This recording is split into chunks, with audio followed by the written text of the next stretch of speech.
Recorded Books, an RB Media audio brand, presents Murder Mindfully by Karsten Dusse, translated by Florian Dysens, narrated by L.J. Ganser. RB Media is the largest audiobook publisher in the world. Find your next great listen and get exclusive offers at rbaudio.com. Chapter 1. Mindfulness. When you're waiting outside a door, you're waiting outside a door. When you're having an argument with your wife, you're having an argument with your wife. That's mindfulness. When you're waiting outside a door and you're spending that time having a mental argument with your wife, that's not mindfulness. That's just plain stupid. Joschka Breitner, Slowing Down in the Fast Lane, Mindfulness for Managers. First off, I'm not a violent man. Quite the opposite. For example, I've never once in my life gotten into a fight, and I didn't even kill anyone until I was 42, which, looking around my current professional environment, seems rather late, though true, the week after that I did bump off almost half a dozen. That doesn't sound great, I know, but anything I did with the best of intentions. A logical result of my commitment to becoming more mindful, to harmonize my work and my family life. My first encounter with mindfulness was actually very stressful. My wife, Katerina, tried to force me to relax, to improve my resilience, my unreliability, my twisted values, to give our marriage one more chance. She said she wanted that well-balanced man back she'd fallen in love with 10 years earlier, that young man full of ideals and aspirations. Had I responded I would also like her to have the body back that I fell for 10 years earlier, our marriage would have been over and done with, and rightly so. Obviously, time should be allowed to leave its marks on a woman's body, but apparently not on a man's soul.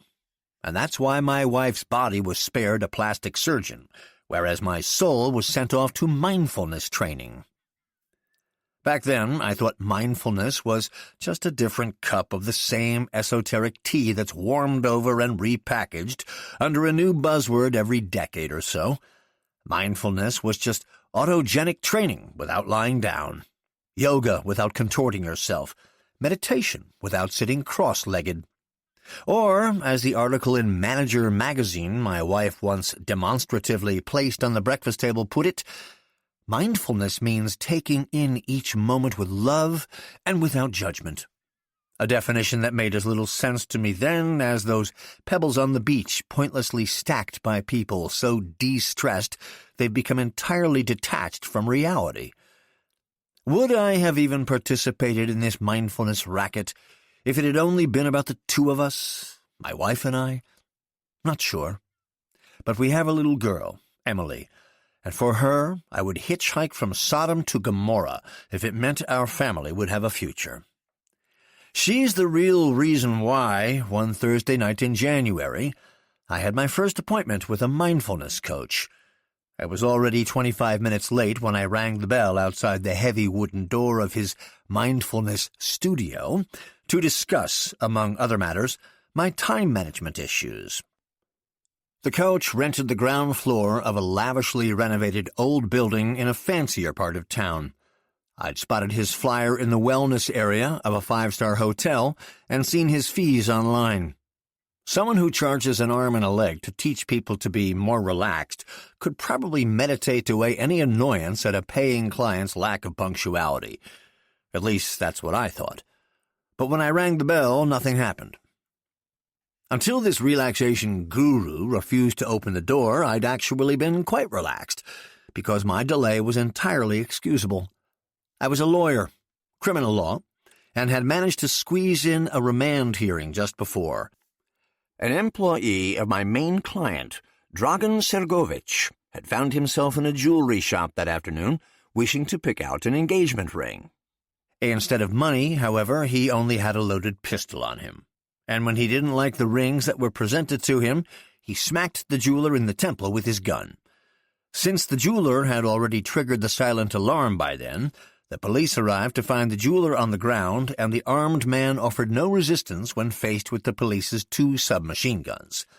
After they took him to the police station, they informed both me and the district judge. If I'd retained the ideals I had as a law student, I'd have found it completely justified for such an utter lowlife to remain in pre-trial detention until the court hearing, and then be tossed in the slammer for a few years. With my years of experience as a criminal defense lawyer who specialized in utter lowlifes, however, I managed to free the idiot in under 2 hours. So it wasn't like I was running late to my coaching appointment. I'd basically been running a victory lap. And if this relaxation flake didn't waste the remainder of our time being petulant, I could tell him why I'd been so victorious. The man with a penchant for shopping while carrying was 25, and still lived with his parents. His criminal record didn't have any violent offenses, only drug-related ones. There was no danger of flight, repeat offense, or suppressing evidence. Plus, I'd argued, he shared the common social values of marriage and family.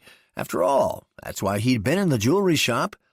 By purloining an engagement ring, he was expressing his readiness to form a strong marital bond.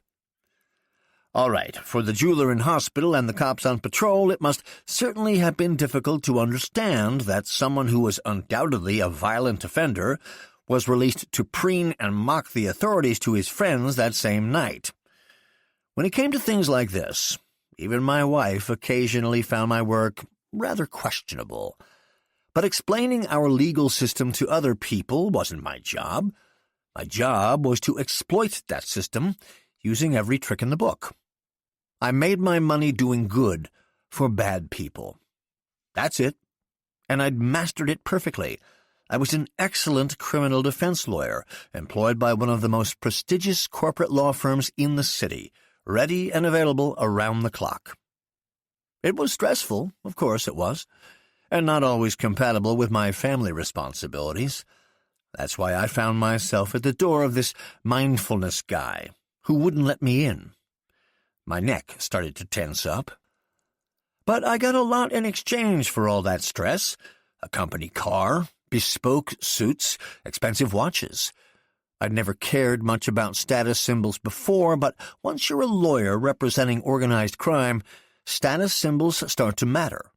If only because, as a lawyer, you become a status symbol for your client.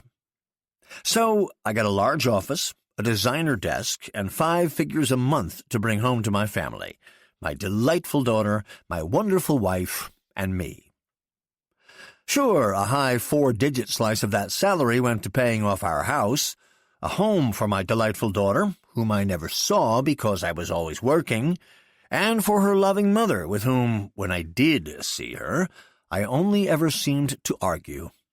Me, because I was irritated by my work, which I couldn't tell my wife about because she hated it, and her because she had to take care of our little girl alone all day, and had given up her own serious job as department head at an insurance company to do so.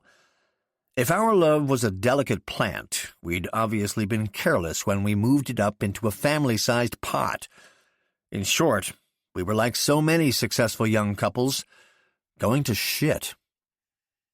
In order to reconcile work and family, and because I was the only one of us who had both, my wife had decided I was the one of us who needed to work on themselves.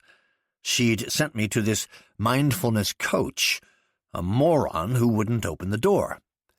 My neck was really tensing up now, quietly crackling with every shake of my head. I rang the doorbell next to the heavy wooden door for the second time. The lacquer seemed to be fresh, or at least that's what it smelled like. It finally opened, revealing a man standing there as though he'd been lurking the whole time, just waiting for that second ring. He was a few years older than me, in his early 50s. "Our appointment was for 8 o'clock, he stated, then turned and walked down the bare hallway without another word. I followed him into an indirectly lit, sparsely furnished office. The man looked ascetic, not an ounce of fat on his sinewy body. The type of guy who essentially wouldn't gain a pound, even if you subcutaneously injected him with an entire cream cake. He looked well-groomed, wearing stone-washed jeans, a chunky wool cardigan over a plain white cotton shirt, and slippers on his otherwise bare feet. No watch, no bling. The contrast couldn't have been greater. I was wearing my dark blue bespoke suit, white shirt with cufflinks, a silvery blue tie with diamond-studded tie-pin, Breitling watch, wedding ring, black socks, Budapest brogues. Even just my accessories outnumbered the furniture in his practice. 2 armchairs, 1 table, a bookshelf, and a side table for drinks. Yes, sorry, got stuck in traffic. After his non-greeting, I already had half a mind to turn around and leave. My wife could complain about me being late free of charge. But if Katerina found out that not only had I been late to my mindfulness course, but I'd also left in a tizzy, the resulting argument would cause enough stress to require 2 additional relaxation coaches. I had a sudden remand hearing come up, aggravated robbery, so I couldn't just... Why did I have to be the one talking? He was the host. Shouldn't he at least offer me a seat or say something else? But the guy was just looking at me, almost like my daughter studying a beetle in the forest. Whereas beetles instinctively freeze when they find themselves observed by an unfamiliar species, I reflexively started to chatter. Maybe we can just speed things up, for the same fee, I offered, trying to start afresh after our botched beginning. A road doesn't get any shorter when you run, was his response. I'd read more meaningful slogans on my secretary's coffee mugs, and this one wasn't even offset by a good cup of coffee. This did not bode well. Have a seat, won't you? Can I offer you some tea? Finally, I sat down in one of the armchairs. It looked like it had once won a design award, back in the antediluvian 1970s, and essentially consisted of a single chrome tube over which was suspended a coarse brown corduroy cushion. Astoundingly comfortable, it turned out. Do you have espresso as well? Green tea okay? Ignoring my question, the coach was already pouring me a cup from a glass teapot. Its milky glass showed it had been in daily use for years. There you go. Room temp. I started. Well, to be honest, I don't know if this is the right place for me. I clung tightly to my teacup, hoping he would interrupt me, but he didn't. My words stammered to a sudden stop, met with the coach's open expression. After it became clear I wouldn't finish my sentence, he took a first sip of his tea. I've only known you for 30 minutes, but I think you could learn a lot about yourself here. You haven't known me for 30 minutes, though, I remarked astutely. I've only been here for 3. Annoyingly placid, the coach replied. You could have been here for 30 minutes. Obviously, you spent the first 25 or so minutes doing something completely different. Then you stood outside the door for 3 minutes wondering whether to ring the doorbell a second time. Correct? After you finally decided to ring again, the 3 minutes you've spent here so far have shown me that you do not consider the rare appointment focusing solely on you to be very important. That you exclusively let your priorities be set by external circumstances. That you think you have to justify yourself to a complete stranger. That you cannot stand silence. That you cannot intuitively grasp any situation that deviates from the usual, and that you are completely trapped by your habits. How does that make you feel? Wow, the dude was right. I blurted out, if those are also the exact same reasons you don't want to have sex with me, then I'd feel right at home. Choking on his green tea, the coach started to cough, and then burst into hearty laughter. Once he'd finished, he held out his hand. Joschka Breitner, nice to have you here. Bjorn Dienel, good to meet you. The ice was broken. So, why are you here? Breitner asked. I thought about it. I could think of 1,000 reasons, and then not a single one. I felt I should probably display a certain degree of openness towards a mindfulness coach. After his burst of laughter, I also found him quite congenial. But I was far from ready to start sharing intimate details from my private life. Breitner noticed my hesitation. "Just tell me 5 things that are related to you being here." I took a deep breath, then launched right in. "There aren't enough hours in a day. I can't switch off. I'm high-strung, stressed out. My wife annoys me. I never see my daughter, and I miss her. When I can spend time with her, my mind is always elsewhere. My wife does not appreciate my job does not appreciate me." "You've lost count." "Excuse me?" 9 of these 5 things are classic symptoms of work-related stress. Can you describe a few situations when you feel this way? I didn't need long to remember when I had last felt overwhelmed, so I simply described my fraught experience just outside his door, taking him on my entire mental roller coaster ride. He nodded. "As I said earlier, I think learning mindfulness techniques will prove helpful for you." "Great, let's go."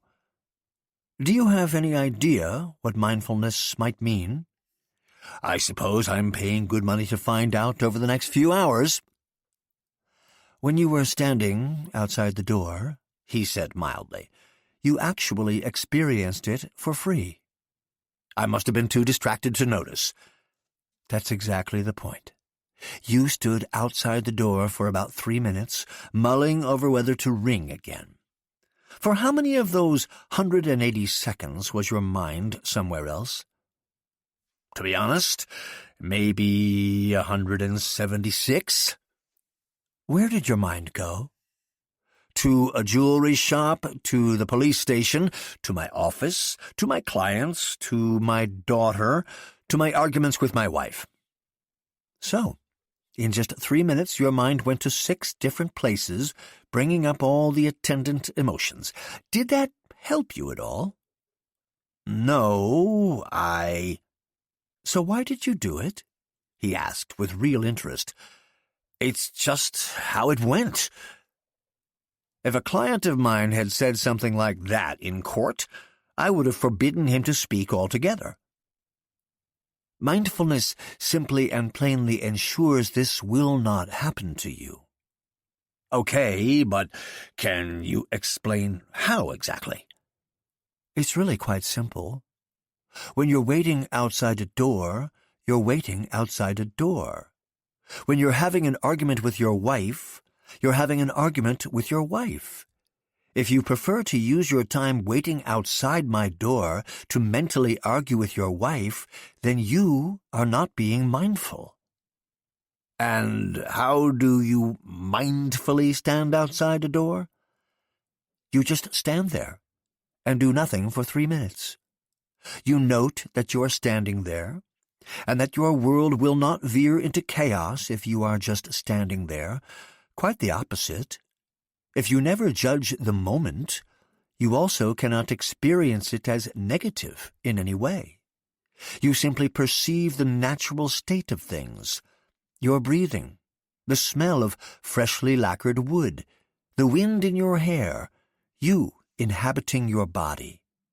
And if you take yourself in with love, you will have rid yourself of all stress by the time 3 minutes are up." "I didn't need to ring the bell a second time?" "You never needed to ring the bell at all. Standing outside the door without any intention quite suffices." I had the sense I could do something with that basic principle, and, funnily enough, I no longer noticed any tension in my neck. It was to be several weeks, however, before I realized that what Breitner revealed next would become the mantra for my first murder. Chapter 2. Freedom. Someone who always does whatever they want is not free. The idea of constantly having to do something is what holds us captive. Only someone who simply does not do what they do not want to is really free. Joschka Breitner, Slowing Down in the Fast Lane, Mindfulness for Managers. Breitner refilled our teacups. Most of our stress is due to a completely distorted idea of what freedom is. It is a misconception that freedom means being able to do whatever you want. What's so wrong with that? It is based on the assumption that we always have to be doing something. That is the main cause of the stress you are experiencing. You are standing outside that door and consider it completely normal to be running through all manner of things in your mind. After all, thoughts are free. Ha! Yet the problem is exactly this. After those free thoughts gallop away from you, it is very hard to corral them again. But you do not have to be thinking at all. Quite the opposite. You can just not think if you do not want to. Only then are your thoughts truly free. But I don't just spend my days thinking, I dared to object. What causes me the most bother is what I do. The same applies. Only once you internalize that you do not have to do what you do not want to do, only then are you truly free. I don't have to do what I don't want to do. I am free. Less than 4 months later, I would seize this freedom uncompromisingly. I would seize it to not do something I didn't want to do. Unfortunately, this would mean infringing on someone else's freedom, taking their life. Yet I didn't take this mindfulness course to save the world. I did it to save myself. Mindfulness does not call for us to live and let live. It calls for us to live. And that imperative might affect the less mindful lives of others. To this day, what still fills me with joy about my first murder is the fact that I was able to take in that moment with love and without judgment, exactly the way my coach had counseled that very first session. My first murder was spontaneously born out of the moment, out of what I needed. From that perspective, it was a very successful exercise in mindfulness, for me, not for the other guy. But when I was sitting in that armchair with Breitner and having my second cup of tea, no one was dead yet. I was only there to get a better handle on my professional stress. "Tell me about your work. You're a lawyer?" Breitner asked. "Yes, criminal law." "So you make sure that every person in this country is ensured a fair trial, no matter what they are accused of. That must be very rewarding." "That's exactly why I originally chose to do this when I was in law school, during my apprenticeship, and also at the beginning of my career. Unfortunately, the reality of a successful criminal defense lawyer is completely different." "How so?" "I mainly make sure that assholes don't get into the legally appropriate amount of trouble. It might not be as morally worthwhile, but it's extremely lucrative." I told him about starting at DED, the law firm of Van Dreesen, Erkel, and Donwitz, right after I was admitted to the bar. DED was a medium-sized law firm focusing on businesses, including any criminal elements. A pack of suits who presented themselves as legitimate, yet did nothing all day but find new tax loopholes for filthy rich clients, and handle the cases of people who, despite our best efforts, got stuck with criminal proceedings for tax evasion, white-collar crimes, embezzlement, or large-scale fraud. Any newcomer wanting to play in this league was expected to graduate with honors, as well as complete several unpaid internships. And even out of the applicants who met these requirements, only 1 in 10 was accepted. To get a job here immediately after the second state examination was considered hitting the jackpot in the job lottery. I got lucky. At least that's what I thought at the time. You no longer see it that way? Breitner asked. Well, over the years, things have just turned out a bit differently than I expected when I was first hired. That sounds like life. What happened? In broad strokes, I outlined my career, told him about the shocking starting salary and the shocking working conditions. 6.5 days a week, 14 hours a day, surrounded every minute by cold-blooded donkeys all chasing the same careerist carrot, to make partner. I know what I'm talking about. I used to be one of them. My first client was a guy who'd never been represented by the firm before, the new client assigned to the new lawyer. That client was Dragan Sergovitz, but I didn't use his name. I just told Breitner that the client was shady, though the word shady was kind of an understatement when it came to Dragan's lines of business. The red light district in which he operated, for one, was flashier than a radar trap catching someone doing 80 in a 30. But Dragan's business was financially successful, and he'd been vouched for by some of DED's legitimate clients who'd owed him a favor. At our first meeting, Dragan said his case was about tax evasion. That wasn't a complete lie, but it also didn't match the prosecution service's accusations. He had clobbered the tax administrator responsible for his case into the hospital after some follow-up questions Dragan considered too critical. After the administrator had recovered to the point where he could eat solid food and make an official statement, he oddly could no longer remember either any suspicion of tax evasion or Dragan's visit. He claimed he'd simply had a bad fall. In the years that followed, Dragan's 2 fists were to prove even more effective than my 2 law degrees. Dragan was not only a brutal pimp, but also a big drug and arms dealer. When I met him, he did a less-than-stellar job disguising his lines of work behind a number of semi-legal import-export companies. In short, even for my employer's very broad interpretation of legitimate business, Dragan was a so-called blah client, one who poured a lot of money into the firm, but one you didn't exactly want to show off. Of course, this did not prevent the firm's partners from teaching me every financial trick in the book I could bill Dragan for. Dragan became my first professional challenge. I put all my ambition into bringing his company portfolio up to date, and thus keeping his activities under the prosecution service's radar. Like before, his main sources of income were drugs, arms, and prostitution, but from then on, I channeled his money through plenty of forwarding companies, franchises, or cash-based businesses in which I had acquired a stake for Dragan.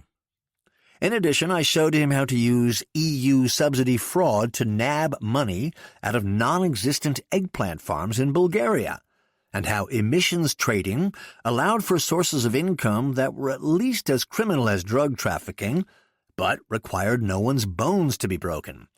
Plus, both were state-subsidized. With my help, in just a few years, Dragan had transformed his public image from a brutal drug-dealing pimp to a halfway respectable businessman.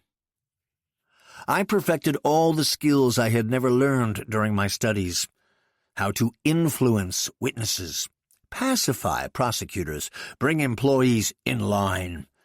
In short, I got really good at convincing people. And you know why? I asked Breitner. Enlighten me. At first, because it was in my employment contract. I'm not a bad person, honestly. I really am rather anxious and boring. Dutiful, too.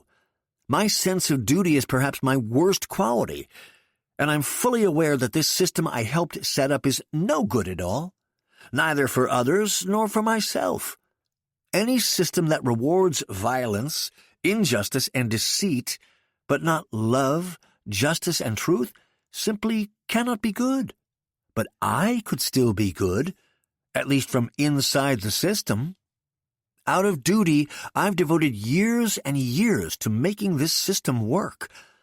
Yet I never noticed how it has slowly but surely changed me from a nerdy honors student into the perfect lawyer for organized crime. At some point, I just enjoyed mastering the craft. But perfection isn't everything. Any half-decent lawyer can manage saving their client's ass. At heart, nothing really changed. Even wearing the most expensive suit, Dragan never passed for a legitimate businessman. He was and remained a violent lunatic. As part of lawyer-client privilege, I'd heard him spout more insane atrocities than Charles Manson might have to his confessor. At the same time, I had poured down legal bullshit all over his competitors and any possible witnesses of his crimes, so I really shouldn't have been quite so surprised that I started to reek too. Well, I never noticed it myself. I had to be told by my odor-sensitive wife first. She was the one who finally realized I couldn't keep this up. Chapter 3. Breathing. Our breath is what connects our body to our soul. As long as we are alive, we are breathing. As long as we are breathing, we are alive. We can take refuge in our breathing. When we focus on our breathing, we focus on the connection between body and mind. And through our breath, we can reduce the influence negative emotions have on both. Joschka Breitner, Slowing Down in the Fast Lane, Mindfulness for Managers. I told Breitner I was afraid, almost certain in fact, that I'd never make partner at my firm precisely because of my rather successful handling of a so-called blah client. I had become a blah lawyer, a successful blah lawyer, but blah lawyers don't make partner. I noticed how, just telling him this, my breathing grew labored, my stomach started to hurt, and my neck tensed up. So when was the first time you consciously realized that your values had shifted? After I thought for a moment, a key scene very quickly came to mind. There was one night when our daughter Emily was still very young, maybe 2 months old. Of course, she didn't sleep through the night yet. Since Emily was bottle-fed from fairly early on, my wife and I could take turns at night. Like always, I'd had a lot on my plate during the day, but I loved those quiet minutes at night. Alone with my little daughter in her room, I felt like I was in a peaceful, self-contained universe. In any case, at some point that night I was cradling Emily, who had just done her little burp and was happily gurgling. Completely exhausted and trying to get her to sleep, I was telling her how beautiful the world was. Then suddenly I realized, in horror, that I was talking about the world of my childhood, not the world I actually lived in. Breitner nodded thoughtfully for a while before asking, "And why are you doing this to yourself? Is it the money?" I considered his question. No, it would be wrong to say that money was the only part of my job that appealed to me. I love what I can do. I just hate the people I do it for. When does this become apparent to you? You mean what I love or what I hate? Which is the reason you are here? The latter. So how does that affect you physically?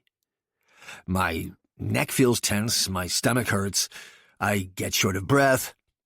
Then it would be best to end today's session with an exercise that should help with your breathing. Breitner put down his teacup, gently shook out his hands, and stood up in one fluid movement. I got up too, but looked at him skeptically. Was he seriously trying to teach me how to deal with my aggravation over a psychopathic felon and a wife who didn't understand me by simply breathing it all away? Please stand up straight, back straightened, chest slightly forward, legs shoulder-width apart and knees slightly bent. He demonstrated. I emulated. Nothing happened. And now? Are you breathing yet? Have been for 42 years. Now, pay attention to only your breath, Breitner instructed me. Where in your body do you feel it? I can feel it in my... Breitner interrupted. That was a rhetorical question. The beauty of this exercise is that it does not matter where you feel your breath. The important thing is that you feel it. So you do not have to answer those questions about your breathing to me, but to yourself. The only thing that matters is that you become aware of the many enjoyable things happening in your body. Your breath is both the reason and the proof that you are alive, which is a miracle, not just for you specifically, but for all living beings. Our breath is what connects our body to our soul. So, where do you feel your breath when you inhale? I didn't say anything and just felt. Where do you feel your breath when you exhale? Again, I didn't say anything. And now, try to feel your body as a whole. I went on breathing and feeling. Boring as fuck. So that's mindfulness? I said, trying to wrap things up. Yes, if you're minding your breath, you're being mindful. And that'll somehow change all those idiots around me? I asked. No, it will change your reaction to those idiots. So the idiots will still be there? Yes, but their influence on your well-being will not. So now, how are your rapid breathing, your neck tension, and your stomachache? I tried to simply feel again. Everything was gone. Astounding. Gone, I said.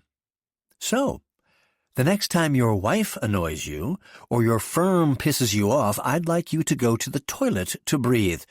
To the toilet? Then just breathe through your mouth. In any case, it will provide you with a protected space. For 3 breaths, simply feel your body, then your breathing will be regular again. After that, you will feel better, and you will find it easier to tackle any problem. Enough for today? Sure. Same time next week? No. On time next week. None of what Breitner had told me seemed completely off the mark, and at least all the tension in my neck was gone. From then on, I met with Breitner every Thursday, around 8 o'clock, usually a little later. Chapter 4. Time Islands. So as not to drown in the sea of demands that are placed upon you, you need to create your own islands of time. These are protected spaces consciously dedicated to only doing things that are good for you. Here there is no I have to, there is only I am. A time island is not a place, but a slice of time. It can be a minute or an entire weekend. In any case, it is time that belongs only to you, that only you define and protect. Like a castaway washing up on a desert island, you too will find peace, sustenance, and energy here. You decide when you enter your time island. You decide when you leave it. You defend it against any intruder, and you know that your time island will always be there for you. Joschka Breitner, Slowing Down in the Fast Lane, Mindfulness for Managers. My breathing exercises didn't magically fix everything. If I had told Dragan about mindfulness training and my first breathing exercise, he would have immediately started calling me his wheezy bitch boy. And with the amount of work Dragan piled on me over the next few weeks, I was wheezing anyway. For example, he had gotten it into his head to convert one of his legal properties into the city's most luxurious brothel, an upmarket temple of lust across all floors of a classic 4-story townhouse. The itsy-bitsy legal problem I needed to solve first? The upper floors still had tenants, and the ground floor had been taken over by a preschool. Also, the city's current development plan didn't have the building earmarked for use as a brothel. Dozens of officials had to be quietly convinced to play along. Almost every night I was either out with Dragan or out on his behalf, not only to convince, threaten, or sweet-talk people, but also to negotiate deals or test people's pain thresholds. But over each long working day, I still managed to incorporate small breathing and mindfulness exercises. I took the time to breathe in the elevator of the building control department before determining how much to sweeten the deal for its manager without openly slipping into bribery or intimidation. I took the time to breathe in the toilets of tenants before informing them that if they didn't move out of the apartment voluntarily, they might suddenly find themselves cut off from water and power. I took the time to breathe in my office at the firm after a colleague who'd been hired 3 years after me mentioned that, starting next month, he'd be partner. And these small breathing breaks actually did alleviate my tension. The tension anybody with a conscience experiences when they manipulate, threaten, or envy other people. Despite my perpetually high workload, Katerina also noticed that I was willing to work on myself. Despite this willingness, or perhaps because of it, over the next 2 weeks we ended up making a momentous decision about our relationship. We decided to separate, at least for the time being, a joint attempt to calm the waters. The magic word in this regard was time islands. It first appeared at my next session with Breitner. "Tell me about the stress you experience at home," he had prompted me after he filled both cups of green tea. "Where to start?" I entreated. "You two must have first met at some point." Katerina and I met during our legal clerkship, a good 10 years ago. She'd hated law school, trudging through it only for the sensible reason of finding a dependable job later on.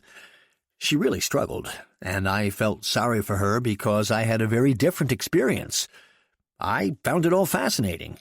I wanted to fight for a better world.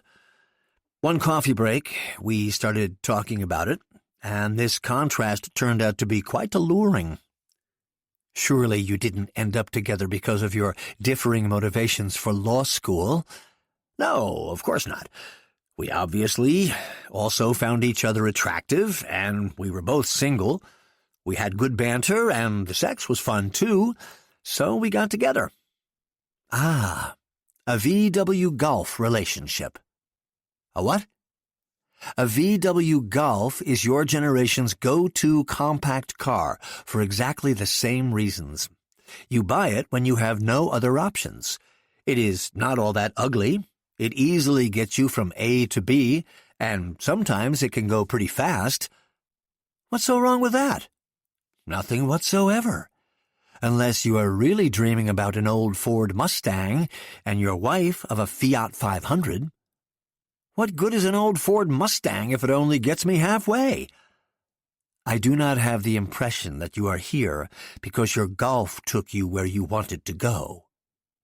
"Still, that golf made us perfectly happy for a very long time." "Your wife found that dependable job for which she had tortured herself all those years?" "She started at an insurance company because, to be honest, I still don't understand why anyone would want to work for an insurance company. Probably because if you start a job without any ideals, you also cannot lose them. Plus, a job that doesn't offer any illicit kicks can't get you addicted to them." "When you're not falling from such a high horse, it probably also hurts less." Ouch! That stung all the more, but I continued my story. "When we both earned our first real paychecks, we started spending tons of them together. Great restaurants, exotic trips, an expensive first apartment of our own. That is, when we had the time." "What kind of person is Katerina?" I started to squirm a little.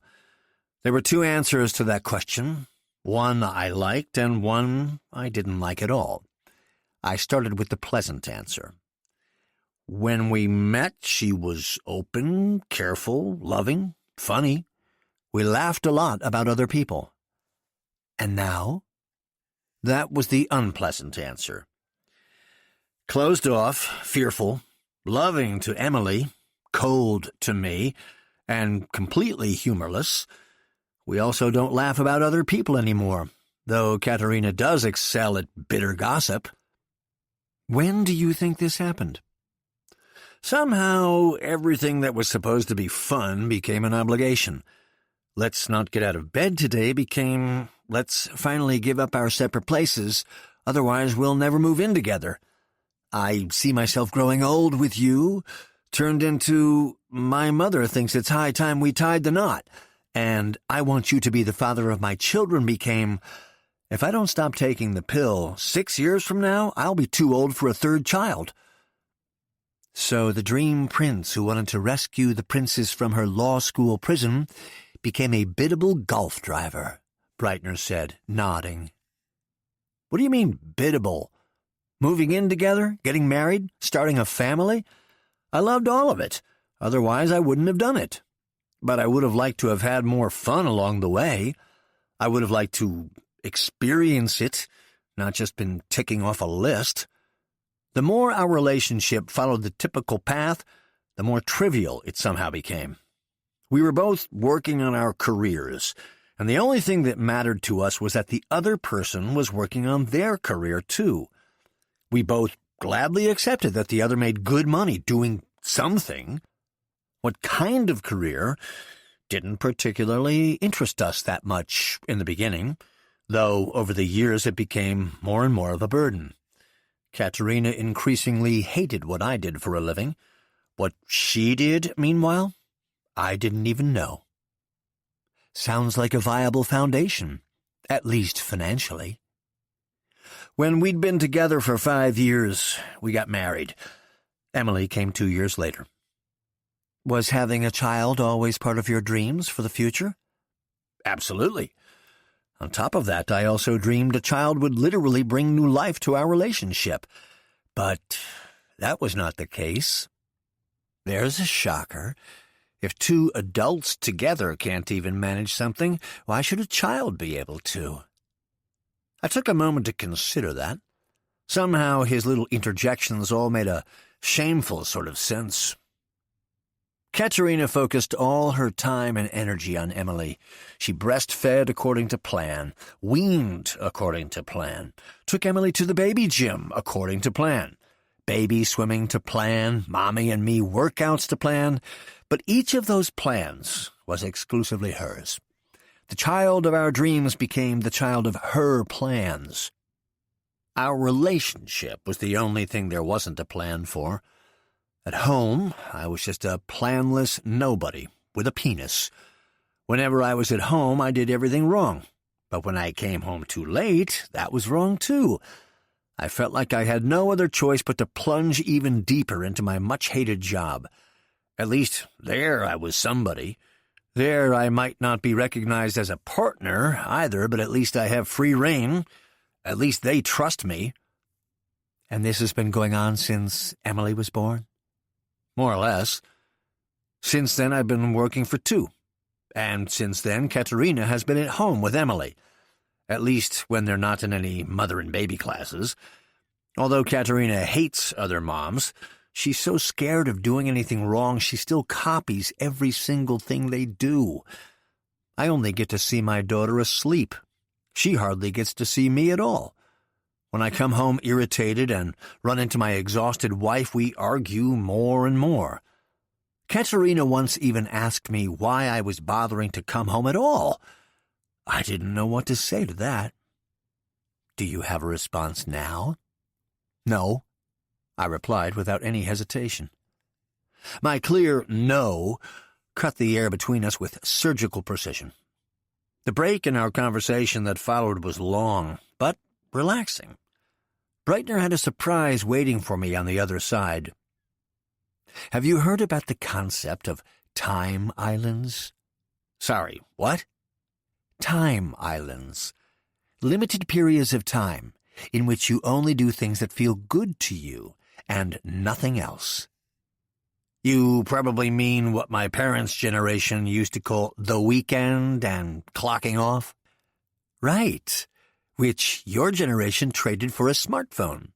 Instead of weekends, you now have permanent availability and mindfulness consultants. Quite a fucked-up trade. I, for one, do quite well out of it.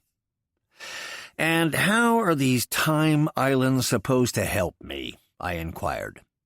"Well, interestingly enough, you have already implemented part of the time island concept. Because you do not feel comfortable at home, you have escaped into work even more. At least there you will not be bothered by your wife. But, funnily enough, that psychopath of a client seems to do you no more good than your frustrated wife. And the alternative? Do something for yourself for a change. Create a space for yourself without wives or psychopaths." "But I'd like to spend the little time my work does allow me with my family." "With your dream image of a family that does not actually exist. It obviously does not serve you or your wife, and certainly not your daughter. If at home you are only physically present while mentally you are still grappling with your job and your marriage. Both you and your wife want you to be fully present in your family life. So I would like you to create a fixed time island just for your family. During this time, nothing else matters. This time you can enjoy to the fullest. And on this time island, my wife's in charge again, right?" "Of course not.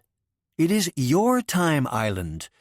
If you like, you can create a time island just for you and your daughter. When you are there, you are entirely there for your daughter. If you cannot be there for your daughter, you might as well not be there at all. Maybe a spatial separation might even alleviate matters for you and your wife. This way, you, and perhaps your wife too, can allow yourselves to experience the exact things that matter right where you are." That same night, I told Katerina about his suggestions, about time islands, about my own dissatisfaction, about separating in order to find ourselves again. To my surprise, Katerina didn't see the suggestion as an ending, but as a glimmer of hope. Instead of accusing me of wanting to end our marriage, she threw her arms around my neck for the first time in months, in tears. "I'm so grateful you suggested this. I can't take who we are around each other anymore." "But why didn't you ever suggest I move out for a bit?" "Because I don't want to kick my daughter's father out. I just want the man I married back." She would never get that man back, because the man she thought she married never existed. She had married a blank canvas on which she'd projected her dream husband. But I was willing to pretend to be that projection again, as soon as I recovered the requisite strength. "So the man you're constantly arguing with moves out, and then the man you married can come for visits?" I asked carefully. "It would be enough for me if my daughter's father came for visits, just as long as the guy I keep arguing with is gone. For now, I'll just have to do without the man I married." We held each other, sobbing. But this warm moment only lasted until Katerina cooled off again and turned the proposed solution into a condition. She slipped out of my arms and looked into my eyes with a glint of menace. "If you can't manage to maintain those time islands, we're done. If your job is more important to you than Emily even once, that's it. You'll never see her again. After all, I'm the mother."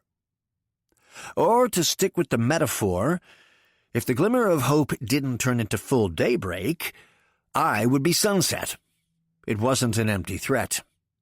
As a lawyer, it was clear to me that even the most modern woman will gain sole custody as long as she invokes the 19th century ideal of motherhood that still holds sway in the German courts.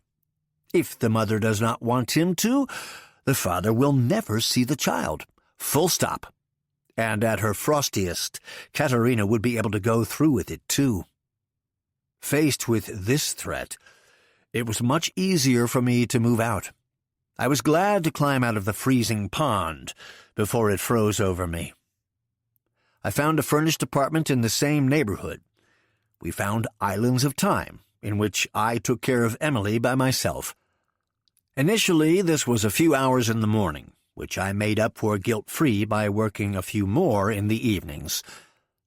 After a week or two, those few hours every few days then became Sunday afternoons, then all of Sunday, every fortnight, even the entire weekend.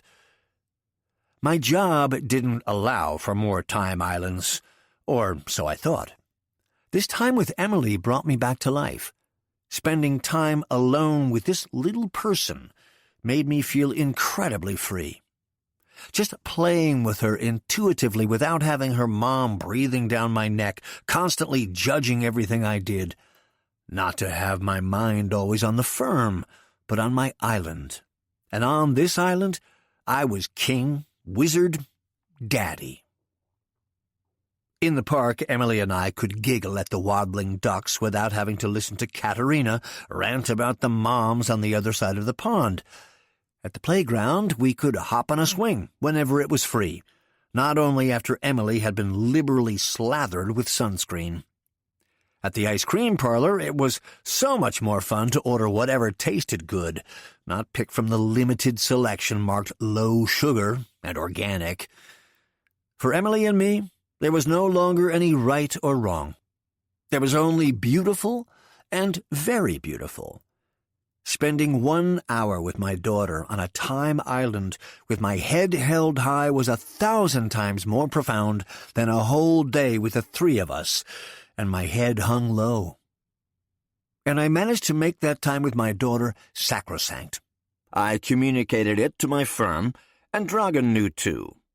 Because when it comes down to it, the leverage a gangster can bring to bear is nothing compared to a mom's. Katerina might have only made her threat once, but now it was out there. If I messed up with the time islands, our relationship would be over, and my time with Emily too. Katerina and I thus managed to reduce our arguments to 0.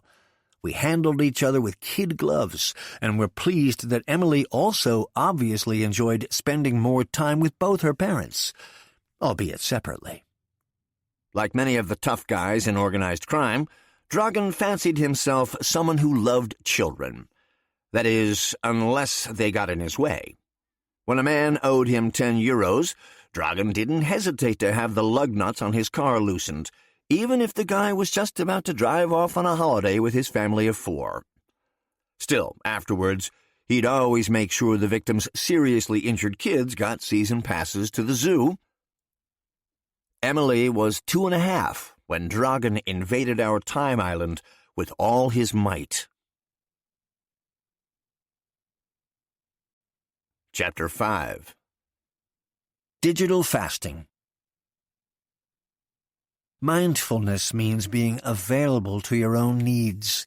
Any time you are available to others stands in the way of this mindfulness. Consciously switching off your phone and your computer is a good first step. Yet your goal should be to make the decision to switch on your phone or your computer a conscious one. Joschka Breitner, Slowing Down in the Fast Lane, Mindfulness for Managers. Over the next weeks and months, my new mindfulness began to have a positive effect on my life. Katerina and I developed a relationship as partners in parenting that seemed more sustainable than the fragile relationship we'd had as a couple. The ice we were skating on grew thicker and thicker. We'd agreed to let my mindfulness course run out its 3 months, and then wait at least another month before making any concrete plans for the future. I wasn't letting my work get to me that much anymore, and my time with Emily worked like an elixir. Breitner taught me not only the importance of breathing and time islands, but also all kinds of exercises I'd be able to use in the future. The principle of perception without evaluation opened my eyes, much as that of intentional centering. Exercises to overcome my internal resistance became just as familiar to me as mindful breathing had.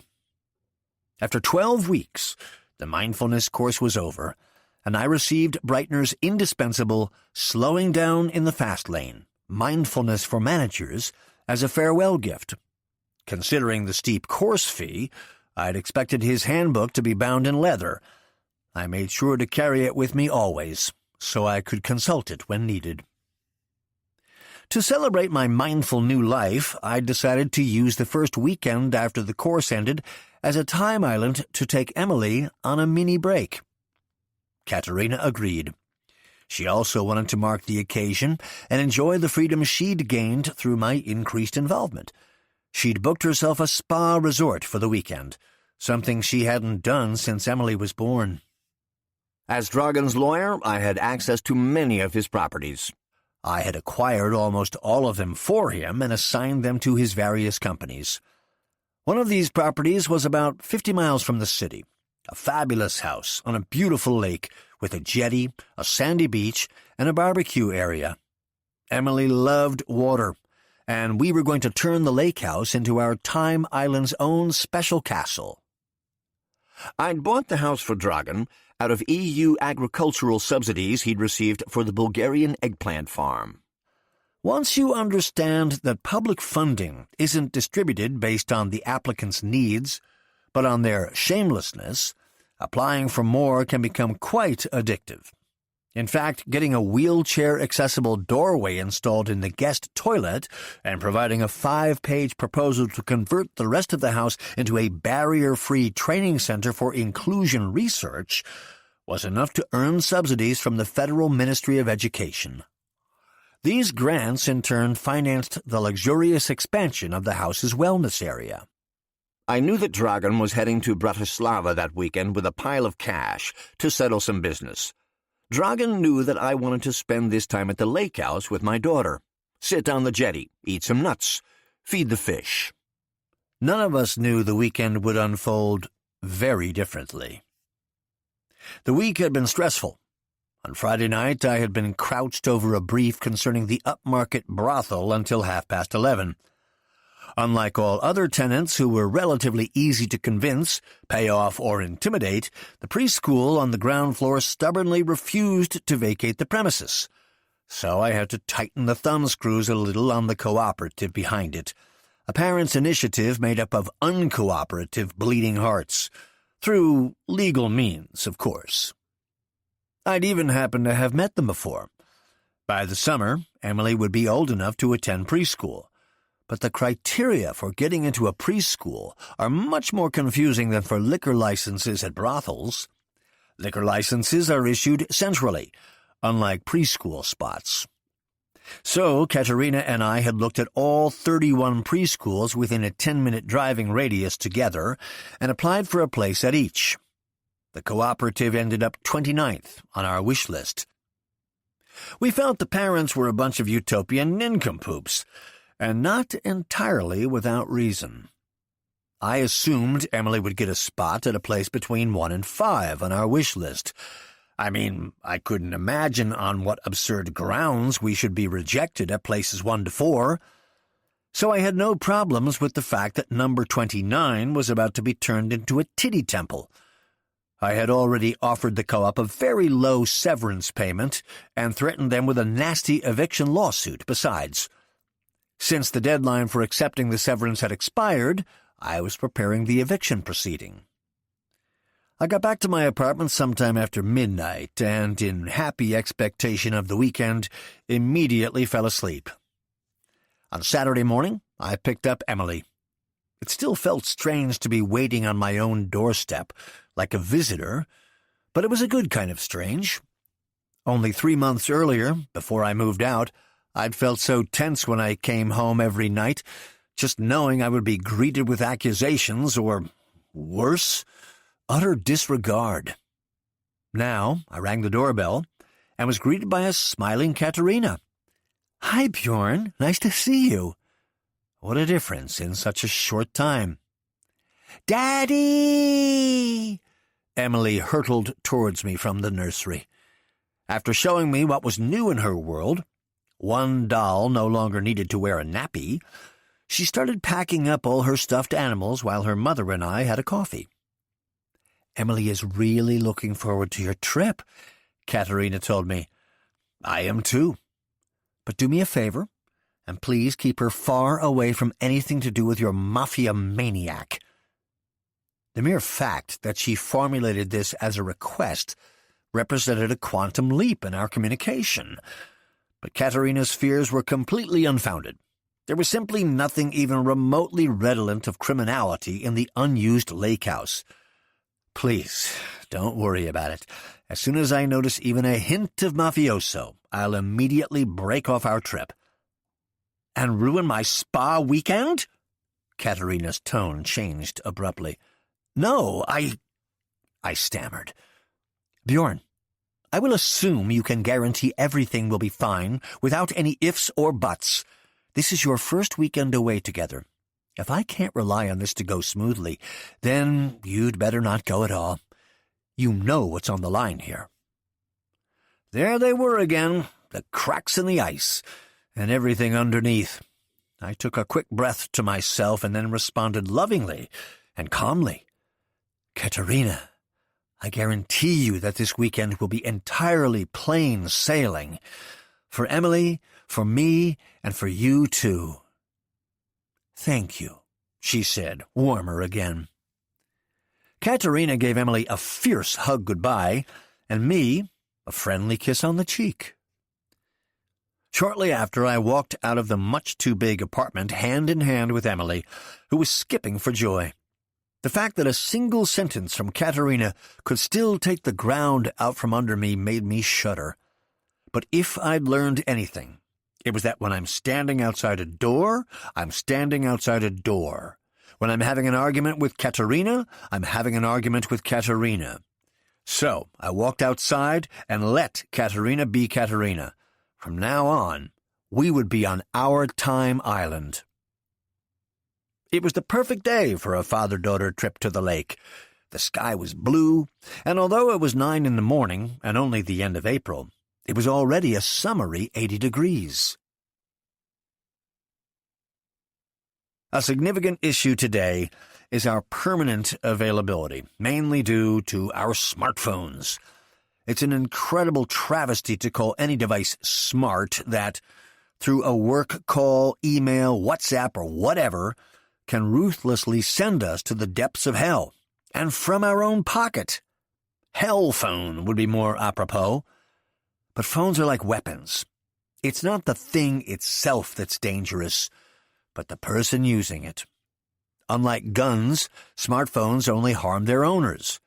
Sure, you can put a gun to your own head, but you usually do it to end a fucked-up life, not to fuck it up some more. In Breitner's book, I found the following on this issue. Mindfulness means being available to your own needs. Any time you are available to others stands in the way of this mindfulness.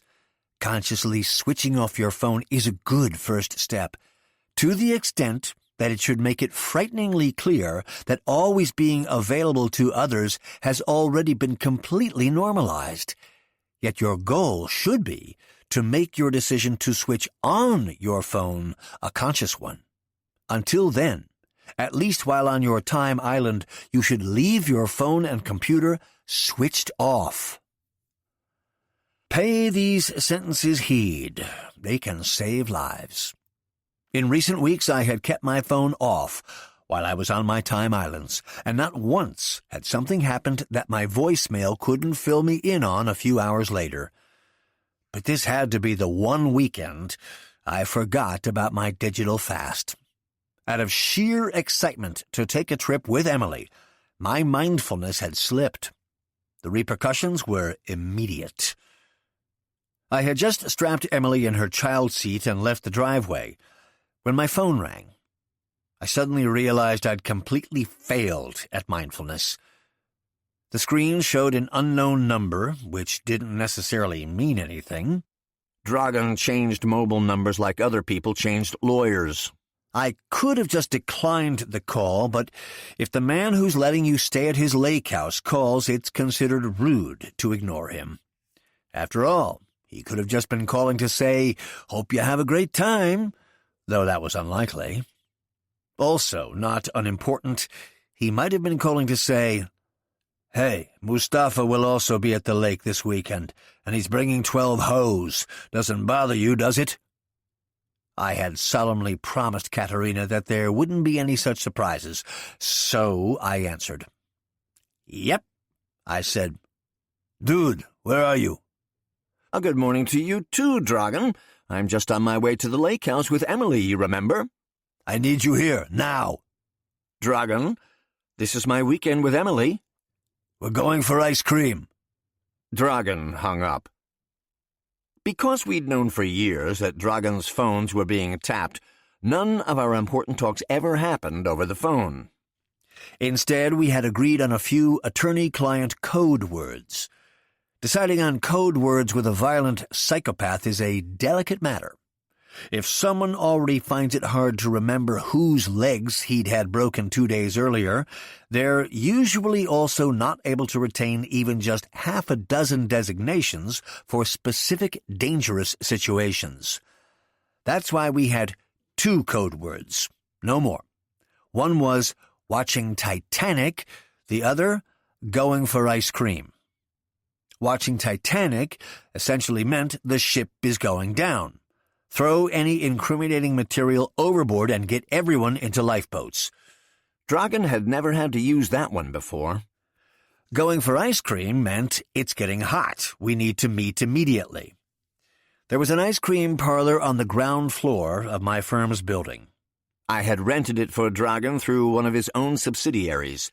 On the one hand, because it was an easy business to launder cash through.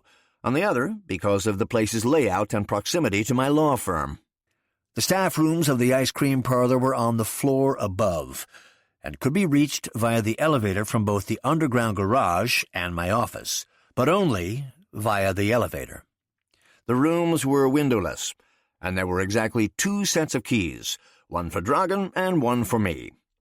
Going for ice cream meant meeting there, unnoticed by law enforcement, people from my firm or anyone at all.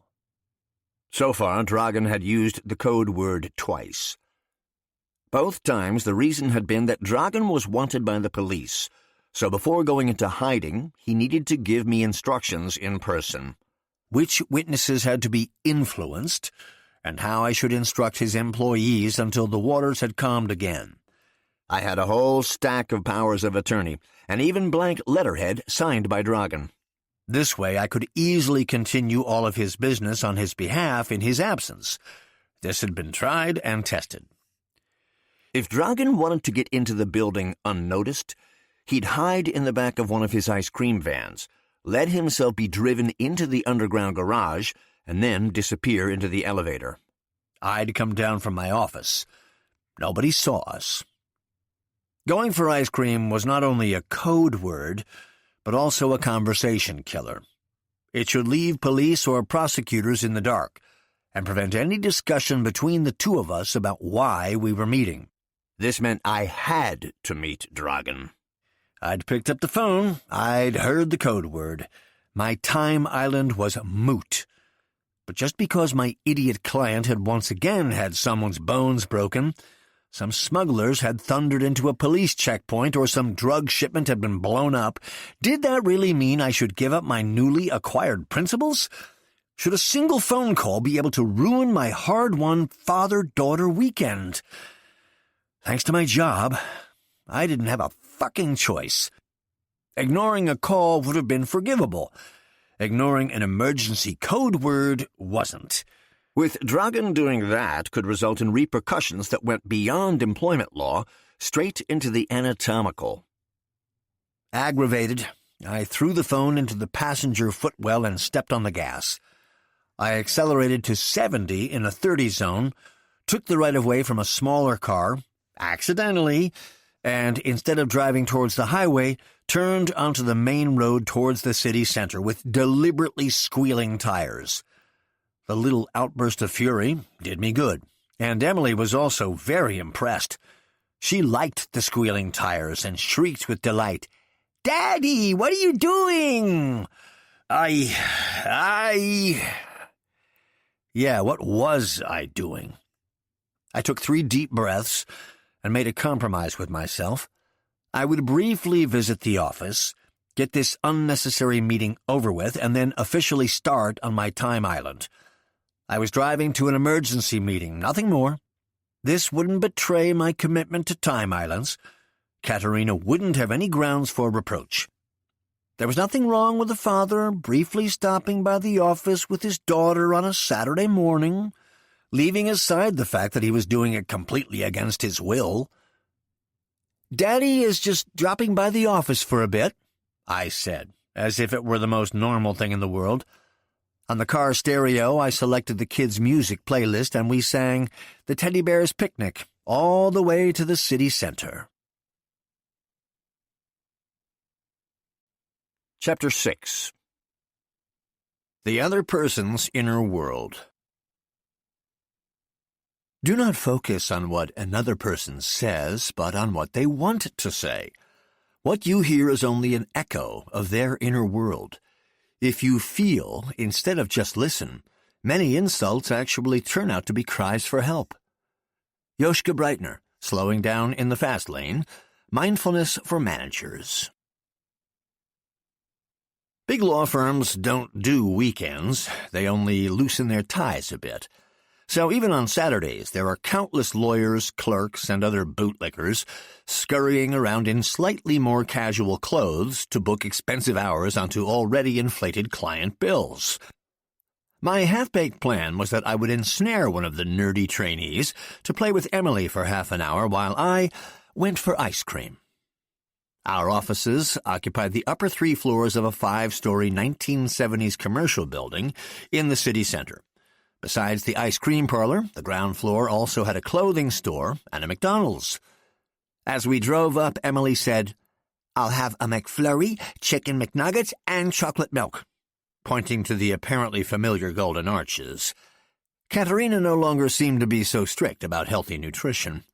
I was grateful Emily had reminded me of our basic human needs. "Of course, love. We'll just go to the office for a little bit and then to McDonald's." "And then to the lake?" "And then to the lake." "Yay!" As I approached the driveway to the underground garage, a BMW 5 with 2 badly dressed cops out of uniform was just backing into the opposite fire lane. One of them was very inconspicuously pointing a camera at the entrance to our building. I drove down into the garage, parked, and then, with Emily on my arm, took the elevator up to our firm. My own office was on the 4th floor, but I got off on the 3rd, the reception area.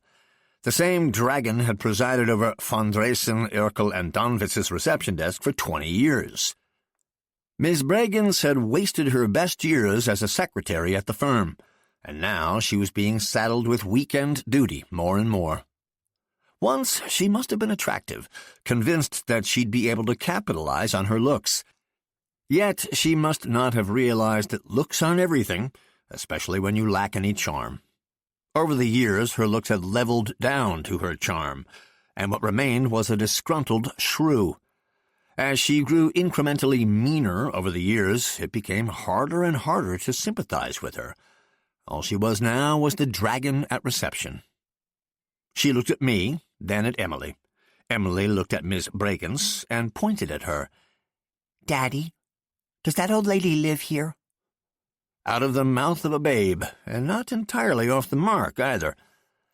"That's Miss Bregens," I tried to state neutrally. "She makes sure everything's in its place here."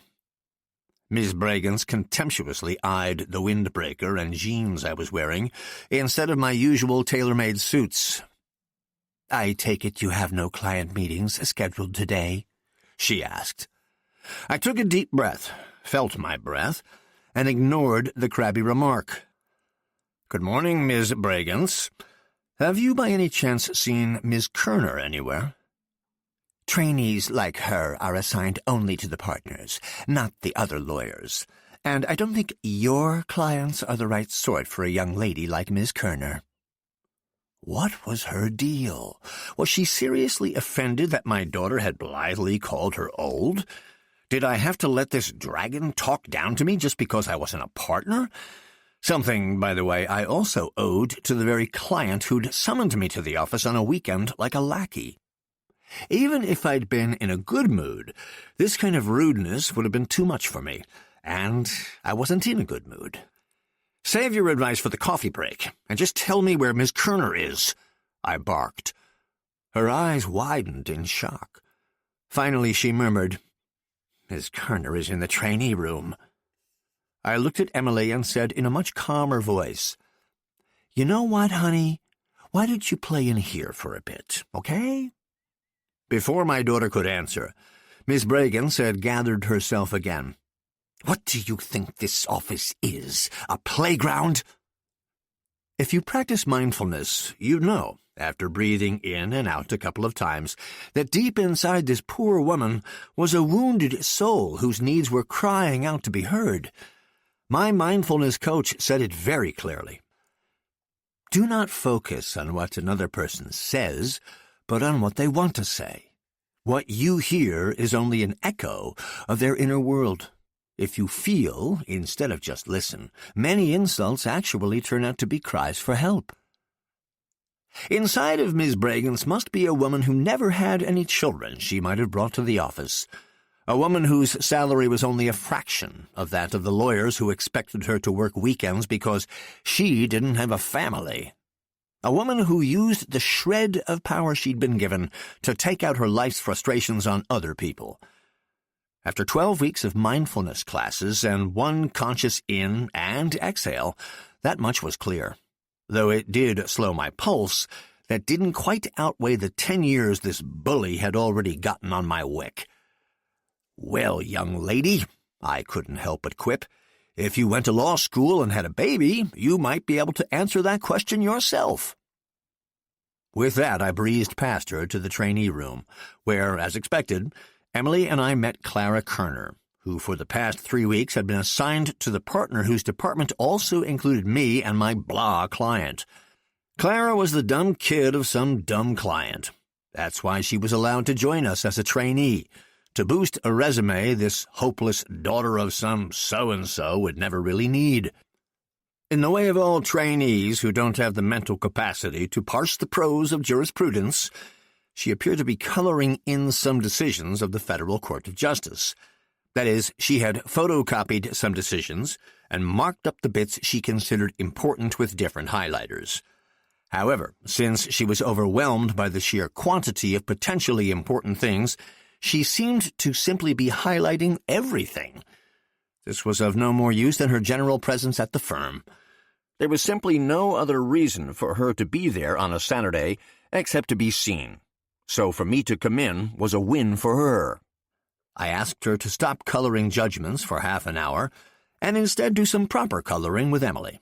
Surely that would be an appropriate amount of stimulus for both girls' mental capacities. At first she looked at me helplessly, then the penny dropped. Yeah, sure, Nice of you, thanks, I said curtly. "Emily, Daddy has some work to do. I'll be back in a flash, okay?" Emily looked at Clara skeptically. I followed her gaze. Blouse too tight, trousers too tight, scarf too tight. We were hit with a tsunami of Chanel No. 5. Like many trainees, she looked like a fresh bratwurst and smelled like a spinster aunt. "But where are the crayons?" Emily asked critically. "Clara has really great markers. They color even more beautifully than normal crayons. Look what Clara has already made." I pointed to the colorful court decisions. Clara was glowing with pride over her pink, green, and yellow highlights. "Pink is my favorite color," Emily said. "See?" I turned to the newly elected babysitter. "Clara, by all means, take Emily to the big conference room." "But there's enough space here." "Yes, Clara, you're right. But here there aren't any fancy big office chairs you can bounce around on. You can't start practicing that early enough. After all, they don't teach you these things in college." If my daughter had to spend time at the office, she should enjoy all the perks. "Miss Bragans won't like that." "All the better." I beamed an enthusiastic smile at her. "And if there's absolutely anything else, just give me a call." As Clara and Emily pottered into the conference room, I hurried to the elevator. I pretended to be heading to my office 1 floor up, while instead I headed down to go for ice cream with Dragan, which I tried but failed to convince myself was just an ordinary meeting. Chapter 7. Perception without evaluation. What causes us to worry is not whatever may have happened. It is only after we classify what happened that it frightens us. No single event is good or bad in itself. Joschka Breitner, Slowing Down in the Fast Lane, Mindfulness for Managers. The ice cream parlor's staff rooms were basically junk closets. Wonky plastic chairs huddled around a few rusty bistro tables, and boxes of ice cream cups, plastic spoons, and uniforms were piled high along the walls. Dragan was already there, nervously smoking. Though his muscular 6'4" radiated an arrogant brutality, amid this shabby ambiance, he seemed a little out of place in his designer suit. Like a tiger hiding out in the meerkat enclosure. "At last," was his greeting. "Sorry, there was heavy traffic. I was just on my way to the lake with Emily." Professional as I was, I'd managed to get my pulse back to nearly normal.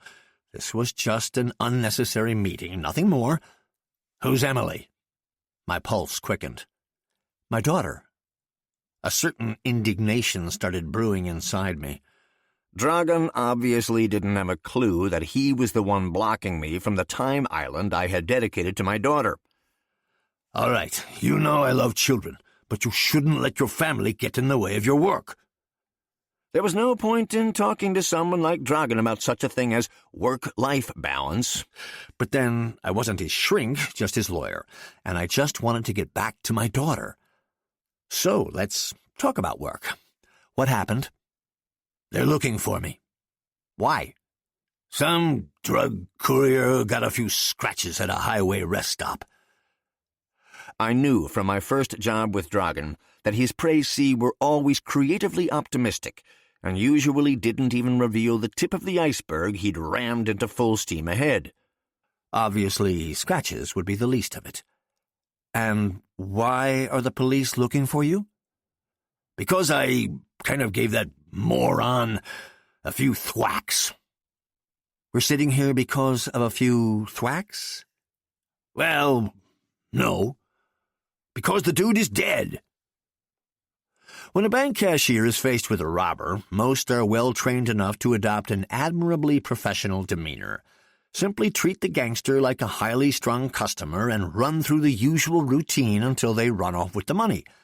Only then can the cashier let their jelly start to wobble. I still harbored a vague hope that after a professional lawyer's chat, Dragan would simply leave, at which point I could mindfully breathe away the stress. So I switched to my professional mode, took a deep breath as I sat down, and felt my pulse going back down to about 100. "What happened exactly?" "For a few months now, product has been offered in our sales area at half our going rate." Okay, at first glance, this looked like an economics problem. Nothing special for a lawyer dealing with white-collar crime. Financially, the trade in classic drugs like heroin or cocaine is like a relay race. At each stage, the baton is resold at a profit, and most of the profit is made just before the finish line. Cutting the drugs and portioning it for individual users creates margins that exceed the imaginable. Even at half price, you still stand to earn a lot of money. If a competitor snatches up your territory, however, you lose your chance at any profit. I looked at Dragan questioningly. "And you know this how?" "From Tony." Tony was the sales manager for Dragan's narcotics division, a hard-hitting wholesale dealer who was in no way Dragan's inferior when it came to brutality. As with many successful felons, the intellectual acquisition of complex constellations of facts wasn't one of his core competencies, but he did have an intuitive sense of how to gain an advantage or avert a disadvantage. This intuition enabled him to make the largest turnover in Dragan's operation, and he considered himself number 2 in the organization. Not everyone saw it that way. least of all Dragan. Okay, so why doesn't Tony fix it? I asked. If Tony had done his job as described in the organizational chart I created, I wouldn't have to be sitting in this junk room right now. Tony thinks Boris's boys are behind it, Dragan replied. Boris was Dragan's closest competitor. The two had started out as pimps together. Once best friends, they'd at some point fallen out. After some bloody back-and-forths, both had staked out their territories, and for some years a more or less reliable peace had been established, which was also due to the fact that I'd secretly given Boris a few tips on legalizing his earnings as well. Okay, but what does all this have to do with the dead guy in the rest stop? I asked. Sasha and I got a tip that someone would be showing up there to deliver drugs to Igor, who would then distribute them on our turf. Igor was Boris's right hand in all his drug dealings, and Sasha was Dragan's driver and personal assistant. A Bulgarian, Sasha had studied environmental engineering back home and come to Germany the day after graduating. Once here, he quickly learned that his diploma wouldn't be recognized, so he didn't become an engineer, but initially applied to work at one of Dragan's bars. I see. And the tip came from whom? Murat. Murat was Tony's deputy. Dragan stubbed out his cigarette in an ashtray. So if the whole thing had to be summarized for a prosecutor, it'd sound like this. Dragan, head of a criminal ring, was on his way to Slovakia with his assistant, Sasha. On the way, Dragan got a call, not from the head of his narcotics department, Tony, but from that man's assistant, Murat. Murat told Dragan that Boris, Dragan's nemesis and head of a rival criminal ring, had sent his right hand Igor to a highway rest stop. There, on Dragan's territory, Igor was to conduct a narcotics transaction that was illegal, not just under the Misuse of Drugs Act, but also according to the two syndicates' own code, because it took place in another syndicate's territory. And that was reason enough for you to bump off the guy with the drugs? Dragan pulled his next cigarette out of the packet, an impressive sight because the man's giant hands were more like mitts. But as he pulled out the comparatively delicate cigarette, he stuck out his little finger as if he were drinking an espresso. On his right ring finger was a showy signet ring that had marked his flesh over the years. Unfortunately, this casual act didn't quite match what he casually remarked next. I didn't beat the guy with the drugs to death. I beat Igor to death. I saw my time island engulfed by ever higher waves. When the head of one syndicate personally kills the right hand of the head of a competing syndicate, the general mood tends to be negatively affected. Clearly, immediate action was required. Well, that might have been a little silly. Sasha and I just wanted to calmly go over our territorial boundaries, but things somehow got out of hand. Going over territorial boundaries is based on an old German tradition. In the past, after landowners set the boundaries of a leased patch of land, they'd take the tenant's children out to the boundary marker of the tenancy in question. There they slapped the children, once on their left cheek and once on the right. This ensured the children would never forget the spot and remember exactly where the boundary ran for the rest of their lives. Dragan!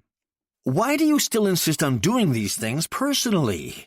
Why didn't you leave it to Sasha or Tony? I thought you were eager to get to Bratislava. I wanted to go to Bratislava with Sasha. On the way, Sasha got the tip-off.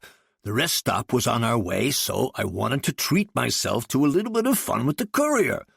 Plus, when it comes to Boris, everything is personal. A little bit of fun? And nobody considered what I'd say? My pulse shot up to 170. The fact that my client had interrupted his own weekend trip to treat himself to a murder didn't give him the right to demand I interrupt mine. There simply wasn't enough space in the small windowless room to breathe away my anger, and seeking out the closest bathroom would have taken me past Ms. Bregenz. but I couldn't possibly just leave now. Dragan, suffering a spontaneous heart attack, was the only thing that could have helped me at that moment. I looked at Dragan, but he was far from collapsing. On the contrary, the story seemed to have put him in a chipper mood. Pretending to think, I closed my eyes for a moment to in and exhale 3 times, my pulse going back to 150, before I opened my eyes again. Are there any witnesses? Well, really, there shouldn't have been any.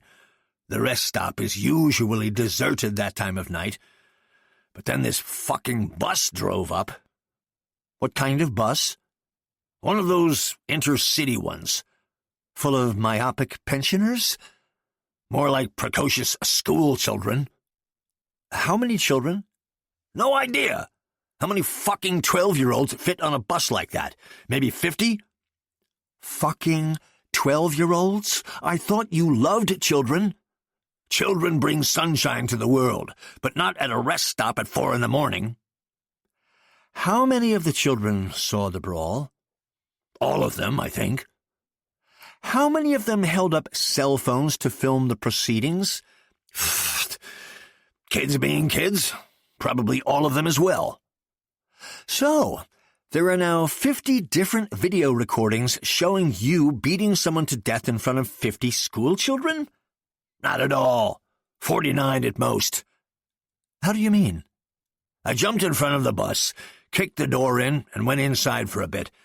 I smashed the first boy's phone out of his hands, stamped on it, and told the others to do the same with their phones. And how many 12-year-olds filmed that part?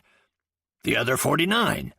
But the sound is guaranteed to be shitty because all of a sudden they started screaming hysterically. Had this madman beaten those children up too? And then? Then the police showed up and we headed out. Has the video already been posted online? Yes. On TV? There too. Are you recognizable? Well, it's very shaky. If it had come from a speed camera, you could definitely dispute it. Dragan tapped on his phone and handed over a YouTube video that obviously came from an N24 news report. It was a sensationally high-definition shot of Dragan jumping out of a van with an iron bar and using it to beat a man who was lying on the ground. The brightness of the recording was due not only to the technical specifications of the 12-year-old's phones, but also to the fact that the man on the ground was in flames, just like the van, which the man had probably just leaped out of to save himself. Then Dragan had showed up with his iron bar, and soon the man on the ground was no longer moving, just burning. I paused the video. I felt sick to my stomach, and I couldn't breathe away the sight of a burning man beaten to death by the man sitting opposite me, as I could hardly stand up now, feet shoulder-width apart, knees slightly bent, chest out, and feel my breath. This only made me angrier. Dragan couldn't just torpedo 12 weeks of mindfulness training in one morning. I needed to dig a little deeper into my mindfulness toolbox to find the appropriate strategy to counter my abhorrence, my anger, my fear, disorientation, and disgust. I breathed where I sat, going through my memories from the past 12 weeks. Breitner had revealed to me that it wasn't anything that happened that caused us to worry, but our own perspective on what happened. Rephrasing Epictetus, Breitner stated that what causes us to worry is not whatever may have happened. It is only after we classify what happened that it frightens us. No single event is good or bad in itself.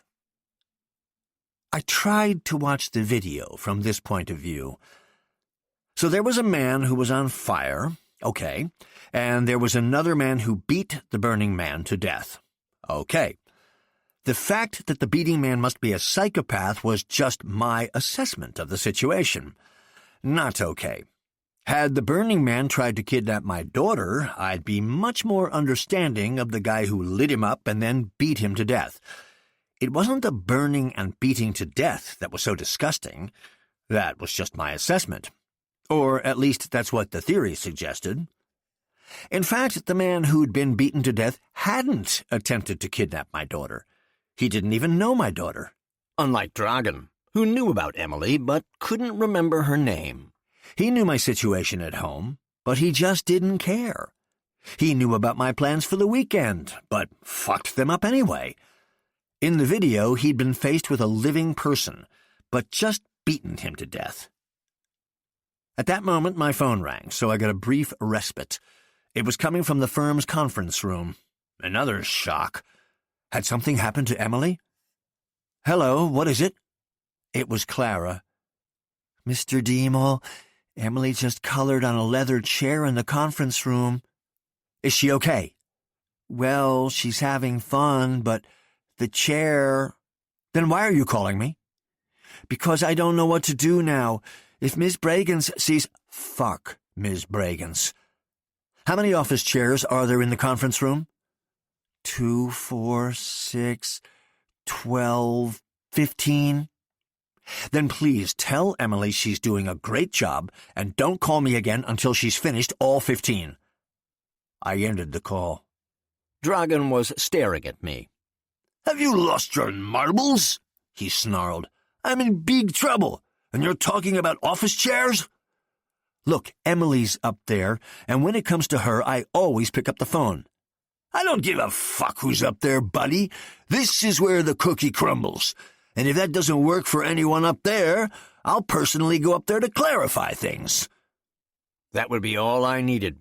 I tried to get Dragan back on topic. I pointed to the freeze frame of the man on fire. Is that Igor? Dragan was briefly irritated. He took a closer look, as if the rest stop had been littered with burning people. Yes, that's Igor, the guy on the ground. Why is he on fire? Well, we just lit a little fire under his ass. In Dragan's world, that wasn't a metaphor. It meant someone's ass got splashed with lighter fuel and usually only noticed it when it was hit with a lit Zippo. As a rule, however, the fire was usually snuffed out as soon as the first blisters started to appear on their ass cheeks. Well, as I said, the situation got a little out of hand. That sissy couldn't wait in the van until we'd put his ass out. He just had to rush out. And the guy with the drugs? That's another thing. It turns out he didn't even have any drugs. He only wanted to peddle Igor a crate of hand grenades, but by then, Igor's ass was already on fire. Well, if that's all, where'd the guy go? Sasha knocked him out back in the van. He won't be any trouble. He won't be any trouble, so he was dead too. I shook my head, grasping for one clear thought.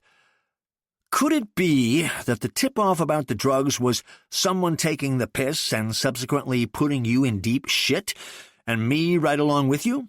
Is one unverified call from some assistant of Tony's reason enough for you to run entirely amok? I'd never spoken to Dragan like this before, but it did me good. Dragan didn't seem to have noticed my change in tone. He was preoccupied by other issues.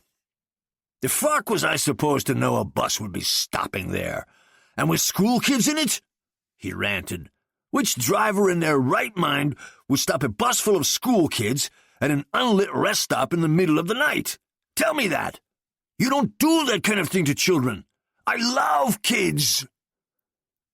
I turned back to the phone and clicked resume.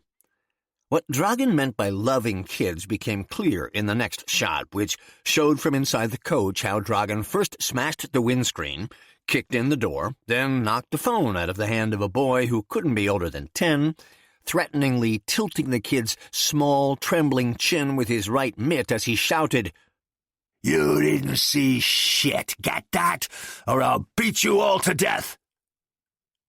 The footage of the 49 children's phones obviously provided enough newscast nuggets to splice together a whole story. It cut to a different recording and ended with a close-up of Dragan's Porsche Cayenne, which was apparently lacking license plates. You could see Dragan jumping into the back seat and then speeding out of the rest stop. In the background, the burning van leaped up as the crate of hand grenades exploded, probably tearing the alleged drugs courier unconscious inside into 1,000 pieces. A coherently edited piece that would have played to a thrilled audience on the big screen. So we were not just dealing with some guy who'd gotten a few scratches. There was also a human torch, a witness torn apart by hand grenades, one clear instance of manslaughter, and 50 traumatized school children. For Dragan, perhaps incidentals, but for me as a criminal defense lawyer, rather essential. But where's Sasha? Downstairs in the ice cream van. He drove me here. No, I mean, where's Sasha in these videos? Is he also recognizable? Nope. He was in the van with me at first, and when the bus showed up, he fetched the Cayenne right away, with a sweater over his face, as a mask, kinda. And the Cayenne's license plates? Sasha tore them off and tossed them in the car. Sasha did good. Where's the Cayenne now? Airport, long-term parking.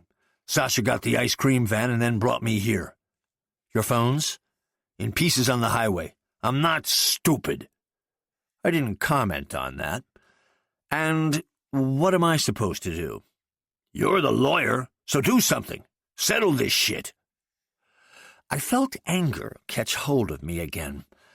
Sure, I blustered, but I'm a lawyer, not a plumber, and when we're treading in turds this massive, I too reach my limits. You do your lawyer thing right now, or I'll make you eat shit yourself. My carotid artery started throbbing like a maniac. We were silent for a moment. Dragan was right. There was no point fighting it. In any case, he was holding the longer end of the stick. Okay, I said as calmly as I could.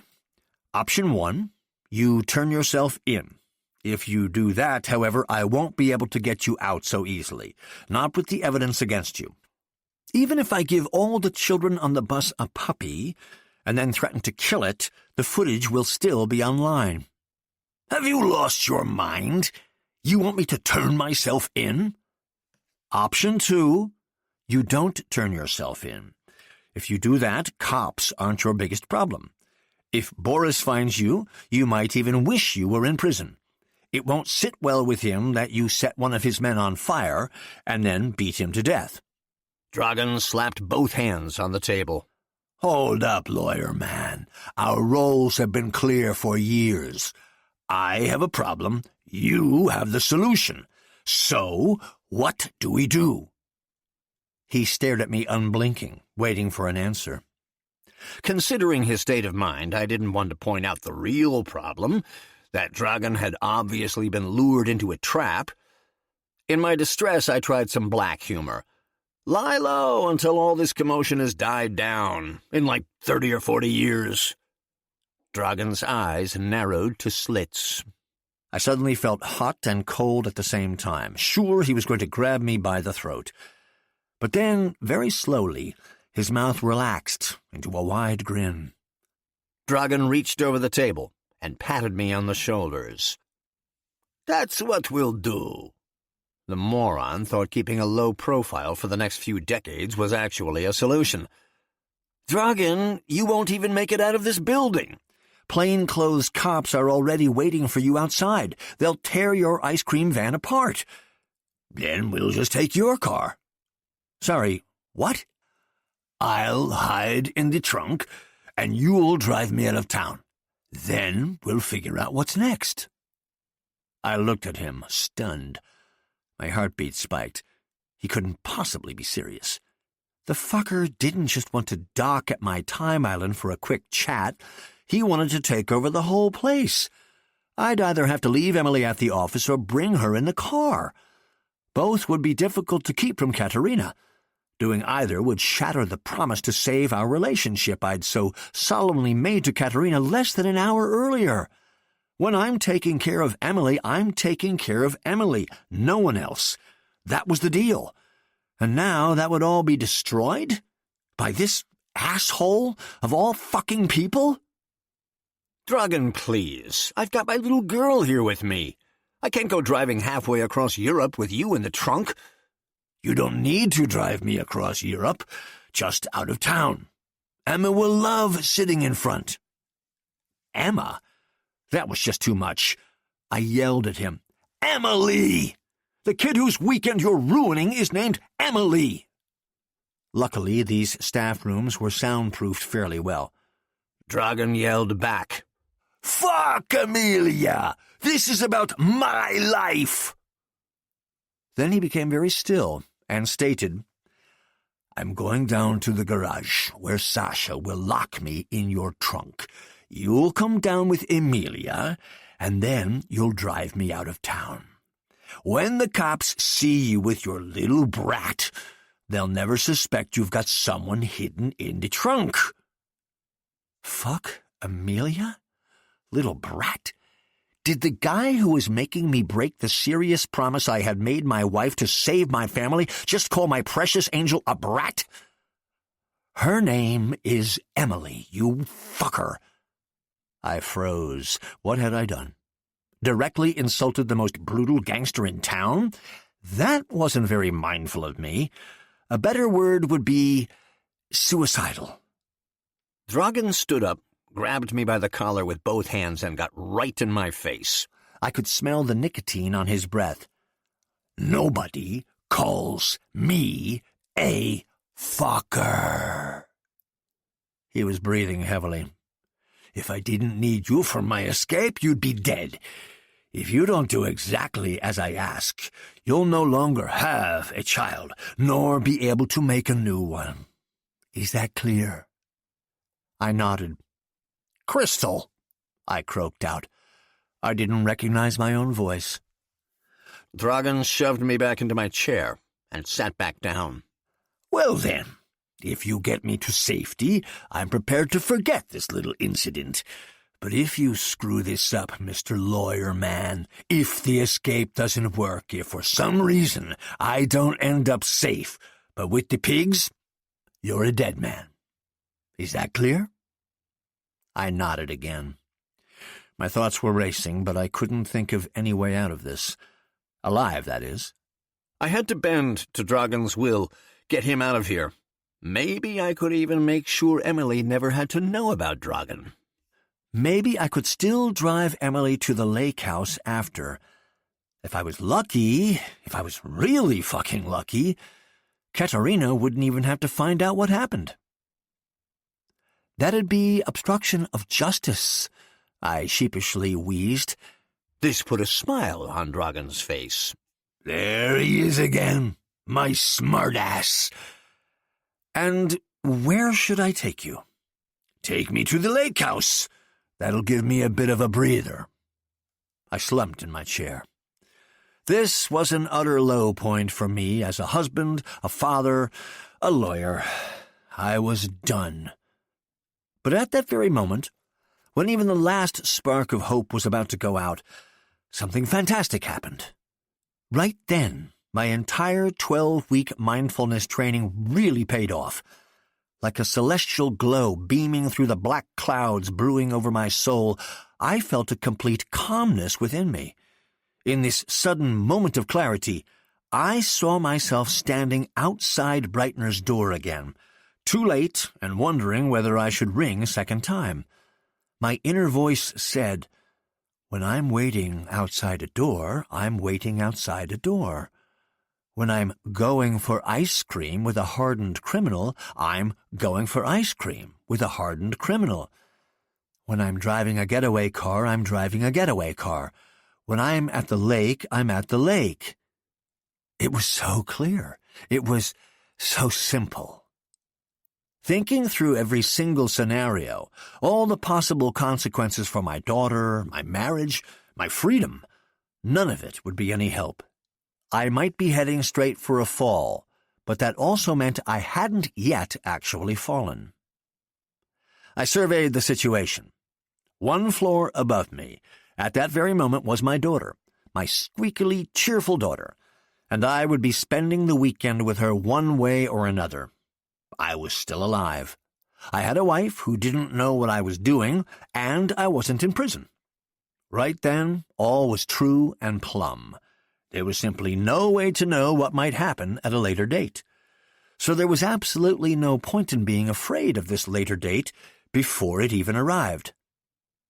"Fine," I said. "Here are the keys. I'll see you in the garage. Dragan took the car keys with a look that probably meant, "Why not right away?" Then he got up and took the elevator down. I waited for it to come back up and headed to the 4th floor. In my office, I kept several prepaid phones in the bottom drawer of my desk. Although the legal hurdles for a warrant to tap a lawyer's phone were enormous, the technical hurdles were not. If Dragan really wanted to go into hiding, we needed a secure means of communication. If I was planning an escape, I was planning an escape. I hated my job, but I knew how to do it. Chapter 8. Relaxation Triangle. When you notice a new tension, you should realize 3 things. 1, you do not have to change anything. 2, you do not have to explain anything. 3, you do not have to judge anything. To relax, you do not have to do anything. Even just noticing and accepting the tension often works wonders. You also do not have to root out the cause of the tension. Just allow yourself to be tense. Know that you do not have to judge how the tension affects you. Let the tension be tension, and notice how that makes the tension pass on its own. Joschka Breitner, Slowing Down in the Fast Lane, Mindfulness for Managers. As soon as I got to my office, the phone rang. Ms. Bragans icily informed me that Peter Eggman, Detective Chief Inspector of the Homicide Command, was on the line. I'd known Peter since our student days. We both took an early interest in criminal law. His criminological skills were good enough for the civil service, so he got a homicide squad. My legal skills were too good for the civil service's low salary, so I got a homicidal maniac. Peter had a functioning marriage and a son Emily's age. We respected each other, even though we were usually on opposite sides of the law. Though it wasn't easy, I tried my hardest to sound my usual cheerful self. "Morning, Peter. What can I do for you?" "Have you seen your favorite client today?" "You know I won't answer that." "You might have already seen him on TV or online." "I'm not answering that either." "If you do see him or speak to him in person, can you please pass him a message from me?" "If you want to talk to him so badly, why don't you look for him yourself? Don't you get paid for that kind of thing?" "I'm well aware how close you two are. So if you see him, just tell him thanks. Solving a murder has never been easier." "I have no idea what you're talking about." "Then why are you at the office on a Saturday morning?" "Because my daughter wanted to play lawyer." "How do you play lawyer?" "By coloring on court decisions in our conference room." "My son likes to do that with arrest warrants at police headquarters, but Dragan's arrest warrant already looks quite colorful, even without his embellishments." "Let's hear it then, Peter. What do you want from me?" "Tell him to turn himself in. It'd save all of us a lot of trouble." "Hope you have a great weekend, too." I hung up. After grabbing 2 prepaid phones, I turned off my own phone and went down 1 floor. Fortunately, I remembered Breitner's 3 essential rules of mindfulness. First, take things as they are. When you're tense, you're tense. Second, accept it. Don't even try to account for the tension. Allow yourself to be tense. And third, don't judge the situation as either good or bad. So I accepted that I was violating all points of my agreement with Katerina. I accepted that I would take a psychopath along in my trunk as I drove to the lake house, where I'd wanted to spend the weekend relaxing with my daughter. And I decided not to judge that situation. I also tried to see the positive in the here and now. I was picking up my daughter and taking her to the lake. In the conference room, numerous court decisions, 5 of the 15 leather chairs, and the cherry wood table had all been successfully used as canvases. When Emily saw me, she ran into my arms, beaming with joy. She was clearly delighted about all the fun things you could do at a law firm. "Daddy, I drew a really big picture." "How wonderful. Let's see." "But that's marvelous. You know what? It's so nice. We'll leave that up here at the firm. Can't we take it with us? Aren't we going on our mini break? To the lake? To the lake. I thanked Clara for watching Emily and asked her to tell Miss Bragans to please clean the conference room. Don't you want to wish Auntie Bragans a nice weekend? I said to Emily as we walked past the reception desk on our way to the elevator. To my great delight, Emily said no. When we got to the underground car park, I could see from afar that Dragan and Sasha were leaning against my Audi A8 company car and smoking. The trunk was open. My meticulously packed weekend bags with towels, sunscreen, mixed nuts, Capri Suns, and so on had been carelessly tossed next to the car. The ice cream van was parked immediately to the right. I had to think quick. How could I sneak Emily past Dragan? I picked her up. Emily, let's play a game. What kind of game? You'll keep your eyes closed, then I'll say a magic spell, and when I tell you to open your eyes again, you'll be in Ice Cream Fairyland. Okay? Okay. Emily squished her eyes shut. I ran to the ice cream van, putting my finger to my lips so Dragan and Sasha wouldn't talk to me. Of course, Dragan did so anyway. What's this? Hasn't Evelyn ever seen a murderer? He roared with a grin. I glared at him and headed to the ice cream van, holding my hand in front of Emily's eyes to make sure. Daddy, who's there? Oh, no one, just some people standing by their car and being silly. What is a murderer? That's not important, darling. Okay, now get ready for your surprise. At least the quick-witted Sasha understood what I was doing. He put his hand on Dragan's shoulder and said, Boss, don't you want anything to drink for while you're in the trunk? For those few miles, forget about it. It'd only make a mess if I tried to drink anything all scrunched up. I was infinitely grateful to Sasha for his distraction.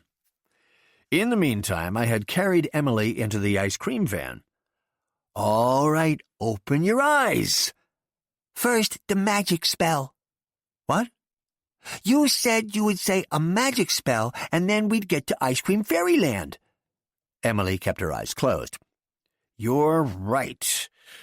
Ready? Hocus pocus, 1, 2, 3.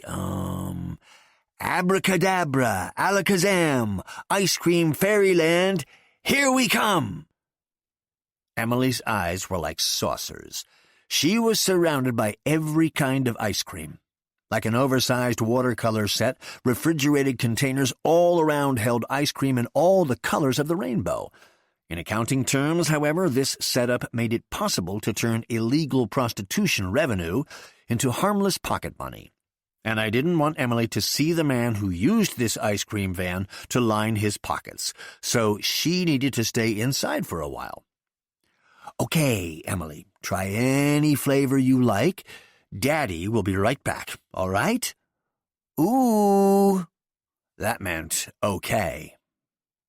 I got out, closed the door, and went over to Dragan. He gave me a mocking look. Abracadabra. Why are you talking shit? Shit? Didn't you say to separate work and family? Emily doesn't necessarily have to see what we're doing here, right? I took the daddy-daughter weekend bags and stowed them on the back seat. You'll stick to the plan? Duh. And if you want your daughter to have any more ice cream in the future, you better not do anything stupid. Turning to Sasha, Dragan said, Thanks for your help. You won't see me for a minute. And then he uttered the sentence that would irrevocably steer my life onto a new path. Bjorn will help me disappear, and in my absence, he'll tell you and the others how to conduct our business. Tell the officers. I thought I must have misheard. I was going to do what? Dragan apparently wanted me to be a hand puppet in his underworld Punch and Judy show, and he would be the puppet master. So far, at least in my eyes, it had always been the other way around. I was consulting from backstage, and no one had any idea what I was doing. The roles were relatively clearly assigned. Organized crime is characterized by the fact that it is, as the name already suggests, organized. And Dragon's organization was no exception. I had created enough organizational charts for him to know who was operating at which level. At the lowest level, you had the groupies, who wanted to join the gang and did little tasks for little money, replenishing drug depots, setting fire to stores, beating people up. They weren't interested in the big picture and had no idea who was running the show. If they were caught, they couldn't give anything away except that someone had given them €100 for putting a package into a locker or smacking someone into intensive care.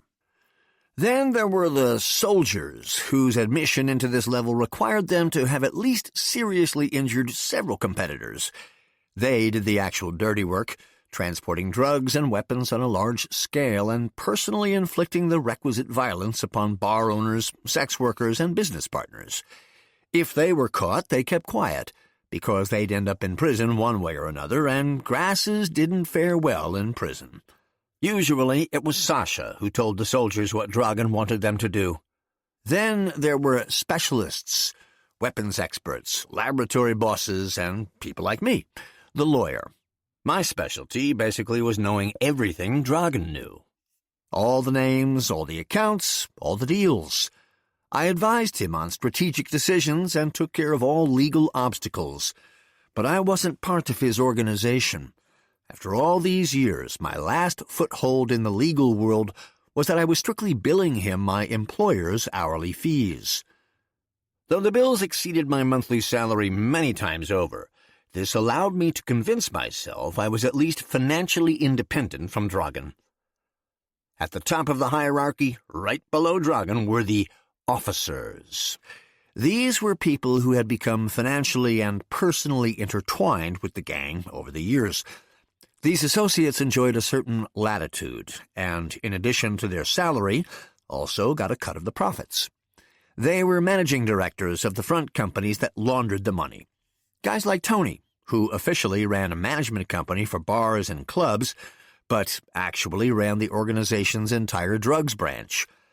There was also someone like him on weapons and prostitution. Each pillar was headed by an officer who officially was the managing director of a completely legal company. In my day-to-day business, I kept in touch with the officers and took care of leases and employment contracts, making sure these facades looked clean as a whistle. Aside from Dragon, I was the only one who knew the entire constellation. When it came to the details, probably even better than Dragon himself. And in Dragon's imminent absence, I was supposed to take charge of these officers? I thought about Emily. I thought about my life. If I wanted to save both, I had to do what Dragon wanted. And if I did what Dragon wanted, nothing would ever be the same again. Thanks for nothing, dickhead. Dragon disappeared into the trunk without a word. For someone who was 6'4" and over 200 pounds, he slipped in relatively elegantly to make himself comfortable on an old down sleeping bag Sasha had found somewhere, or at least he tried. Curled up in a fetal position, he gave us a thumbs up. He reminded me of a monstrous creature trapped in a much too small specimen jar in some dusty anatomical collection. Only that the specimen jar was unfortunately my trunk, and the creature very much alive. Sasha closed the trunk and the lock clicked. "Thanks for distracting him earlier," I said. "Of course. Children shouldn't be involved in this kind of stuff." "No one should be involved in this kind of stuff." "We can't choose our lives. We can only live them." Maybe I should quote that to Breitner sometime, if I ever saw him again. Before I could say anything more, Sasha disappeared behind the windowless back of the ice cream van. This way, Emily wouldn't have to see Sasha either, and I wouldn't have to explain anything to her. I opened the door of the van. Inside stood my little girl, bopping to a cheerful tune she was humming to herself. She was covered all over in different shades of pink and red. I needed to quickly switch from the torment of my professional life back to the bliss of being with my daughter. "Well, how'd you like your surprise, love?" I wiped Emily's mouth with the hem of her dress, the one part that didn't have ice cream on it yet. "Look, these are my favorite colors. I love them so much," she exclaimed. "And I love you so much." I picked Emily up, kissed her, and carried her to her car seat. On the way, my knees nearly buckled. Something in me was vehemently against putting her in the same car that contained a psychopath who'd threatened both our lives. But I didn't have a choice. I forced myself to recite my mindfulness mantra. When I'm carrying my daughter, I'm carrying my daughter. When I'm getting into a car, I'm getting into a car. I would take my daughter to the lake house as we had planned. In that moment, nothing else mattered. As for anything else, time would tell. I clicked Emily into the car seat. "I want chicken McNuggets and chocolate milk," she said.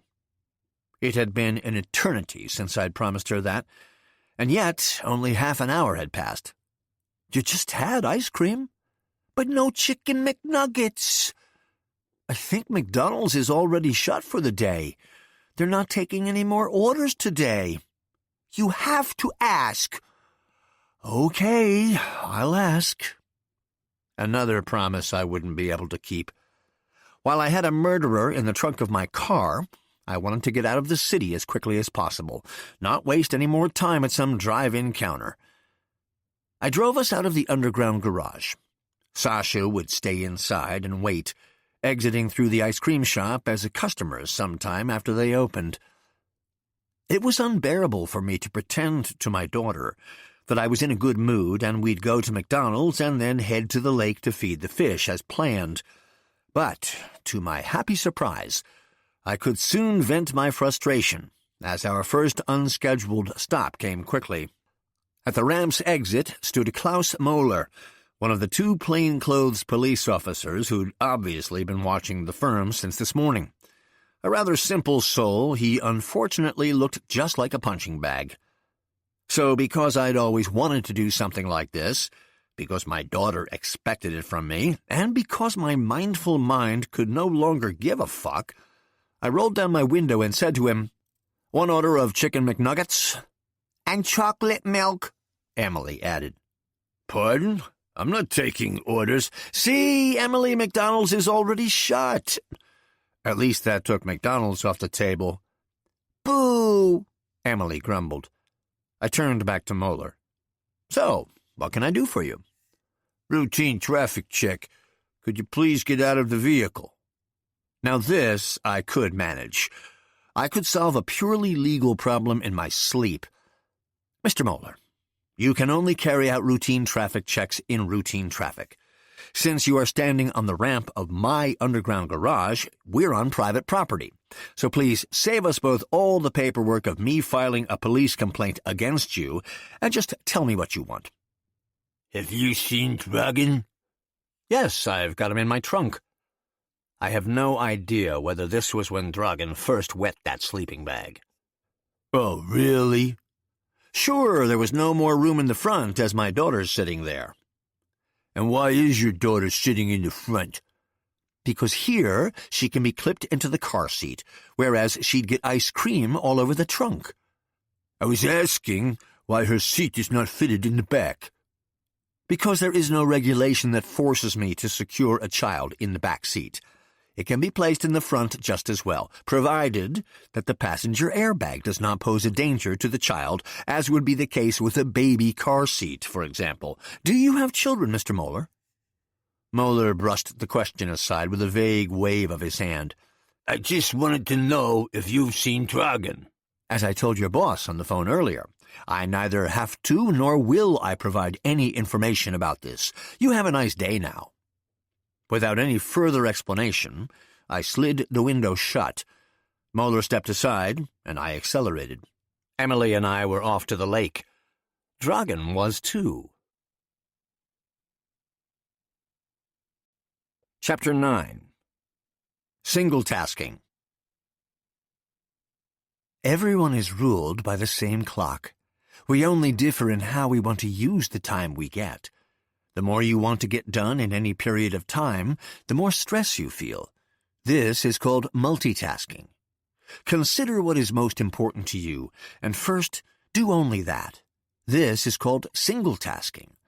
Once you are done with that first task, move on to the next important one. You will find that even before you finish, you will no longer feel any pressure and be left with time to spare. Joschka Breitner, Slowing Down in the Fast Lane, Mindfulness for Managers. Whether the ride was tolerable for Dragan, I do not know. One of the nicest things about an Audi A8 is its sound system. If you turn up the volume in the front, even halfway, the criminal in the trunk might shout as loud as he can. You won't hear anything but the teddy bear's picnic. On our trip to the lake, I felt myself relax. If I looked at it mindfully, little had actually changed. Sure, we were a good hour late, and I had a bad guy in my trunk. But otherwise, wasn't this weekend going entirely to plan? Before we even got on the highway, Emily was already asking for nuts to snack on and songs to sing along to. The ultimate signs our mini-break had started. And if my little one was enjoying the ride, so should I. At least I could try. I owed Emily as much. So I tried to see Dragan for what he was. Some work I'd brought from the office and tossed in the trunk. It was the weekend. Work could wait. For the next hour, I wasn't supposed to do anything else but drive anyway. 2 rounds of The Lion Sleeps Tonight and 1 Teddy Bear's Picnic later, the A8 passed through the electric gate, 70 yards later coming to a gritty halt on the gravel in front of the house. The sun was hot and high overhead. Though the house was picturesquely situated on a perfect plot, you could only enjoy it if you had access. Surrounded on 3 sides by a 3-yard-high iron fence, completely enclosed by conifers, the property was only open to the lake. Outsiders could just catch a glimpse of the house from the water. From the road, the only access point was the electric gate.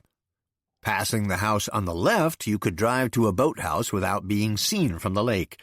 To the right of the boathouse, some reeds rustled on the shore, and a wooden jetty extended about 15 yards into the lake. On the other side of the jetty was a small sandy beach with a barbecue area. The house itself was also fairly well shielded from view by bushes and hedges. I'd been quietly hoping Emily would fall asleep on the drive. That way I could let Dragan into the house unnoticed. But she'd been wide awake the whole way. When I turned off the engine and the music, a knocking could be heard from the trunk. I walked around the car, but before I could unbuckle Emily from her car seat, she noticed the sound. "Daddy, what's that sound?" she asked. "That's work. Daddy left some work in the trunk. I should bring it inside right away." There are moments when even 2.5-year-olds can suddenly seem very wise and grown up. This was one of them. Emily raised her index finger and looked at me gravely. "Daddy, but work is not good. A trip is good. First we do the trip, then you can work." Anyone else would probably find it precocious for a 30-month-old to pronounce life lessons to a 42-year-old. But when it's your own daughter, all emotional barriers fall away. Out of the mouths of babes doesn't even begin to reflect the pride a parent feels when they realize that slumbering inside their child might be the next Dalai Lama. My daughter had just independently invented the notion of time islands. First our trip, then work, I repeated. That solved all our problems. On closer inspection, Emily's approach was a combination of time islands and the philosophy of single-tasking. A time island meant not being disturbed while inside its protected space. Single-tasking meant that disturbing things should be processed bit by bit, not all at the same time. So, according to all the tenets of mindfulness, there was no reason at all to let Dragan out of the trunk now. What could he even do? Call the police? My mindfulness guide included page upon page of advice on time islands. You should turn off your phone, ignore the vacuum cleaner, and not water any flowers. Simply be mindful of yourself and your needs. The time island rules might not explicitly state that you aren't allowed to let mobsters out of your trunk, but if you stuck to the single-tasking approach, it was entirely obvious. After long, dehumanizing weeks of convincing people, what I needed was to finally enjoy some time with my daughter, just for a lousy 36 hours, to sit on the jetty, eat some nuts, feed the fish. I shouldn't deprive myself of that simply because of my exaggerated sense of duty. Usually I had to force myself to practice mindfulness, but somehow I didn't have to now. On the contrary, if I let the guy out of the trunk now, it would all be over and done with instantly. Emily's weekend, the fishing, the swimming, the nuts. Plus, Daddy would have lied. Worse, Daddy would have suddenly become this criminal's finger puppet. And, of course, Emily would tell Katerina about it. Then our mindfully reconstructed relationship would collapse, and I'd no longer be allowed to spend any real time with Emily at all. In that moment, I could imagine no sequence of events I could live with that would involve opening the trunk. If I simply left the trunk closed, on the other hand, everything would remain as it was. With the car key in my hand, I looked back and forth between my daughter and the trunk. In my head, I heard the voices of Breitner, Katerina, and Dragan. You don't have to do what you don't want to. If you screw this up, you won't see Emily again. If I didn't need you for my escape, you'd be dead. The solution was so simple. It was that advice that had touched me so deeply back in Breitner's first mindfulness lesson. I don't have to do what I don't want to do. I am free. Dragan was work. Work could wait. I put the car key in my pocket and helped Emily out of her seat. You know what? How about we go and sit on the jetty, eat some nuts, and feed the fish? Yay! For the rest of the day, Dragan didn't even enter my mind. Though just 100 yards away in the car, my work felt light years away. I sat on the jetty with Emily and nibbled some nuts. While sailboats went by, far from shore, we spat bits of nut into the water to feed the fish. We jumped into the lake. We built sand castles on the beach. And while I sprayed Emily with SPF 50 sunscreen every 30 minutes, out in the blazing sun in front of the house, Dragan's trunk steadily heated up to 139.5 degrees. I'm not a doctor, but lawyers need to be skilled at reading up on new topics. Thanks to the internet, I was later able to compare Dragan's day to ours. While we were sitting on the jetty, the trunk was already an estimated 73 degrees warmer than Dragan's body, which would have initially tried to keep its temperature at the usual 98.6 degrees by producing as much sweat as possible in order to cool down. The blood vessels in his skin would have widened to give off heat through increased blood circulation. Perhaps Dragan tried to free himself from the trunk, which is difficult when you're a colossus caught in a cramped space and cannot exercise your full strength. In any case, any experiments along those lines did not achieve a positive result, only a further increase in temperature.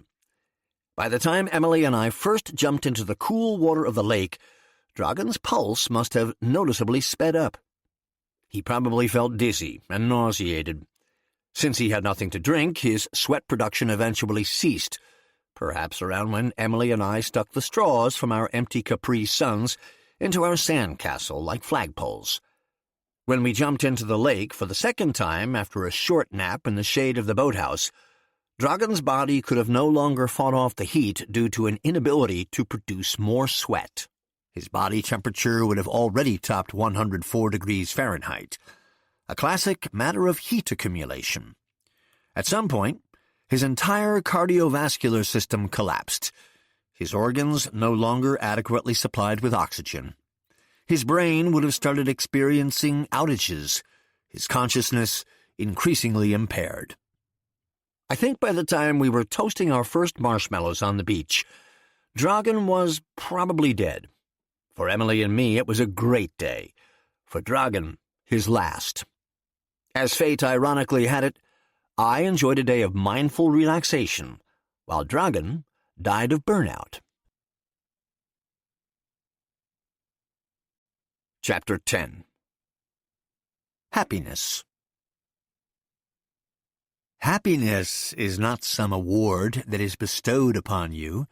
The source of happiness is within us. This is why we should not try to seek happiness outside of ourselves. We can only find it inside of us. Joschka Breitner, Slowing Down in the Fast Lane, Mindfulness for Managers. After toasting the marshmallows, we sat on the beach for a while longer. Emily snuggled up on my lap as I told her the story of Hans in Luck, her favorite of the Grimm's fairy tales. And before Hans had even exchanged his piece of silver for a horse, she'd fallen asleep in my arms. I carried her into the house, tucked her in, and turned on the baby monitor. Once I'd got a bottle of wine, a corkscrew and a glass from the kitchen, I sat down on the jetty with the baby monitor. Back in the kitchen was the first time I'd considered going to check on Dragan, see whether he was angry. I stopped short, or whether he was still alive at all. I considered the summer heat, and the fact that Dragan hadn't brought anything to drink in the trunk, the idiot. That's when I was struck with a sudden panic. If I opened the trunk, there were only two possible outcomes. Either I'd killed my client, or my client would kill me. But as long as the trunk remained closed, I was spared both. So why should I open it now? Out of curiosity? To ruin a perfectly lovely day? How stupid would I have to be to do that? A pile of work doesn't get any smaller the more you look at it. And at that moment, I just didn't want to deal with the fact that whatever happened would be unpleasant. Later, yes, but not just yet. So instead I stood up, legs shoulder-width apart, knees slightly bent, chest out. I breathed. I felt. For about a minute, but that was enough. I was substantially calmer, and I remembered that Breitner had impressed upon me that happiness requires discipline. It's not always simple to simply be happy. I couldn't help but smile as I repeated the mantra my daughter had gifted me today. First our trip, then work. Create a time island for yourself. Stick to single tasking. I would table the Dragan issue for the rest of the weekend. I sat back down on the jetty and let my gaze drift over the water. For the first time in a long time, I felt enjoyably carefree, somehow lighter. I didn't know if that was the right word. I just felt happy? Yes, that was it. I was happy to sit on the warm wood of the jetty with a glass of wine and listen to my daughter's peaceful breathing on the baby monitor. The sailboats were all gone. All except for one that had apparently dropped anchor out on the lake. As the water lapped against the jetty's pilings, I thought about Hans in Luck. What a dummy that Hans was. After serving his master well for 7 years, he's given his freedom and a piece of silver as big as his head. He sets off for home and trades his silver for a horse, only to find it goes too fast. He trades the horse for a cow that's too old to produce any milk. He trades the cow for a pig that turns out to be stolen. The pig he trades for a goose, the goose for a grindstone which rolls into a pond. Arriving back at his mom's empty-handed, Hans cannot believe his luck. He's finally free of everything. Emily loved changing up the story. In her latest version, Hans traded the cow for a suitcase full of caramels and 4 horses. Hans ate it all and got to his mom's with 4 horses in his tummy and unable to believe his luck. First and foremost, because having 4 horses in your belly must feel funny, but the moral of the fairy tale was still the same. a bad barterer gleefully skips home with nothing but his freedom. For some reason, my daughter loved this foolish loser who lets himself be bamboozled by everyone he meets and ends up with nothing. Nothing, that is, but his freedom. What was that freedom thing again? Freedom means not having to do what you do not want to do. That was the day it must have really sunk in. Basically, I was the total opposite of Hans. When I finished law school, I hadn't received a piece of silver but a diploma and my freedom. The freedom to no longer have to study, but to do what I wanted with my life, and not to do what I didn't want to do. Unlike Hans, I wasn't heading back to some ominous place called home. I didn't have one yet, so I set out into the world, and I didn't start trading in my wages, but my freedom. And what did I get in return? I traded my freedom for financial obligations to live with a woman I had little in common with. I traded all the lives I could have in this world for a narrow career ladder that was going nowhere. I traded my abstract idea of success for a concrete company car. I traded my sense of justice for vast amounts of money from a hardened criminal, and each trade got me more and more entangled, more dependent on his crime syndicate. Everything I'd received in turn for my freedom now lay in the trunk of my Audi A8, and none of it meant anything to me. So who was I, of all people, to call this Hans an idiot? On the other hand, if I hadn't made those trades, I'd never in my wildest dreams have found a home like the one I shared with Emily. That precious creature sleeping behind me in the house, she meant everything to me. It was becoming high time I tossed my grindstone into the pond, but not today. First our trip, then work. The bottle of wine was empty, and I went back into the house. The solitary boat on the lake stayed where it was. Yes, I was happy. Chapter 11. Awakening. Mindfulness means focusing your gaze. Mindfulness does not mean closing your eyes. After spending time recharging your batteries, you have to put them to use. The transition between these phases is like waking up. Don't fight it. Allow your breath to flow freely. Let it happen. Mindfully commit to the task that awaits you. Joschka Breitner, Slowing Down in the Fast Lane. Mindfulness for Managers. I slept dreamlessly, deeply, happily.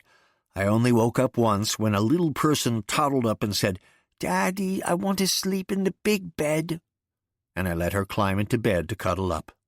As a reward, I was awakened on Sunday morning with a barefoot size 5 kick to the face. It woke Emily up too, and she looked sleepily round the room. When her gaze fell on the balcony door and she saw the lake beyond, she opened her eyes wide, took a deep breath and shouted, "Daddy, look! The lake's still there!" It's amazing when children make you realize that the beauty of the world around us is not a matter of course, but a cause for joy. How fleeting adults' worries were in comparison. Having trouble with something at work? New trouble will surely follow tomorrow. The lake's still there. The lake will even be there when the job's long over. So why wake up and immediately worry about some godforsaken trouble at work when you could look at a lake instead?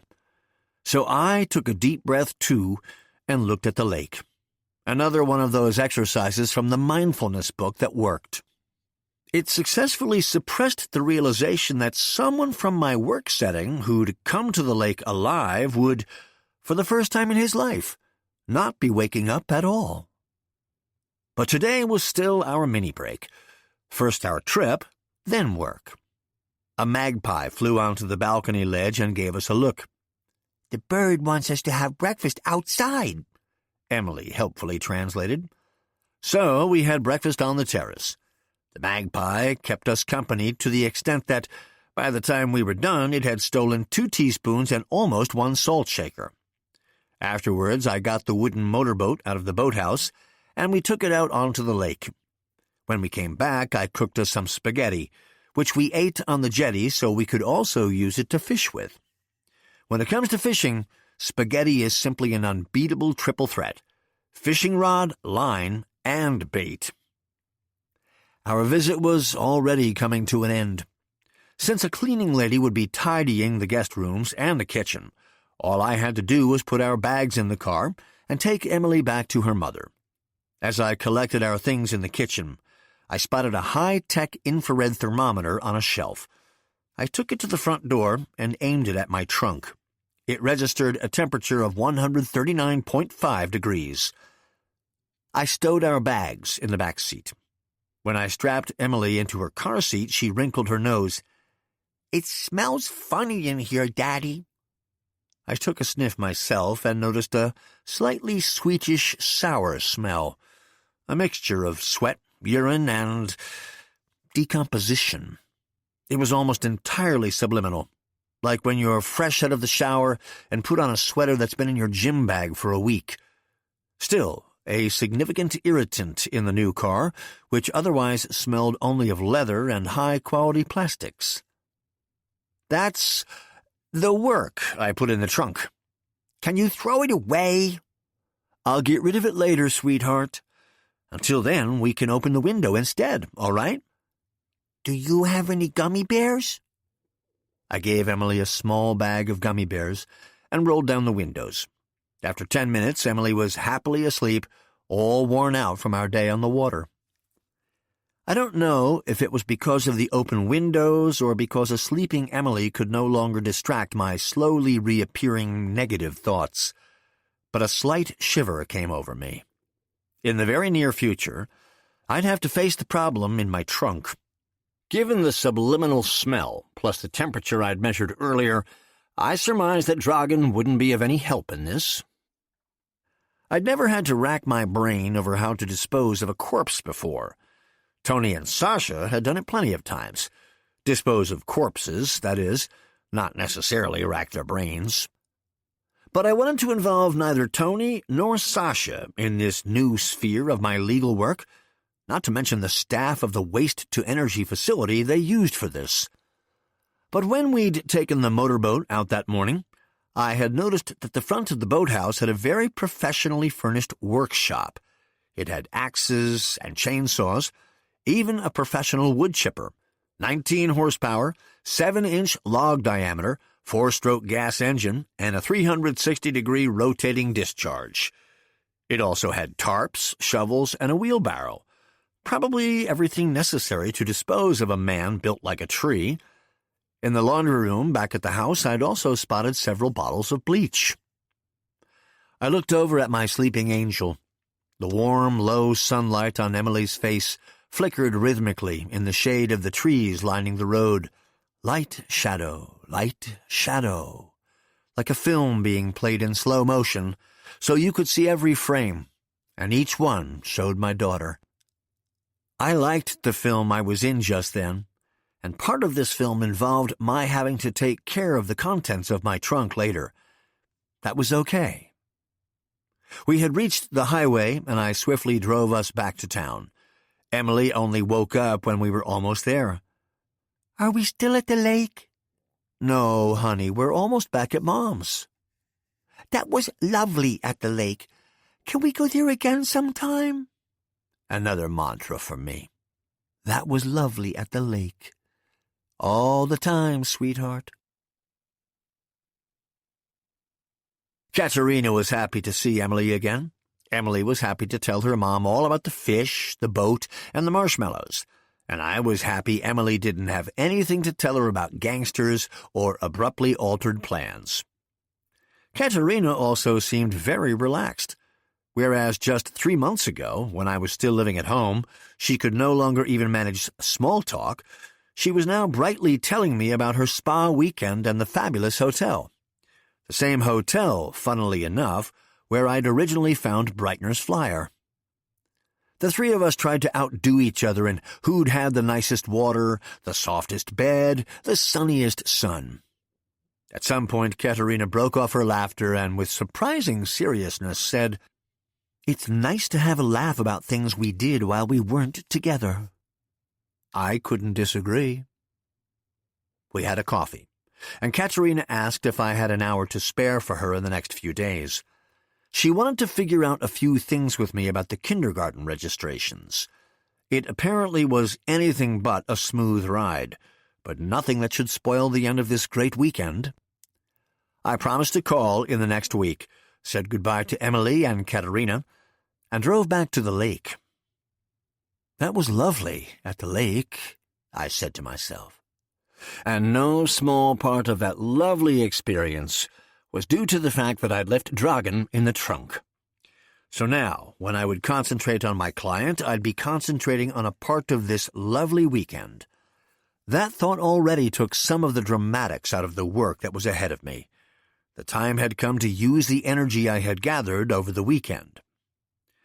First, however, I should say that for me, this weekend's mindful murder had indeed been the solution to all my problems. I had defended my time island and kept my promise to Katerina, and it certainly looked like Dragan would no longer disturb any of my time islands ever again. From a strictly rational perspective, the weekend had also been a complete success for Dragan. Only one day earlier, we both assumed he would end up either in jail or in Boris's clutches. Today, both options were off the table, once and for all. The police could no longer arrest him because he was dead. Boris could no longer kill him because I'd already done so. The downside of my ingenious solution was that, although I may have been rid of all my existential problems from the previous day, now I was stuck with a few not insignificant new ones. First of all, I was now, apparently, a murderer, albeit by omission. I took a moment to hear what my conscience had to say about this. I listened for quite a long time. But concerning this matter, I didn't think it presented much of an issue. To put it in more mindful words, I had done nothing wrong. Quite the opposite. My omission had achieved something good. I had prevented something much worse from happening to my daughter and me. So, morally, what I'd done was really quite commendable. Considering my professional dealings with the police, however, I knew they didn't operate according to such strictly mindful standards. And they had very different ideas about what might constitute commendable behavior. If the police learned Dragan was dead, they'd start looking for his killer, regardless of whether Dragan was a bad person or not. I didn't have the slightest interest in becoming a murder suspect just because I was the lawyer who'd successfully taken him out of the firing line. Which immediately led to the next two problems. I couldn't even bill him for my brilliant lawyerly performance. Were the firm to learn that Dragan was dead, I would have lost my only client, at which point they could also immediately dispose of me, his blah lawyer. So, Dragan's demise might have saved my life, but if anyone found out, it could still cost me my job. Boris, the head of the rival gang, posed a completely different problem. As long as he assumed Dragan was alive, he'd be out for blood. Yet, if he were to learn that Dragan was dead, he'd no longer be looking for Dragan, but looking to become his successor instead, which would lead to turf battles and any amount of mess. And if there was any doubt about his condition, a lot of people whose lives I'd turned upside down for Dragan would want to turn their lives right side up again. And though I now had plenty of time due to my lack of a client, I somehow didn't feel like dealing with all that in the slightest. It was still completely unclear to me who had lured Dragan into that rest stop or why. I really had to discuss that with Sasha, as this unknown was the biggest in my calculations. And above all, Dragan's gang would not think very well of me if they learned that their boss had joined the choir invisible beneath my Audi's power-operated trunk lid. It was therefore best for everyone involved if no one found out that Dragan was lacking a pulse, and therefore no longer my client. It had to look like Dragan had just disappeared from the scene, as he had many times before. At some point, he'd always shown up again. And hadn't he explicitly told Sasha that I was to represent him during his absence? There you go. All I had to do was keep passing Sasha idiotic pseudo-instructions, and no one would miss the boss much. I didn't even need Dragon's entire body as a proof of life, just his thumb. The reason for that was simple. Dragon and his officers had built a communication system that was as old school as it was effective. He'd take a random page from that day's newspaper, circle words, letters, numbers, and connect them into sentences. He'd then initial the page with his scarred thumb, into which he'd had branded an unmistakable D. He'd send the newspaper page to his officer, who could then, based on the date of the newspaper and the thumbprint, determine the timeliness and authenticity of the instructions, and burn the page after reading. This way they didn't produce any evidence that could be presented at trial. So all I needed to keep Dragon alive indefinitely was his right thumb. The rest of him could disappear. In general, it shouldn't be too difficult to sell Dragon's death as merely a deliberate disappearance. After all, that kind of death really only differs from a rather long absence in that the person fails to eventually come back. Sure, at some point there would certainly be questions, uncomfortable questions even, but not just yet. I decided to continue living mindfully in the here and now, and not be distracted by any questions I might be asked in the distant future. One step at a time. Dragon's death was a result of my mindful new approach to lawyering, and I wanted to take my next steps mindfully and full of love for myself. And the very first step was to get that massive bastard and his probably piss-soaked sleeping bag out of my trunk. Chapter 12. Intentional Centering. Even the longest journey starts with one small step. If you take each step mindfully, you will not be exhausted at the end of your journey, but alleviated. Therefore, as you take each step, focus on what constitutes that step. 1. Take in the purpose of what you are about to do. 2. In and exhale once. 3. Perform the task in a calm and centered manner.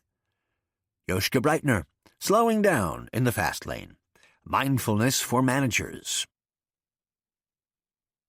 Around 6 o'clock, I got back to the lake house, made sure the gate closed behind me, and backed the car up to the boathouse. After I got out, I checked to make sure I couldn't be seen from either the road or the lake. The boathouse had the dimensions of a long double garage. The front section had a concrete floor, shelves with tools and boating equipment on either wall, a small but more than lavishly equipped DIY workshop. In back was the berth of the motorboat I'd taken onto the lake with Emily just that morning. On either side of the slip, a wooden dock extended to the waterfront gate. I opened the gate, jumped into the motorboat, and went to moor it on the other side of the jetty. Back at the boathouse, I closed the gate again. My workspace thus decently prepared, I needed to turn to my primary subject matter, Dragon. When I opened the trunk for the first time in 36 hours, I was hit with a disgusting stench. The esteemed gangster had sweated through his clothes and the whole sleeping bag, wet himself, vomited, and voided his bowels, biological decay now radiating outward from his digestive tract. It was so horrible I was barely able to keep from vomiting myself. As I stepped back from the car to let the worst fumes subside, I tried to focus on the pleasant smells of the garden, the resin of the pine trees next to the boathouse. The breeze from the lake was pleasantly cool and redolent of moss. From the boathouse I could smell a mélange of rubber, oil, and gasoline. The clearer my head and nose, the clearer it became to me that I'd have to make this corpse disappear completely. I had killed a human being. The result was sickening, but there was no way to reverse it. I wanted to put this murder behind me as soon as possible. This meant I couldn't dig a grave on the property. There could be no bones that detection dogs might sniff out months or even years hence. Even as a corpse, Dragan should no longer exist at all. This was the problem at hand. I had to have the strength to deal with it. I had to dissolve the body somehow, burn it, or something. I went back into the boathouse and looked at the array of available tools. Saw, shovel, axe. These were all well and good, but still quite old-fashioned. The machine that might chop Dragan up most effectively was probably the professional wood chipper. It would be a huge fucking mess to get him into manageable enough pieces that he'd even fit into it. But if I pointed the chip chute at the lake, the fish would take care of the rest. From the roof of the boathouse, the thieving magpie looked me over. Since she was a lawbreaker too, she probably wouldn't be too upset over what I was about to do. I ambled back to the workshop to look for tools that could help get my former client out of the trunk. On the shelves I found rubber gloves and a complete set of fishing gear, including boots, waders, jacket, and hat. Because it was still a good 75 degrees outside, I took all my clothes off before dressing in this fisherman's garb. In one corner I found a shovel, with which I wanted to prize Dragan out. When I finally braved the trunk again, however, a half-hearted first attempt very quickly showed that neither gloves nor shovels would get him out of my car. I might as well have tried to move a massive glacial boulder. I looked around. The boathouse was fitted with ceiling-mounted tracks and a crane for smaller boats. You could back a boat trailer into the boathouse, hoist the boat with the crane to trolley it over, and launch it into the water. Similarly, though, the crane could be used to lift a rigid corpse out of the trunk of an A8 and deposit it on the floor of the boathouse. So I got into the car and reversed into the boathouse. There I lowered the crane and with some effort managed to slip its two straps under Dragan's knees and neck. I hoisted him up with the crane and let him dangle as I took the car out again. Back in the boathouse I put a tarp on the floor, then the soaked sleeping bag, and finally Dragan himself. I searched his clothes, taking his wallet, gold watch, and keys. In addition, I took anything that might obstruct the chipper or would not decompose: belt buckle, shoes, cufflinks. Neck pouches or money belts are for backpackers and anxious tourists. Dragan wore jackets that had a few extra inside pockets sewn in. He'd been well prepared for his trip to Bratislava. 110,000 euros in cash, divided into 11 packets, each containing 20 500-euro bills. The phrase, "money doesn't make you happy," is a lie. Money is a physical manifestation of freedom. Since a lot of people had given up their freedom and hard work for this money, drug dealers, sex workers, weapons smugglers, I felt that simply tossing the money in the chipper along with Dragan would be disrespectful. I would relinquish the rest of Dragan to the chipper. Though I've never been a shining star when it comes to craftsmanship, disposing of a corpse is fortunately not about aesthetic quality, but about simple efficacy. That is, leaving as little trace as possible. Since it was rather obvious I couldn't put Dragan through the chipper in his entirety, I had to disassemble him first. I spotted a chainsaw.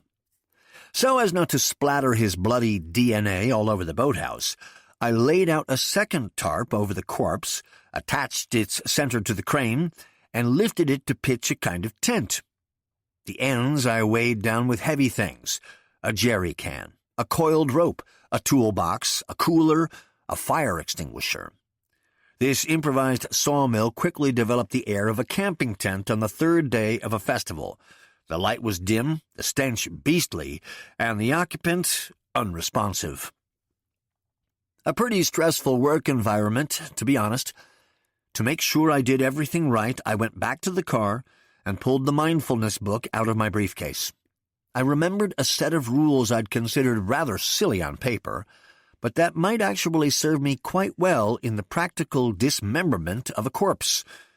I found the corresponding section under the heading Intentional Centering. Even the longest journey starts with one small step. If you take each step mindfully, you will not be exhausted at the end of your journey, but alleviated. Therefore, as you take each step, focus on what constitutes that step. 1. Take in the purpose of what you are about to do. 2. In and exhale once. 3. Perform the task in a calm and centered manner.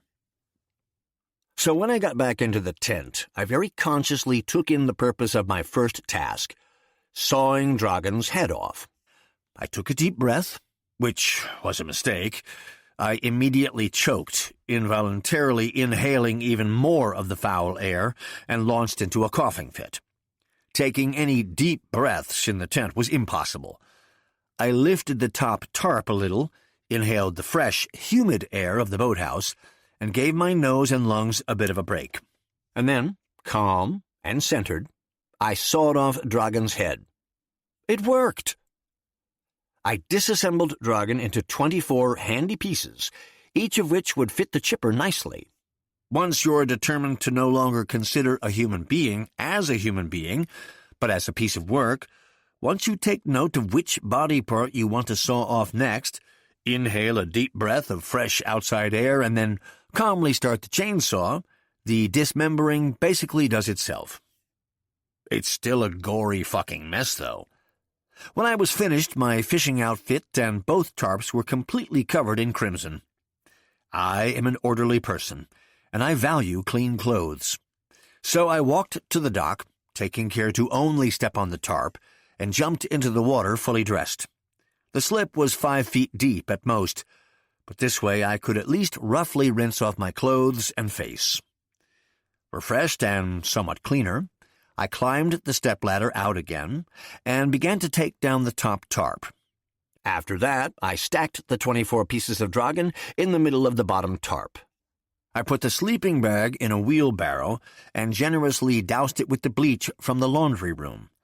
Then I pushed the chipper to the lake end of the boathouse's dock, dragged over the tarp, and brought the sleeping bag in the wheelbarrow.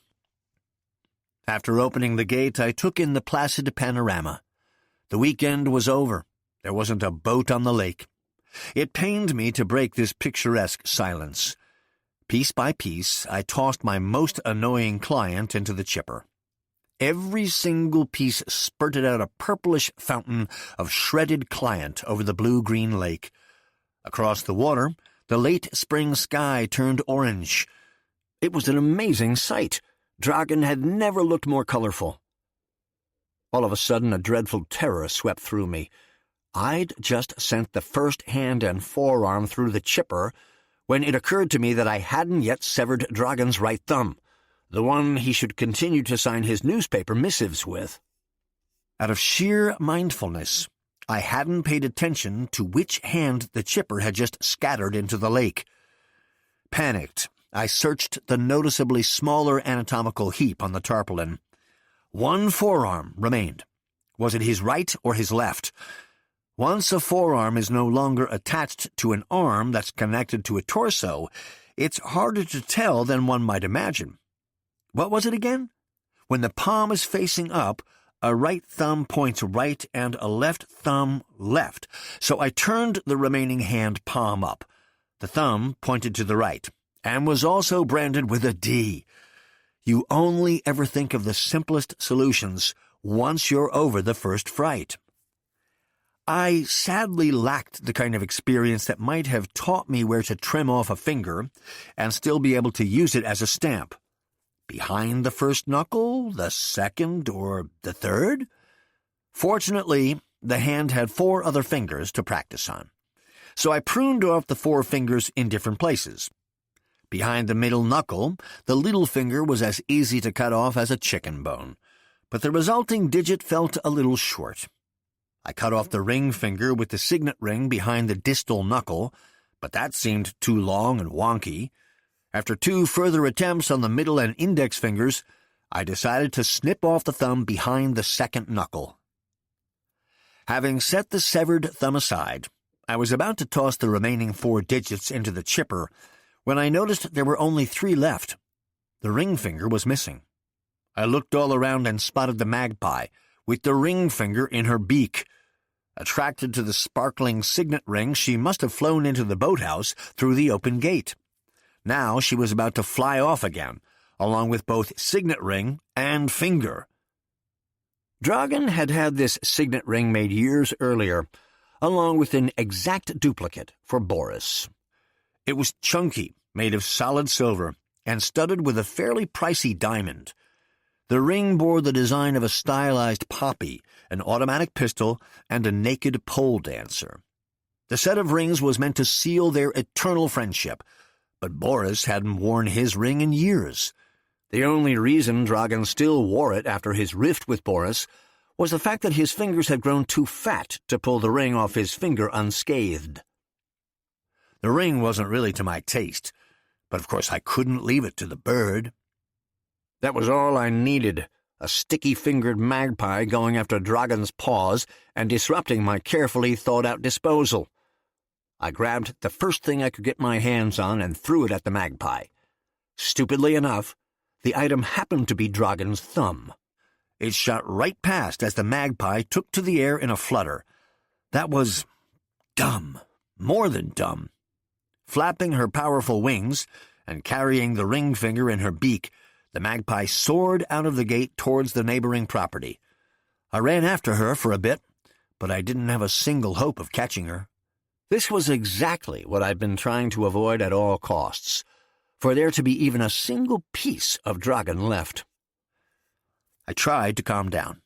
I didn't know where the magpie was taking this ring finger, and it's a fixed ring, but no one else did either. The magpie would probably simply bring the ring back to her nest, where the finger would likely be devoured by some cat. If you ever find yourself having been unmindful in your mindfulness practice, you'll have to hope for a lucky break. So, I hoped. I picked up the thumb I'd thrown in vain and continued my work. When the last piece of Dragan was gone, I stuffed the sleeping bag through the chipper. The fabric and feathers would break down in the water, and the bleach I soaked it in would destroy any of Dragan's DNA inside the chipper. Then I straightened my back and focused on Dragan's right thumb. When it's not attached to a human being, a thumb looks really silly, like a legless shrimp without any eyes. Before this shrimp completely putrefied on me, I had to preserve it somehow. Maybe not for eternity, but close enough. I looked around the boathouse. There was a tube of silicone sealant on a shelf, the kind used to seal boat joints. That gave me an idea. I went and found some lubricant and rubbed it all over the thumb. Then I sliced open the side of the silicone tube and squished the thumb into the treacly sealant. Once the silicone dried, I'd be left with a nice negative mold of the thumb. At home, I could then cast a positive out of it. Another problem solved. It was time to clean up. I got a garden hose and hosed off the tarps, the chainsaw, and my fishing outfit on the jetty. A reddish broth ran into the lake through the cracks between the planks. Next, I rinsed with stain remover. Then I undressed, put the clothes into the now empty wheelbarrow, poured in the rest of the bleach and stain remover, and let the whole mess soak. Finally, I spread out one of the cleaned and bleached tarps on the ground once more, put the chipper and wheelbarrow on top, attached the ends of the tear-resistant tarp to the crane, and hoisted up the whole bundle to submerge it in the water for one last proper rinse. With my own clothes under my arm, I walked back into the house naked. After all, if anyone had been watching me, my nakedness would be the least of it.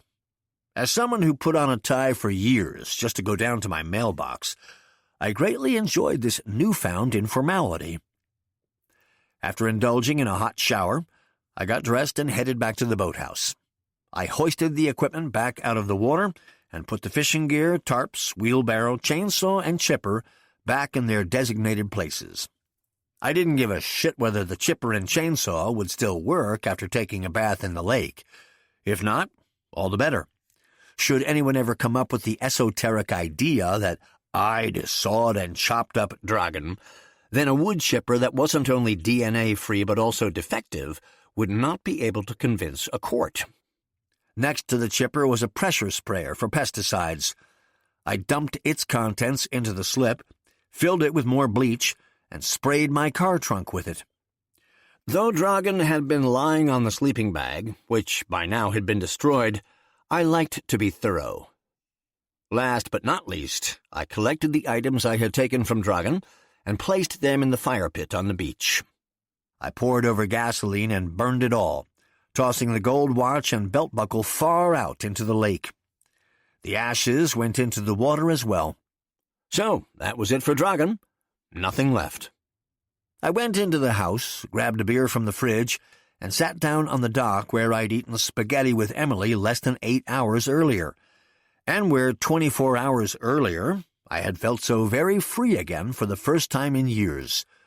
I cracked open the beer, listened to the smacking of the fish, drank a big swig, and felt happy.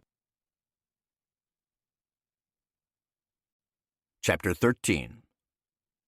Benevolence. If we observe things without judgment, we can strip them of anything negative.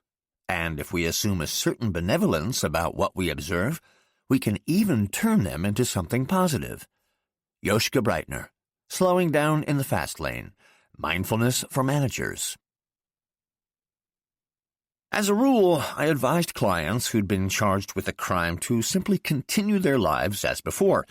Avoid drawing attention, don't change any habits, maintain the daily routine. So on Monday morning, I decided to start my week as usual. After getting up, I took 3 deep breaths and imagined there was a lake right outside the window of my apartment. That worked wonders. Until I turned my phone back on, that is. My voicemail was flooded with messages and people wanting me to call them back. Mr. von Dresen, my boss and a founding partner of the firm, urgently wanted to speak to me. Detective Chief Inspector Eggman urgently wanted to speak to me, and a major tabloid newspaper would appreciate a call back. Even Boris, the head of the rival gang, had called. Only 2 calls stood out. I was pleased to hear Sasha's message. He hoped the rest of my weekend with my daughter had been nice, and asked if we could talk sometime in the coming days. And then there was a very mysterious call from Murat, Tony's right-hand man, the guy who'd passed Sasha and Dragan that disastrous tip about the rest stop. Murat was the guy Tony used for the rougher stuff, though he probably wouldn't know how to spell either testosterone or dyslexia. He certainly possessed a surfeit of both. On my voicemail, however, he sounded rather doleful. "Hello, Mr. Demo. Murat here. I need to talk to Dragan. So, I'm sorry. I didn't mean to. It's life, or... Can you meet me at the deer park tomorrow morning? At the feed dispenser?" Since the call was from Sunday afternoon, tomorrow morning was actually now. I had no intention of meeting up with the teary-eyed, violent offender to hand-feed some deer. All of a sudden, I felt fed up with all these calls, all these people wanting something from me.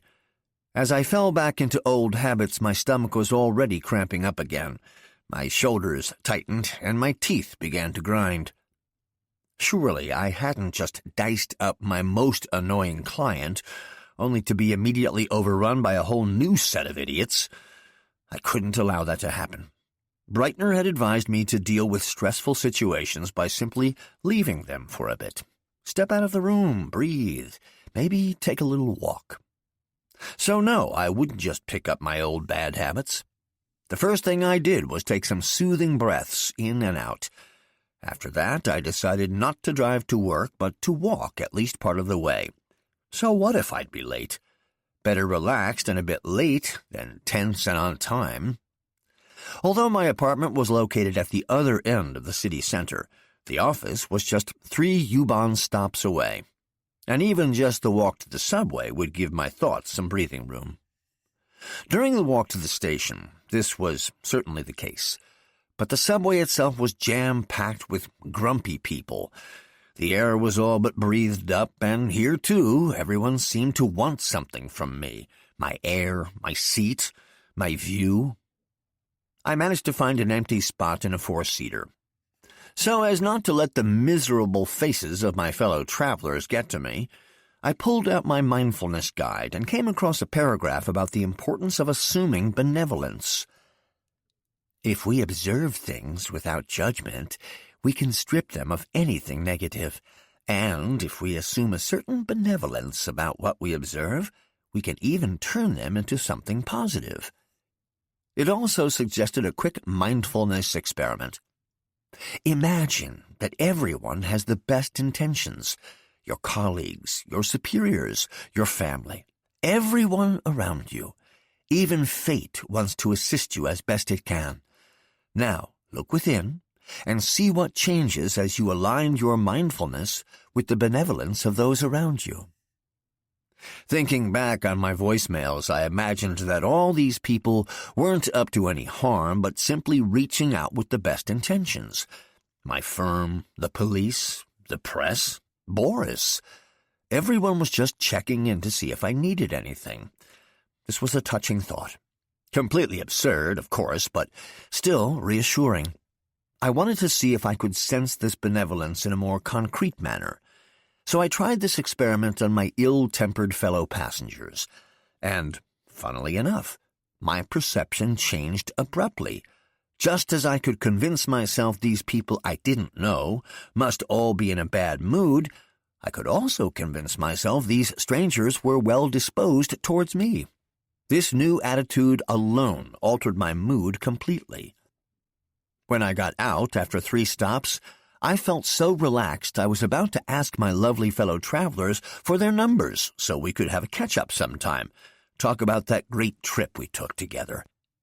I felt a little bad because they all seemed to want to support me, while I just wanted to be supported and had no interest in supporting anyone myself. Otherwise, I was doing really well.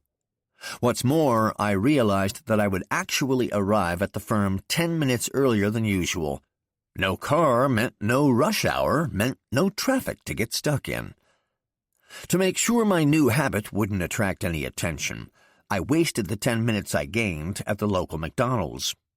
As I ordered a black coffee, my eyes fell on the front page of a tabloid, the already familiar image of Dragan thrashing a burning Igor. For legal reasons, Dragan's face was pixelated, not Igor's. After all, dead people can no longer assert their right to control their image.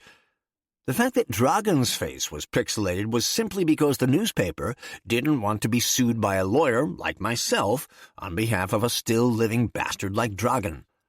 Newspapers are scared of living perpetrators, not of dead victims. I benevolently noted that, according to the newspaper, Dragan was still alive. How nice for all of us. When I was handed my coffee, I saw the sign for the gift that came with that week's Happy Meal, a parrot toy. The small stuffed animal was kitted out with a simple audio recorder that could record 10 seconds of whatever you said and then repeat it in an absurdly high voice. I got one in pink. Emily would get a kick out of that.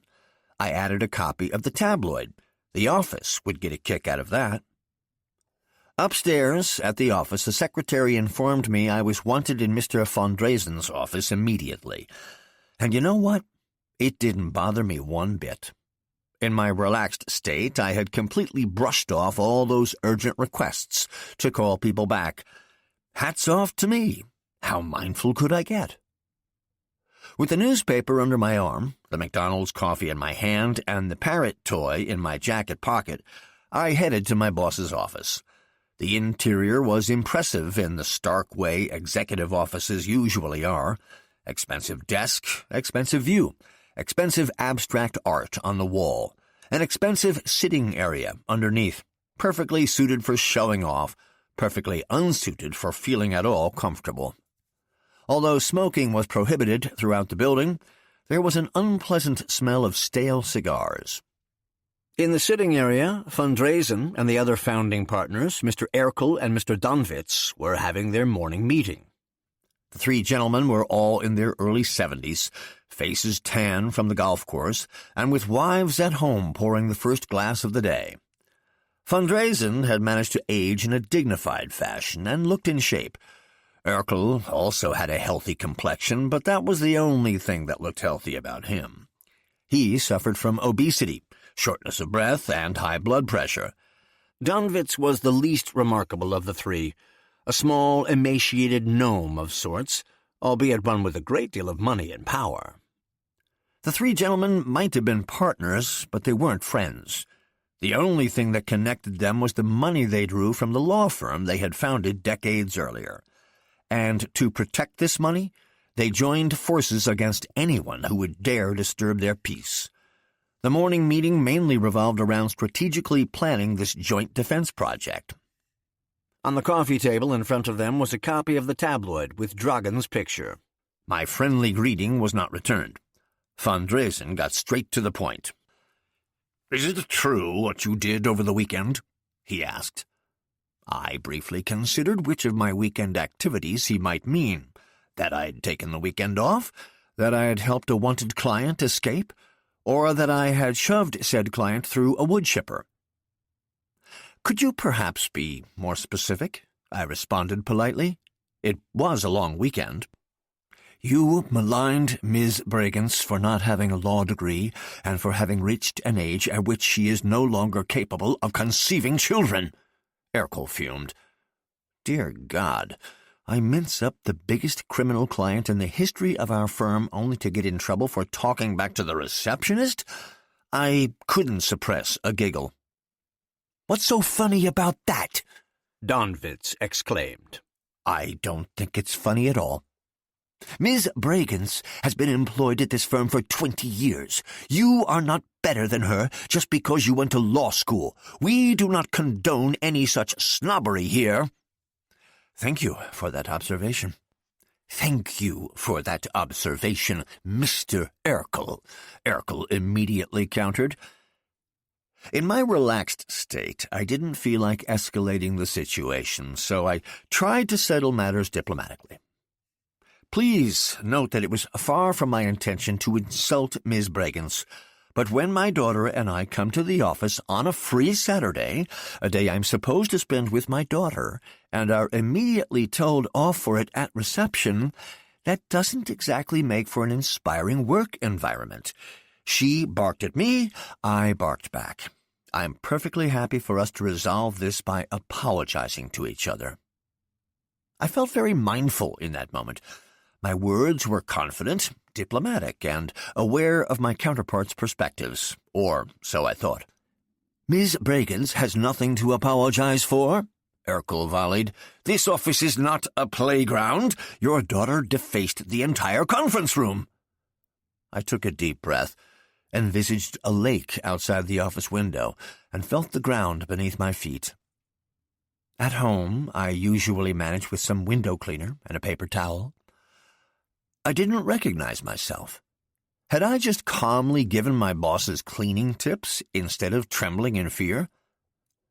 "You have insulted Ms. Bregenz in a way that borders on sexual discrimination," Donwitz said. "We cannot tolerate such things. This firm believes in equal rights." My mindfulness experiment about assuming benevolence was obviously reaching its limits. I switched to lawyer mode and started making my case. "And how many of the female partners in this firm would agree with that statement about equal rights?" I wondered out loud. Von Dresen corrected me. "The firm has no female partners." "So much for equality." "What are you trying to say?" Urkel huffed. "I'm just hinting at the fact that even women who do have the required degrees obviously can't move up the career ladder here precisely because of their capacity to conceive children. Without a law degree and without children, even 20 years at this firm apparently only lands a woman at the reception desk to moan about other people's children. So spare me your whining about equal rights." Somehow I'd really found my argumentative groove. I wasn't quite sure whether I'd gained this new self-confidence through my mindful breathing, however, or by hacking up Dragon. Or was it because my daughter had been accused of artistic misconduct? Perhaps a mix of all three. But what was this really about? I couldn't have been summoned here to see all 3 founding partners only because Miss Bragans had been offended by my comment about her age-related infertility, and in any case, I'd had enough. I had already breathed an entirely unrealistic amount of benevolence into the world today. Soon, I would no longer be able to pretend to unjudgmentally accept my boss's gaffes, or at least not without abandoning my love for myself. Mindfulness also requires truthfulness. Fortunately, Breitner's guide also included tips on how to deal with difficult interlocutors. Also, focus your mindfulness on people who do not seem to be doing you any good. Let the other person finish. Try to take the time to understand their feelings, values, and ideas. So I tried to let the 3 windbags finish. Van Drazen was just saying, "I forbid you to speak about," when I interrupted. "You will forbid me absolutely nothing." I felt I'd let them finish quite enough. At that moment I realized this wasn't about Miss Bragans at all. It was about Dragan, their lucrative blah client. They had no idea what he'd actually done, nor where he was now. That scared these gentlemen to their core. They were afraid a whole avalanche of gangster shit was about to inundate the firm. And to motivate me to divert it safely away from them, they were messing with my head. Dutiful as I usually was, playing on my conscience would not only get me back in line, but even allow me to iron out my misconduct in the process. Wow. After just 3 seconds of mindful listening, I knew what these men actually wanted from me. They wanted me to get the coals out of this fire Dragan had started. Ha! I'd make sure they'd get what they wanted, but they wouldn't get it how they thought they would.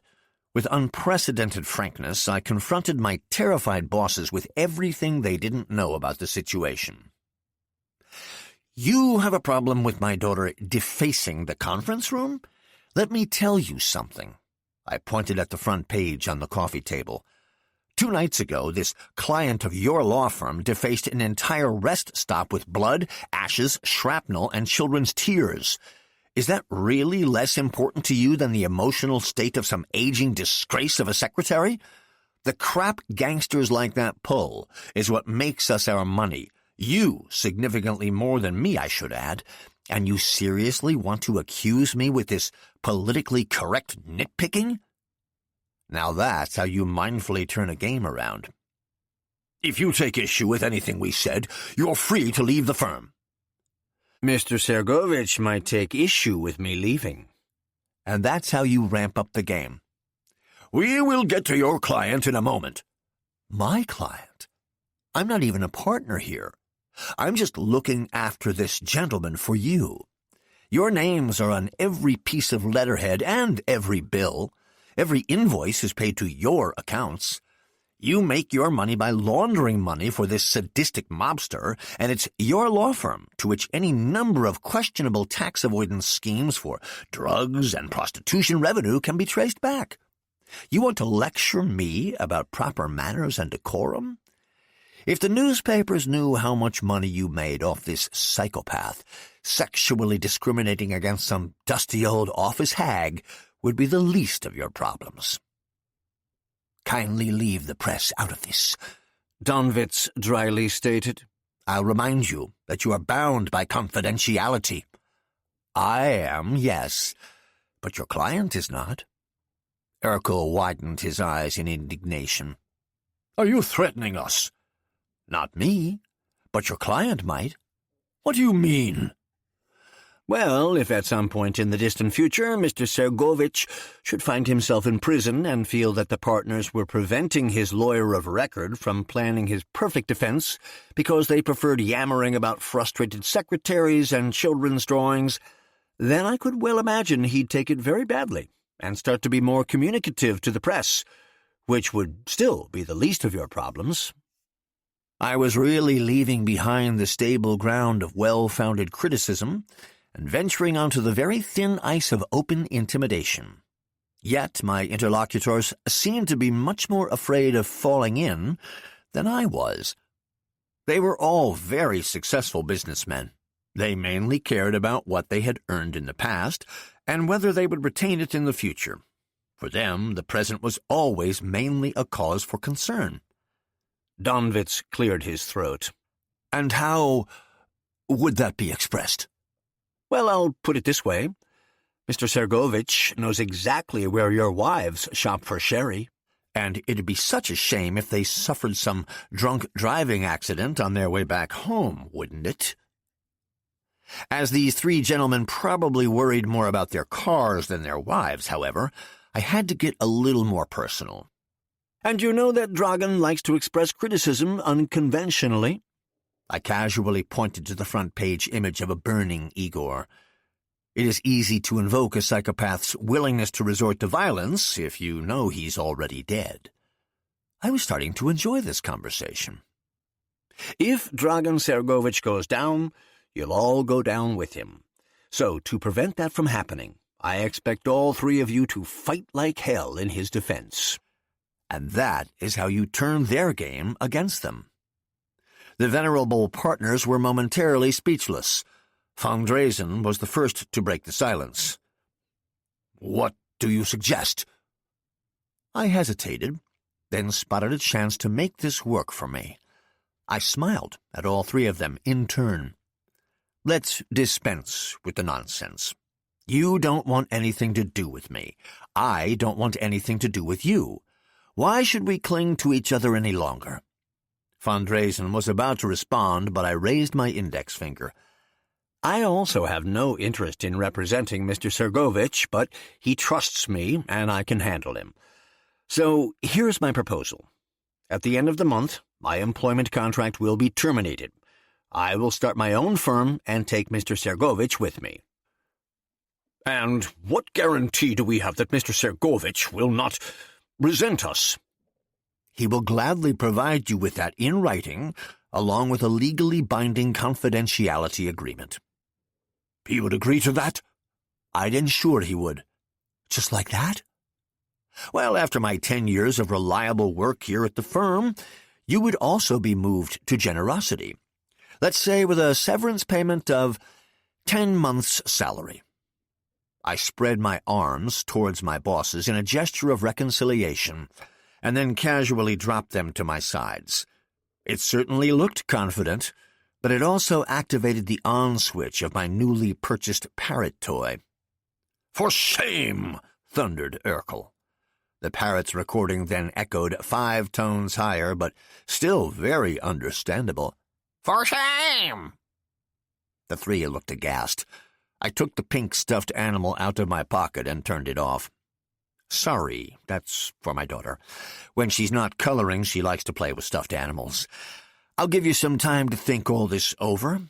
I'll get on the phone to Mr. Sergovich in about an hour."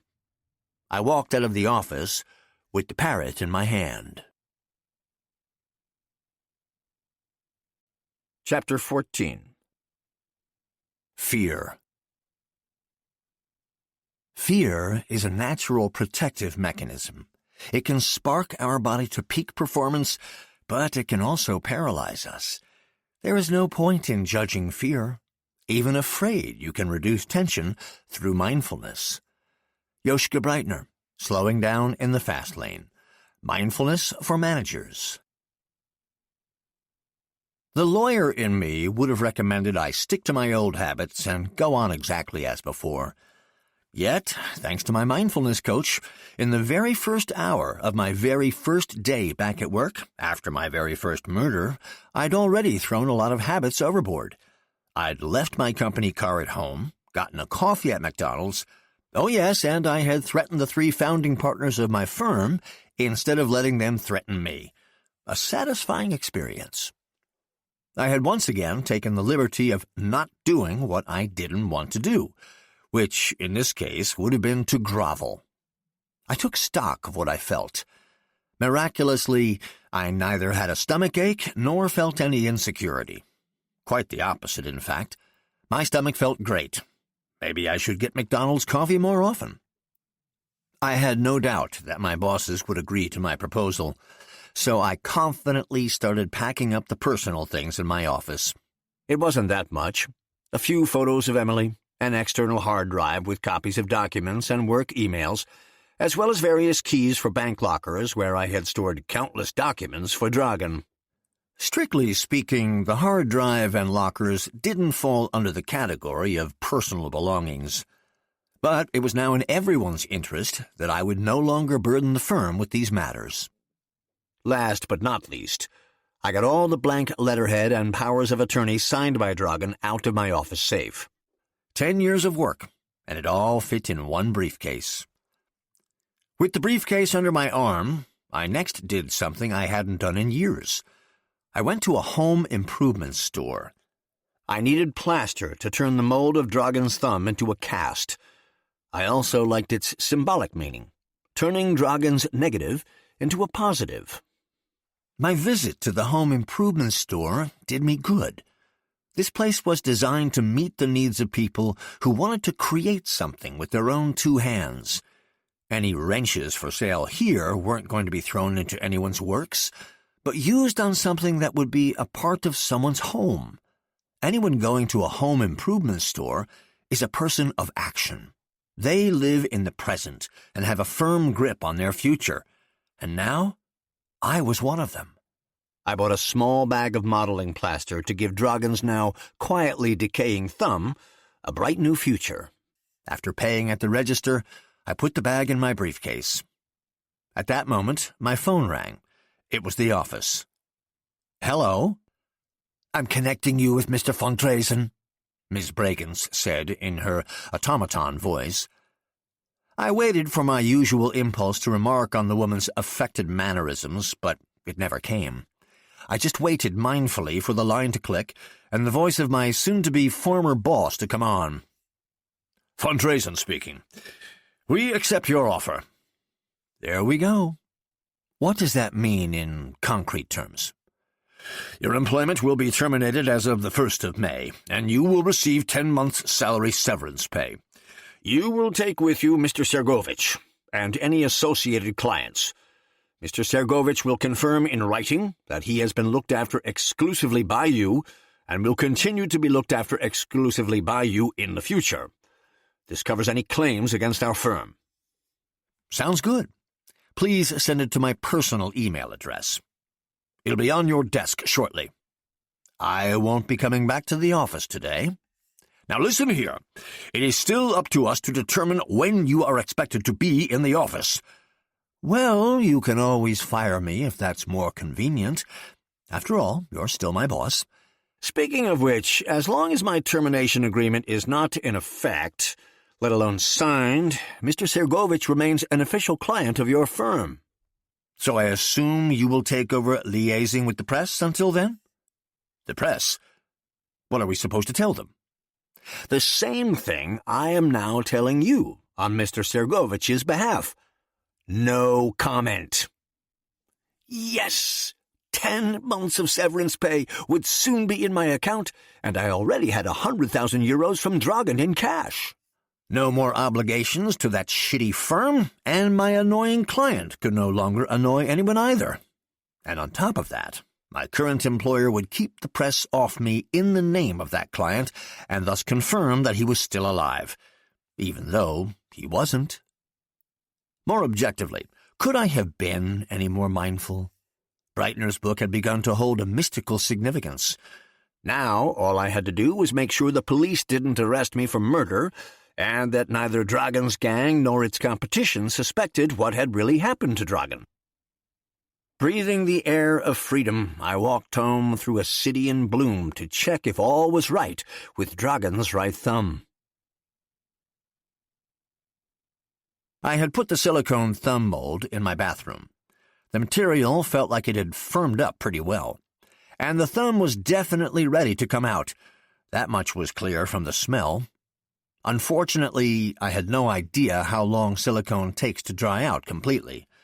Appropriately enough, the internet offers a rule of, well, thumb. Every half-inch of silicone requires 24 hours of drying time. Since I had simply pressed the thumb into the tube, the layer of silicone was quite thick on all sides. So to be on the safe side, I'd have to wait at least 3 to 4 days. But the internet also offered plenty of tips on how to speed up the drying process. A room heated to around 68 degrees with high humidity would help things along. So I ran the shower a bit and implored my heater to keep the foggy bathroom at a happy 68 degrees. I wanted to give the silicone one more day. Mindfulness is not a one-way street. Silicone has needs too. It wasn't even Monday afternoon, and a lot of the worries I'd woken up to had already evaporated all on their own. Sure, there were still a few calls to take care of. Wanting to put those behind me, I called Peter Egmont at Homicide Command. I just wanted to tell him I had nothing to tell him. But it turned out he had a few things to tell me. "Bjorn, thank you for returning my call. I imagine you must have your hands full right now." Cradling my phone between my ear and shoulder, I looked at my hands, which had been full when I was packing up my office just a few hours earlier, which had carried the plaster and which had just given the silicone mold a tentative squeeze. Now they were full of exactly nothing, and I picked my phone back up again. "You certainly have a vivid imagination for a cop. Why should I have my hands full?" "Well, your boss is wanted for murder and has gone into hiding, and this morning one of his soldiers was found dead in the woods, shot in the head." My stomach cramped up again. I had just solved almost every one of my problems, and now suddenly someone had been shot in the head. Setting aside the fact that a lay person like myself was apparently the only person who could properly dispose of a corpse, more bodies just sounded like more trouble for me. Was this the beginning of a gang war with Boris? Perhaps I shouldn't have put off calling him back. I pasted a smile over my dark thoughts. My bosses run a law firm. I just sat down with all three of them earlier. If you want to arrest one of them, go ahead. Yet you probably don't mean my boss, but my client, and I don't know anything about any headshot. Murat Jumgul, a bouncer at one of Tony's spots. A passerby found him dead this morning on a bench near the feed dispenser at the deer park. I didn't have to play dumb. I actually had no idea who was responsible for Murat's death. All I knew was that Murat had tried to reach me the day before. Had he reached me and convinced me to meet, I'd have been sitting on that bench next to him this morning. A chilling fear grabbed a hold of me. It looked like my digital fast had saved my life, but that didn't mean my life wasn't still in acute danger. In front of me on the table was my mindfulness guide. I leafed through it until I found the right section. When fear arises, focus on your breath. Calmly in and exhale. Feel your breath moving through your body. At your nostrils, for example, or in your abdomen. Keep your mind on your breath. Do not judge your fear, and try to appreciate the here and now. "Do you have a cold?" Peter's question broke the silence. "Why do you ask?" "You're breathing so heavily." I was just breathing consciously, and soon I was consciously feeling better. With every breath, more of my self-confidence returned. Unlike some people in my professional circle, I was still able to breathe, which was clearly a positive. Was there anything else to appreciate about this situation? Well, at least the deceased died in a scenic environment. That was also positive. And I hadn't shot him. That was positive insofar as it meant I could have a completely clear conscience when it came to Peter. So whatever was going on with this murder, here in the present, I was fine. The rest would reveal itself in time. I did not respond to Peter's observation, but posed a question of my own. Hunting accident? Must have been a pretty blind hunter if they couldn't tell a fully zip-tied Turkish guy from a roaring stag, especially considering they shot him in the back of the head at close range. Tragic. But what does it have to do with me? Well, let me put it this way. The number 1 of Dragon's gang eliminates the burning number 2 of Boris's gang. Subsequently, said number 1 disappears without a trace, and the deputy of Dragon's number 2 is shot in the woods. This could lead to legal complications for all parties involved. Not all parties. Who do you mean? The dead are obviously off the hook. The real question is, why are they dead in the first place? In other words, the police knew as little as I did. I'd have to discuss that with Dragan. Oh, right, he was dead too. Maybe you could discuss it with Dragan, Peter suggested. At the next opportunity. When might that be? You know that's covered by confidentiality. Bjorn, we know Dragan left town. Then you know more than I do. He cannot have done so alone. If you say so, you're the only one he called. The only way they'd know that was if they were illegally tapping my phone, which they'd never do, of course. Help me out. What did he say to me? That he wanted to go for ice cream with you. How romantic. And what did I say? You said you wanted to take your daughter to the lake. And what did I do next? You drove to the office with your daughter, and she had an ice cream there. God damn, I hoped Peter wasn't about to charge me with perverting the course of justice just because that molar moron saw Emily's ice cream-covered face. Okay, guilty as charged. My daughter had ice cream at the firm. Any other grounds for suspicion? We know you then drove to the lake. And how do you know that? We were watching you. You tailed a lawyer and his barely 3-year-old daughter the whole weekend? On what legal basis? Illegal enjoyment of ice cream? We weren't tailing you. I'll put it this way. A colleague happened to be boating and happened to snap some lovely landscape shots with his telephoto lens. It must have been the boat that had dropped anchor on the lake that night. If Emily hadn't helped me shift to mindfulness mode, I wouldn't have been at the home improvement store this morning, but in prison. Both if I'd let myself be spotted on the jetty with a live Dragan, and if I'd taken the dead Dragan out of the trunk on Saturday instead of Sunday. I summarized the new information. So Dragan called me to go get ice cream. After that, you saw me at my office and at the lake, yet you didn't see Dragan, neither at my office nor at the lake. And it wasn't me who had an ice cream, but my daughter. I'd like to see you try and get a search warrant for my office or the lake house on that evidence. Well, there's one more minor detail. Which is? The people living next to the lake house called the police this morning. They found a severed finger with a signet ring on their patio table. This was anything but minor. Correctly interpreted, it was actually a clue to the murder I committed. Surprisingly, this didn't fill me with fear right then, but anger. Anger at that motherfucking bird. Did she have to drop the finger in such plain sight? And where are all those fucking cats when you need them? Why hadn't the finger been gobbled up? And what does that have to do with Dragan? I asked, hopefully sounding bored. The ring on the finger bears a striking resemblance to the one Dragan pressed under the little boy's chin in the video. This suggests the finger is also Dragan's, so the finger must have come to the lake either with Dragan or with you, or in the dumbest possible case for you, with both of you at the same time. The consequences of which being? The first consequence being that a judge was of the opinion that said finger would certainly justify a search of the lake house. 10 colleagues of mine are scouring the property at this very moment. Fuck. One ring finger doesn't even make up 1,000th of a person's body weight.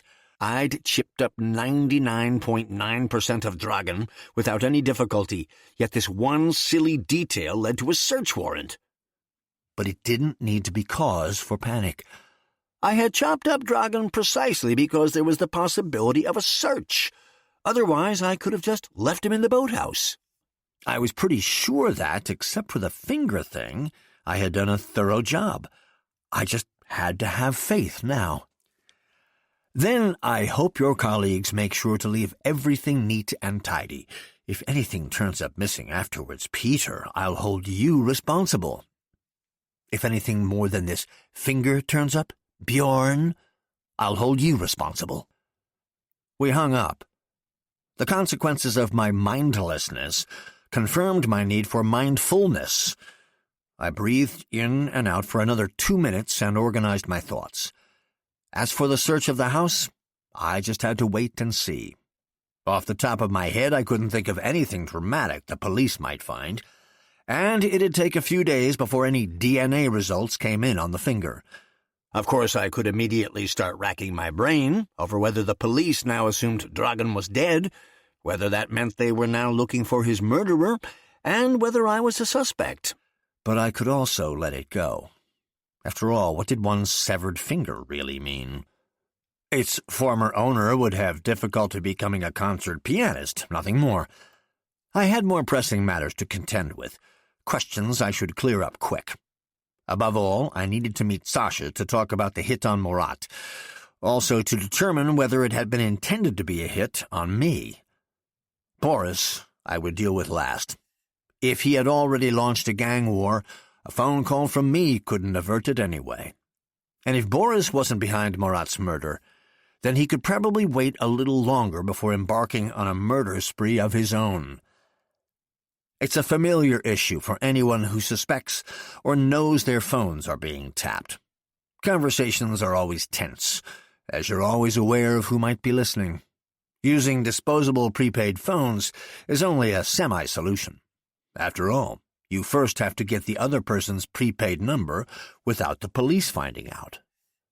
Dragan and I had developed a method that his entire gang, including Sasha, made great use of. You send an 11-digit sequence via SMS from your tapped phone to the other person's tapped phone. Then they simply add those individual digits to those of the sender's number, and the resulting number is that of the new number they need to call. So I used the cell phone I now knew the police were monitoring to send Sasha a text with the numbers 00177 489 032. Anyone who doesn't know my number would have no way to crack this message. And though the police did know my number, they didn't know how these digits were connected to my phone number, so they wouldn't know what to do with it. As Sasha knew both, he called me a short time later from a heretofore unknown number. "It's me," he said. "Thanks for calling me back. How's the boss?" "All right, given the circumstances." "Where is he now?" I almost answered. His thumb is in a tube of silicone, his ring finger in an evidence bag, and the rest is being digested by a school of fish. I managed to stop myself and instead said, "For your protection, and that of everyone involved, he wants no one to know." "But you do?" "Not directly," I improvised. "But you are in touch." "Of course. He wants business to keep going. We need to meet." "Where and when?" "Why don't you suggest some place?" It was always good to let the other person make some decisions. In this case, it would even come in handy. I had no real experience in choosing places to meet conspirators. Sasha did. "You know the playground at the Schlosspark?" he asked. "Of course. Tomorrow morning, 11:30. That would be during working hours, of course, but for now I would just consider myself on leave. Chapter 15. Letting go of prejudice. Mindfulness requires the unprejudiced attitude to life that we admire so much in children. Children live in the moment. Lost in play, they simply enjoy themselves. Learn to be as unprejudiced as a child. Joschka Breitner, Slowing Down in the Fast Lane. Mindfulness for Managers. The silicone would dry fine on its own.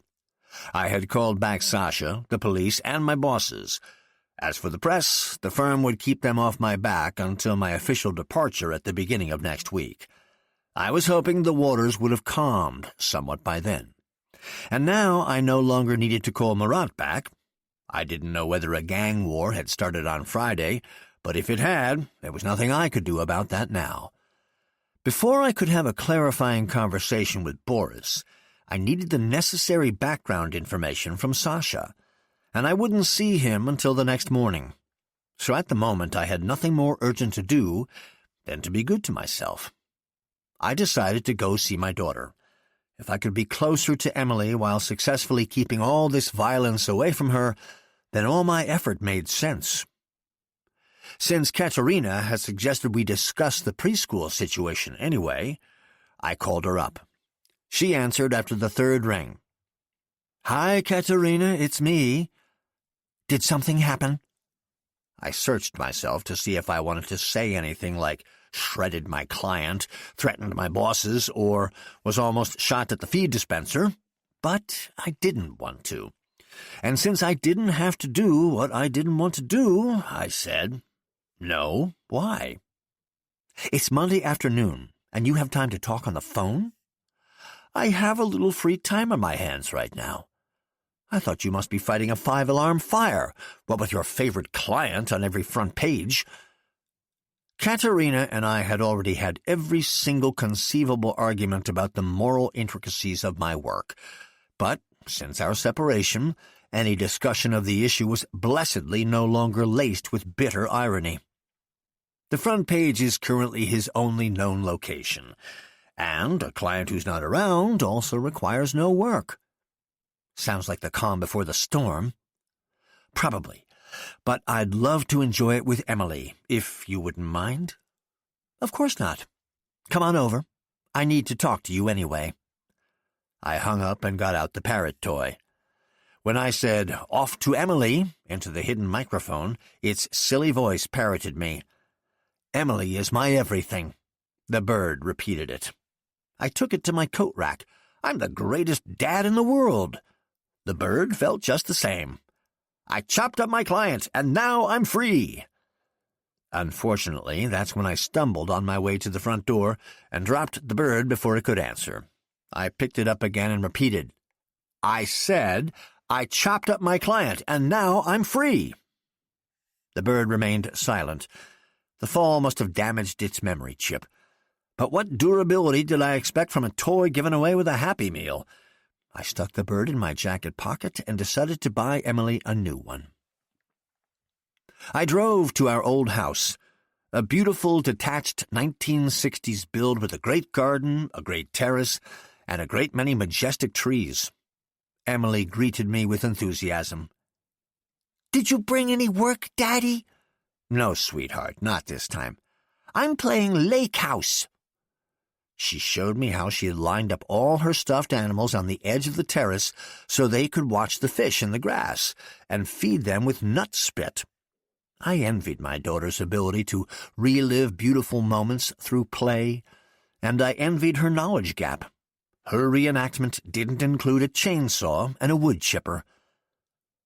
Katerina and I sat down on the expensive teak chairs I had splurged on after I'd gotten Dragan off in a complex human trafficking case.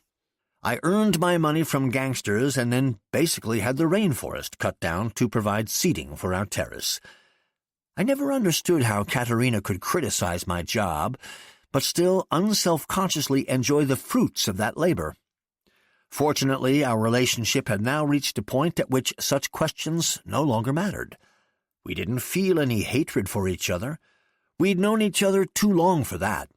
And in everything that concerned Emily, we had now simply and touchingly become a team. A great team.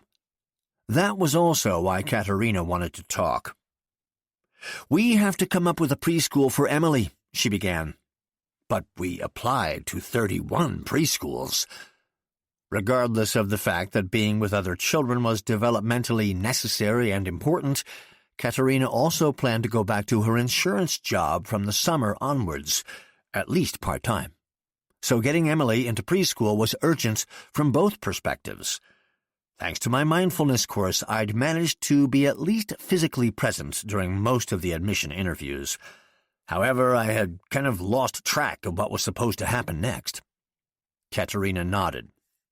"Right. And each preschool awards its spots in April, and April's almost over. So far we haven't heard back at all from 25 preschools, and 5 have said no." No response doesn't automatically mean rejection, does it? All the kids from Emily's dance class have already received at least one acceptance, and no acceptance means rejection. You know how it is. Preschools don't send rejections because they're afraid lawyers like us will sue. But the registration deadline hasn't passed yet. The deadline is the 30th of April. If we don't have an acceptance for Emily by then, she won't get a spot for another year. Okay, 25 preschools that didn't get back to us, 5 rejections, that's 30. What about application number 31? That's what I wanted to talk to you about. Katerina handed me a letter. The premium organic envelope and stationery were a luminous white with a big fat recycling logo on it. The letterhead was emblazoned with a deranged dolphin, clearly drawn by a child, the logo of the cooperative preschool Little Fish. Wouldn't you know it, this was the co-op I was supposed to scare off to make room for Dragon's fancy new brothel.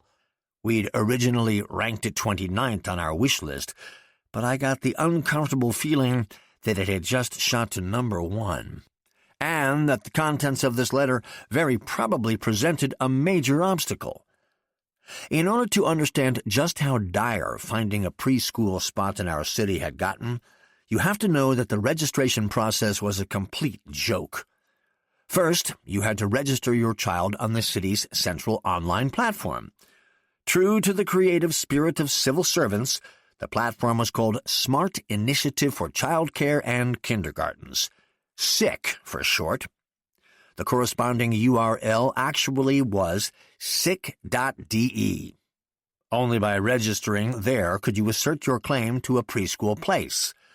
SICK's user interface was so user-unfriendly that, due to various pages crashing and inputs not saving, a large percentage of children would have already left the city for college before their parents could fully complete their preschool registration. Yet, registering on SICK did not automatically register you at any preschool. You still had to make appointments at each individual one and re-enter the exact same data you'd already painstakingly managed to enter at sick.de in the respective institution's own questionnaire. These ludicrous basics had to be mastered before you could even get to the decisive phase of the preschool selection process, admissions interviews. This was when you sweet-talked each head of early childhood, telling them how much you loved their childcare concept, all in the hopes you could choose the best preschool out of your acceptances later. Of course, each German preschool has its own ideological orientation. This starts with the difference between Christian and secular preschools. Christian preschools teach children the importance of Easter, Christmas, and Martinmas. Secular preschools celebrate the Spring Festival, the Winter Festival, and the Lantern Festival, contributing to integration by pretending to shun tradition. In addition, parents have to decide what kind of nutritional fascism they prefer. Do you want your preschool to feed your child organic, vegetarian, or vegan food before you stop for McDonald's on the way home anyway? There are preschools that discriminate against pork, so as not to be suspected of poisoning Muslims, and preschools that like to explore the woods. Others emphasize that they integrate disabled children into the group, while yet others might have no disabled children, but at least 30% Spanish speakers. Every preschool claims their selection process is absolutely non-discriminatory. Religion, nutrition, or nationality do not affect the allocation of spots. Having been baptized is not mandatory for a Catholic preschool, nor a vegetarian diet for an organic one, or a Spanish parent for a bilingual one. Officially, at least. In practice, your child should always be baptized, both Protestant and Catholic, and to get into a secular preschool, you should be ready to abandon that faith at the drop of a hat, just as quickly as you lost faith in the selection process. Make sure your child has at least one trendy food allergy and/or intolerance when you take them to the interview. They should be word perfect on the cleanup song in at least 3 languages. And, of course, Mommy and Daddy should be happily married, even if they've just come to blows in family court. Yet even when you and your child have endured all this nonsense, every single preschool manager will ultimately still have free rein to decentrally decide which child to take and which not. If it wasn't for my mindfulness course, by the second interview I'd have insisted on just handing them my business card and simply suing Emily's way into preschool without going through the whole phoning childcare concept charade. But how did Breitner so beautifully put it? Mindfulness requires the unprejudiced attitude to life that we admire so much in children. Children live in the moment. Lost in play, they simply enjoy themselves. Learn to be as unprejudiced as a child. On whom better to apply this childlike lack of prejudice than on the people whose job it quite literally was to exercise that very lack of prejudice in preparing Emily for primary school? So I went to every admissions interview and tried my best to maintain an unprejudiced perspective, despite knowing the whole deceitful game was rigged. Katerina snapped me out of my ranting reverie. "Just read the letter." I nodded, took the letter and read. "Dear Mrs. Demel, you and your husband applied for a spot at our cooperative preschool for your daughter, Emily. The final decisions were made at a meeting this past Thursday, and we have decided not to accept your daughter. The decisive factor was the fact that your husband threatened us with an eviction suit because one of his clients wanted to turn our space into a brothel.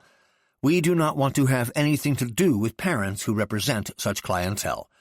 Kind regards." I looked at Katerina. She looked at me. This couldn't be happening. Here I was, having only just restored my work-life balance by murdering my client, and now a preschool was throwing it back out of whack? "I need you to know that this whole eviction situation—" I started, but she wouldn't let me finish. Bjorn, it's none of my business how far you're willing to go for Dragan, but this isn't about him, it's about Emily. She was rearing up like a lioness, and you don't mess with lionesses. Raising my hands in a placatory gesture, I tried to bring her paws back to solid ground. "Katerina, we ranked that preschool 29 out of 31. The chances that it might become a last resort for us were 1 in 31. I couldn't exactly predict that there might be some professional conflict." Again, I didn't get very far. Katerina snarled at me. "So we suffered through this endless admissions insanity, only for it all to fall apart again because of that fucking gangster of yours?" I really do try to separate the personal from the professional. Katerina tore the letter out of my hand and almost poked a hole in it with her index finger. "Unlike you, the softies at this preschool obviously cannot separate the personal from the professional. After all, they rejected our daughter because they don't like what her father does for a living. Maybe they should find out just how good you are at your job." The lioness had extended her claws, yet for once they were not directed at me, but at the co-op. Though I was apparently no longer the only bad guy, I was still a little overwhelmed by the question of what consequences this would have for me. "And what do you want me to do?" I asked. Katerina looked at me with a wild determination in her eyes. "I want you to fix this, whatever you need to do." She pushed the letter back at me. "Anyone who rejects our girl because they don't like her father should find out just who her father is." "What would that look like?" "You're asking me? Ask that client of yours." Dragan certainly owes you. "Excuse me?" I couldn't believe what I was hearing. You managed to turn these people against our daughter because of Dragan, Katerina continued. So now you can convince them they made a mistake, just like you always do for Dragan. Isn't that your job, convincing people? That was my job, and I was good at it. I had just begun to take issue with the kind of people I was doing it for.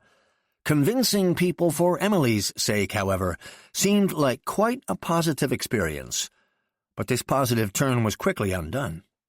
Either you secure Emily an acceptance letter by the 30th, or... I looked at her in shock. Or what? Or I'll move somewhere else with Emily. Somewhere I'm not expected to perform an Olympic gymnastics routine on the monkey bars just to get a preschool spot. At some point, I'd like to get a say over my own time again and go back to work. And if that's not possible here, I'll just need to go somewhere else. This was a serious threat. If she moved away with Emily, I'd be left behind. Katerina was basically threatening me with less Emily time. And I had just killed my main client and blackmailed my bosses in order to secure the exact opposite. Though, of course, Katerina didn't know that. Here I had been briefly under the impression we might actually be able to see eye to eye for once. Still, I was almost grateful she'd managed to sour the mood after all. A sudden surplus of peace and harmony might have also been hard to accept. Chapter 16. Impatience. To avoid impatience distracting you from your mindfulness practice, it is helpful to become aware of any impatience when it arises and to acknowledge it. But don't judge the impatience. Simply assert the state of mind you desire. I am calm. Do not let your restlessness escalate. Joschka Breitner, Slowing Down in the Fast Lane. Mindfulness for Managers. The visit then relaxed after all, because Katerina suddenly announced she was going out for a coffee by herself. This put me in the liberating position of getting to spend the rest of the afternoon playing with Emily out in the garden. When I got back to my apartment early that evening, I felt completely happy. Spending this one free Monday afternoon in the garden as a father had been more meaningful and inspiring than spending the previous 52 Monday afternoons in the office as a lawyer. I was, and to be perfectly honest, still am, a person who likes to have something to do. Not too much, of course. After my years in the fast lane, Breitner had taught me as much. But doing nothing proved impossible, too. Yet that is exactly the crux of mindfulness. The twinge you feel in your conscience whenever you have nothing to do often gets in the way of your own needs. My mindfulness guide has something sensible to say about this. Don't look for things to do. Let them find you. In other words, if a client decides to vanish in a lake somewhere, another problem is sure to arise somewhere else. Seen in this light, Katerina had simply gifted me something new to do. My task was to fix this. Or more professionally phrased, I had to get Emily a preschool spot by the end of the month, or her mother would move away with her. Katerina obviously didn't care how I fixed it. She only cared about the result. While Emily and I had been playing in the garden, part of my brain was already trying to find a solution. I had spent a lot of time over the last few years trying to convince Dragan that eliminating a competitor was only half the battle. It made more business sense to take over their customers. Shooting one Albanian drug dealer doesn't win you a single new customer. But once you take over all a drug dealer's customers, he can be free to shoot himself. An idea started to emerge. Wouldn't it make more sense to take over the co-op on Dragan's behalf than to fight it? In any case, it'd require Dragan's approval, not least because I'd need to somehow convince his officers and ruffians that this idea for them, of all people, to take over a preschool really came from Dragan. Since Dragan was dead, his thumb would have to do the heavy lifting instead. So I went into the bathroom and studied the silicone mold. The thumb had completely lost its former color, and even its shape. The silicone, on the other hand, was unchanged, and apparently almost completely dried. Yet I wasn't quite sure. I really wanted to pour plaster into the mold, but didn't dare do so yet, for fear I might damage or destroy the silicone mold out of sheer impatience. Since I couldn't decide, I went into the living room and picked up my mindfulness guide. I impatiently rifled to the page that covered the topic of impatience. To avoid impatience distracting you from your mindfulness practice, it is helpful to become aware of any impatience when it arises and to acknowledge it. But don't judge the impatience. Simply assert the state of mind you desire. I am calm. Do not let your restlessness escalate. I was fully aware of my impatience. Otherwise, I would have just relaxed into my waiting state and not had any reason to frantically riffle through the book. How could I not judge my impatience? It was really getting to me. But maybe impatience might actually be a good thing? Maybe there was no need to wait so long for the silicone to dry. Maybe waiting was just the wrong move. I shouldn't let a tube of silicone and a few DIY tips online dictate how I spent my evening. Mindfulness means taking in each moment with love for myself, that is, not for a tube of silicone. I would instantly reach my desired state of mind. I am calm if I could finally dispose of this rotting thumb and just start on the plaster cast. Whether or not the silicone still contained some residual moisture hardly seemed relevant. As waiting any longer was probably completely unnecessary, my impatience was completely justified. I in and exhaled deeply, feeling my breath in both of my own thumbs. So as not to get sucked back into my restless state, I took the now entirely useless thumb out of the mold, threw it into the toilet, and flushed. Suddenly my restlessness was gone. I picked up the silicone tube and studied the shape of the thumb. It looked really good. The fingerprint was fully visible, and the scar in the form of a D also clearly stood out. I cleaned the mold of any lubricant or thumb leakage and mixed the plaster I'd bought that morning. Lightly shaking and tapping the mixture, I poured the viscous mass into the silicone mold and started waiting again. But this time the wait made absolute physics-based sense. I used the time to study the website of the cooperative preschool. I already knew these people from the admissions interview and from threatening them with an eviction lawsuit. Both times, however, I hadn't given much thought to the history of the co-op or the individuals involved. If I wanted to use my mindfulness to put a stop to these people's mindlessness as successfully as I had done with Dragan, perhaps I should learn more about them.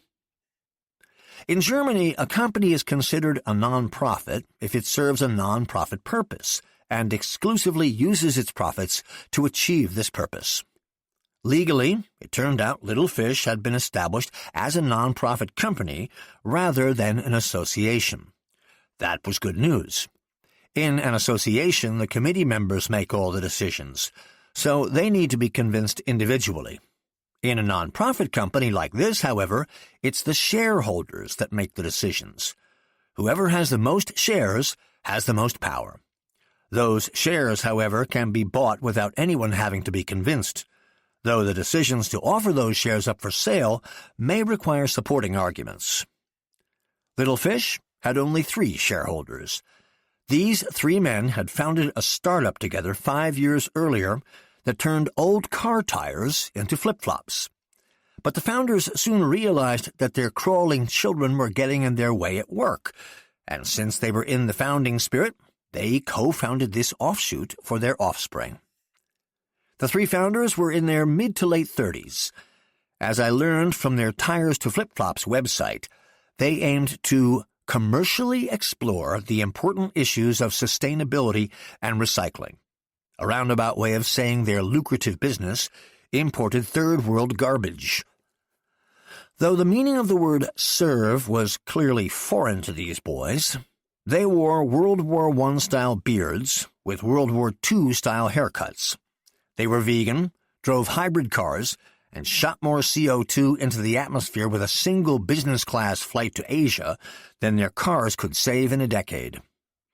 These self-described change agents bought old tires in Pakistan, where children without protective clothing pulled tires off rims on yards-high mountains of trash. Then they had the tires delivered to Bangladesh, where other children without gloves cut them up into soles and straps. Those were then taken to Sri Lanka, where yet other children without any respiratory protection stuck them together into footwear. So these three gentlemen had no time for their own children at home because they were too busy organizing third world child labor instead. The flip-flops were then shipped from Sri Lanka to Hamburg. By the time they reached Germany, each shoe, including material, child labor, and shipping costs, had run them up just 2.39 euros.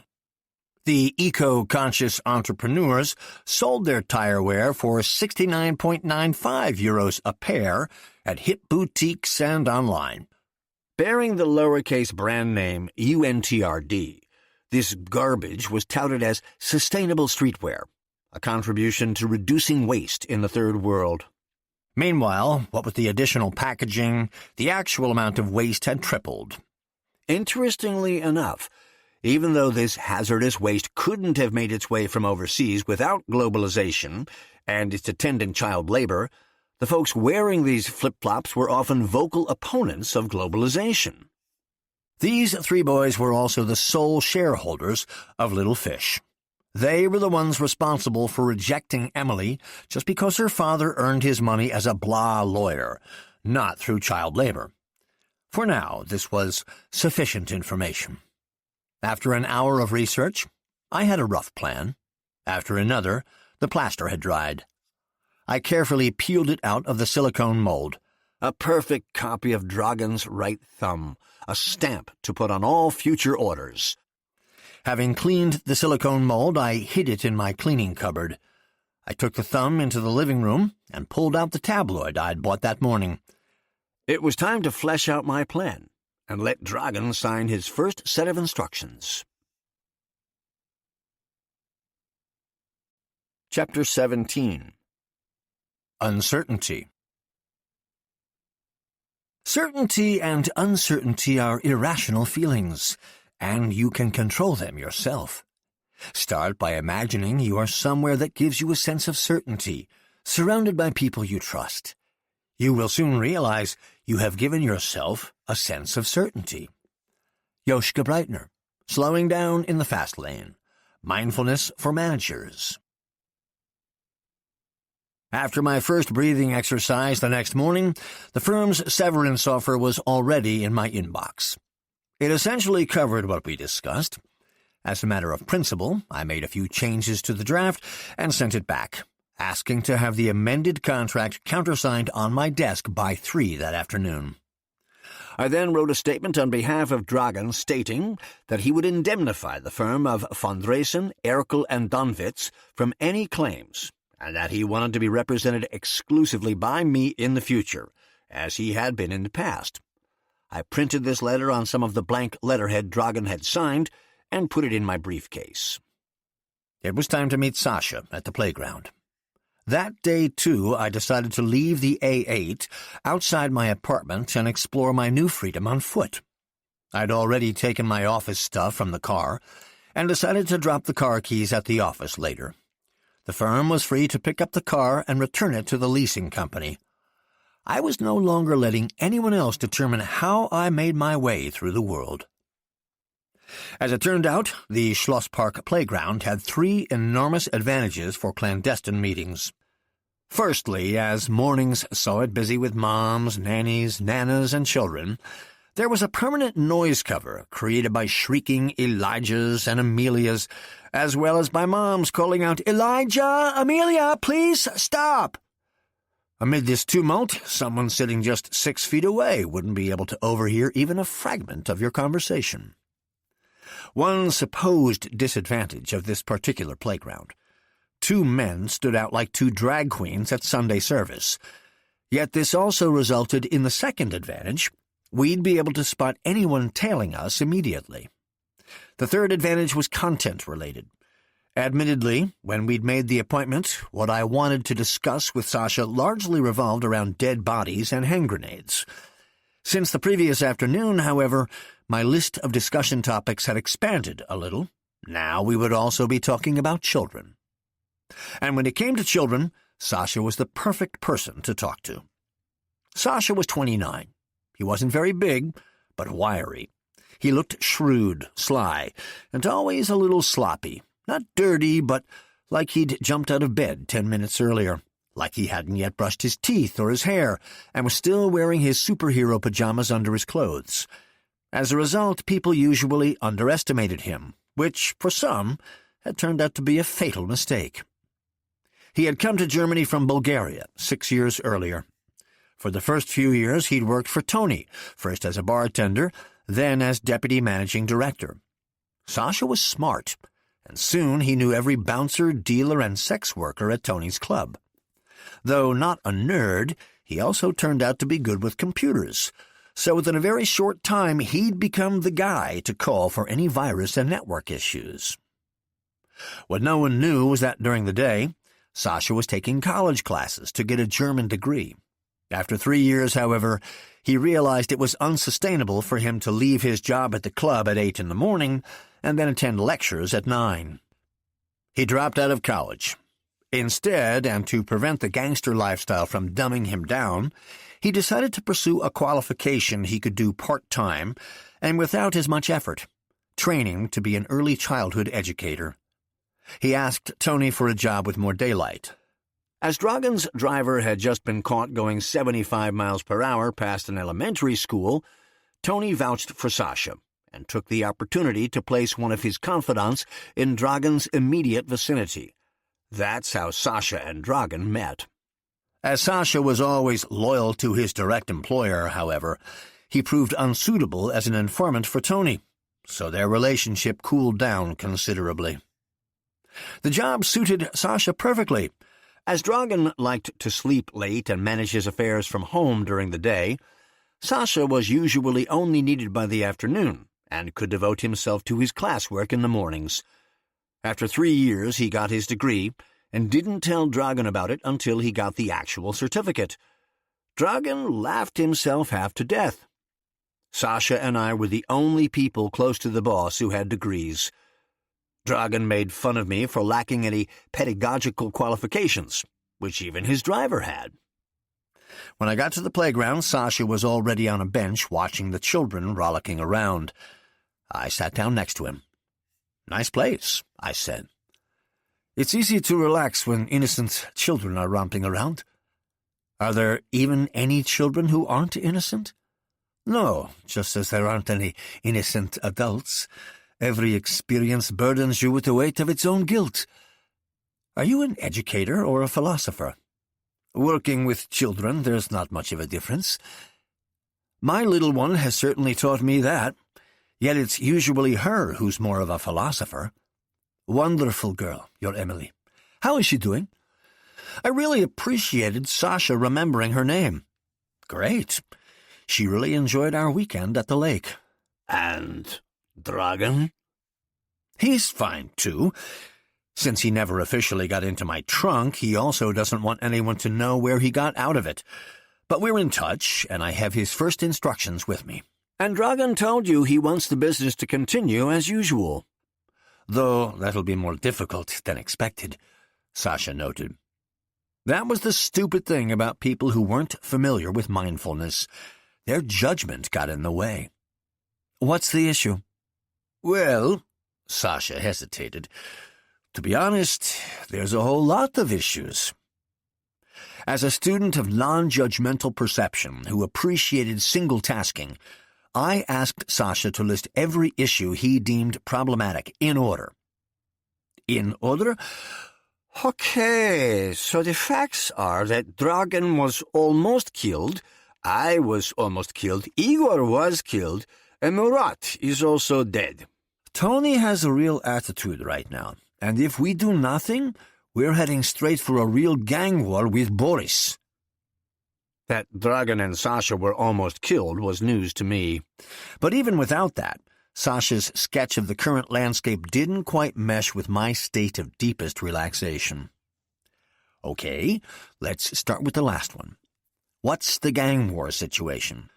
"Boris is furious that Dragan grilled and killed Igor. He's especially furious that Dragan won't reach out to apologize. As Boris couldn't reach you either, he has told me that he expects to hear from either you or Dragan in person by tonight. Otherwise, he will shoot one of our officers every day until Dragan deigns to talk to Boris. Though, to be fair, he also wouldn't have any problem shooting you, Dragan, or me. He's really fucking furious. This was to be expected, but Boris could be appeased. He was a businessman. For him, every human life had a price, and Igor's could be paid in cash, drugs, or some new turf. Though that's not great to hear, it's understandable. Before I meet with Boris, however, I'd like to know exactly what happened at the rest stop. Don't leave anything out. Of course. For a few weeks now, Tony's numbers haven't been adding up. His earnings are going down. Not dramatically, but still enough that it's hard to ignore. And what's causing this? Tony claims someone on his turf is selling stuff at half price. It's ruining his trade. And what did Dragan think? Dragan suspected Tony was selling some of his stuff on the side. But, as he had no evidence, he was going to bring it all up at the next officer meeting if Tony couldn't come up with a better explanation. And has Tony come up with a better explanation? An explanation, yes. But after what happened on Friday, I doubt whether it is any better. What did Tony tell you? Tony said he'd find out what the word on the street was, lean on a few dealers, break a few bones, and so on. And on Friday night, Murat called me and told me it had become clear who's behind it. Igor. He supposedly had Boris's approval to set up his own distribution network on our turf, and he was about to get a fresh supply of drugs in a rest stop that same night, which made for a great opportunity to catch Igor in the act. It would also be proof that Boris was jerking Dragan around. I see. And why wasn't it Tony who told Dragan? Why did he send Murat instead? I wonder about that too. Probably so he could still deny everything if need be, if anything went wrong. Which it did. How did it happen?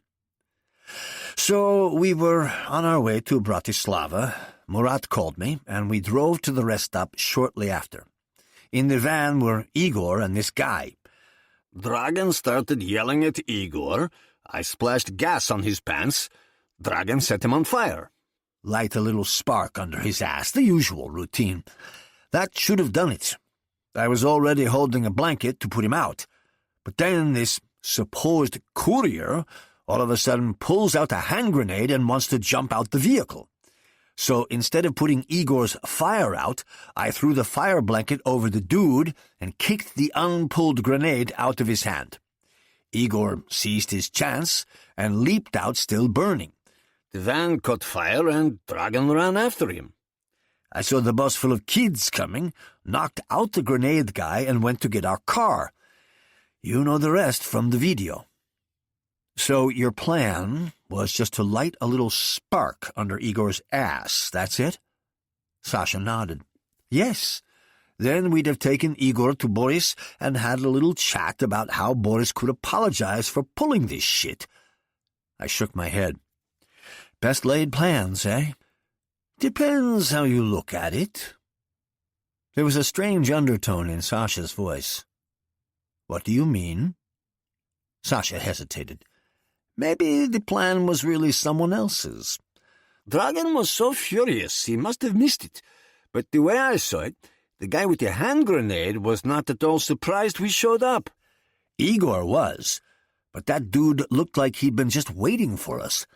Waiting to get rid of all of us. Yikes. Though I had mindfully eradicated the queen wasp, it seemed someone else had mindlessly stuck his finger in her nest. Who was the guy? No idea. Never seen him before. And the way that van exploded, nobody'll ever see him again. And what about the drugs? That's the thing. There weren't any drugs. None whatsoever. Igor must have been there for an arms deal. Hand grenades. And what was the point of luring you and Dragan into an ambush? Who stood to gain? Tony, of course, and no one would have even suspected him. Aside from Dragan and me, no one knew he was in trouble with Dragan. Had Dragan been killed, he would have probably claimed Dragan's throne and sped things along by starting a gang war with Boris. But that plan, if it was one, didn't work either. Dragan survived. Sasha shrugged. But everything else did work. Igor is dead, Boris is furious, Dragan is in hiding, and Tony is in the clear. As long as Dragan thinks it was Boris who lured him into a trap, everyone will forget all about Tony's bad numbers. Fuck. The situation was more complicated than I'd thought. Okay. I squinted my eyes shut. If Tony wants to start a gang war, how does Murat's killing fit into the picture? Sasha shook his head. No idea, he admitted. But after it all went down in the rest stop, Murat called me all meek-like. Absolutely had to speak with Dragan. Didn't want to say what it was about, though. He was fully bricking it, sounded like. I told him to call you. You're Dragan's mouthpiece. He did. He left a message on Sunday night. He wanted us to meet at the deer park Monday morning. Maybe he was kicking himself for sending Dragan into a trap. Maybe he wanted to confess. If he was shot for trying to snitch on Tony, it means that Tony knew what message Murat had left me. I was already afraid my phone was being tapped, but by the police. Sasha paused, clearly trying to put it all together. What if Tony has a dirty cop on his books? He said finally. Then he would have access to your voicemail and the whole thing would make sense. I nodded. Quite possible. And if I'd shown up, I would have probably been killed right along with Murat. Tony doesn't need me, and he must be scared that I'll find out, or that Dragan smells a rat. Shooting me a worried look, Sasha asked, Should I call Walter to get you a security detail? Walter was Dragan's officer in charge of arms trafficking. His legal cover was a security company, and his boys and girls were very effective when it came to personal protection. But round-the-clock security was the last thing I needed at the moment. Not yet, I said quickly. I'll see how the talk with Boris goes. Besides, I first need to discuss everything you just told me with Dragan. I'll let you know. There was a small pause. Mainly due to the fact that, after all this talk of intrigue, murder, and revenge, I was struggling to segue into the topic of a hostile preschool takeover. Luckily, Sasha took it out of my hands by asking, So what instructions does Dragan have? I tried to keep my nerves in check as I handed Sasha the scrawled-up tabloid from the previous day. The page had numerous circled words connected by lines and a perfect Dragan thumbprint. Sasha deciphered the artwork. Brothel plans changed. Takeover preschool cooperative. Within a week. Do not develop whorehouse, but preschool. Everything else, see lawyer. Sasha gave me an irritated look. Did Dragan get hit on the head when I closed the trunk lid on him? What the fuck's all this supposed to mean? The playground noise seemed to drop away. It felt like all the kids were suddenly waiting for me to answer the question, and all the moms were offended that I was keeping their kids waiting. Even the birds seemed anxious, silent. Above all, however, Sasha was waiting for an answer, and he would not be put off with excuses.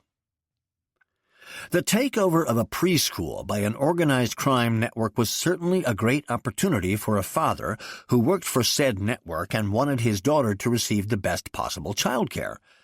But it didn't exactly solve the question of how to react to an impending gang war over a gang leader who was in hiding. In short, I was overcome by a feeling of uncertainty as to whether or not I'd actually be able to reconcile my work and family life. Certainty and uncertainty are irrational feelings, and you can control them yourself, is what Breitner had to say about that. So I mentally took myself out of the playground. I imagined sitting next to Emily on the jetty at the lake. The warmth of the wood animated my body and relaxed my muscles. The lapping of the waves against the wood calmed my nerves. The shimmer of the sun on the water tickled my senses. Well, the idea isn't that outlandish when you really think about it, I improvised. For one thing, Dragan is not yet aware of all this Tony intrigue. Like you said, he probably didn't pay much attention to the guy. But he still knows we're not playing around here, Sasha interjected. Exactly. And that's why I mentally took Emily on my lap and crunched another nut. That's why Dragan wants to take matters into his own hands. He doesn't want to hand over control to anyone else, especially now he's in hiding. He wants to act, not react. You have to agree that didn't sound half bad. And confidently, I continued, as if nothing happened. The upmarket brothel Dragan has been planning as a long-term project. In the short term, the preschool is fighting our eviction suit, so we should gain control of them first. Preschool instead of a gang war. It projects confidence. Ignoring this ongoing project just because someone wants to instigate a gang war would send the opposite message. Someone is sure to see this differently. That's what Dragan wants. That same someone would expect Dragan to halt all long-term projects and exclusively focus on some impending gang war. They'll have to go through Dragan, though. I threw it back to Sasha. When you're teaching preschool, what do you do with children who cross a line? Sometimes it is actually helpful to simply ignore them. There you go. So if Dragan wants to take over a preschool, instead of being forced into a gang war, we'll see soon enough whose feathers get ruffled over his unruffled response.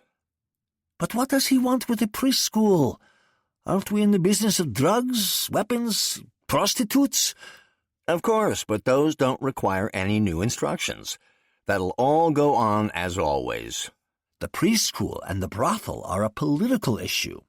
Possession proceedings to evict the preschool for our personal use might take years, not to mention getting all the permits for the brothel in place. But if we take over this co-op, we can simply and quietly close it down in due course. I didn't quite believe that last part myself, and I felt my train of thought was about to derail. I see. So taking over this preschool is now our most pressing problem, and the only thing on Dragan's mind? The only thing Dragan needs to communicate in writing. The preschool didn't show the proper respect. Look, if a competing drug ring doesn't show the proper respect, we don't kill them either. We just take over. The customer base is worth cash. My comparison of the preschool to a drug ring made the jetty I still imagined myself sitting on wobble so much that I started slipping towards the lake. But is the preschool's customer base worth anything? Well, it's quite simple, really. Because, for example, every child usually has 2 parents, so each preschool spot involves 3 people, 2 parents, 1 child.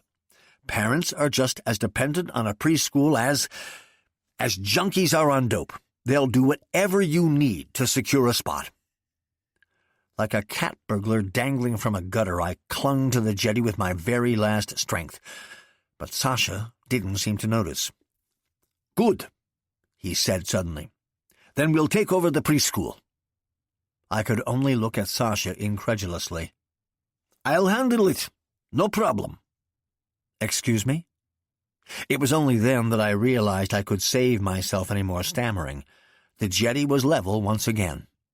"I'll talk to the people from the co-op." Now, Dragan wants this to be over and done with by the beginning of next week, so that conversation should happen this week. Relieved, I got up and gave Sasha a note with Little Fish's name, address, and phone number. Sasha got up too. I still don't understand what's so pressing about this, but I know it's just how Dragan is. It'll be done within the week, but please, tell Dragan I have one request. I looked at him questioningly. If we're getting into the childcare business, I want to be the head of this division. You want to... Do you see any other trained educators around here? Sasha was even smarter than I thought. As head of a division, Sasha would become an officer, on the same level as Tony. which wouldn't be a disadvantage if Tony had been the one behind the attack on Dragan. That won't be an issue. I think Dragan wants that anyway. Looking at Sasha, I could tell this made him proud. Finally, his qualifications were being recognized, albeit by the plaster thumb of a diced-up mob boss.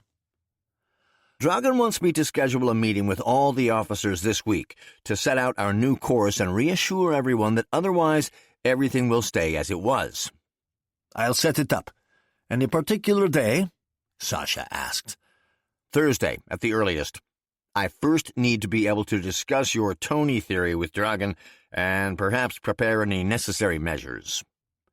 Sasha moved over to the metal litter bin next to the bench, set fire to the newspaper page, and dropped its charred remains into the basket. Pensively, he stared at the smoldering ash. He seemed to be moved by something. This preschool thing might be some consolation to Natasha, he finally said. Who's Natasha? Someone I know.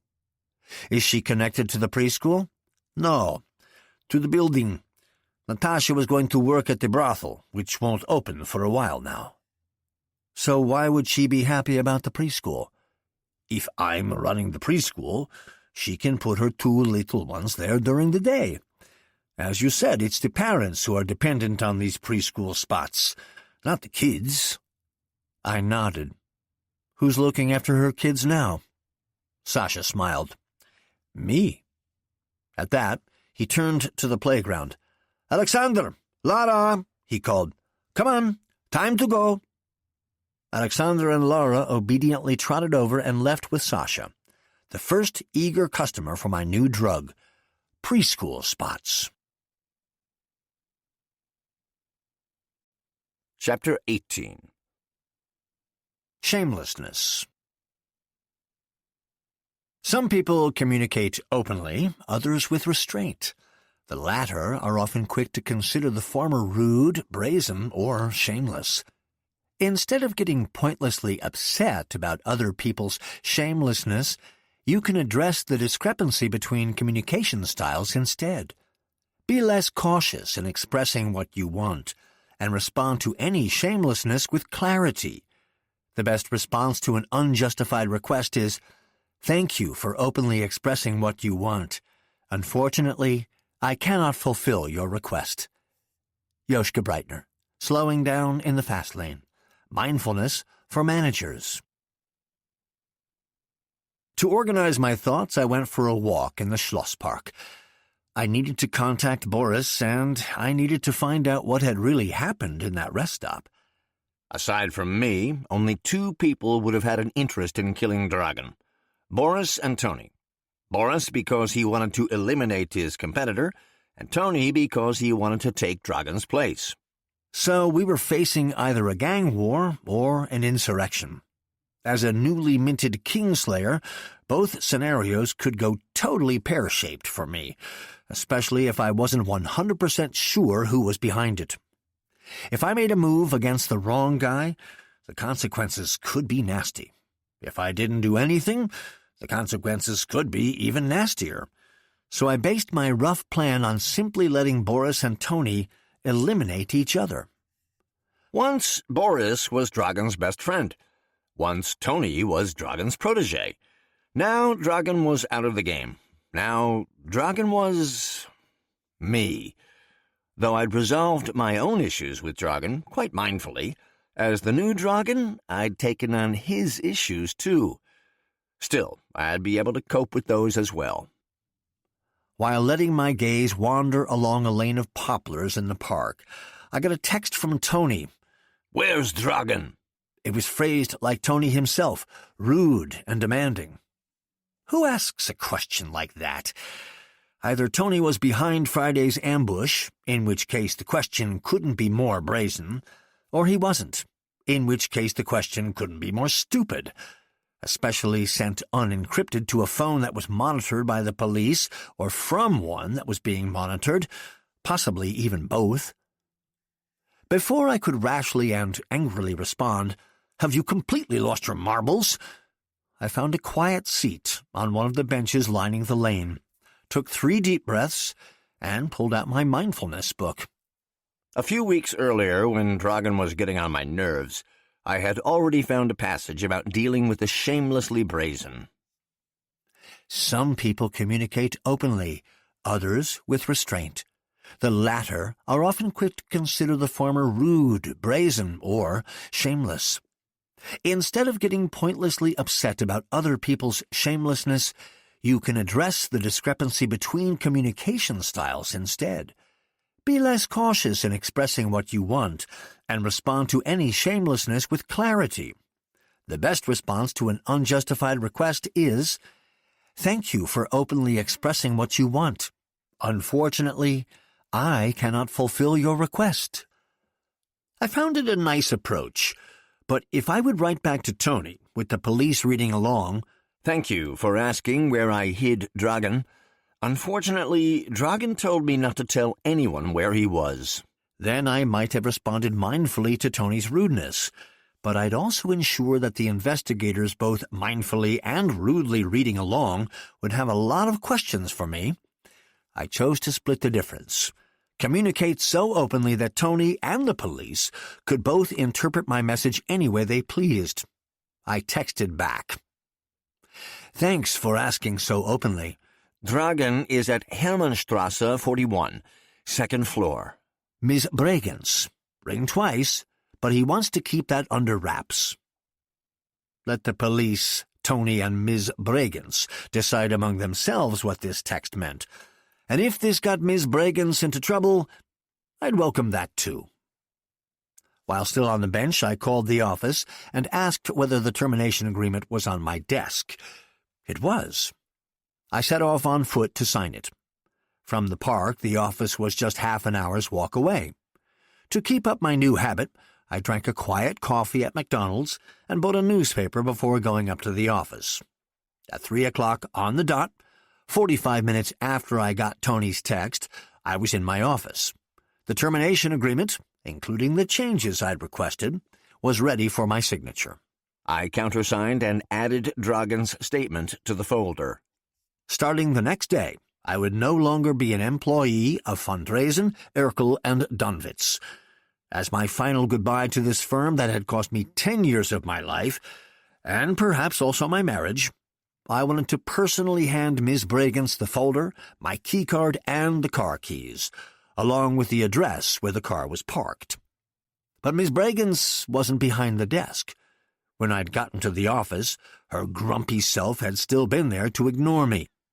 Now she was on the ground behind the desk, her face pale, breathing shallow, surrounded by 2 paramedics and all the employees who were around, Clara the trainee among them.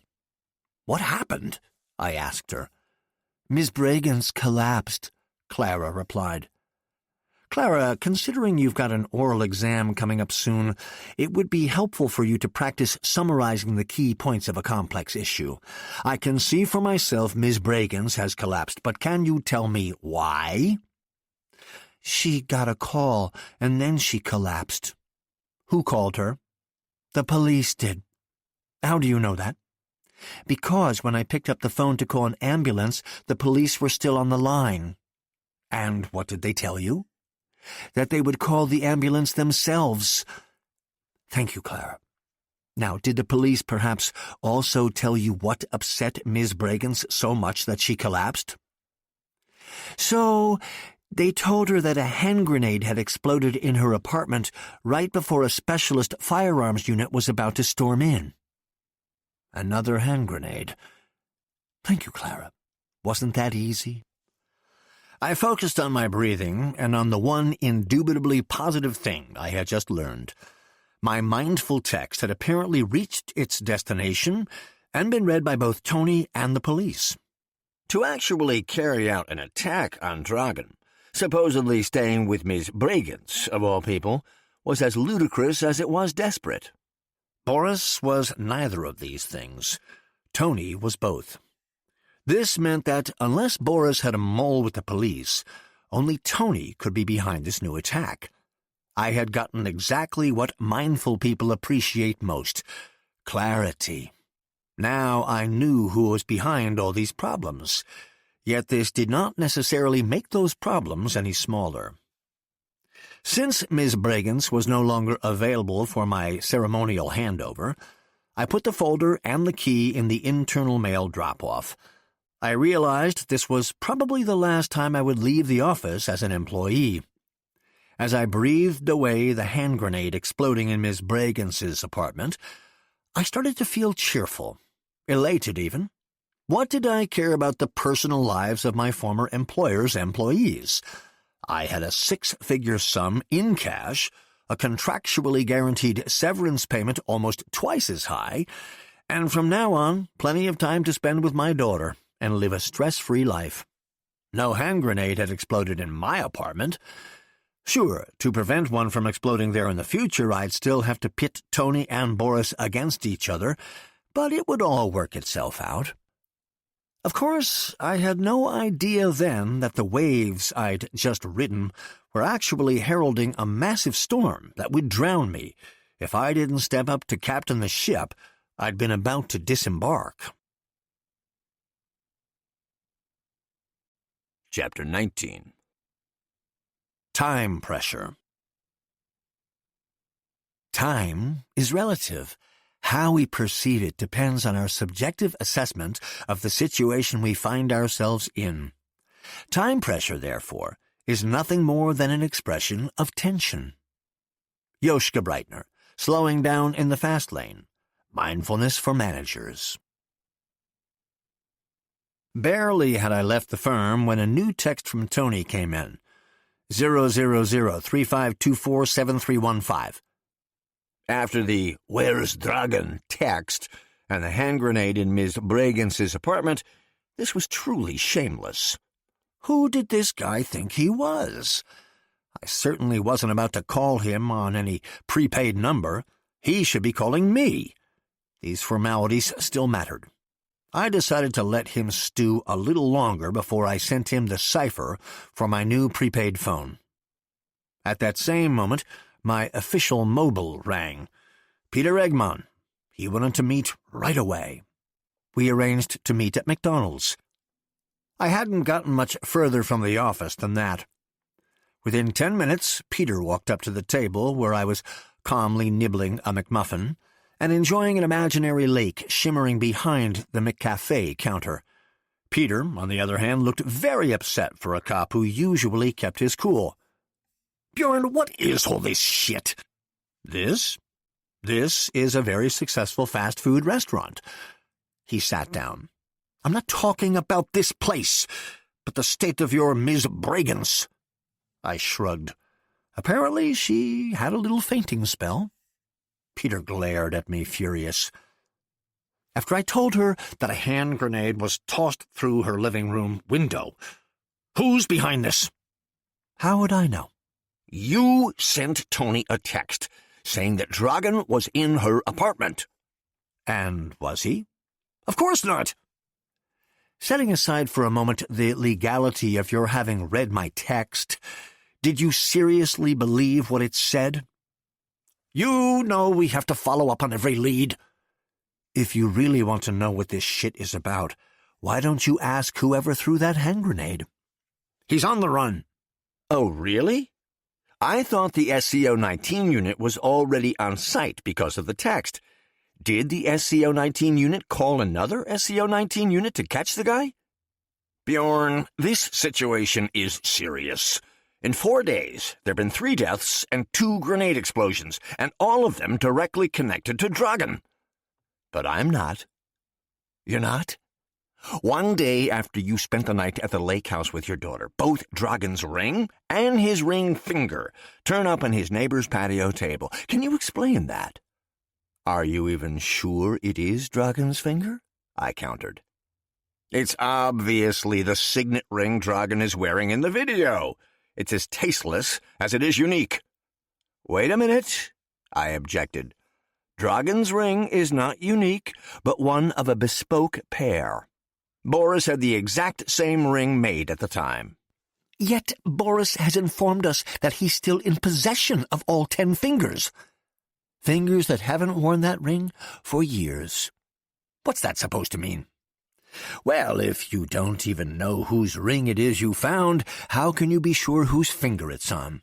Who's to say that at this very moment, Dragon's not sunning on some beach with his tasteless ring on one of his 10 intact fingers, while you've got an evidence bag with Boris's ring on some unlucky other person's digit?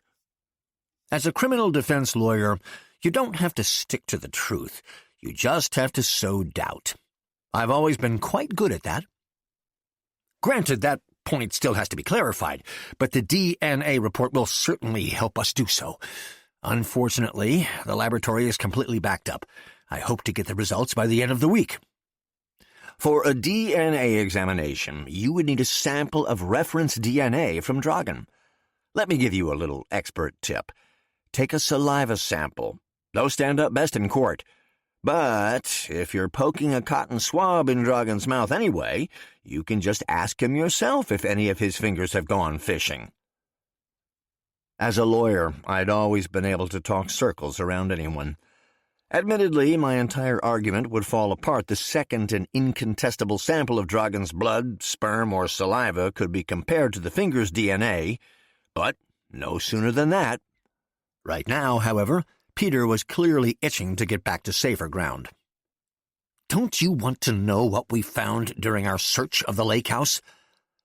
Had I failed to wipe out all traces of the corpse disposal? A chill came over me. My throat felt parched, my neck tensed up. I tried to go over it all again in my mind. Oh, right, sure. What did you find? In front of the boathouse, divers found a gold watch and a belt buckle, both also visible in the video. Boundless relief surged through me. Both watch and buckle were mass-produced. So, except for the finger thing, I didn't seem to have made any mistakes getting rid of the body, all thanks to my intentional centering. Congratulations. And if the divers had kept on their search, they'd probably have discovered some antique amphoras or relics from Atlantis. What does this have to do with Dragon? Peter looked at me like I'd lost my marbles. Bjorn, your client is the focus of a murder investigation, and it's not entirely impossible he has become the victim of a crime himself, at a time and place that puts a spotlight on you. I really don't understand how this could leave you so cold. Mindfulness. Excuse me? Breathing exercises, time islands, mindful action. You should give it a try sometime. I've got no time for that. At some point, you'll be ready to make time for mindfulness. Until then, let's summarize. You've got nothing concrete on the finger yet. As soon as Dragon reappears, he can pay you a finder's fee for a watch and a buckle. What else? No leads on who threw the grenade? Only that it was probably the same type as the one in the rest stop on Friday. I don't want to tell you how to do your job, Peter, but the attack can only have been committed by someone who knew what my message to Tony said. So, you should probably first clarify whether anyone among your ranks might have passed it on to Boris. Peter was about to object, but I continued. And, if that would prove not to be the case, the only remaining suspect is Tony. With that, I got up and picked up my tray. Peter stayed seated. He looked exhausted and emaciated. You should really eat something, I said. I can recommend the Happy Meal. The toy of the week is a parrot that talks. Your son's sure to enjoy it. Watch out, though. It's not very sturdy. But then, nothing's perfect. The cop just growled and waved me off. By the time I'd dropped off my tray and made my way to the door, he was already gone. I hadn't told him about leaving the firm, but that wouldn't be official until the next week anyway. I set off for home. As I strolled through the city center, I decided to pay Boris a visit that evening. I had to talk to Tony beforehand, though. I'd ignored his message long enough. I sent him an 11-digit text and promptly got a call on the prepaid phone.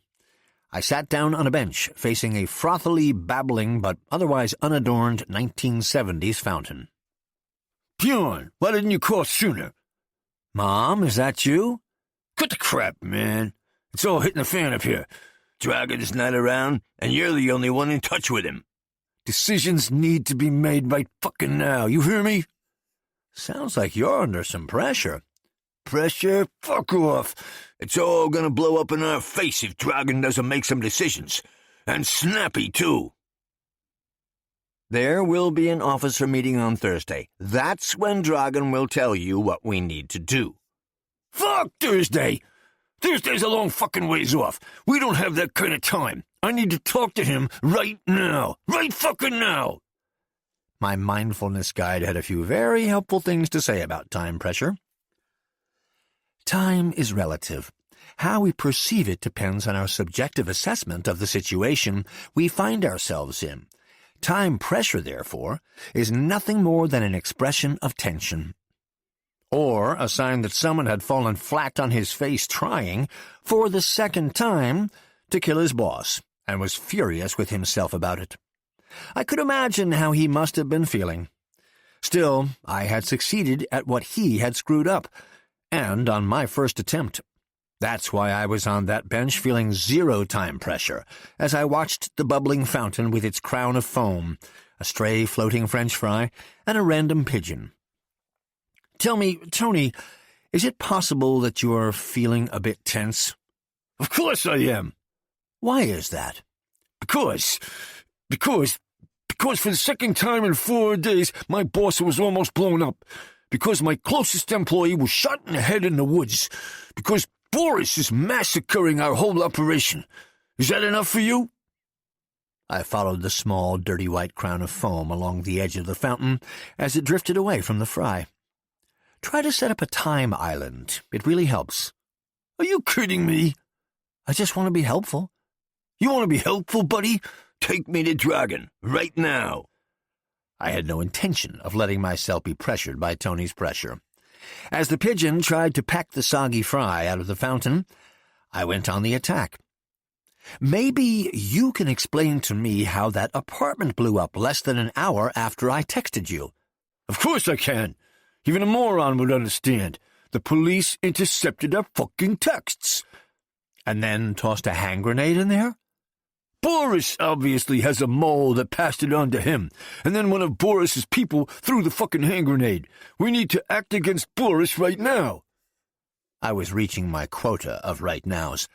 That's still Dragan's call, and Thursday at the earliest. No, take me to him first. That's definitely not up to you. Excuse me, Mr. Lawyer Man. You spent a peaceful weekend at the lake with your little one, fishing, swimming, and toasting fucking marshmallows while I'm up to my neck in shit here trying to save the business. I'll tell you one thing. If you don't set up a talk with Dragan right now, next weekend your daughter will be splashing around 5 inches below the surface of the lake. Have I made myself clear? The foam around the edge of the fountain was suddenly nothing compared to the foam starting to form around my mouth. Of course he had made himself clear. By threatening my daughter, he had just clearly made himself my enemy for life. In the last 4 days, others had died for less. In addition, Tony had just revealed to me that he obviously had a mole with the police, otherwise he wouldn't know so much about my weekend. And if this mole also had access to my voicemail, they would have also told Tony that Murat wanted to meet with me.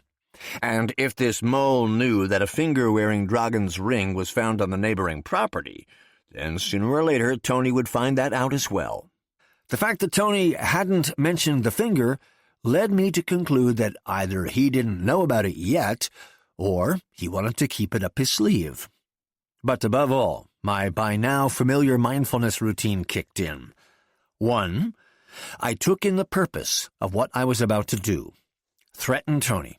2. I took a deep breath in and out. 3. I calmly and centeredly started verbally castrating Tony. Did you make yourself clear, Mr. Barman? Let me sum it up. You want me to tell Dragan you don't give a fuck about his explicit order to stand down and wait for his instructions. You want me to tell Dragan to get in touch with you ASAP, and you want me to tell dear old Uncle Dragan that you'll kill his favorite lawyer's daughter if he doesn't do exactly what you want. If I understood all that correctly, then the best advice I can give you as a lawyer is to cut off your own dick and cook it up however you prefer before sticking it down your own throat. Otherwise, it'll be up to Dragan to determine the time and the recipe. Have I made myself clear? Tony had never met this Bjorn, but then he'd also never threatened my daughter before. After a long silence, he finally said, Well, it's just that maybe you can just ask Dragan to be considerate of the circumstances we're in over here. I just want... Excuse me? I just want... You don't get to want, you would like. Okay, well, I would just like Dragan to tell me what I need to do. There's a good boy. And now just wait for Dragan's instructions. Or you can insert the next hand grade as a suppository. Anything else? Listen, Bjorn, if Dragan is alive and you speak to him, then I would like to formally apologize to him. That's how it's done. Unusually compliant for that muppet, but unfortunately he didn't leave it at that and struck up a much less compliant tone. But if Dragan is no longer alive, or you're not speaking to him at all, then you are dead. You have until the end of the month to take me to Dragan.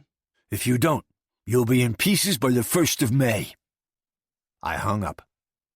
Now I had another ultimatum to deal with.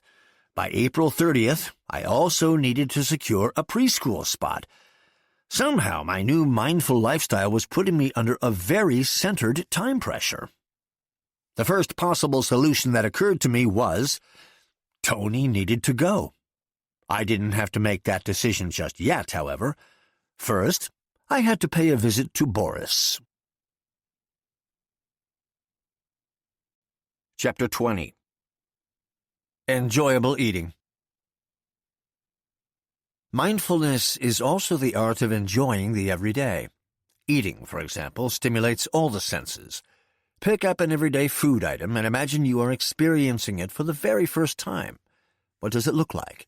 What does it feel like? What does it smell like? Does it make any sound when you bite into it? What feelings can you perceive when your body ingests it? Enjoy the process with all your senses. Have an experience that is entirely your own. This experience is perfect, just as it is. Joschka Breitner, Slowing Down in the Fast Lane. Mindfulness for Managers. Getting in touch with Boris was relatively easy. He dined at his own Russian restaurant at the same time almost every night. Above it was his office, and below was a club. You could only get into the restaurant with a reservation, a search warrant, or an invitation from Boris. The bouncers outside the restaurant frisked me and brought me to Boris. Boris and I had a pretty good relationship. I even liked him a little. Unlike Dragan, he wasn't temperamental, which didn't make him any less cruel. On the contrary, Boris knew exactly what he was doing. He didn't inflict pain on anyone impulsively. He did it intentionally. Boris was Russian-German and grew up in the same part of town as Dragan. Both outcasts in school, the two had become friends. They fought the same assholes, chased the same skirts. They committed their first criminal offenses together, bought and sold their first drugs together, and pimped out their first girls together. They'd had the signet rings made with their first earnings. The reason for their split was the usual. Dragan had stolen Boris's girlfriend. What was more unusual was Boris's reaction. He had the girlfriend beheaded and then nailed her torso to Dragan's front door. As a result, the police completely turned Dragan's life upside down. From then on, they went their separate ways. Boris took the ring off, which unfortunately wasn't an option for Dragan. They divided up their territory between them. Though Boris knew that Dragan was willing to cross any line at any time, Dragan knew that if he did, it would come back to haunt him in ways he couldn't even imagine. This established a balance of terror and mistrust. In order to maintain that balance, they met every 6 months. Since becoming Dragan's lawyer, I'd been attending these consultations. Boris appreciated my work, not least because I'd snuck him a few tips on how to legalize parts of his business. This helped preserve the peace. But Boris would never steal me away from Dragan. In this business, you didn't do that with lawyers any more than with girlfriends. This was something that had really reassured me over the years. I wouldn't have liked Dragan to nail my headless body to Boris's door in retribution. If Dragan was a man built like a tree, Boris was built like a bear, tall, massive, hairy. He looked stout and good-natured, but consisted of nothing but muscle, and behind his rounded face lurked an ice-cold intelligence. Boris was at his table having dinner. There were plates and bowls everywhere. I'd never been able to get the hang of Russian food. It honestly disgusted me a bit to see Boris stuff himself with all these strange dishes. I remembered an exercise Breitner had about eating. Food is particularly well suited to stimulating all your senses. To experience this, we had both eaten a slice of apple and paid attention to how it sharpened each individual sense. It had felt a bit silly, but I had found it relaxing. So as to get something positive out of my negative associations with watching Boris eat, I tried to repeat the exercise through Boris and his dinner. Pick up an everyday food item and imagine you are experiencing it for the very first time. What does it look like? To me, Russian food always looked like a Chinese person had eaten Italian food and then vomited it over a plate of traditional German cuisine. Massive ladles of sour mush laced with dough and vegetables, and here or there a chunk of meat or potato peeking through. I'd never been a big fan of stews. Boris loved stews. What does it feel like? Judging by the liquid dripping apparently unnoticed down his chin, it had to feel like a second skin, soft, supple, warm.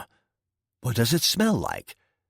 It smelled like a Sunday afternoon in a big apartment building's stairwell, countless scents that didn't mesh. Does it make any sound when you bite into it?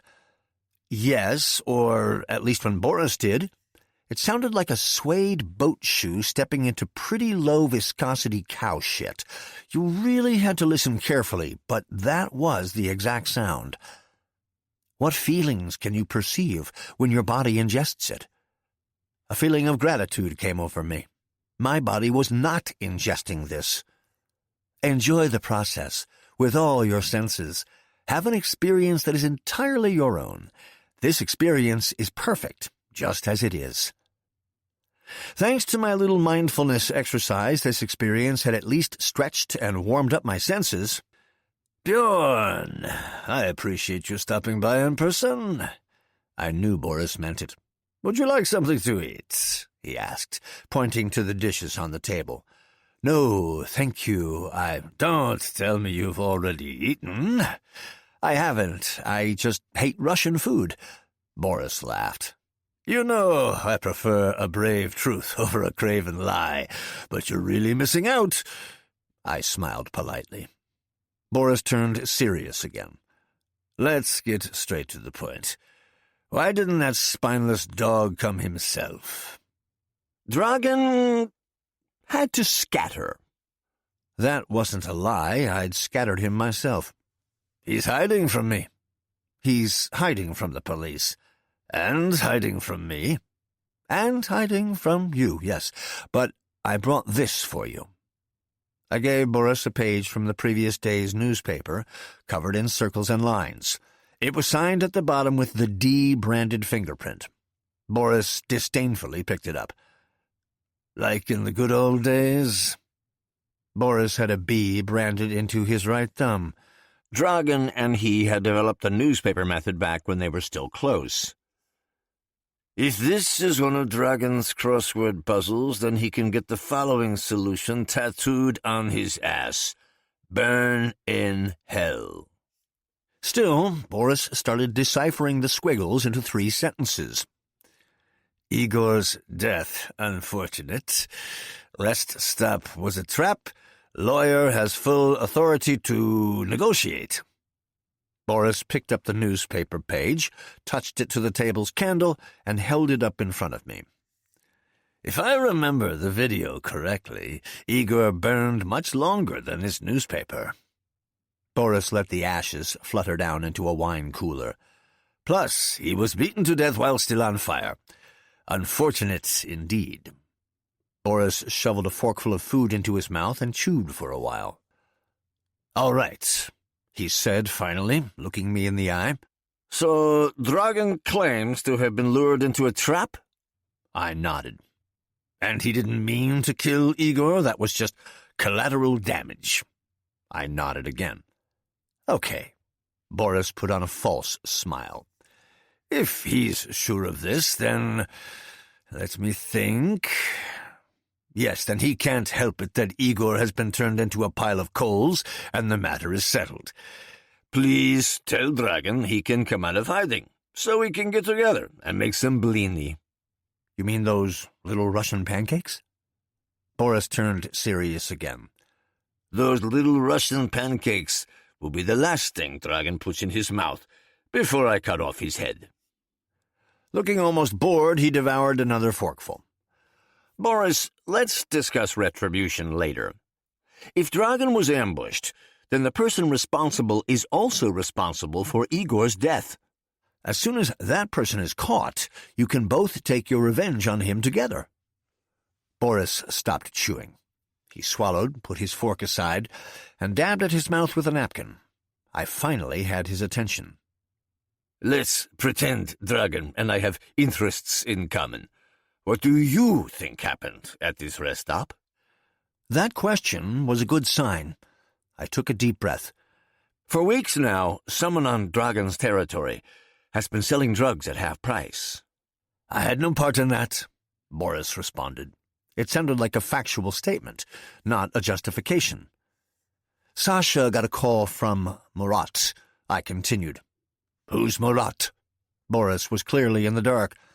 "One of Tony's little soldiers. No reason you should know him." "Anyway, Murat said Igor was about to receive a drugs shipment for Dragan's territory from a guy at this rest stop. Sasha and Dragan went over. Igor was there. The guy was too." "And were there any drugs?" Boris inquired. "No, but there was a crate of hand grenades." "Then you should ask this Murat why he's spreading bullshit." "Dragan would love to, but Murat was found shot dead yesterday morning." Boris picked up his napkin with both hands and folded it twice. He was thinking. "And what does Tony have to say about that?" "He wants Dragan to start a war against you. He has already threatened me that something will happen to my daughter if he's not put in touch with Dragan." "And what does Dragan think?" "He doesn't really like it when his lawyer's daughter is threatened. Incidentally, I don't either." "Perhaps anyone looking to talk to Dragan should just kill you. If he no longer has a mouthpiece, he'll have to come back." I hadn't thought about it like that. This was not ideal, but for now, Dragan still spoke through me, so I spoke. "Dragan sees you as the priority, not Tony. Dragan doesn't want to go to war with you, Boris.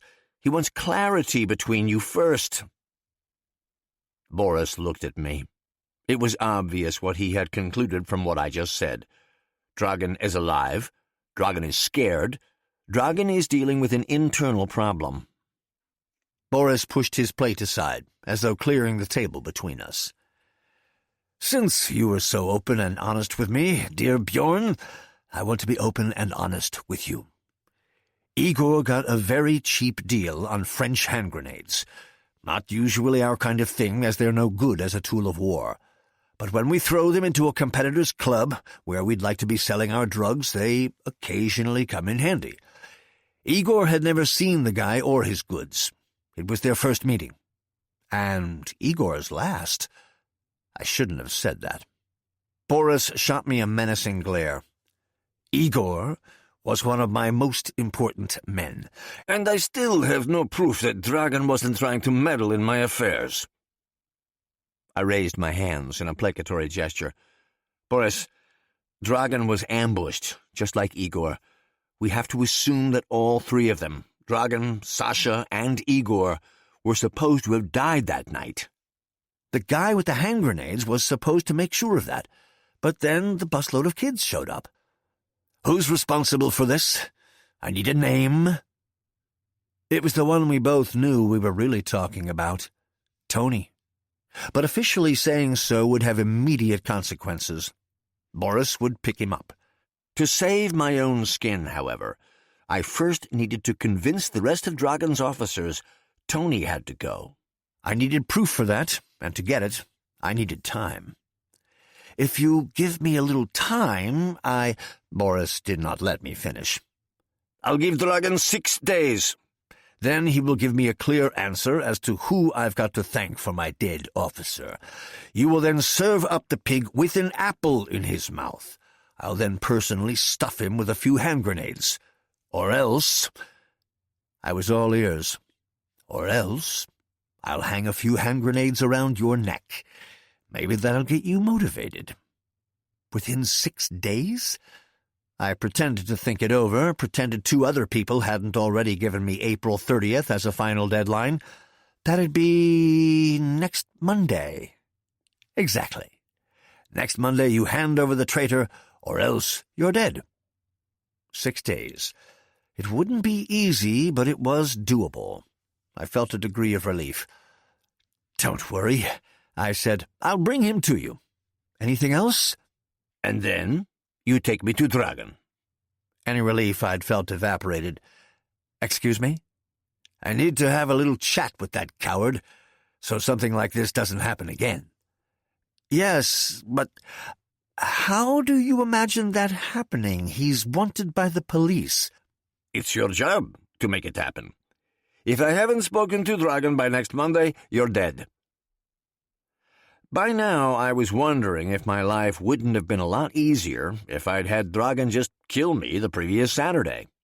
But, oh well, just another problem that needed to be solved by Monday. "Well, now we've covered all things business," Boris beamed at me. "How about a nice slice of Leningradsky cake for dessert?" Chapter 21. Panic. A panic attack can be alleviated through the following mindfulness exercise. First, find a quiet place in your apartment, house, or office where you will not be disturbed. Ideally, it should have a view of a garden or a tree. Before starting, loosen any tight clothing, belts, or shoes. Take in the world around you. One by one, silently list 5 things you can see. After that, focus on 5 things you can hear. For example, different sounds or voices. If possible, keep your eyes fixed upon a single area.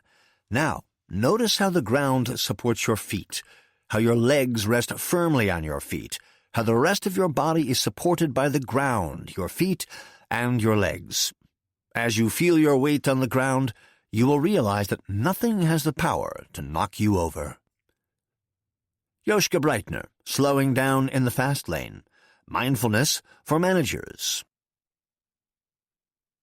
The next morning, due to my new lack of professional obligations, I could really have slept in.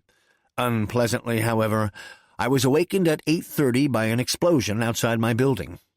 Careful to maintain my mindfulness practice, I first sat up in bed and took 3 deep breaths. Then I opened the blinds and looked down at the street. My former company car was on fire. Its entire rear end was torn apart and burning, black smoke all aswirl. Though the rest of the car had been unharmed, with each passing second more and more of it was falling victim to the flames. In front of the blazing wreckage stood Clara, paralyzed, pale as chalk and wearing ill-fitting designer clothing. Her traineeship apparently included retrieving the firm's leased vehicle. This was the 3rd explosion in 5 days. The first 2 were meant for Dragon, and I had to assume this one wasn't meant for Clara, but for me. Tony apparently wanted to underline his threat from the day before. He had succeeded. My heart was racing, my whole body soaked with sweat. This wasn't fear, it was panic. I quickly reached for my mindfulness guide and opened it to the chapter with an exercise on how to deal with panic. Find a quiet place in your apartment, house, or office where you will not be disturbed. Ideally, It should have a view of a garden or a tree. Before starting, loosen any tight clothing, belts, or shoes. That was easy. I was already standing at the window of my bedroom, which was quiet, until the explosion, that is, and looked out on a quiet green street. I saw a front yard scattered with smoking debris. On the other side of the street, one burning rear tire was stuck in a tree. I was barefoot, wearing comfortable boxer shorts and a T-shirt. I kept reading. Take in the world around you. I was in a quiet apartment with a pleasantly cool granite floor. My room was minimalistically furnished and very tidy. Outside, however, it looked like a bomb had gone off, because a bomb had just gone off. One by one, silently list 5 things you can see. I saw a burning tire in a tree. I saw the burning back end of a car. I saw a warped trunk lid. I saw an ashen trainee. And I saw broken glass scattered as far as 60 feet from the car. After that, focus on 5 things you can hear, for example, different sounds or voices. I focused on the countless car alarms that had been triggered by the explosion. I heard the crackle of flames devouring the A8's back seat. Now I heard the gas tank explode, the burning tire drop from the tree, and finally, a feverish shriek from the trainee. If possible, keep your eyes fixed upon a single area. I first wanted to fix on the trainee, but then she started randomly running around, so I fixed onto the car wreck itself, which wasn't easy, as its outline kept being subsumed by black clouds of smoke. Now, notice how the ground supports your feet, how your legs rest firmly on your feet, how the rest of your body is supported by the ground, your feet, and your legs. I noticed all of this. A beautiful feeling. As you feel your weight on the ground, you will realize that nothing has the power to knock you over. It was true. I felt like nothing could knock me over. Now turn your attention to your breathing. Breathe calmly and evenly. For 2 minutes I breathed calmly and evenly. My panic subsided. The car alarms stopped beeping. The trainee had been tackled to the ground by passers-by who were now trying to talk her down. A simple mindfulness exercise had resolved the situation, and I could devote myself to practical matters again. What needed to be done first? Since I'd been wanting to tell Peter from Homicide Command that I'd left the firm, I decided to use that call to also inform him that an assassination attempt had obviously just been made on one of the firm's leased cars. Peter answered after the second ring. "What's up?" "There's something important I forgot to tell you yesterday afternoon." "Hit me." "I quit the firm. I've been on leave since yesterday and will officially be out of that place on the 1st of May. "And you're calling me before 9 in the morning to tell me that?" "Yes, because that information might make your work easier." "How so?" "Insofar as about 8 minutes ago a car blew up outside my apartment." "What car?" "A black Audi A8. "Your company car?" "Not exactly. I returned the papers and keys to the office yesterday afternoon. Legally and factually, I am neither its lessee nor its owner, and if there are any questions, as the explosion woke me up, I can't say anything about the sequence of events leading up to said explosion." "Is Dragan behind this?" "I can say even less about that." "So, you represent Dragan independently now?" "Someone has to do it." "Well then, thanks for letting me know. Catch you later." I hung up. Next I called Sasha and told him what had happened. I asked him to tell Walter to dispatch a personal protection detail after all, but a very inconspicuous one, watching first and foremost to find out who'd been watching me. Sasha assured me that a team would be available within half an hour. He also told me that we could swing by the co-op that night. I agreed, the sooner the better. The officer meeting was scheduled for the next day. I already felt much better. This was my first day in over a decade without any professional commitments. I had traded a lucrative permanent position for the freedom of a freelance father. Hans in luck would have been proud. Sure, I did still need to deal with a few investigations against me for perverting the course of justice, not to mention one death threat against my daughter, 2 death threats against myself, and the power plays of at least 1 psychopath, 2 if you counted Boris. In addition, my erstwhile company car had just blown up outside my apartment. Yet Hans in luck also didn't keep the horse, he simply kept exchanging it. But that hadn't stopped him from being happy in the moment, and it shouldn't stop me either. I did a few more breathing exercises at the window and decided to tell Katerina about my career change. After all, our daughter was the reason I'd wanted to change in the first place. I called Katerina and asked if she'd mind if I took Emily to the playground. On a Wednesday morning? Yes, in fact, this one in particular. What happened? Did Dragan kick you to the curb? I spared myself explaining to her the intricacies of the complex relationship between an employed lawyer, their employer, and their client. Instead, I imagined that my future ex-wife had the best intentions, that the entire universe had the best intentions for me, that even everybody on the subway had the best intentions, and that was enough. Listen, Katerina, my mindfulness training has made me realize that I cannot continue working the way I have. My workload at the firm has gotten to be too much for me. I have come to a mutual termination agreement with Van Dreesen, Urkel, and Danwitz. But that's... Katerina was speechless. Financially, nothing is going to change for now. They agreed to a very nice severance agreement. So you finally won't have to deal with all those criminals anymore? Not with those at the firm. As far as the others, well, I'll have to earn money one way or another. Criminal law is my specialty, so I can't rule out that I won't have to... That wasn't a complete lie. What about Dragan? Katerina interrupted. I don't even know where he is, but I'll certainly have to wrap things up with him, too. That our daughter's life had been threatened as part of this wrapping up was something I decided not to share with her at this point. The main thing is that all this round-the-clock drama has come to an end. You'll be happy to hear? Emily will also be happy to hear that, as long as Tony didn't deliver on his threat. Can I pick her up right away?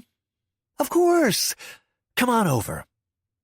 Since I no longer had a company car, I didn't need to feel angry that it had been blown up, so I took the bus to Katerina's completely by choice. Emily was thrilled to be going on another outing with me. Katerina seemed very relaxed, and she reiterated how happy she was I'd finally quit my job. Could it be that that glimmer of hope on the horizon is slowly turning into full-on daybreak? I didn't want to explain that this glimmer on the horizon might be accentuated by a series of grenade explosions, which I'd hesitate to interpret as daybreak, but I also didn't want to deprive her of her joy. Who knows, maybe all these explosions around me were heralding a new day. I decided to be optimistic. Possibly, but right now I'm just trying to enjoy the moment as it is. Plus, I'll have more time to take care of the preschool thing. Katerina grabbed my arm and gave me a kiss on the cheek. She hadn't shown that much tenderness in months. Apparently, mindfulness was sexy. Chapter 22. Bitterness. Bitterness is an expression of prolonged disappointment. This disappointment may have been due to outside forces, but how long it stays inside you is entirely up to you. Yoshka Breitner, Slowing Down in the Fast Lane, Mindfulness for Managers. When sufficient harmony had been established between Katerina and myself, I prepared to set off with Emily. Before we left, Katerina asked me to rub Emily's chest with Vicks every 2 hours, as she showed signs of a slight cold. I took Emily and the ointment, and we caught the tram to the playground at the Schlosspark. I'd liked it there the day before. There were tons of jungle gyms, slides, swings, and lots of sand all around. plus an espresso cart plentifully supplied with oat milk for the growing number of yoga moms suffering some kind of intolerance. Emily wanted to go on the slide by herself to show me how great she had gotten at it. So I leaned against the playground fence and watched Emily and the other kids and the other adults. Anyone who sweepingly states that all children are great is lying. Your own child, yes, they're the greatest child in the world. And fortunately, there's quite a number of other children who seem likable enough. Quite simply, though, there's a whole bunch of kids that are just assholes. Looking at them, you can immediately tell how profoundly unlikable their parents are. Asshole kids, however, are not exclusively defined by the way they look. They are also demanding, repetitive, unpleasant, and exhausting. At this playground, these children were recognizable by their monotonous whining. Except for me, one half of a couple, and another lone man, all the adults at the playground were women. The couple was one of those aggressively happy ones, attractive, sporty, successful. It was obvious that since the day they were born, they'd been living with their parents, who probably also took care of the grandkids 70% of the time. The other dad looked a little sad and lost, probably another infrequent playground goer, visibly uncomfortable at being surrounded by women. Maybe he was a divorcee compulsively staging a scene from his previously carefree life for his kid. Aside from these three outliers, there were basically two types of women, moms and childminders. The moms were usually overwhelmed, lethargic-looking women with forced smiles who were each taking care of one overexcited child.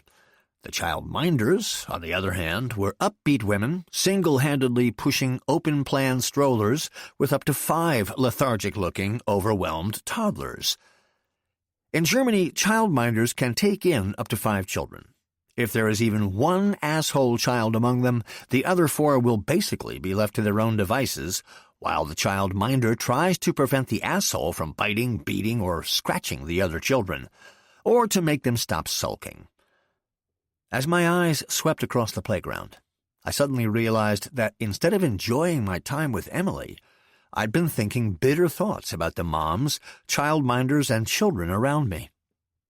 After just 3 minutes on the playground, my mood had changed from, oh, how beautiful, to, I'm surrounded by morons, all without any change to my external circumstances. My mindfulness guide had something to say about bitterness, too. Bitterness is an expression of prolonged disappointment. This disappointment may have been due to outside forces, but how long it stays inside you is entirely up to you. Once you have decided that you do not want your quality of life to be affected by old disappointments, ask yourself the following questions. 1. How did the disappointment first arise? 2. Do you really want to give those reasons so much power over your life that they turn it bitter? 3. How would you feel if you realized that your happiness does not depend on anything outside yourself? What was I so disappointed about that was making me so bitter? The answer was very simple. Unlike all of the women around me, I'd never spent a weekday at a playground with my daughter in both of our lives. For 2.5 years, I had completely stayed out of my daughter's care because I'd been working like a maniac. All those years, I'd never found myself exhausted at a playground, never had to put all my needs aside for days or weeks at a time, just to be there for one single small person. This made me not only terribly disappointed in myself, but above all, terribly angry that I'd never stepped up. 2.5 years I'd wasted, years I'd never get back. And it definitely wasn't the fault of any of these moms and children that I'd just been winding myself up about. It was nobody's fault but my own. I no longer wanted to give this bitterness any power, especially since I'd already radically changed my life. From now on, I would find my happiness myself. I got up and went to Emily, took her in my arms, threw her in the air, and caught my happiness with both hands. To celebrate, I was just about to treat the other bitter-looking father, and even the pointedly happy couple to a latte, when my phone rang. It was Sasha. He told me that the security detail Walters sent to shadow me had just disarmed someone who'd been following me. He'd apparently followed me from my apartment to my ex-wife's house to the playground. The security team, disguised as a couple, had unobtrusively removed him from circulation when he'd gone behind a tree to make a phone call. In addition to the latte in his hand, he'd also been armed with a pistol and 2 French grenades, but he was now cuffed in their trunk. I looked around. Both the happy couple and the sad man had disappeared. Considering my apparent inability to read people, I quietly congratulated myself on the fact that I'd become a lawyer, not an HR consultant. I'd sooner have thought 3 of the childminders were professional killers than that one mousy dude. And I could never have imagined that the happy couple were my protectors, not parental antimatter. I told Sasha to ask the team to give me a little more time. Surely a few hours in the trunk wouldn't harm the guy. Sasha and I could deal with him together later. Sasha assured me that this wouldn't be a problem. In addition, the co-op had confirmed that evening's proposed appointment through their appointment management platform. Sasha only had to confirm by email. We ended the conversation there, and for the rest of the morning I happily and safely enjoyed my little ray of sunshine. On our way home, instead of a latte, we got chocolate milk and a newspaper at McDonald's. Chapter 23. Actionism. Of course, you could try pulling on the grass to make it grow faster, but you could also rest your head on it. Neither will affect the grass's rate of growth. But only one of these 2 options leaves you rested well enough to mow the grass later on.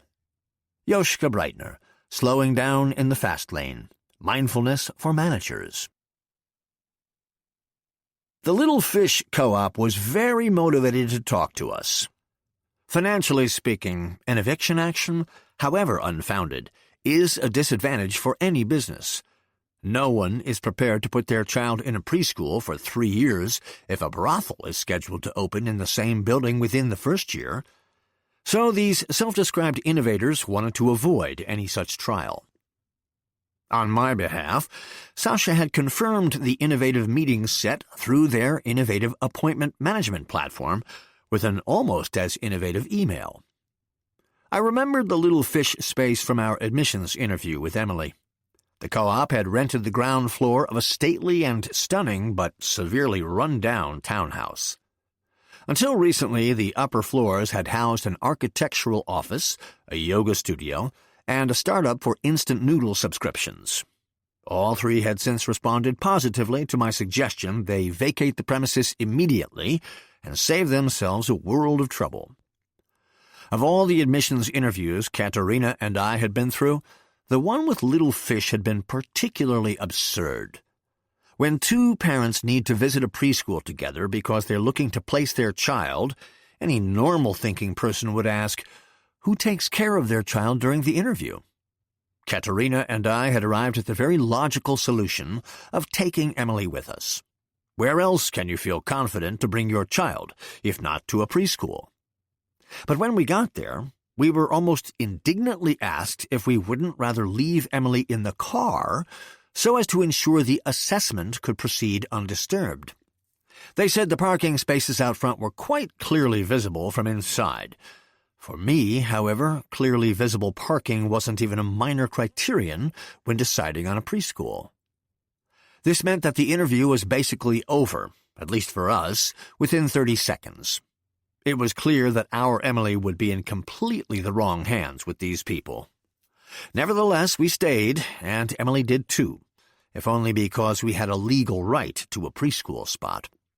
That also gave us a right to get a closer look at this ludicrous place, and it was worth it. The 3 innovative founders had turned the admissions interview into a kind of assessment. In total, there were 4 sets of parents and 1 mom. The other 3 sets of parents had been able to place their child with grandparents. The lone mom had left her child with her better half. Everyone looked at Emily as if bringing a child to a preschool in the evening was a sign of parental neglect. First, we had to complete a written quiz on what we knew about little fish. The parents on either side of us were furiously writing. When I wanted to copy off one of the moms, she, in all seriousness, turned her back to block me. Since all Katerina and I knew was that the preschool was within a 10-minute drive from our two homes, we gave the paper over to Emily to color on. Afterwards, there was a creative/motivational group discussion in which every parental unit was supposed to explain why the child of the parents to their right, none of whom were present except Emily, would enrich the preschool's community. At that point, neither Katerina nor I were taking the whole procedure very seriously anymore. That's why we pointed out to the parents to our left that Emily had psychic powers. She had a unique ability to identify stupid people. As we explained, however, that unfortunately was also precisely why we had to leave immediately, so as not to overwhelm Emily's paranormal powers in this particularly triggering assembly.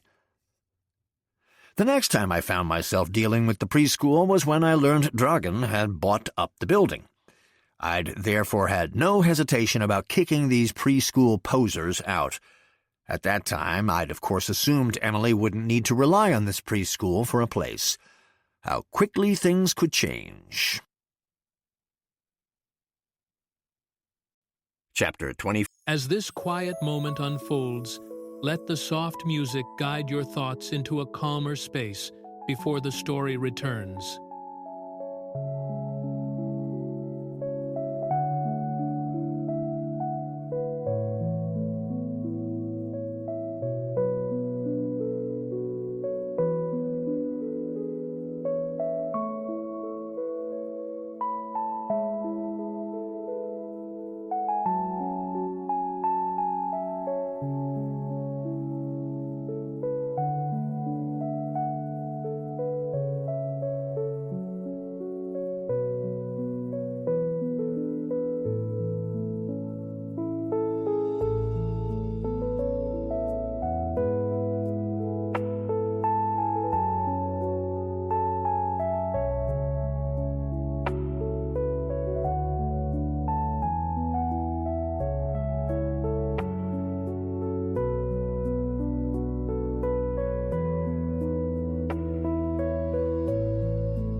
Communication.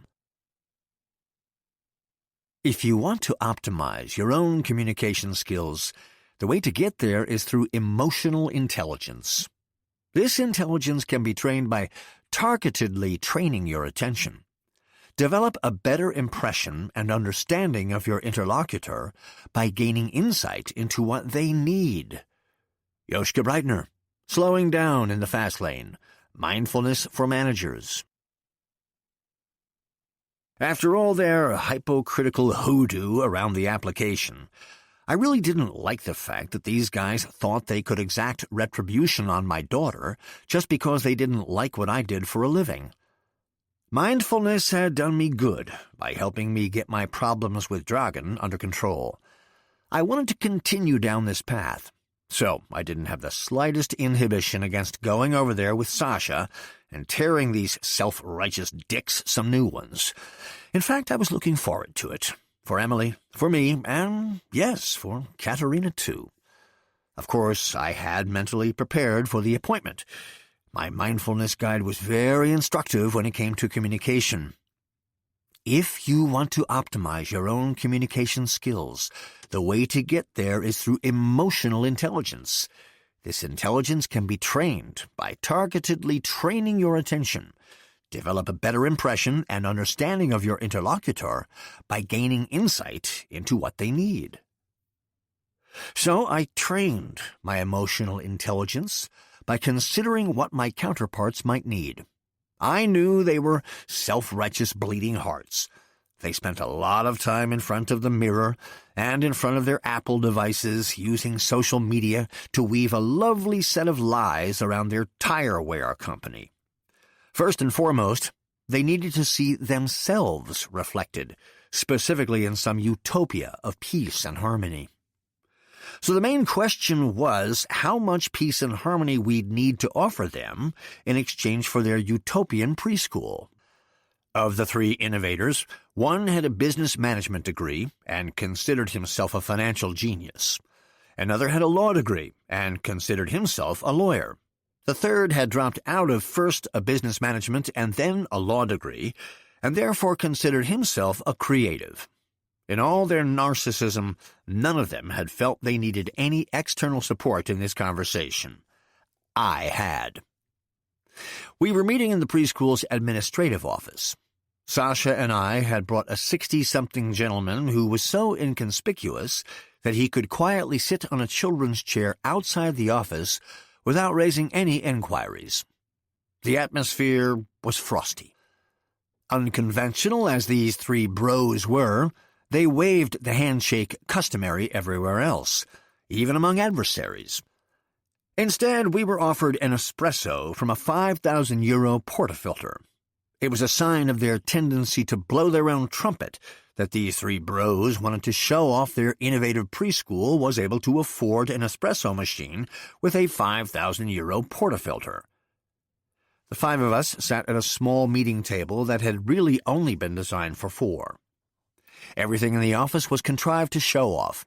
It looked like an advertising agency, specializing in design products for children, not a space where children's needs were ever discussed.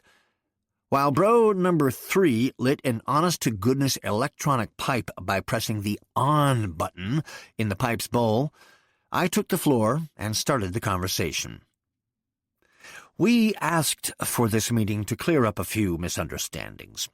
You already know who I am, but you might want to get to know this man over here. I pointed to Sasha. This is Sasha, Little Fish's new managing director. Irritated disbelief showed on all three faces. Bro number 1 spoke. I see. Since when? Soon. I guess in about 20 minutes. I don't know what you think you're talking about. I tried to understand his need to understand what was happening, and in simple terms explained to him what would transpire. What'll happen next is this. We will offer you 1.5 times the face value of your shares in Little Fish. Those shares will then be transferred to a different company, Sergovich Preschool and Fishing. The preschool will continue to operate, and every child will retain their spot. For your part, you'll have a little more money and considerably more free time. That little guy outside is a notary, and he will wrap up the formalities. In 10 minutes, my friend Sasha will be the new managing director, and then we can all go home." Bro number 1 asked about the only bit he'd apparently grasped. "Didn't you say this would all be over in 20 minutes? "Right. I took into account a certain amount of time for questions." Sasha stepped in. "Any other questions, or can we call in the notary?" The notary had come to Sasha's attention a few years earlier when he found the man upside down on a St. Andrew's cross in the basement of one of Dragon's brothels, completely naked, but for a red ball gag in his mouth. Sasha was there to warn all customers they were about to be raided. Since then, the notary had been grateful to him for not having to be put right side up by the police. He felt a little indebted, also because Sasha had documented the man's before and after states on his phone. None of these bros wanted to wrap things up quickly, however. Bro number 2 took the floor. "What are you talking about? You need to turn our preschool into a brothel for your slimy boss, and now you want us to sell our shares to you?" "No. As I have just explained, my client will continue to operate the preschool, so this is no longer about the children, only your egos, and I just made you an offer for those." It was bro number 3's turn.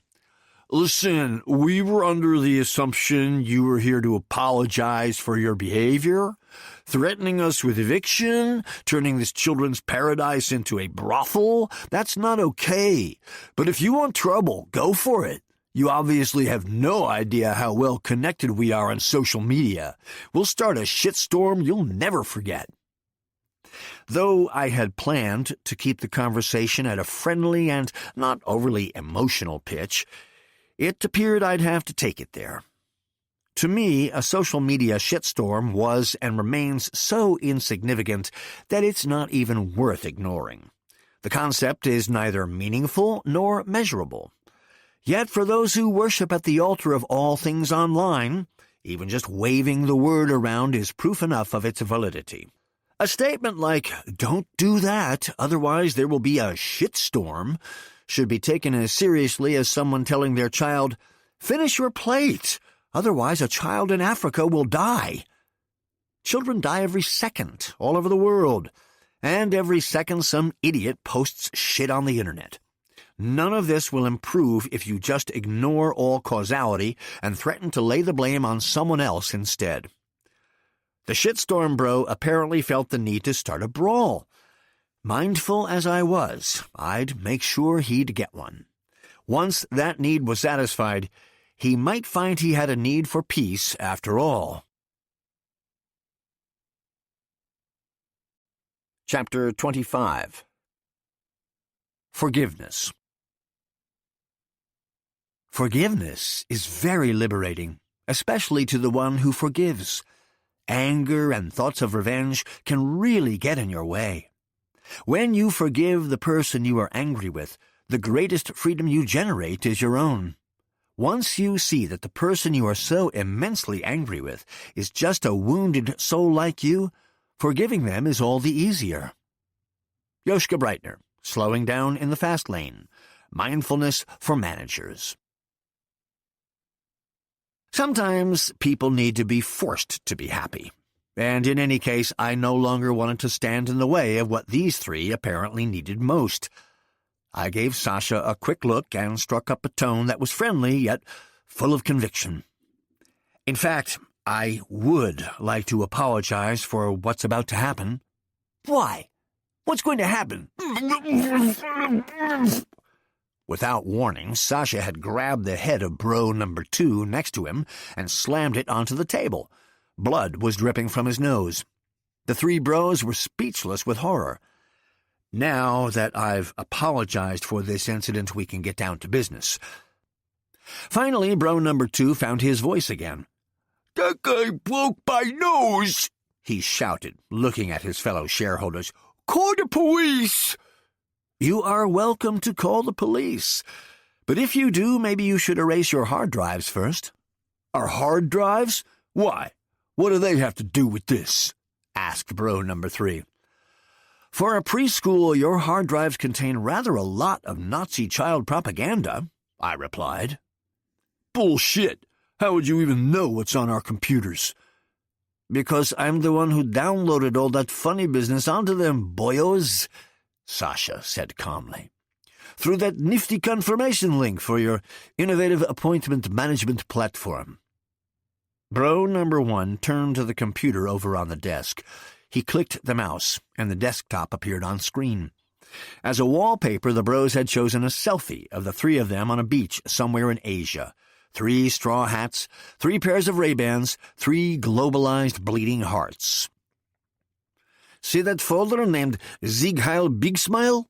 Sasha asked him. That's where you're storing all that filth. Very badly hidden, if you ask me. By hijacking the appointment software, Sasha had been able to send the posers the Trojan horse that was now on their desktop. Out of disbelief as much as curiosity, bro number 1 clicked on the folder with a trembling hand. An exe file opened and installed something on the computer. You must be joking, the bros said, clearly disturbed. At that very moment, hundreds of pictures, ebooks, movies, and posters were being stored and distributed on the preschool network, all of them dedicated to the darkest pedagogical corners of 20th century German history. From children's books like The Anti-Semitic, The Poisonous Mushroom, or the anti-French Hans and Pierre, A Cheery Tale of the Trenches, to films such as the anti-communist Hitler Youth Quacks, the broadest possible range of the previous century's politically incorrect children's entertainment. I looked over at Sasha. Well, I'll be damned. That dumbass really clicked on the file. Told you. You can only gain access to someone's computer if they open the door for you. After that, you can just walk in. Bro number 3 was the first to regain his composure. Nazi child propaganda? What's the point of putting that garbage on our computer? I was happy to explain. It's very simple. To end this meeting, we're now left with 2 courses of action. In the first, the guy with the ouchy nose calls the police. He then tells them your story about the evil brothel operators who broke your noses. We then tell them our story of the assholes we caught wanting to revive fascist educational methods. Let's see which story the press sinks its teeth into first. And what's the second course of action? I wasn't quite done with the first one. As part of the investigation into your fascist ideas about child-rearing, they're bound to come upon the story of Tarok. What's that? Tarok, my friend, is your employee of the month. A 7-year-old boy with a respiratory disease working in a Sri Lankan factory. For the past 2 years, he's been soldering and gluing together trendy flip-flops for you without the proper protection for 15 cents a day. That's not true, isn't it? I'm not the one here who's been reaping the rewards of this post-truth world. Whether Tarok's story is true or fake won't change the fact that one call to the police will send both your preschool and your footwear business down the drain. Considering how well connected you are on social media, the story is bound to make the rounds, Mr. Shitstorm, Sasha said. With registrations dropping, the preschool would probably become an upmarket brothel after all. But since you 3 are so smart, you'll probably invent some trendy way to turn third-world tires into climate-neutral condoms. Wouldn't that be a sustainable business model? You can't do this. Yes, we can, but we don't need to. There's still course of action number 2. Which would be what? The bro with the bloody nose wanted to know. Now we had finally arrived at the point where I'd wanted to be. You transfer your shares in Little Fish to Sergovich Preschool and Fishing. The preschool will continue to operate. We will pay you half the face value of your shares, and you can continue to have children's fingers stitch together your silly little flip-flops. But you said the offer was 1.5 times the face value. That was before we discovered the Nazi propaganda on your network. So, are we agreed? Bro number 1 wasn't. What would you have done if I hadn't accidentally opened the folder? Then those pictures wouldn't have been downloaded onto our computer. I cleared that up for him. First of all, you didn't click on that file by accident, but out of stupidity.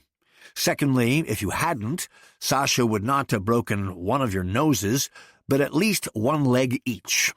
By that point, any one of you would surely have hobbled to the computer to click on the file. Bro number 3 switched back on.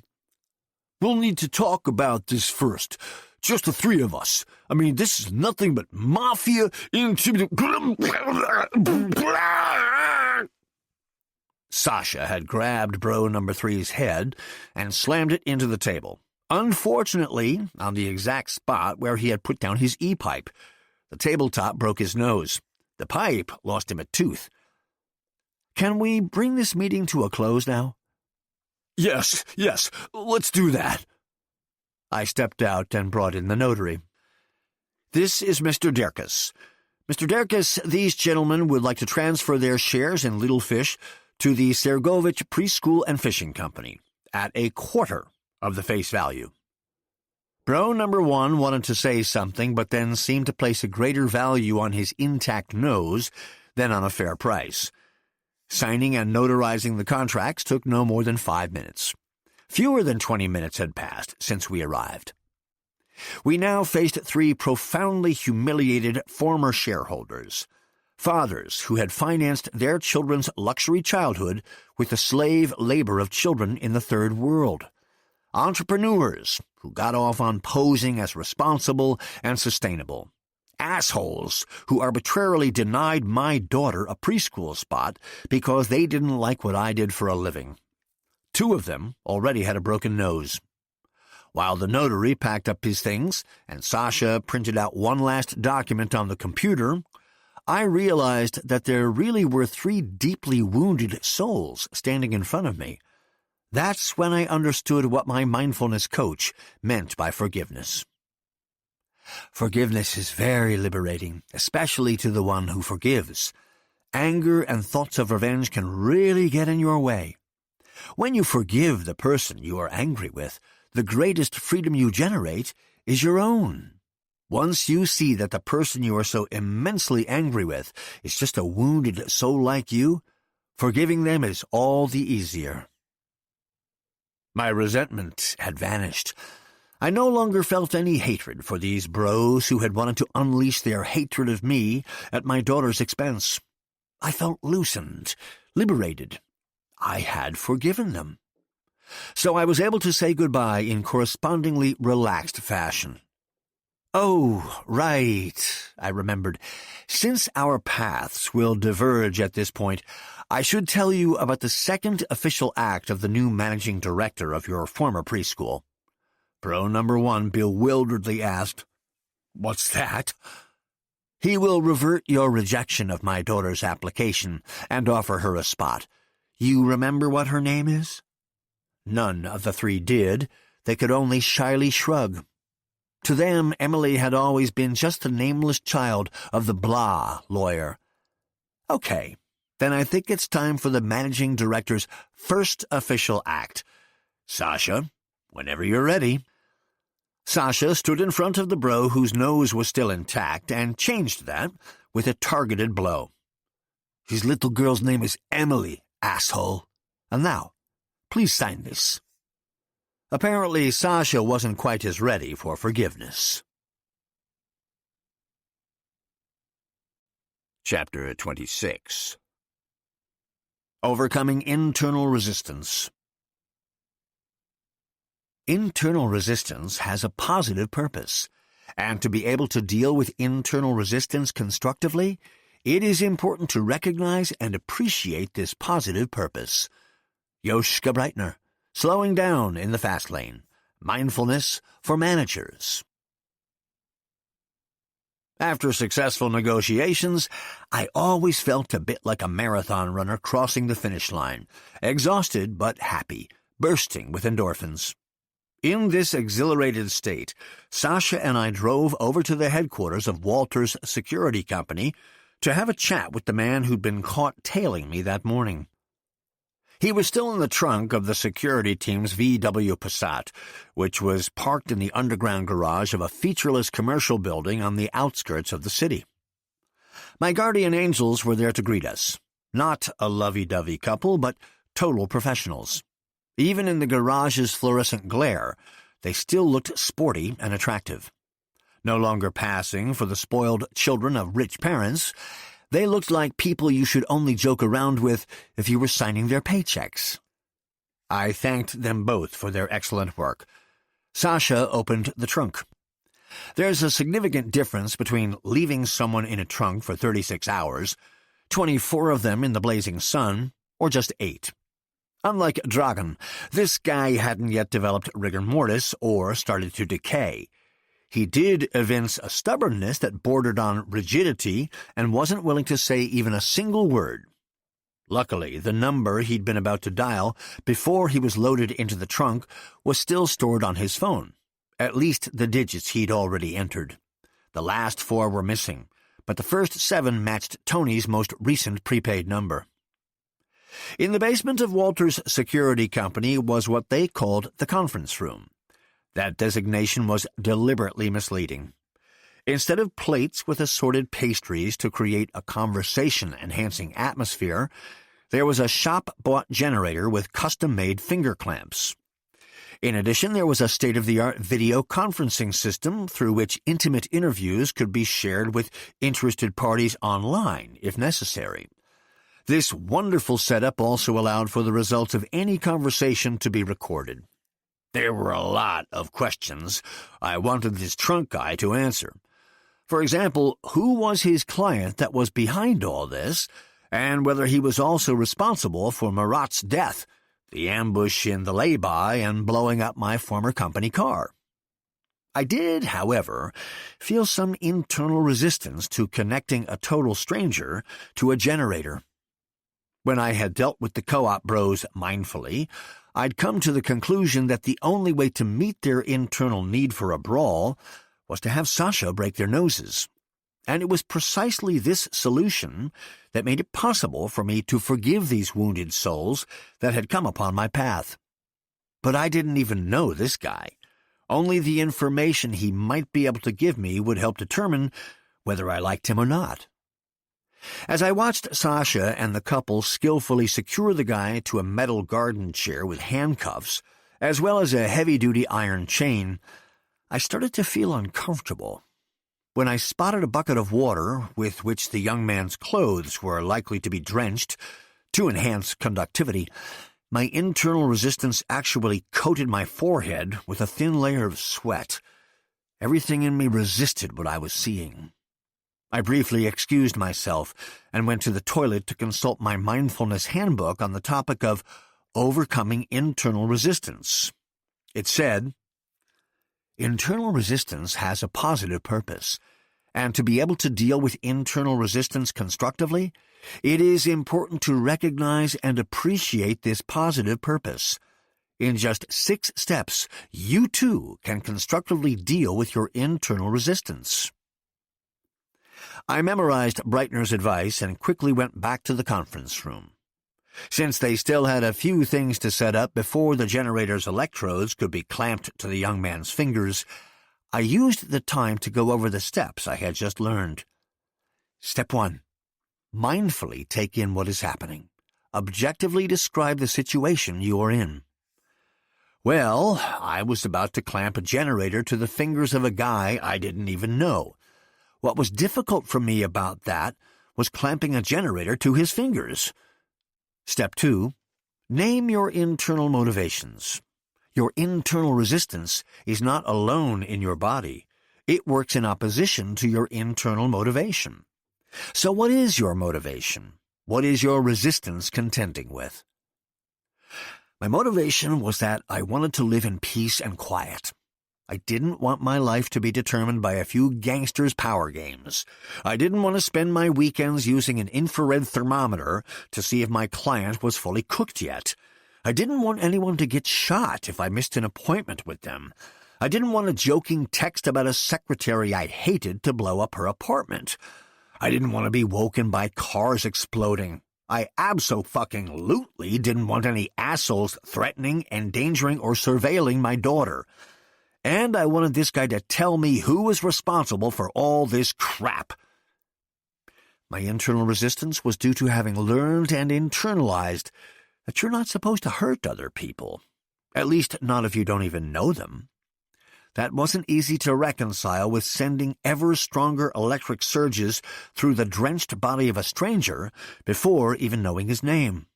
I didn't want to torture anyone. Step 3. Learn to understand the positive purpose of internal resistance. Once you know what your internal resistance does not want, try to find out what it does want.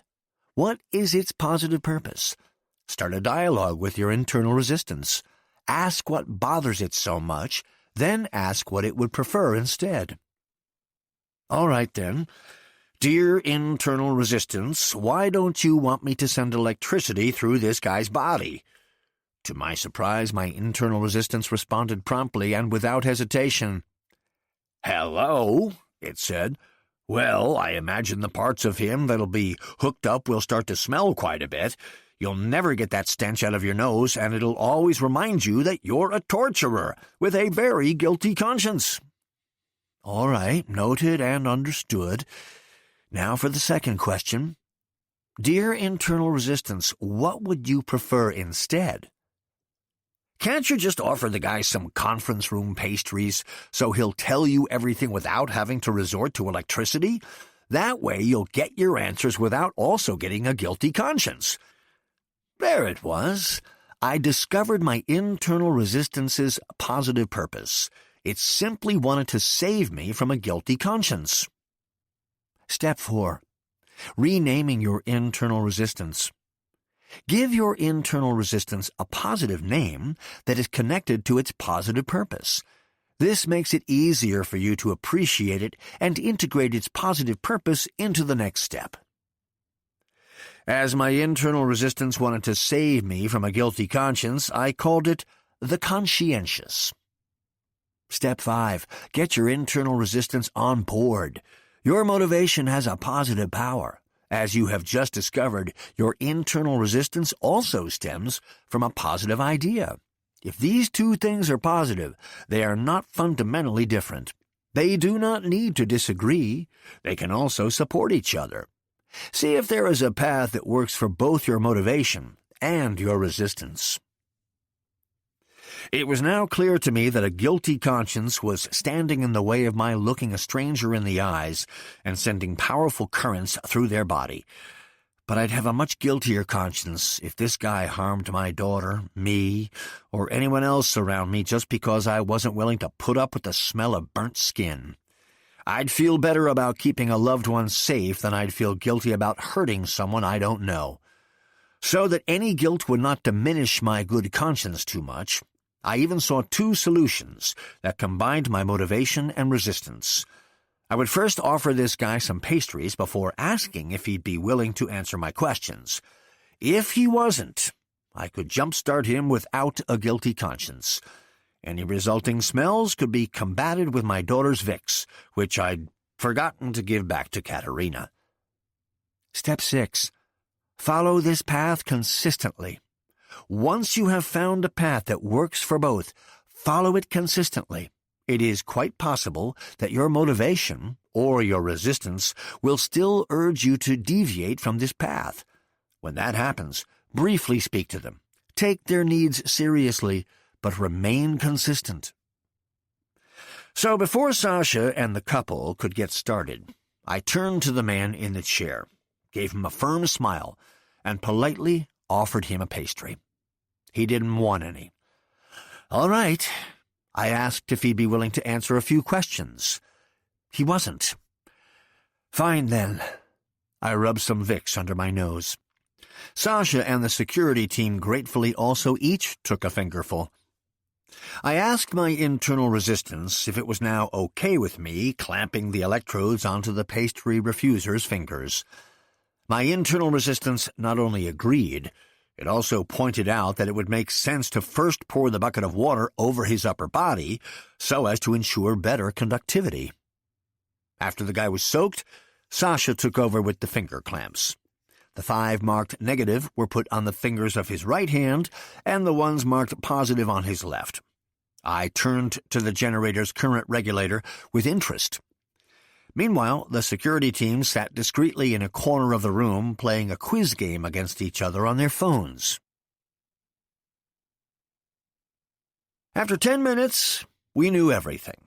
It only took 2 electric shocks to find out that the guy's name was Malta, and he was from Chemnitz, in East Germany. After those first answers, getting the next was remarkably more energy efficient. Malta was a nephew of Tony's, a former soldier in the French Foreign Legion who hadn't worked for Dragon's organization before. Tony had hired him to, in his words, clean up. What that meant he couldn't say. After another electric shock, he could. Tony had made Murat lure Dragon into the rest stop. The guy with the hand grenades was some petty criminal, also from Chemnitz, whom Tony had hired to sell the grenades to Igor. The guy's actual mission, however, was to blow up Dragon, Sasha, and Igor. After Boris got blamed for the attack, Tony would have taken Dragon's position. Murat would have become an officer, and the ensuing gang war would have been used to consolidate those new positions. Then the bus full of children foiled those plans. "May I?" Sasha asked. Of course. He turned up the regulator as far as it would go. Malta screamed like a banshee. Sasha turned it off again. Didn't he have any questions? He didn't. He just wanted to hear the idiot scream again. I proceeded. It took another electric shock to learn that it was only on Sunday that Tony had tasked him with shooting Murat and me. Unfortunately, I hadn't been there at the deer park on Monday. Arrgh! Why did he get electrocuted again? He had answered the question, hadn't he? For saying unfortunately. Sasha asked him how Tony knew that Murat wanted to meet with me. Well, from the voicemail message. After all, my phone was being tapped. By whom? No idea. Ah! Another shock. Now he remembered. By the police. Tony had an inside source. And their name? No idea. Ah! Mahler! The guy's name is Mahler. Works for homicide. I see. And the hand grenade in Miss Bragans' apartment? Whose apartment? He looked at me in honest astonishment. The dragon guarding the reception desk at my firm. Dragon? No idea. I don't know nothing about any dragon, really. Okay, we believed him. No matter, I tried a different approach. Did you throw a hand grenade into a woman's apartment on Tuesday? Yes. Did you blow up my car this morning? Yes. Why? To teach you not to threaten Tony. Good. No further questions. Do you guys have any? What is the source of kombucha's unique flavor? The woman from the security team inquired. Malta didn't immediately understand this question had nothing to do with Dragon or Tony, but came from the quiz game she was playing against her partner. Sasha and I figured it out a little sooner and jogged the young man's memory with a little juice. What? Huh? No, I didn't. A SCOBY! You need a SCOBY to make kombucha! Well, fermentation was the word we were looking for, but you're right about the SCOBY, so we'll give you a pass. Thanks, Malta tried to say. Which category next, out in the countryside or food and drink? The security guy inquired. I would very much like to get off this chair. Ah! Out in the countryside! I'll take out in the countryside! Saffron is extracted from which flower? Hibiscus? Ah! A crocus! It's a crocus! Sasha and I left the quiz contestant and the generator to the security team. We'd agreed to leave the young man in the conference room until further notice. If it was just for a few days, this kind of thing wouldn't raise any questions. Until then, not a word of this interrogation would leave the room without my consent. Sasha and I finally knew for sure. Tony was the traitor, Malta was the murderer, and Muller was the mole. We both had many good reasons to do something about all three. Sasha because Tony had tried to kill him and his boss, me because I'd killed Sasha's boss, and now Tony wanted to do the same to me. However different our reasons, Sasha and I agreed that Tony had to go, but we couldn't make that decision. Only Dragan could. Chapter 27. Brainstorming. The first step to a good solution is having a problem in the first place. Many great solutions fail simply because the problem they are meant to address does not actually exist. The second step is to avoid searching for one single solution. There are countless solutions for every problem. The right solution will find you. To ensure this happens, do the following. Take a walk, both physically and mentally, and invite your problem along. Now, wait until the problem tells you what it needs in order to disappear. Do not judge what it offers you, as each of these offers is a solution. Invite each of the solutions to walk with you for a while and engage them without any bias or prejudice. Having several solutions walk alongside you, however absurd they may be, and finding out which one suits you best, is what we call brainstorming. At the end of the walk, there will be three of you, your problem, and the right solution. Joschka Breitner, Slowing Down in the Fast Lane. Mindfulness for Managers. On Thursday morning, I woke up feeling refreshed. I was well on my way to being able to meet Katerina's ultimatum. As of the previous night, I also knew that if I could deliver Tony on a platter by Monday night, I'd be able to meet Boris's ultimatum, which would in turn dispatch Tony's ultimatum. To do this, Sasha and I needed to get all the other officers on board and convince them that Tony had to go. Because Dragan himself wouldn't be able to communicate this very personal instruction personally, we'd have to be all the more convincing. But Tony's clique also included the corrupt cop and the young East German. And I had to make sure that Tony couldn't rain down any more grenades on my mindful parade before Boris made him join Dragan in gangster hell. This meant that I only had until that evening to find solutions to the Tony, Muller, and Malta problems, and present them in a way that would convince Dragan's officers. In addition, I also had to come up with responses to Boris's demand to meet Dragan and Peter Egmon's questions about where the ringed finger had come from. Without my mindfulness practice, I'd never have been able to manage this without suffering stomach, head, and neck aches. I first clarified one thing to myself. The only one who was making demands on me right now was me. And if that was the case, then I was also fully in control of how I phrased these demands. So I started by rephrasing things. That evening, I would have the great opportunity to discuss solutions to all my problems with my officers, at least to the extent that these solutions had revealed themselves to me by then. That sounded better already. On with the next step. What was the thing about solutions again? Breitner had written a whole chapter on the subject. The first step to a good solution is having a problem in the first place. Many great solutions fail simply because the problem they are meant to address does not actually exist. The second step is to avoid searching for one single solution. There are countless solutions for every problem. The right solution will find you. To ensure this happens, do the following. Take a walk, both physically and mentally, and invite your problem along.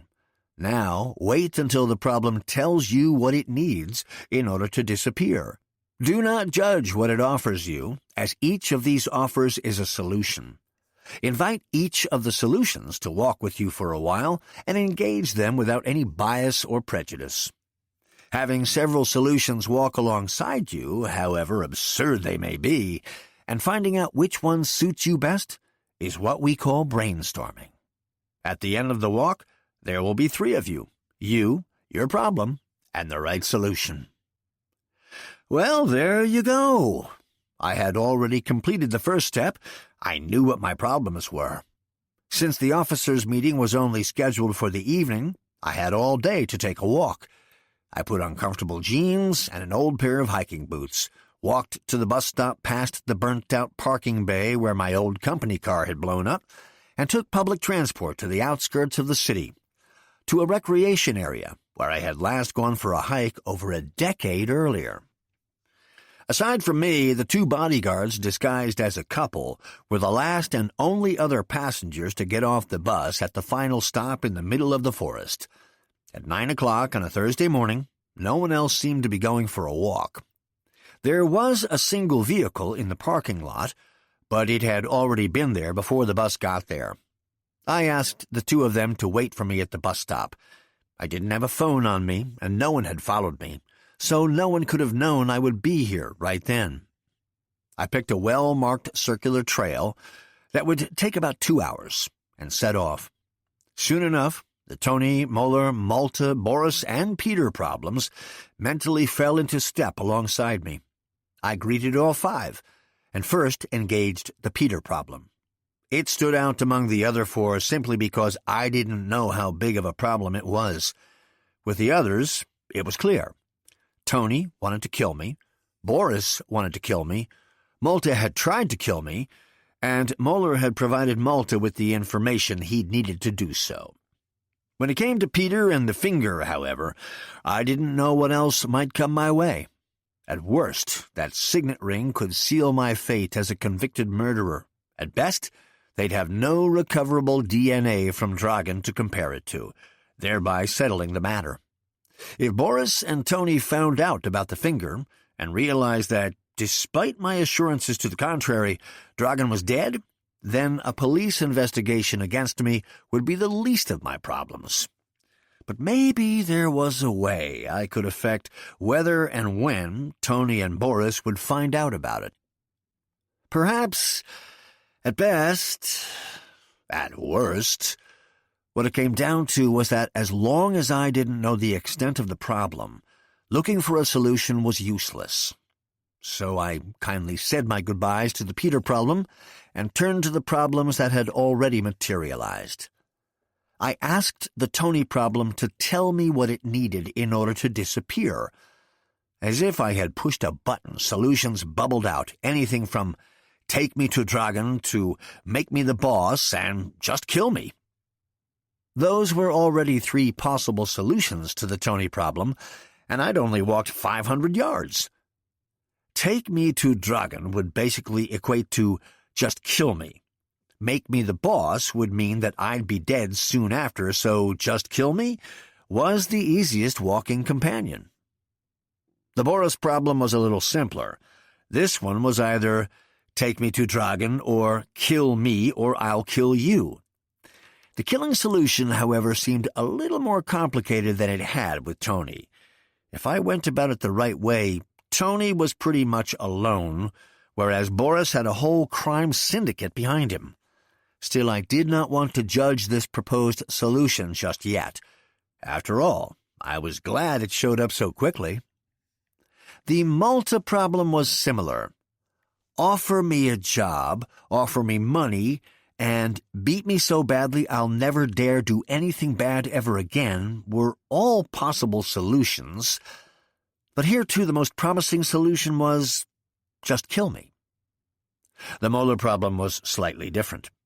Since Malta's interrogation, I'd been racking my brain about how I could take the mole out of circulation. At first glance, this might hardly appear necessary. Moeller didn't present any immediate danger. He only heard whatever I communicated through my tapped phone and what he learned from Peter through the chain of command. Those were the only things he could pass on to Tony. I could have just left it at not communicating on my usual phone and pointing Peter to the leak in his own ranks, but I hadn't completed 12 sessions with a mindfulness coach to just avoid conflicts. I wanted to actively resolve them. And I did, in fact, have a conflict with that utter idiot Moeller, who had thought my ice cream-smeared daughter was proof enough that I helped a murderer escape, especially since he'd been right, so he couldn't be such an utter idiot after all. But this was the guy who had passed on to Tony what the police had learned from shadowing my weekend with Emily. This guy had told Tony that Murat wanted to meet me at the deer park, which made him partly responsible for Murat's death, not to mention mine if I'd gone to the meeting. I didn't want a guy like that to prescribe how I could use my phone. In other words, this guy really presented a problem. The problem suggested the following options: report me to the police, blackmail me and threaten you will report me to the police, and just kill me. Reporting Mueller to the cops would mean a lot of work, especially because they'd then scrutinize every one of my calls and messages, making me as much a focus of the investigation as Mueller. Again, just kill me was the most appealing solution. After spending less than 15 minutes in the forest, I'd already found several solutions to all 4 problems. The most optimal solutions had automatically kept pace with me, while less optimal ones had gone away by themselves. Although I was completely alone in the forest, aside from the solutions, I suddenly got the feeling I was being watched. I also noticed a quiet mechanical whir somewhere above me. When I looked up, there it was. A small drone, the modern pest of our lowest airspace, hovering about 3 yards over my head. When I went left, the drone flew left. When I turned back, the drone followed.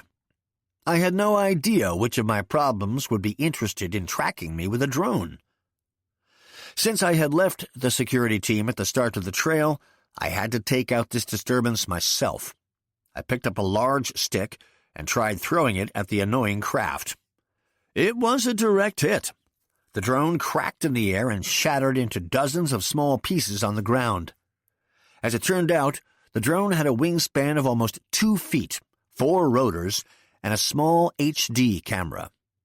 While I was wondering who exactly was putting so much effort into tracking me, an angry guy ran out from behind a tree. "You destroyed my drone!" he shouted furiously. "You were harassing me," I replied. "Where'd you get the stupid idea of using annoying gadgets to spy on people enjoying a nice hike?" "I got it as a toy for my son. Where else am I supposed to practice flying it? In a pedestrian zone? Besides, you only spotted it when I brought it further down. At 10 yards up, you didn't even notice it." As the man collected the debris from the ground, he was clearly close to tears. "Hold up," I said. "That's a toy? With a camera and everything? How long were you watching me with that?" "Only about 5 minutes." "And why didn't I see you?" "The camera transmits everything to my surveillance monitor. I can see you, but you can't see me." "And how much did you pay for a high-tech toy like that?" "This one cost over 400 euros, for which you will be reimbursing me." He looked at me indignantly as he stood back up. "Otherwise, I will call the police." To shut the guy up, I gave him 500 in cash and advised him not to stage his flight exercises directly over strangers' heads in the future. After he disappeared, I was alone in the woods again.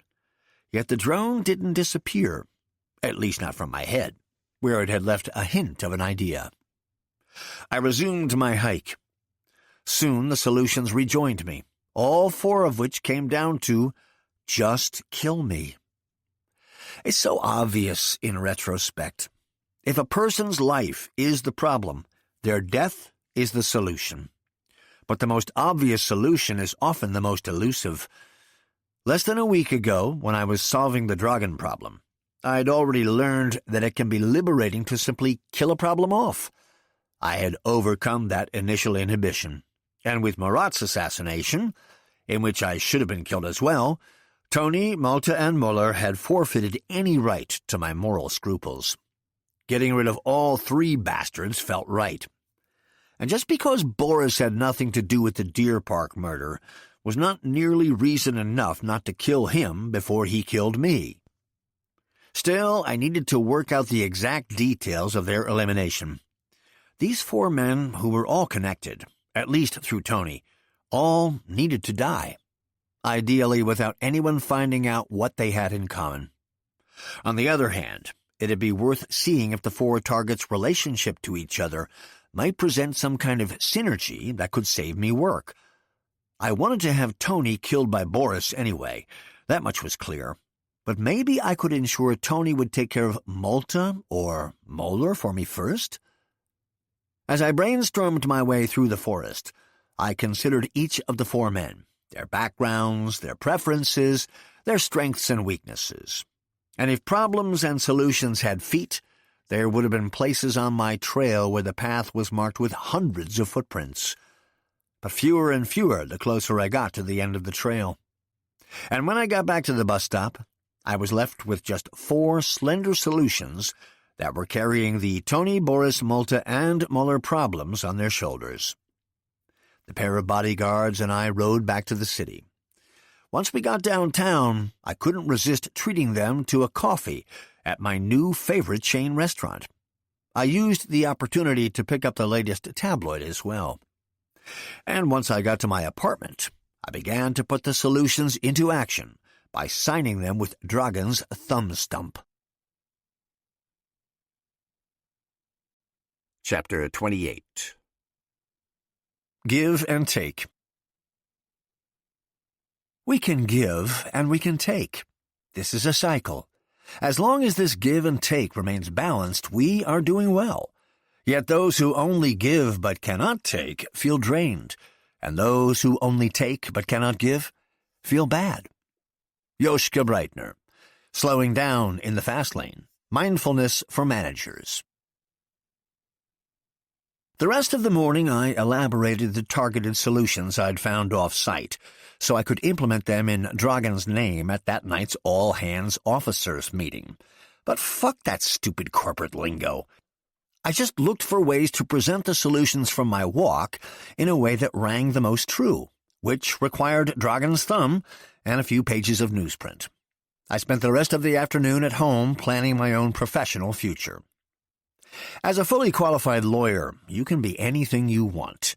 At least, that's what every first-year law student imagines. And it is true in that a fully qualified lawyer can be anything they want as long as they have wealthy parents. As long as you have wealthy parents, you can also be anything you want if you have a degree in technical illustration, an apprenticeship as a track inspector, or even no qualifications at all. Still, there's a far higher percentage of children of wealthy parents at any first-year law lecture than among technical illustrators or track inspectors. I myself was not a child of wealthy parents. I only knew how to be a lawyer, particularly one specialized in business and criminal law. As I had just spent 10 years trying to see whether I would enjoy salaried employment, I hadn't. Starting my own firm looked appealing enough to try. If I survived April 30th, I'd rent a nice office space of my own on May 1st, preferably near my apartment, my daughter's house, and her future preschool. The building where Little Fish was located not only met these requirements geographically, thanks to my old skills at eviction negotiation, it was also practically empty. So I decided to catch a bus and take a closer look at the unoccupied upper floors. These turned out to be beautiful office units with high ceilings, stucco details, sliding doors, and great parquet floors. As an upmarket brothel, it would have been hard to beat. Dragon had a deft hand at these things. Now I had a plaster cast of that hand's right thumb at home, however, so I could decide the property's fate myself. And what could be better than having my own law office right above Emily's preschool? As I strolled around the 3 empty floors, I envisioned how I might set up my office, a conference room, a playroom for Emily. I was just imagining a TV lounge with a comfy sofa when my phone rang. It was Peter from Homicide Command. I fervently hoped the call would be about hand grenades, not fingers. "Hi, Peter, what's up?" "I just wanted to update you about your company car." "I don't have a company car." "All right, your former company car. The explosion was triggered by a hand grenade. Though relieved, I acted surprised, which was difficult to do, as a few electric shocks had already made me realize the night before. A hand grenade? But how? They're primitive but effective ignition devices. This one was duct-taped to the rear wheel cover, the safety pin connected to the rim by a wire. The slightest movement of the tire would pull out the pin, and then, boom! Sounds technically simple, but emotionally complicated. I can tell you 3 things. First, the grenade was the same type as the ones in Miss Bragans' apartment on Tuesday and at the rest stop on Friday. So Peter could now work out that Tony was behind the grenade attack on me, but he had no proof. Second, the grenade was installed in such a way that it couldn't have killed the driver. If someone had wanted to kill you, they would have stuck the grenade under the front wheel cover. And third? Third, I'd like to talk to you in person. Sure, where? Where are you right now? I'll come to you. I am currently in one of Dragon's properties, Herder Strasse 42. I don't know if there's a cafe around here somewhere. Which floor? What do you mean, which floor? 3rd, why? I'll be there in 10 seconds. Puzzled, I was just putting my phone away when I heard footsteps on the wooden stairs. 5 seconds later, Peter knocked on the open door and walked in. "What are you doing here?" I asked, astonished. I could ask you the same thing. Like I told you, I'm looking at a client's property. And I'm looking into your client's victims. I may be the victim of a hand grenade attack, but I'm certainly not a victim of my client. Other crimes do happen in this city, crimes that have nothing to do with grenades. Oh, really? Crimes like assault, harassment, libel, computer fraud. It was absolutely out of the question that the boys from Little Fish had filed a complaint. They knew they still had until the weekend to pack up their personal belongings and tell their parents about the preschool's new proprietors. If they deviated from our agreement, they would find themselves firmly canceled. I nodded. I see. And that's what took your investigation to a preschool, of all places? I guess it must have been a false alarm. The wife of one of its shareholders contacted us this morning and wanted to talk to the inspector on Dragan Sergovich's case, which happens to be me. What did she want? She told me that 2 employees of Mr. Sergovich had threatened and horribly beaten her husband last night. His nose had been broken and a tooth knocked out. In addition, they threatened to break his leg and destroy his company's reputation if he didn't transfer his shares in the preschool to Mr. Sergovich. Broken nose and lost tooth. Must have been the bro with the E-pipe. I was unsurprised he was the kind of muppet who went crying to his wife. That's quite a number of unpleasant claims. Are there any witnesses? Now that's where it gets a little weird. I came out to see the guy. He's just cleaning out his office in the preschool downstairs, and he can't remember any of it.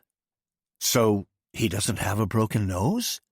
He does, and he's missing a tooth too, but he's absolutely adamant he just fell down the stairs to the cellar. Any witnesses for that? Yes, the other 2 shareholders, who both happen to have broken noses as well. Fell down the stairs too? Fell down the stairs too. I'll have to have a word with my client about the state of those stairs. Fine. Then there's just... Please, don't worry about it. My client and his employees will refrain from filing a criminal complaint against the wife for defamation. That's fine, too. Fine. It was clear Peter had something else on his mind. Finally, he came out with it. While I was down there, I saw some pictures of the kids and their parents on the wall. Funny coincidence, one had Paul and Mary on it. Who are Paul and Mary? They're the kids of Carl Breuer, head of the building control department. I often play squash with him. He's always saying great things about Little Fish. Would you look at that? The head of the building control department. Whenever Dragan needed anything expedited, Mr. Breuer would bring up some concerns, maybe about environmental protection or animal welfare, only for them to blow over once Dragan made sure Breuer had been thoroughly entertained at one of his brothels. And this fine gentleman's children went to my preschool? Good to know. Possibly. I don't know the man, but then it's not my preschool. Yet the 3 former shareholders all said they have transferred their shares in the preschool to a subsidiary of Dragan's. Do you know anything about that? Of course, I was the one who drew up the deal. But as you know, I'm just a lawyer, not an early childhood educator. Sasha, however, does have the required qualifications. And Sasha is the preschool's new managing director? Correct. Why do you ask? So, don't get me wrong, but... Suddenly Peter looked downright miserable. He mustered the nerve. Do you still have any spots available? I almost couldn't believe that the plan I'd basically improvised in front of Sasha was actually working. Preschool spots attracted parents, which made them dependent on that preschool, and, by extension, us. I'd already been wondering why Peter would spontaneously share the results of the investigation into the grenade attack on my former company car, but it was quite simple. Life was all about give and take. Peter wanted something from me, a preschool spot. Though the change agents behind UNTRD hadn't even left the building, I already had 3 people hooked on my new drug. Sasha, the head of the building control department, and now the head of Homicide Command. I couldn't imagine a better first day. For mindfulness reasons alone, I couldn't deny Peter's request. My handbook clearly said, "We can give and we can take. This is a cycle. As long as this give and take remains balanced, we are doing well. Yet those who only give but cannot take feel drained, and those who only take but cannot give feel bad." I wanted neither Peter to feel drained nor to feel bad myself. Of course I would give his son a spot, but only if he gave me Dragan's finger in return. You're asking about spots in general, or specifically for your little Lucas? For Lucas, yes. You wouldn't believe how difficult it is to get a spot nowadays. They've got this awful online registration platform. Sick. Yes, I'm familiar. We sent out 28 applications. We did 31, and not a single acceptance. The same with us. So I just thought I'd ask if you saw any possible way a spot might be available. I looked at him appraisingly. Now, just to make sure I understand that correctly, you're tired of bringing your 3-year-old son to work so he can color in arrest warrants half the day, and you're asking if Lucas might be admitted to Dragan's preschool instead?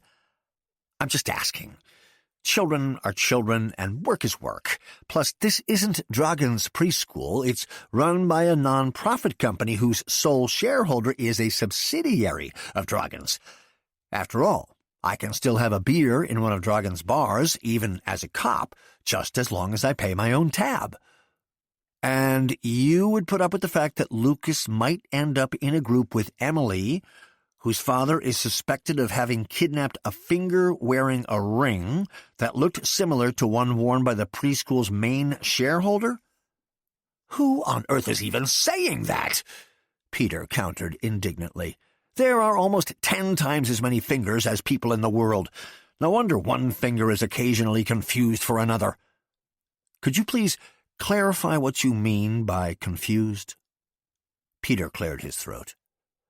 I took a closer look at the file. The finger was clearly found on the neighboring property, so that in itself already makes it clear you had nothing to do with it.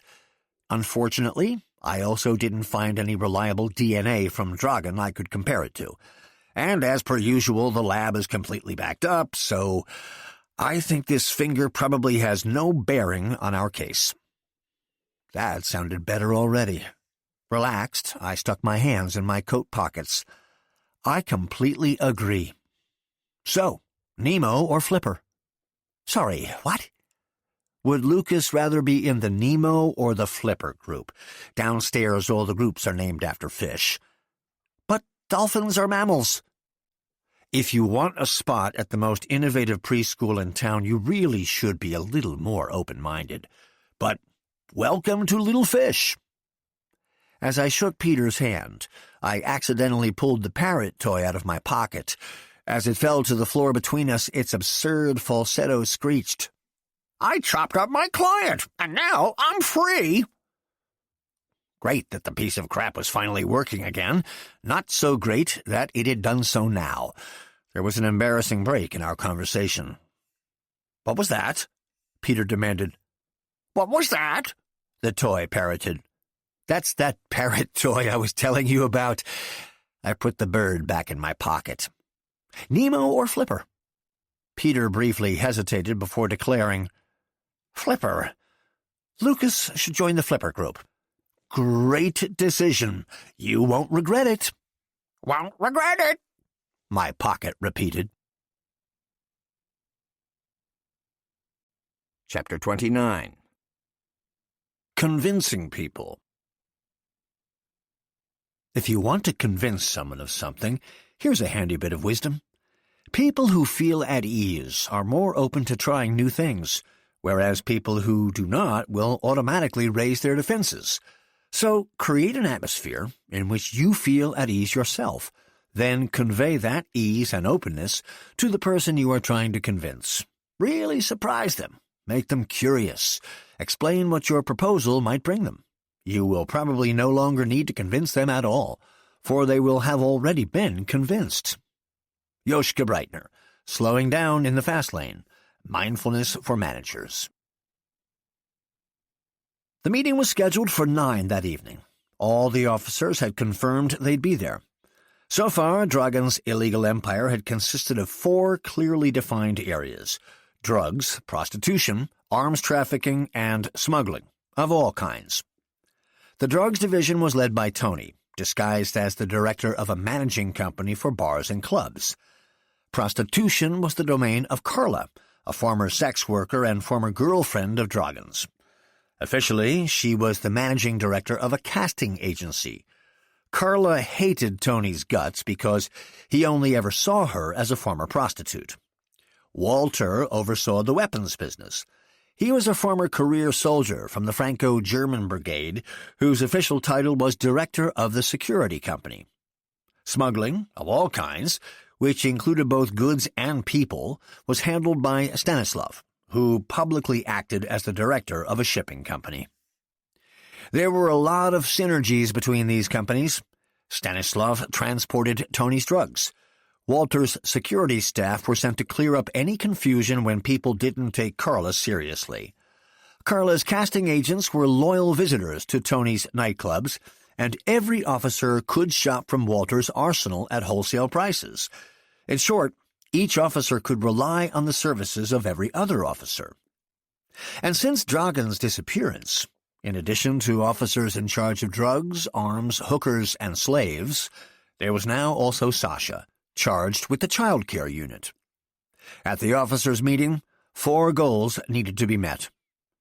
First, I had to convince the officers that just because Dragon was going to be in hiding indefinitely and running the business remotely, he wouldn't be any less in charge. The key to this was convincing everyone that Dragon was still alive. Apart from Tony, no one seemed to be in any doubt about that. The second goal was related to the first. I had to convince all the officers that it was both Dragon's decision and best for everyone that we keep calm and carry on.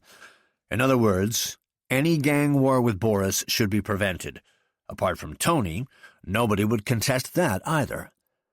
As for the third goal, I had to convince a former prostitute, a former career soldier, and a smuggler/trafficker that our most urgent piece of business was taking over a preschool, which also involved promoting Sasha from driver to fully fledged officer. As it was already clear to me I wouldn't be able to convince Tony, that couldn't be my goal. Oh, right. And my last goal was to convince everyone, except Tony, that we should let Boris kill Tony. On the subject of setting goals, Breitner had given me some very wise advice. Mindfulness means also recognizing partial successes. If you always aim for 100%, even reaching 90% means you are 100% a failure. If you only aim for 80%, reaching 90% means you are 100% successful. So I didn't have to rack my brain trying to convince everyone. I only had to figure out how to convince Carla, Walter, and Stanislav. After all, Sasha was already convinced. I wouldn't have to waste any energy trying to convince Tony. To the contrary, if everything went as planned, him, being the only naysayer, could even be a huge help. As I wanted to turn the others against him anyway, it would be good if it looked like he was already turning them against him all on his own. This way, the Tony problem could be part of its own solution. Now, I just needed to be as convincing as possible.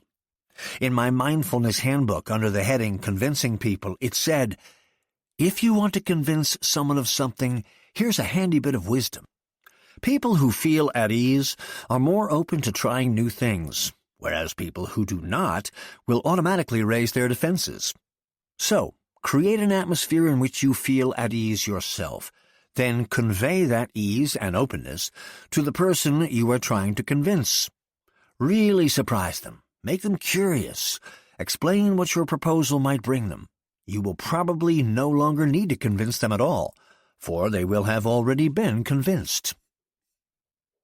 Dragon's officers' meetings were usually held in a cordoned-off area at some upmarket restaurant that was as lavish as it was lifeless.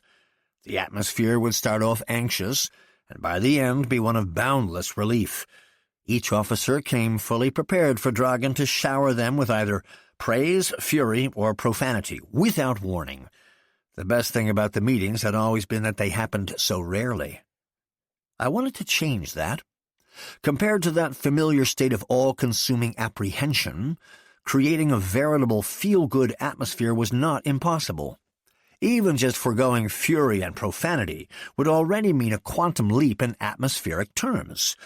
For the rest, Sasha and I were banking on the element of surprise. That's why we'd decided to hold the meeting in the Moby Dick room at Herderstrasse 42. We had pushed the activity tables against the walls and created a circle of 6 chairs in the middle. On each chair was a name card in the shape of a fish. During the day, Sasha had familiarized himself with the preschool's records and asked the caterer to bring 6 extra lunch portions for the evening. The vibe couldn't have been further from that of a fine dining restaurant. By 7:12 p.m., 5 convicted criminals were looking around in wonder as they plonked down on colorful wooden chairs designed for children under the age of 6. All of them were expecting unpleasant announcements about agenda items like gang warfare, violence, and treachery, but nothing in the Moby Dick room suggested any of that. You could almost make out the question marks hovering over Carla, Walter, and Stanislav's heads. Above Tony's head was a pitch-black thundercloud. If you want to throw already unsettled employees completely off their game, here's a surefire trick. Thank them for no specific reason. So I opened proceedings as follows. On behalf of Dragon, I would like to thank you all for coming here on such short notice. This kind of greeting was a surprise, and a positive one at that. The closest to gratitude Dragon had ever gotten when it came to addressing his officers was by choosing not to shout. In light of recent events, Dragon will be unreachable for the foreseeable future.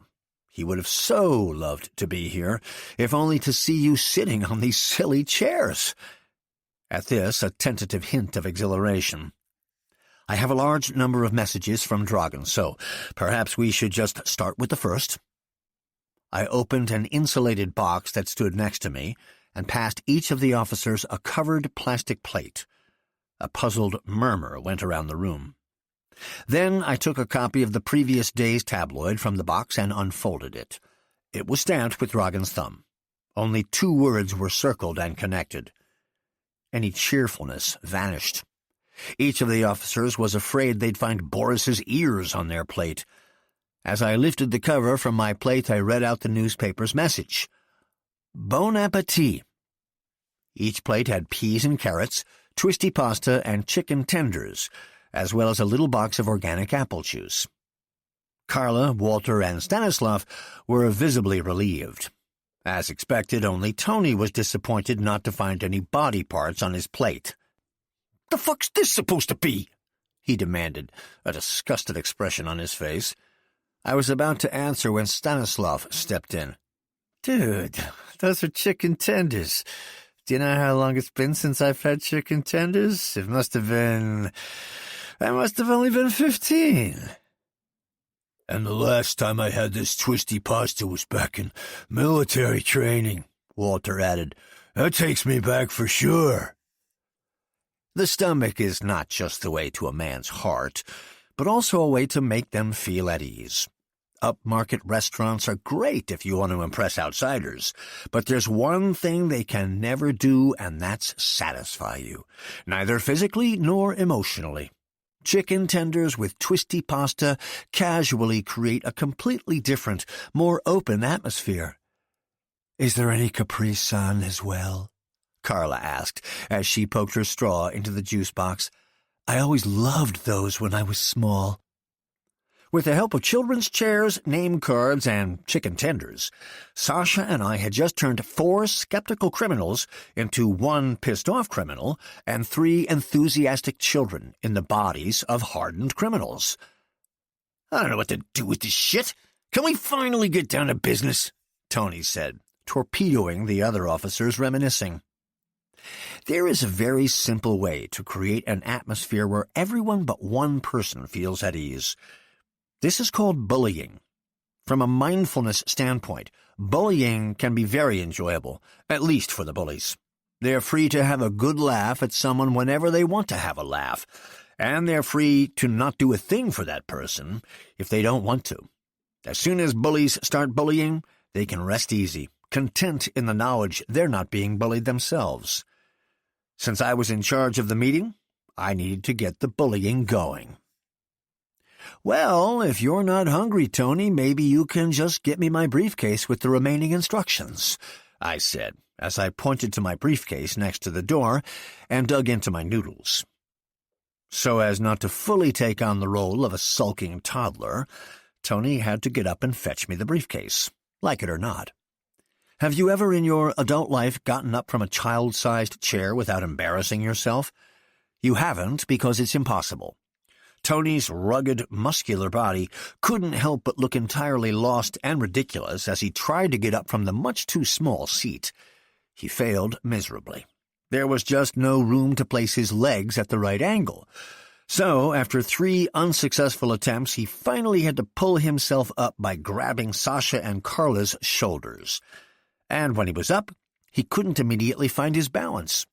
As the others couldn't help but giggle, their comfort increased at the same rate as Tony's decreased. Furious, he trudged to the door, fetched my briefcase, slammed it down in front of me, and sat down again. "Thank you, Tony, but I'm afraid that's the wrong briefcase. Mine is at the back door." Tony looked dismayed. The rest snickered. "Just kidding. This is the right one. You stay seated." I wiped my mouth, put down my plate, and pulled a set of newspaper pages from my briefcase. As you all know, since Friday night there have been some incidents that could be considered interruptions to our usual course of business. Although everyone already knew what had happened, I briefly summarized the events, starting with Dragan and Sasha being ambushed on Friday night all through Dragan's escape, the death of Murat, and the respective hand grenades in Ms. Bragans' apartment and my former company car. "And Boris is behind all of it," Tony cut in. "Do any of you remember Quiet Coyote by any chance?" I asked. The chicken tenders, colorful chairs, and collective thirst for Capri Sun had opened up the group to yet more childhood memories. Sasha and Carla made the Quiet Coyote hand signal in Tony's direction. "What does that mean?" Walter inquired. "Whoever gets the Quiet Coyote has to shut the fuck up," Stanislav explained, showing Walter how to do the Quiet Coyote. Place the middle and ring fingers on the thumb, pointing up the index and little fingers like ears. Now 4 quiet coyotes were pointed at Tony. Tony looked on, speechless. Used to dealing with weapons and fists, he had no idea what to do with quiet coyotes. I proceeded. Dragan wants everything to continue as usual. He won't let himself be forced into a gang war until he knows why and by whom. The quiet coyotes disappeared and gave way to relieved nods. "Why doesn't Dragan just tell us this himself?" Tony now demanded. The quiet coyotes popped up again, joined by 4 reproachfully shaking heads. I did not respond to Tony's question directly. If there are any disagreements with Boris, Dragan, and only Dragan, we'll sort those out, specifically through me and only me. All other business will continue as usual. Understood? 4 nodding coyotes, 1 quiet Tony. Good. Then, on to Dragan's personal instructions. There's one for all of you, and then one for each of you personally. I'll read the message to everyone first. Everyone anxiously leaned in as much as their little chairs allowed. I'm doing well. I've had a lot of time to rethink my life. I won't let anyone drag me into a gang war. Until we have facts, everything continues as usual. To show that things are back to normal, I ordered the preschool you're in to be taken over. Direct any questions about this to Bjorn. I showed everyone the page from yesterday's newspaper, signed with Dragan's thumb and covered all over with squiggles and lines. After that, I gave each of the 5, including Sasha, their own page from the same newspaper. There was also one for me. To enhance our group dynamics a little, I'd thought up a fun twist. Dragan asks that everyone pass their page to the person on their right, who will then read it aloud. This way we'll all hear what Dragan has to say to each of us. 6 newspaper pages rustled as they changed hands. I had deliberately chosen the seating arrangement so Tony had to read the instructions for Sasha, Carla those for Tony, and Sasha those for me. Tony, why don't you start? Very slowly, due to his severe dyslexia, Tony sullenly deciphered Dragan's instruction for Sasha. You are hereby appointed officer. For years of loyal service, you will be director of Little Fish. Tony looked up. What the fuck is this? Tony, before we clear up any remaining questions together, please, let's finish reading all the messages first, Sasha asked him, on equal footing now that he was a newly appointed officer. Carla read out Tony's message. There are 3 instructions for Tony. First, shut your mouth and stay put. Second, your next threat is your last. Third, when we find those responsible for this shite, you will be in charge of interrogations. With her amused, angelic voice, Carla almost crooned the message. It sounded like Dragan. The psychopath in chief had smacked the junior psychopath in the mouth while simultaneously pouring honey in his ear. By now, Tony had turned red with anger, but he didn't dare interrupt the other's messages. Stanislav read the one for Carla. The fancy horror house is still happening, but not in the preschool as we planned. Looking for a replacement. Walter had the message for Stanislav. You may have to send a few extra packages soon. Await instructions from Bjorn. I read the message for Walter. From now on, your security will monitor Boris and provide personal protection for all our officers. Suspects are to be taken to Tony. Sasha was last, reading the message from me. Until further notice, you will be my mouthpiece in all matters. If someone wants something from me, they go see you. They can assume anything you say to the others comes straight from me. 4 of the 5 officers were relieved, and convinced that Dragan was alive, that he didn't want a war, that lying low seemed to be doing him good, that I was the big guy who'd made it possible for him to lie low in the first place, and that I had his full confidence. Without Dragan, the atmosphere was much more pleasant. For the majority of those present, the first two issues on my agenda were thus more than satisfactorily resolved. Only Tony could no longer restrain himself. What about Boris? When do we hit back? What about Boris? I asked, acting surprised. Murat, who I know is totally solid, he found out that Boris wants to take over my territory. Now Dragan has disappeared and Murat is dead, shot by Boris. Was there anything about it in any of the instructions? I parried. No, that's why I'm asking. Carla, what did it say again in the instructions for Tony? I asked her. She relished reading it out again. Shut your mouth and stay put. I looked around the room. Any other questions? Carla raised her hand. I nodded to her. What exactly is going on with the plans for the brothel? Wasn't it supposed to be in this building? Yes, it's happening, but not here. Can I ask why not? Thanks to what Peter had told me that morning, the answer was very simple. The head of the building control department has 2 kids at this preschool. If we closed it, we'd never have received approval for the necessary renovations.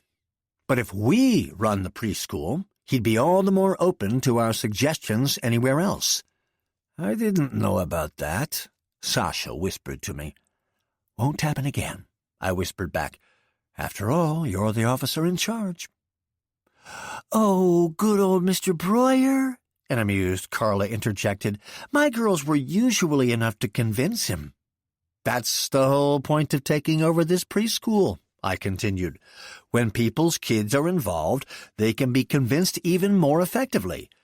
This morning, for example, none other than the head of Homicide Command registered his son here. And that's exactly the kind of thing Dragan aims to do with this preschool. He believes that we should be trying to reach people emotionally, not just through whores and heroin.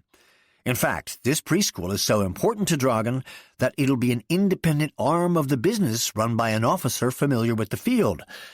In this case, that's Sasha. 3 heads nodded admiringly at the sheer perceptiveness of their absent boss. I could check off the 3rd item on my list of things I needed to convince the officers of. Does that mean there are still spots available? Walter asked. Walter had 3 children by 2 women. 2 of them were grown up and lived with his ex-wife in France, and one illegitimate daughter was 15 and lived here. Of course. Do you have another toddler running around somewhere? I don't, but my sister does. You have no idea how difficult it is to get into a good preschool in this city. That sick website is outrageously awful, Stanislav concurred. I stared at Stanislav in amazement. How do you know about sick? My new girlfriend's daughter needs a spot. What about Natasha's Laura and Alexander? Don't they need someplace? Carla asked Sasha. Already on the list, he replied. Creating a pleasant atmosphere had worked.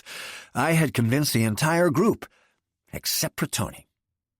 Just one day after the takeover, Sasha and I not only had 5 new preschool registrations, but we had also gotten the head of Homicide Command, the head of Building Control, and our officers for weapons, prostitution, and human trafficking on our side. Plus, I'd driven a wedge between Tony and the others without making a single accusation against Tony myself. Well, if all questions have been answered, we can move on to more pleasant things, I concluded. The meeting was over, but unfortunately, Tony didn't think so. The evening's humiliations had probably been a little too much for him after all. Though he was fuming, he sounded ice-cold when he said, "Everyone stay seated. I have some information. On Monday, the police found Dragan's ring finger at the lake. That lawyer prick is trying to fool us." The time had come. Moeller had told Tony about the finger. Backed into a corner, Tony had played his final card. And even though the finger was no longer a problem for the police, Tony had now made it a problem for the officers. An icy silence hung in the room. All the officers were looking at me. Since an attack is the best defense, I addressed Tony directly. And why are you only sharing this important information now? I barked at him. Because I wanted to see what kind of monkey show you'd put on to try and fuck with us. Dragan is dead. His ring finger is in a plastic evidence bag, and his thumb can sign off on anything before it rots. You killed Dragan. Walter was the first to recover his speech. Bjorn, is this finger business true? Of course it's true, I replied. The officers looked at me in surprise. At least insofar as the police found a finger with Dragan's ring on it. But it's not Dragan's finger. Quit jerking us around and just tell us the truth, Tony shouted. I remained utterly calm. The truth? The truth is that unlike you, I am doing my job. Dragan needed to go into hiding, disappear from the scene. Unfortunately, there is a very strong investigation underway against him for manslaughter. There are basically only 3 ways to end such an investigation. Firstly, by being convicted, which Dragan did not want. Secondly, by getting the case dismissed, which is completely unthinkable given the evidence presented in the video. And thirdly, by the death of the accused. So when the police find a finger with Dragan's ring by the lake, it's because Dragan wanted that finger to be found so the police would believe he's dead. And rest a fucking assured, you prick. The ring is Dragan's. The finger isn't. At least I'd managed to prevent Carla, Walter, Sasha, and Stanislav from immediately moving over to Tony's side. My argument made some sense to them, though they didn't seem entirely sure whether I was a murderous traitor or a genius hero. Tony didn't let up. Oh. And how did Dragan get that ring off of his sausage finger? Just like how you've been brown-nosing Dragan for years, with a lot of vim and a big bucket of Vaseline. Tony blustered out of his seat and had to be restrained by Walter and Stanislav before he strangled me on the spot. Fuck you, Jagoff! There is no evidence that it wasn't you who chopped off Dragan's finger and who's punking us with this newspaper bullshit. However coherent my arguments may be, Tony's assertion was entirely correct. There was no one who could testify that Dragan really was alive, and since I couldn't think of anything to say, I stayed silent. The others were looking back and forth between Tony and me. Obviously, they were expecting me to clear this up. They wanted hard evidence, which I didn't have. Okay, I thought.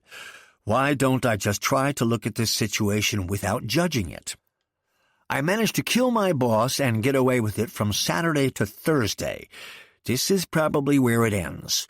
Enough with the lies, enough with the stress. It's done. So relax. And right when I was thinking I had mindfully stamped out the stress this whole charade had caused as soundly as I had apparently stamped out my own chance at survival, a voice spoke up in my defense. But there is evidence. The voice was Sasha's. All eyes turned to him. Dragan spoke to me on the phone just this morning. So you, asshole, he pointed at Tony, you can fuck the fuck off. Tony gave me a scathing look and hissed in my ear. You've got until Monday. I see Dragan by Monday or you can forget about this fucking preschool. He turned and left. Everyone breathed a sigh of relief. I put on a brave smile and was about to dismiss the others, but Carla, Walter, and Stanislav still wanted a tour of the rest of the preschool. Chapter 30. Delegating. If subjectively you feel that everything is getting too much for you, objectively there can be one very simple reason for that. Everything actually always is a little too much. So do not just subjectively let go of what you feel you need to do. Let go objectively as well. Letting go is good. Letting go does not mean losing your grip, nor does handing over mean losing.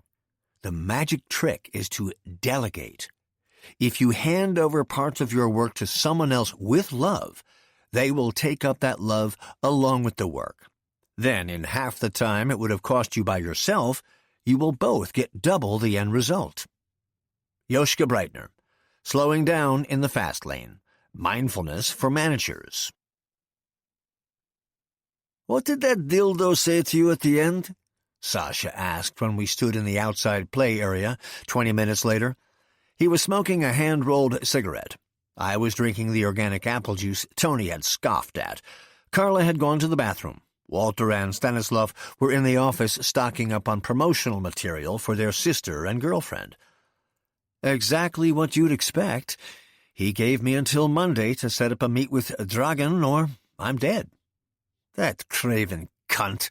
But everything else went great, don't you think?" I was glad Sasha brought it up himself. I knew he couldn't have spoken to Dragan on the phone, but I didn't know whether Sasha knew that I knew. Why had he lied? Just to spite Tony? Or did he know the truth? My curiosity won out. "So, you spoke to Dragan this morning," I said neutrally. Sasha gave me a piercing look before he spoke. "Bjorn, I have no idea what you're playing at with all this.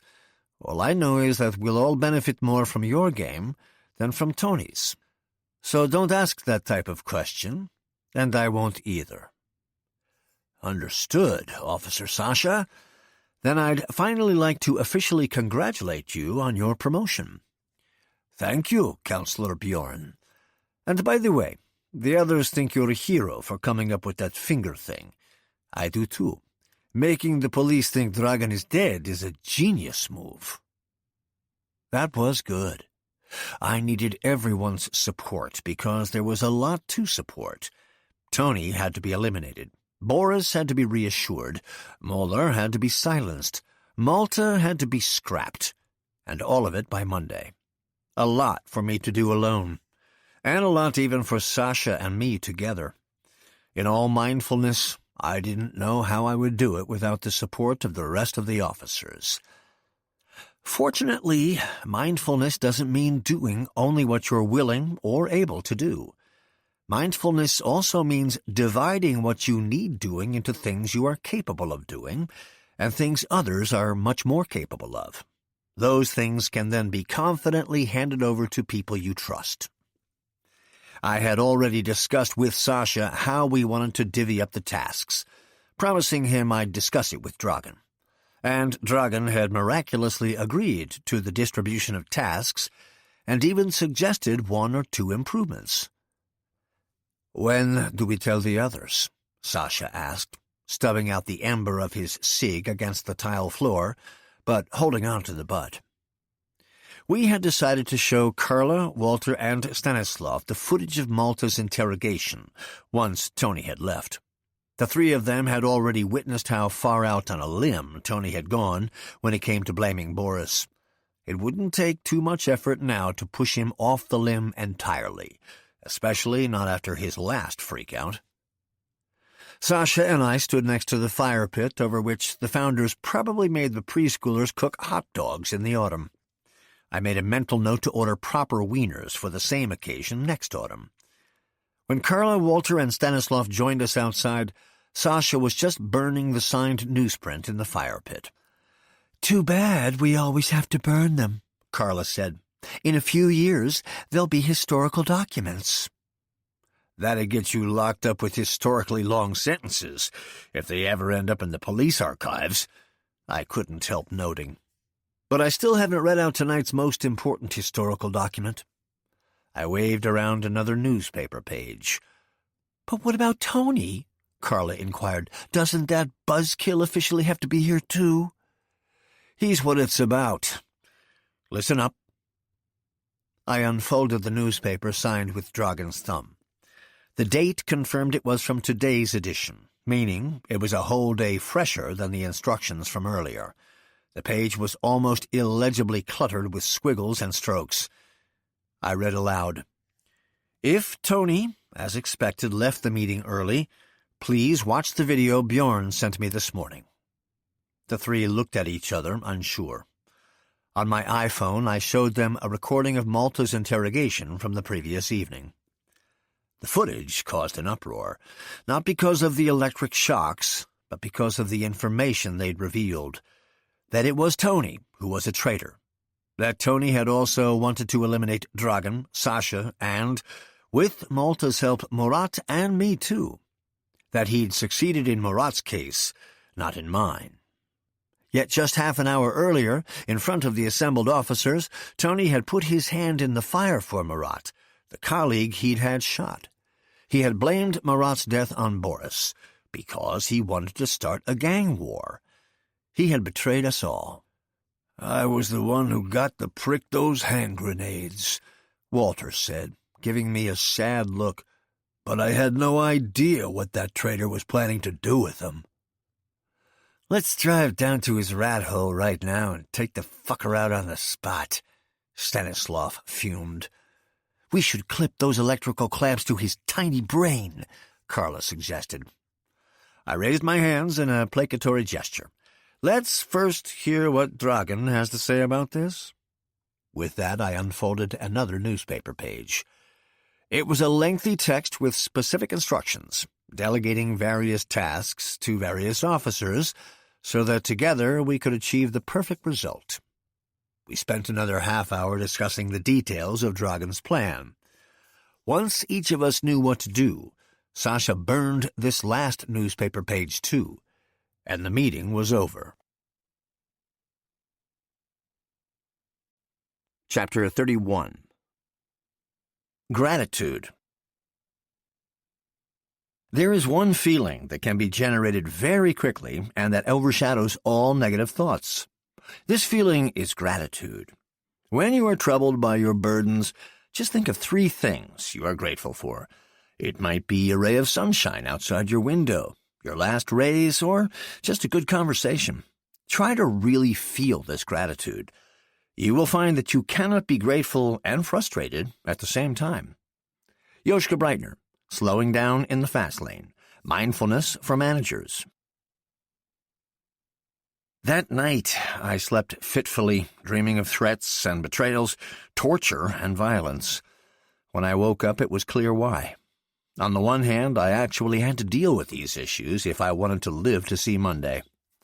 But why did my mind keep getting dragged down by negative thoughts? Probably because mindfulness also requires a degree of discipline. My last mindfulness lesson with Breitner had been exactly a week ago. Yesterday had been the first Thursday night I'd spent without any guided exercises in months. Luckily, Breitner had pointed me to some exercises in his book I could do on my own. I reached for the handbook and read up on one such exercise. There is one feeling that can be generated very quickly and that overshadows all negative thoughts. This feeling is gratitude. When you are troubled by your burdens, just think of 3 things you are grateful for. It might be a ray of sunshine outside your windows, your last pay raise, or just a good conversation. Try to really feel this gratitude. You will find that you cannot be grateful and frustrated at the same time. So I sat up straight in bed, closed my eyes, and tried to think of 3 things I was grateful for. I was grateful for my daughter, my health, the full refrigerator, the espresso I was about to have, my professional freedom, Breitner's book, the support from my officers, Emily's preschool spot, the unbroken bond between me and Katerina, my future as a lawyer at my own beautiful law firm, the fact that I'd already fulfilled Katerina's ultimatum and practically Boris's as well. Wow, off the cuff, that was considerably more than 3. In my first mindfulness class, I hadn't been able to limit myself to 5 stressful things. And now, a week after my last session, positivity was positively bubbling out of me. I tried to feel gratitude for every single item on my list. It worked. I could almost feel it physically.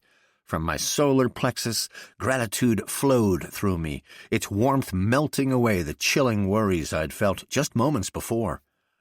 I wanted to spend the entire day feeling this warmth. I wanted to share my gratitude, and I decided to share it with Katerina and Emily. For dramatic reasons, I probably should have waited to inform Katerina that I had met her demands until the last day of April when her ultimatum expired. But even before my mindfulness journey, I'd never had much truck with drama. I felt that depriving someone of good news just so they would be happier about it later was utterly pointless. For example, imagine your chain-smoking grandpa is turning 85 in 3 days. As he'd been coughing up blood for a week, you took him to the oncologist a few days earlier. Today, the results came in. He only has pneumonia. That's no joke, but also not a death sentence. Of course, you could wait another 3 days, festively wrap up his cancer-free diagnosis and hand it to him just in time for his birthday, but all you'd actually be gifting him is 3 horrible days of fear. If you feel like that's worth the dramatic effect, go ahead. Drama is the opposite of mindfulness. Because I had just learned that gratitude was good for me, I wanted to share that gratitude with Katerina and inform her that Emily had a preschool spot. When I called, Katerina suggested meeting at a cafe in our neighborhood. The cafe was listed as child-friendly. This meant that in every other chair, moms of all ages and descriptions were flapping open their nursing bras while glugging down lactose and caffeine-free lattes themselves. Strollers in all price ranges happily blocked the bike path outside the cafe. The women's bathroom had a spacious changing area, at the expense of the men's restroom, which consisted of a single toilet and not even the tiniest changing table. As the moms moaned about their financial constraints, the cafe's €3.90 croissants liberally left crumbs all over their children's designer clothes. In short, the exact same clientele as Little Fish. Emily loved it, especially because you were allowed to draw on the walls with chalk and then wipe your fingers on the upholstery. Nevertheless, everything looked very neat. One reason for the cafe's high prices was probably that they needed to save up for frequent paint jobs. "Since when do you go to cafes like this?" I asked Katerina, after we'd found a table from which we could watch Emily draw. "Since my husband moved out." "What does that have to do with it? This doesn't seem like your scene at all." "From time to time I need to feel like there are people I wouldn't want to trade places with, even if their lives never involve underworld bosses or upmarket brothels. At least I don't care whether I can get soy milk stains out of a Jack Wolfskin jacket at 90 degrees. Compared to the champagne problems these wine moms tend to whine about, our relationship issues are remarkably tangible." Other people go to cafes because they like the people there. Katerina went to cafes because she hated the people there. She's just that type of person. "I have 2 letters for you," I said, changing the topic.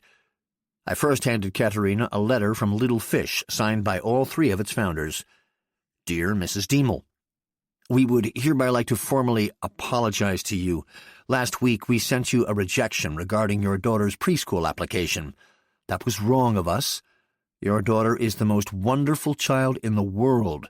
You are the most wonderful woman in the world, and your husband, who is the most wonderful man in the world, also has the most wonderful profession in the world. We apologize for not realizing this much sooner. In order to pave the way for a new start, we hereby inform you that on the 1st of the month, we are voluntarily handing over the management of the Little Fish Cooperative Preschool. The new managing director will reach out to offer your daughter Emily a spot. Kind regards to Emily as well." Katerina looked at me incredulously. "Is that blood?" "Where?" "There, between most wonderful man and most wonderful profession?" I took a closer look. Since all 3 boys had been crying and stuffing tissues up their freshly broken noses before they signed, I certainly couldn't rule out any spillage. "No idea, but if you want I can ask them to print out a fresh version." "No need. I like the letter just fine as is. Do I want to know how you got them to write it?" "Through mindfulness." "How do you mean?" "I considered their needs and forgave them. Afterwards, they were also willing to acknowledge their mistakes and retract their rejection."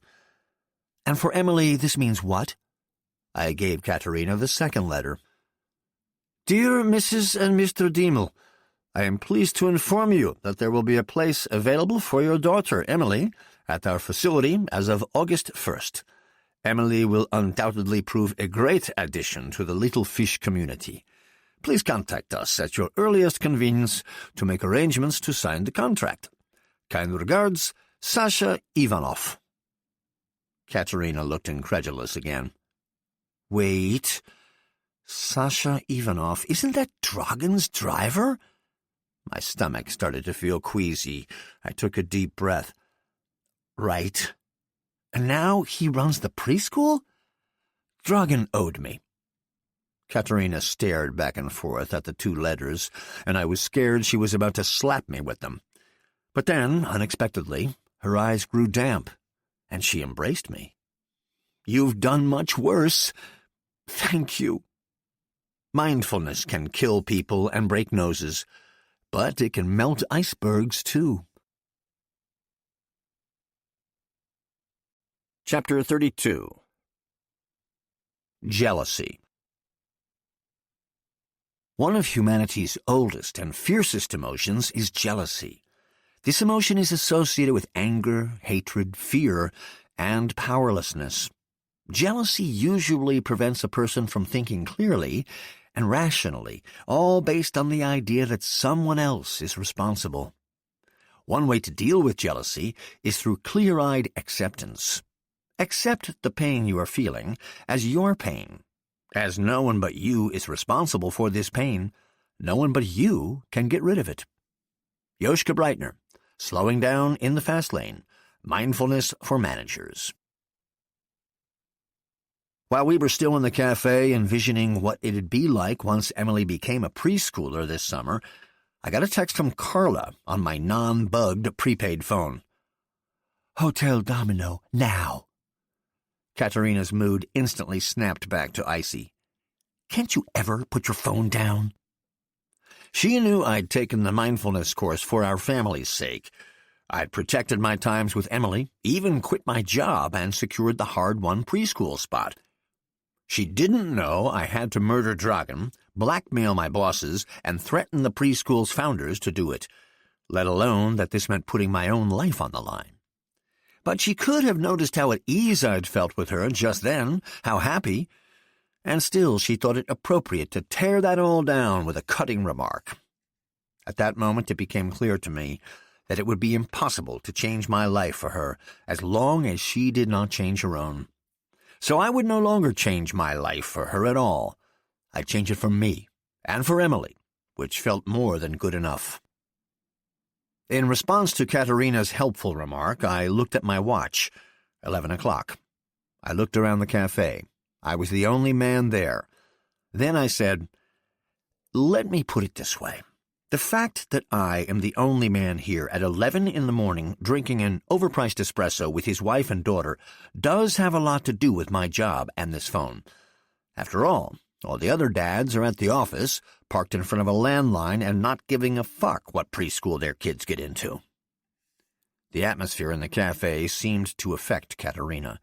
She looked at the other moms, at the two letters, and me. And then she said something she hadn't said in years. Sorry, you're right. Whatever you did to finagle this, thank you. We got there in the end. If you need to answer that, go ahead. She meant well, but she was still overstepping. Katerina was unable to understand that her giving me permission presumed she had the right to forbid me from doing something. At that moment, however, I didn't care. I had more important things to do. According to Carla's text message, the first step of the plan I'd hatched back in the forest and discussed with the officers the previous night had actually worked. Carla had asked the girlfriend of Klaus Moeller, the cop on Tony's payroll, to meet her at Hotel Domino at 3 p.m. This was based on a mindfully thought-out idea. During my woodsy brainstorming session, I'd realized I could exploit Moeller to get Tony where I wanted him. I'd simply redirect the mole to my own ends.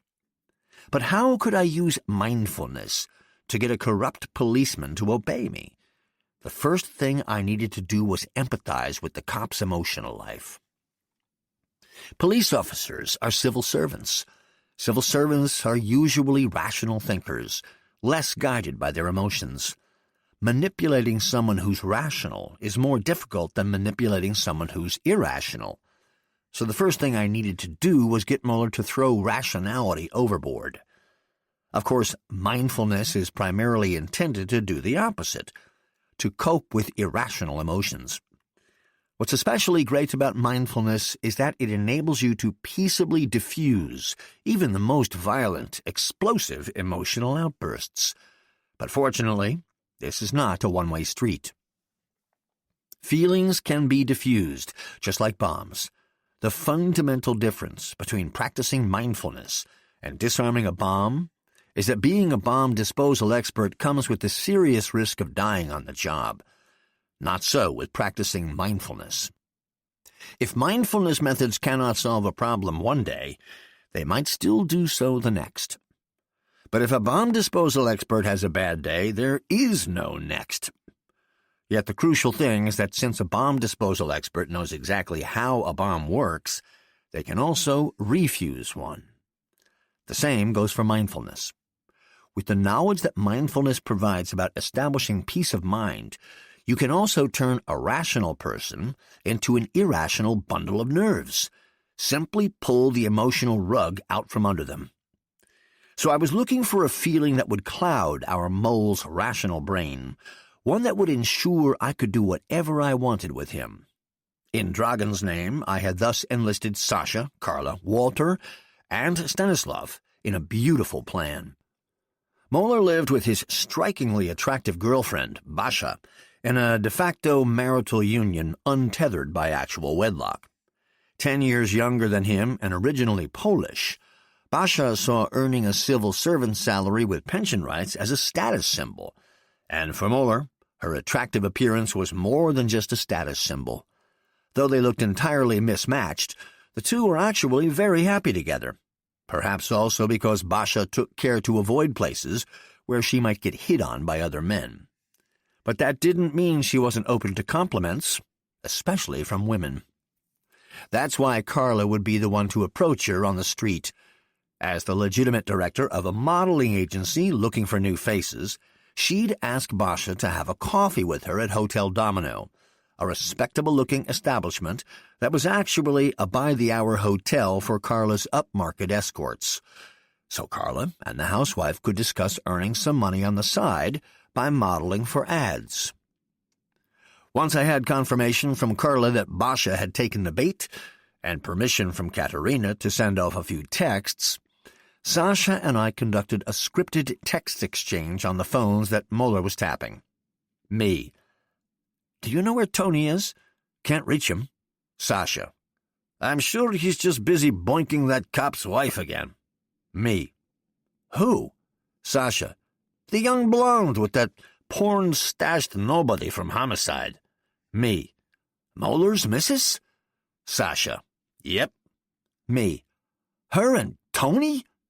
Sasha: "Whenever clueless Mueller is on duty, always at Hotel Domino, Suite 812.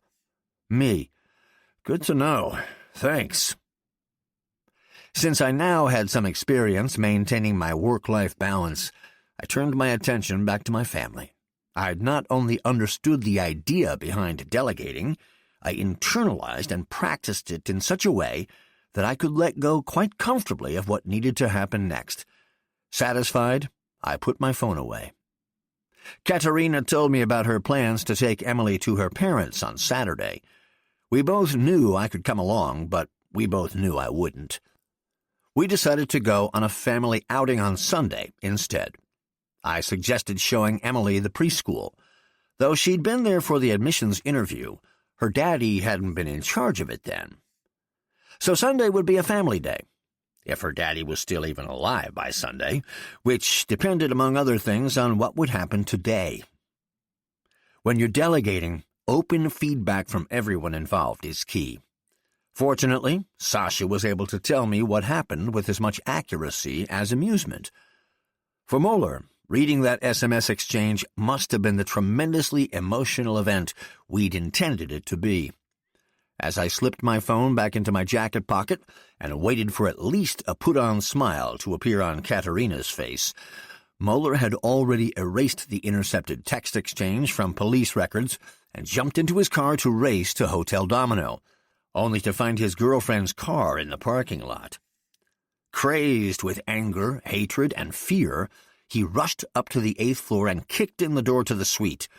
From the bedroom, he could hear sexy moans and groans, but the bedroom was behind a massive pair of sliding doors, locked, and not very suitable for kicking in.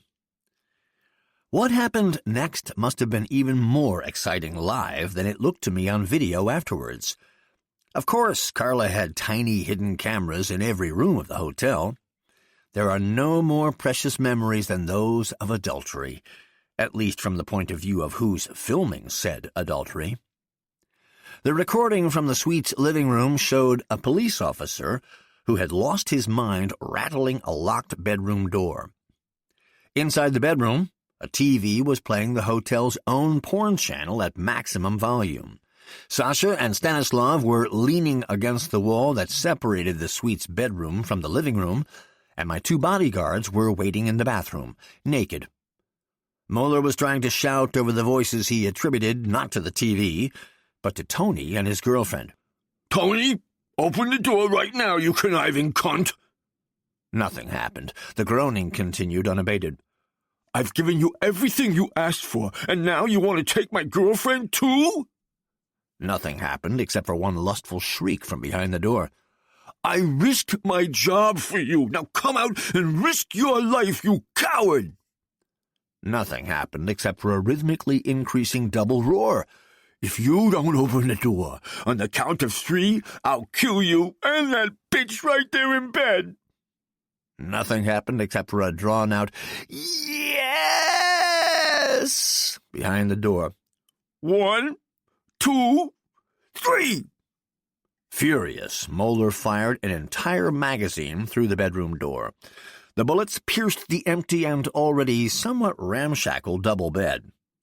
When his service pistol's magazine was obviously empty and Mueller's blind anger had achieved nothing, Sasha turned off the TV.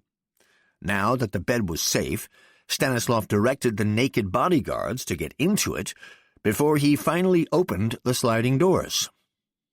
Mueller was trembling with anger and foaming at the mouth, his white knuckles clamped to an empty gun. "Surprise!" Sasha called out. "Smile for the camera," Stanislav added, pointing out the smoke detector in which the surveillance camera was installed. "But what? Where?" Mueller stammered. "We were hoping you could enlighten us, Mr. Mueller," Sasha replied.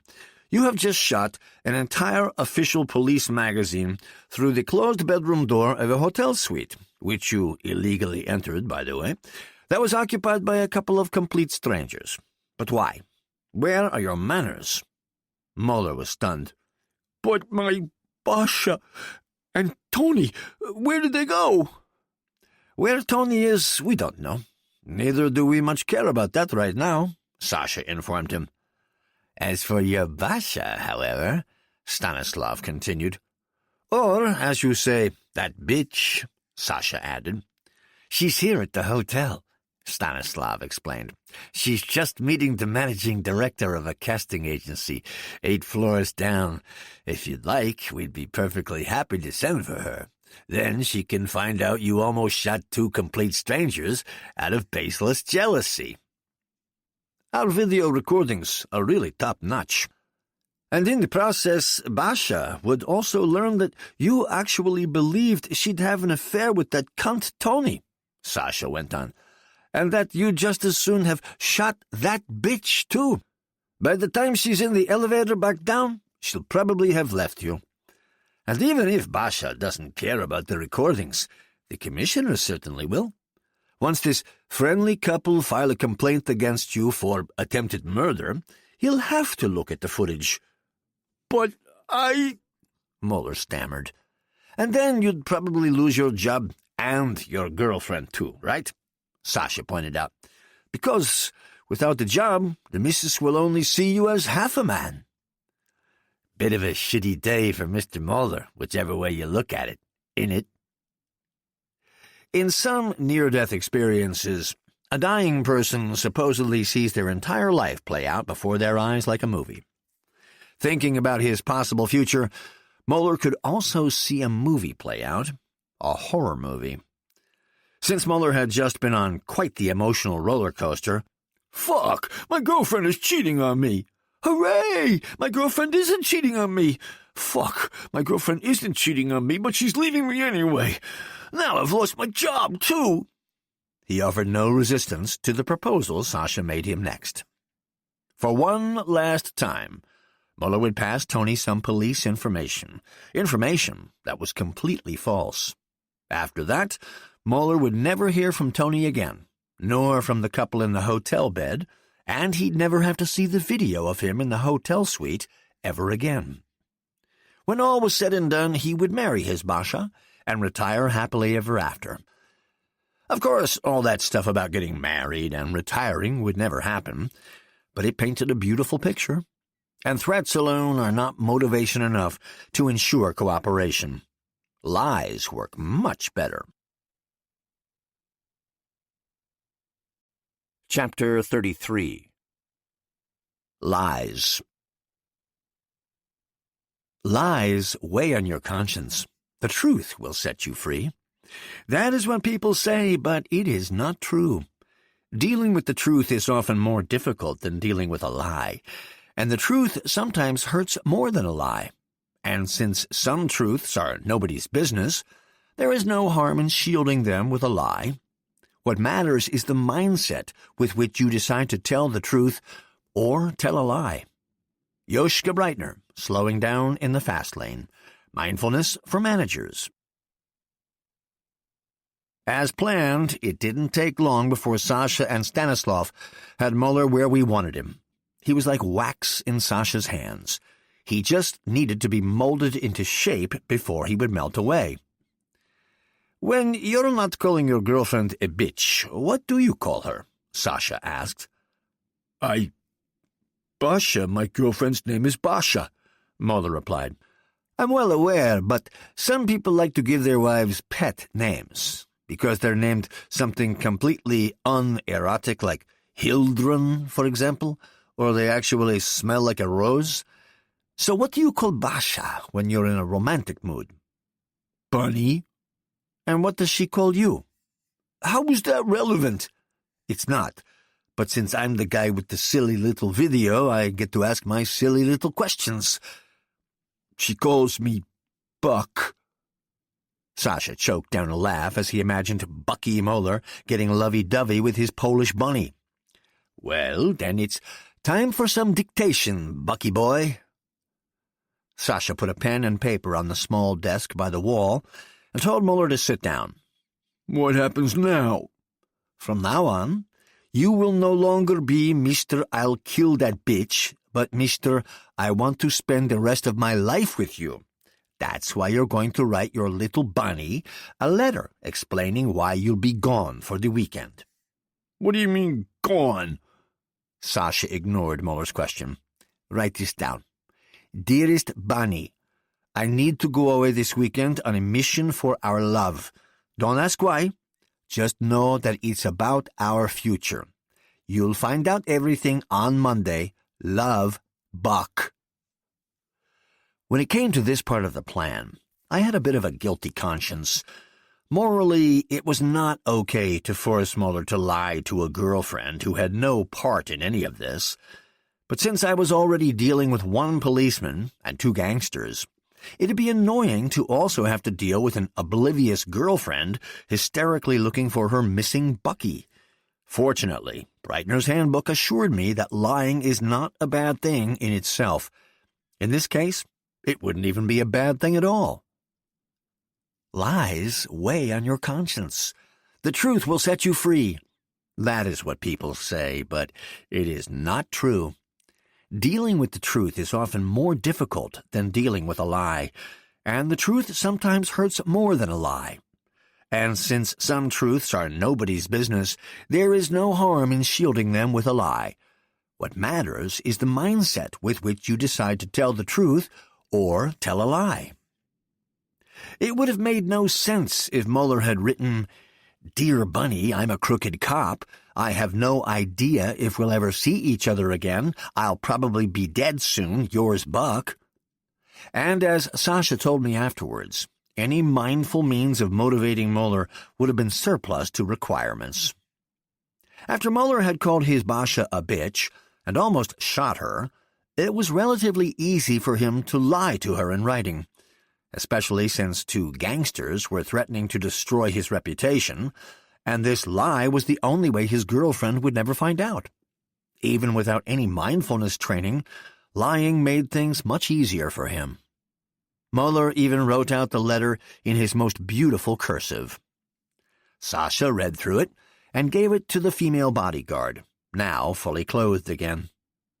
The security team left the suite and headed down to the hotel bar.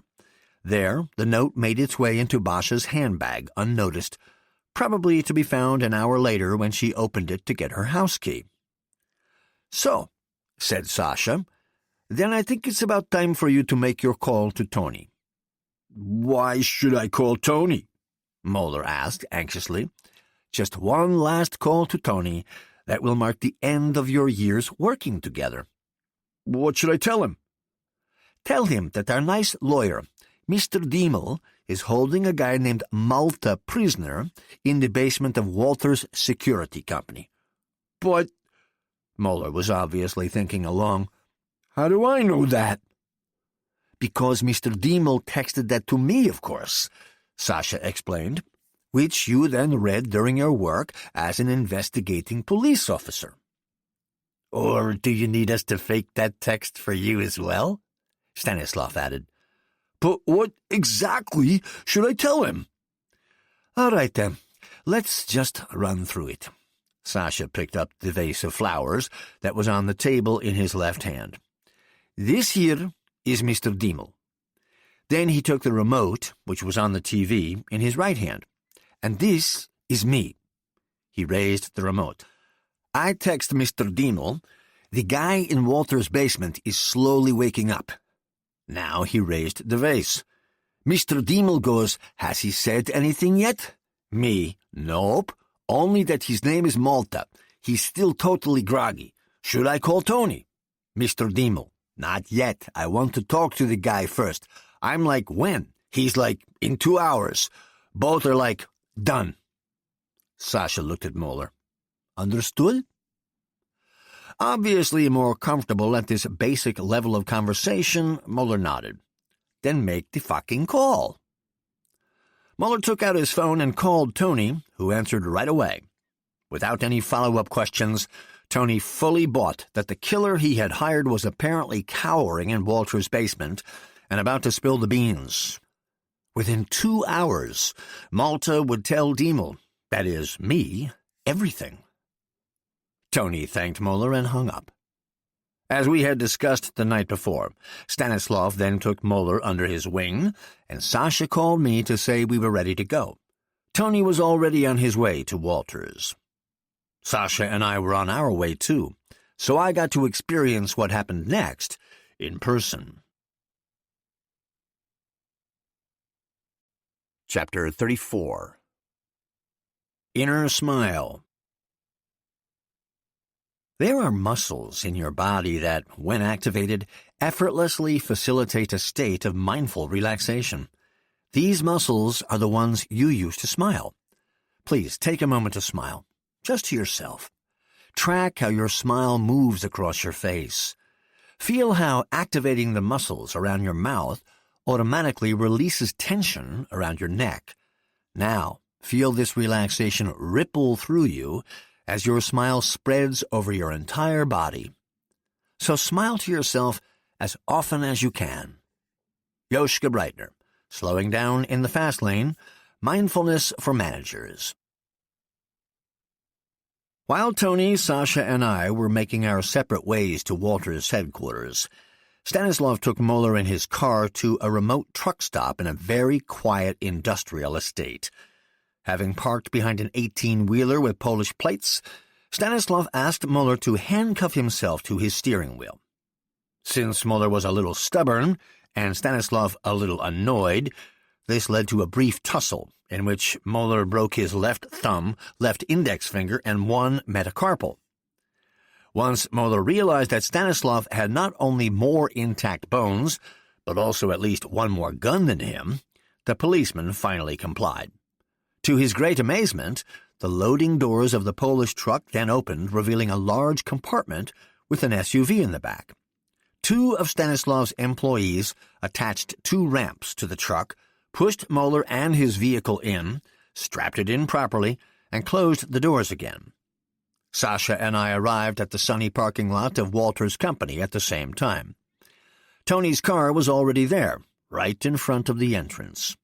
We waited another 5 minutes before walking into Walter's ground-floor message center, the room where all the data from his patrols, property surveillance, and in-house CCTV converged. Behind a control panel, Walter stood with one of his operators, a smart, muscly guy with 3-day stubble and rimless glasses, and looked at a screen showing the basement interrogation room.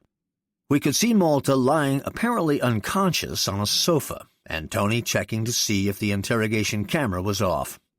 The moron didn't even notice the ceiling cameras through which we were watching him, and he obviously also didn't realize that since there were intercom speakers, the room must be outfitted with microphones too. "When did he get here?" I asked Walter. "Arrived 10 minutes before you did. Made a beastly stink about why he hadn't been immediately informed about the prisoner. I made it clear to him that we didn't have any prisoner, just some dude our patrol watched as he followed you around for an entire day. I told him that when the patrol spoke to the guy, he pulled out a gun, which was then kicked out of his hand. Unfortunately, our guard couldn't stop her foot before it hit the guy's chin. The guy's been unconscious ever since and would probably have a headache, but he's just coming to." "And?" Sasha prompted. "Did Tony swallow that?" "Absolutely.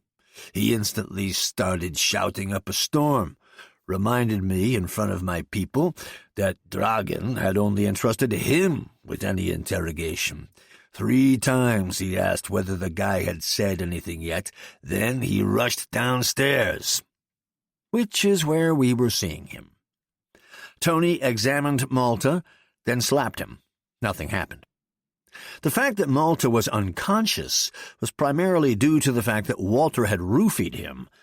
Now Tony took a closer look at Malta's swollen blue chin, which had even burst in one spot. "How'd you manage that?" I asked with interest. "He really does look like he got kicked in the chin." "He got kicked in the chin," Walter explained. "But—" I looked up in surprise. "After the roofies had started to work, he was on the floor anyway. He was right there. It was more like a floppy little free kick." "Was that really necessary?" "We could have also sent in a makeup artist, sure, but nothing looks more like a kick in the chin than a kick in the chin. Also, faster and cheaper than a makeup artist. And look at it this way. It's not like the guy felt any of it. He was already knocked out." Right. A pragmatic approach. Dragan will appreciate that."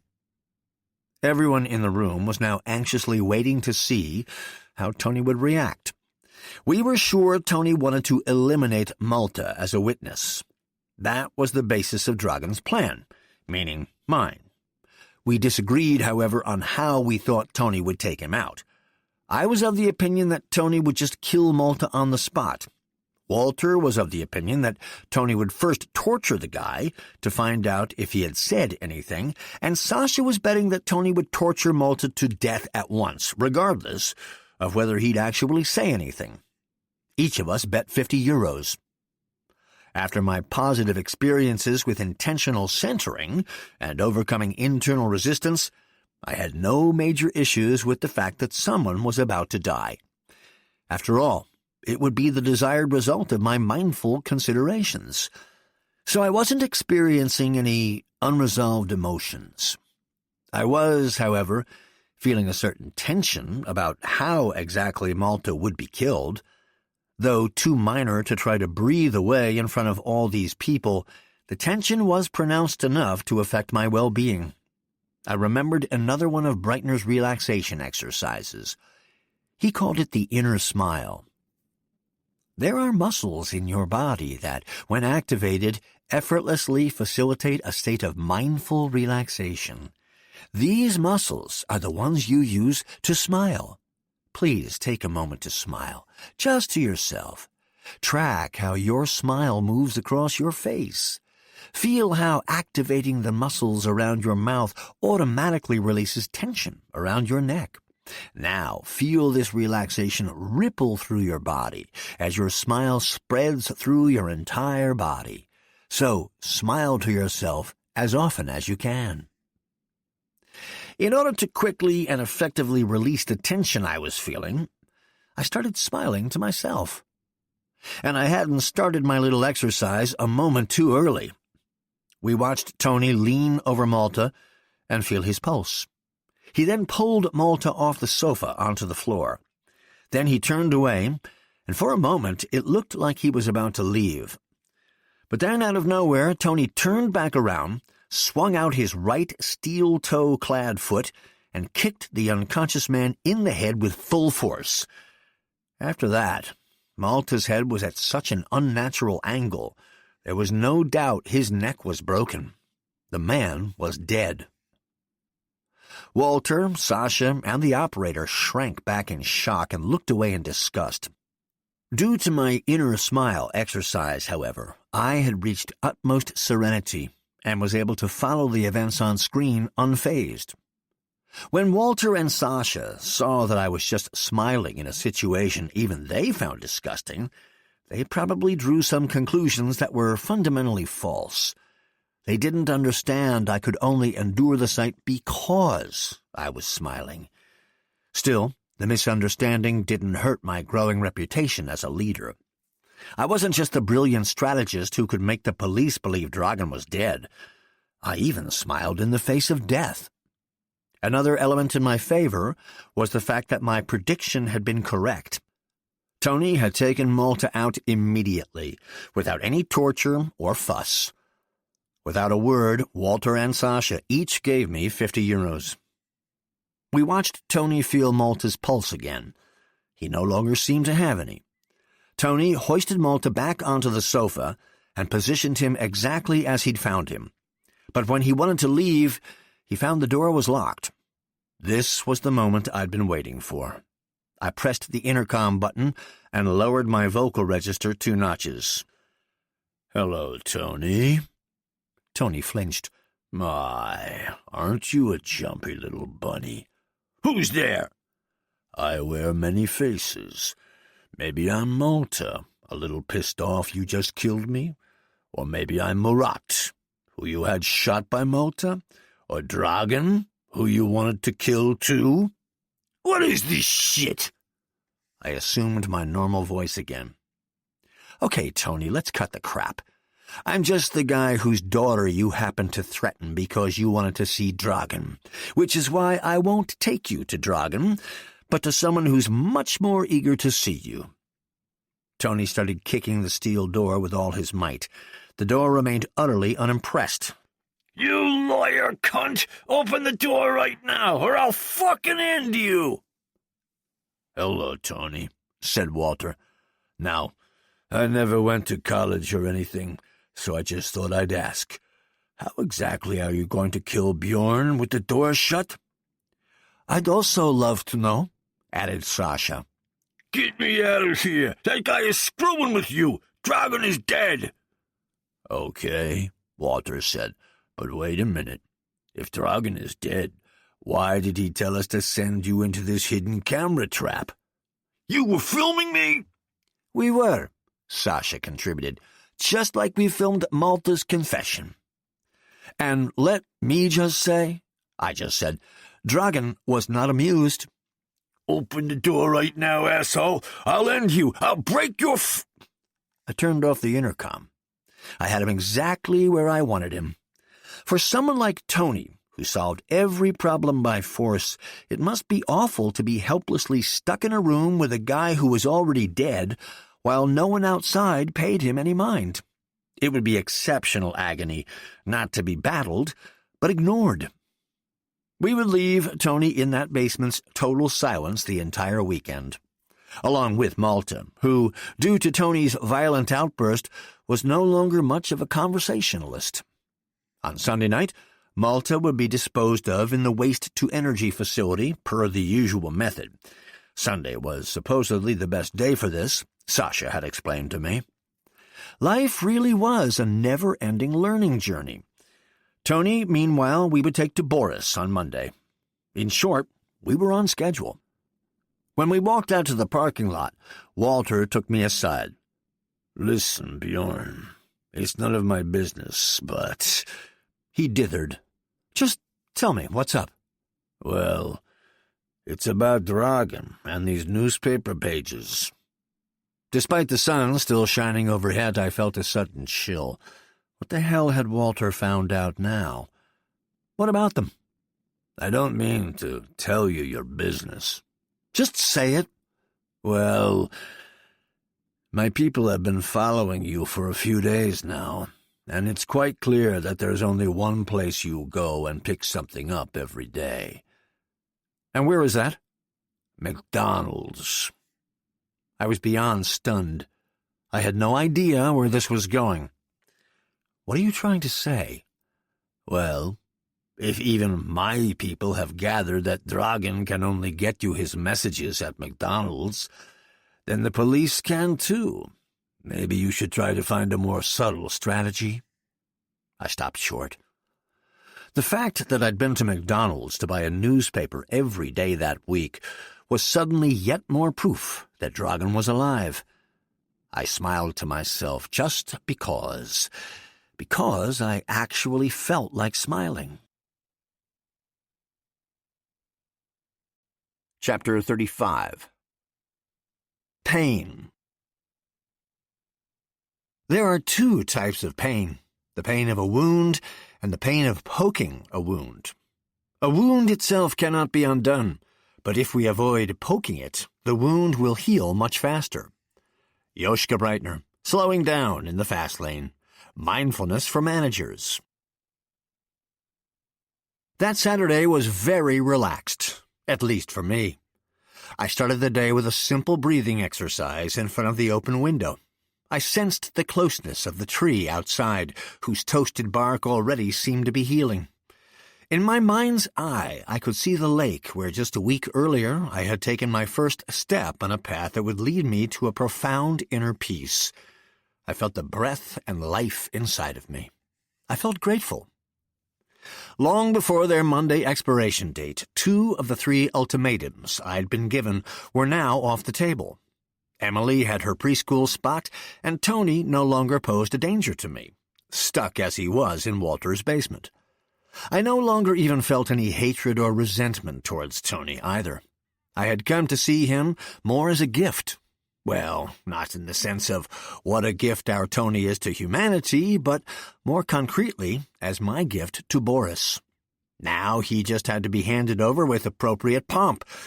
Boris would be happy to be able to do whatever he wanted with Tony, and I would be happy to be able to share in his joy, especially since that would finish off the first half of the 3rd ultimatum. Boris would be able to take his revenge on Tony. He'd only want to see Dragan afterwards. But by now, I was no longer too worried about that either. With a little luck, that would work out as well. I wouldn't see Emily today because she and Katerina were visiting Katerina's parents. I was mindful enough to know that accepting the invitation to join wouldn't do me any good. I'd had quite an eventful week, what with 5 deaths and a few fundamental career changes. I didn't want to dilute this experience with 2 hours of meaningless chit-chat with people who would never understand my life. Mindfulness had helped me a great deal in terms of my emotional attitude toward Katerina's parents. Before Breitner introduced me to the mindful arts, I'd regularly gone to see my in-laws, even though I hated them. Now I didn't go to see my in-laws because I loved them. This change in attitude was doubly positive. On the one hand, because I no longer had to go see my in-laws. On the other, because I had no guilty conscience whatsoever. When it came to my in-laws, Breitner had very quickly convinced me what love had to do with them. Regardless of what you think of your in-laws, they gave life to your wife, he'd explained to me in one of our first sessions. So, if that was so undeniably great, I wouldn't be sitting here with you right now. Together with your wife, you gave life to Emily. And what does that have to do with my in-laws? You are the lawyer here. You know the but-for test better than I do. I rummaged through my first-year training. Okay, according to this test, a circumstance can be considered the cause of a success if the success would not have occurred but for the presence or involvement of that circumstance. Right. Now apply it to Emily and your in-laws. Factually speaking, Emily would not exist without my in-laws. So you should be grateful and love them for their contribution to your daughter's existence. And what should that love look like in practical terms? I inquired. What love looks like? I trust I don't need to explain that to you. Love doesn't look like anything.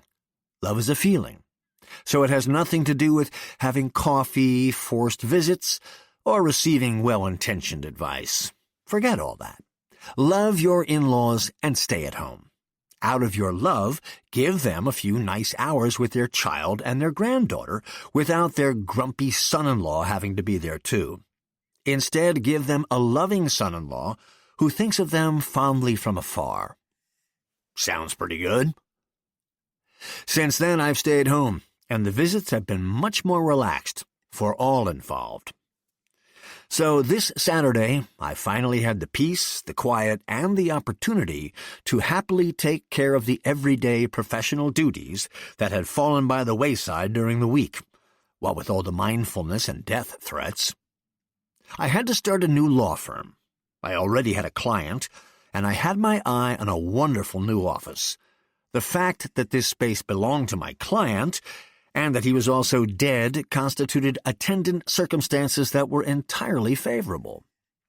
First off, I wrote a general agreement between me and Dragan.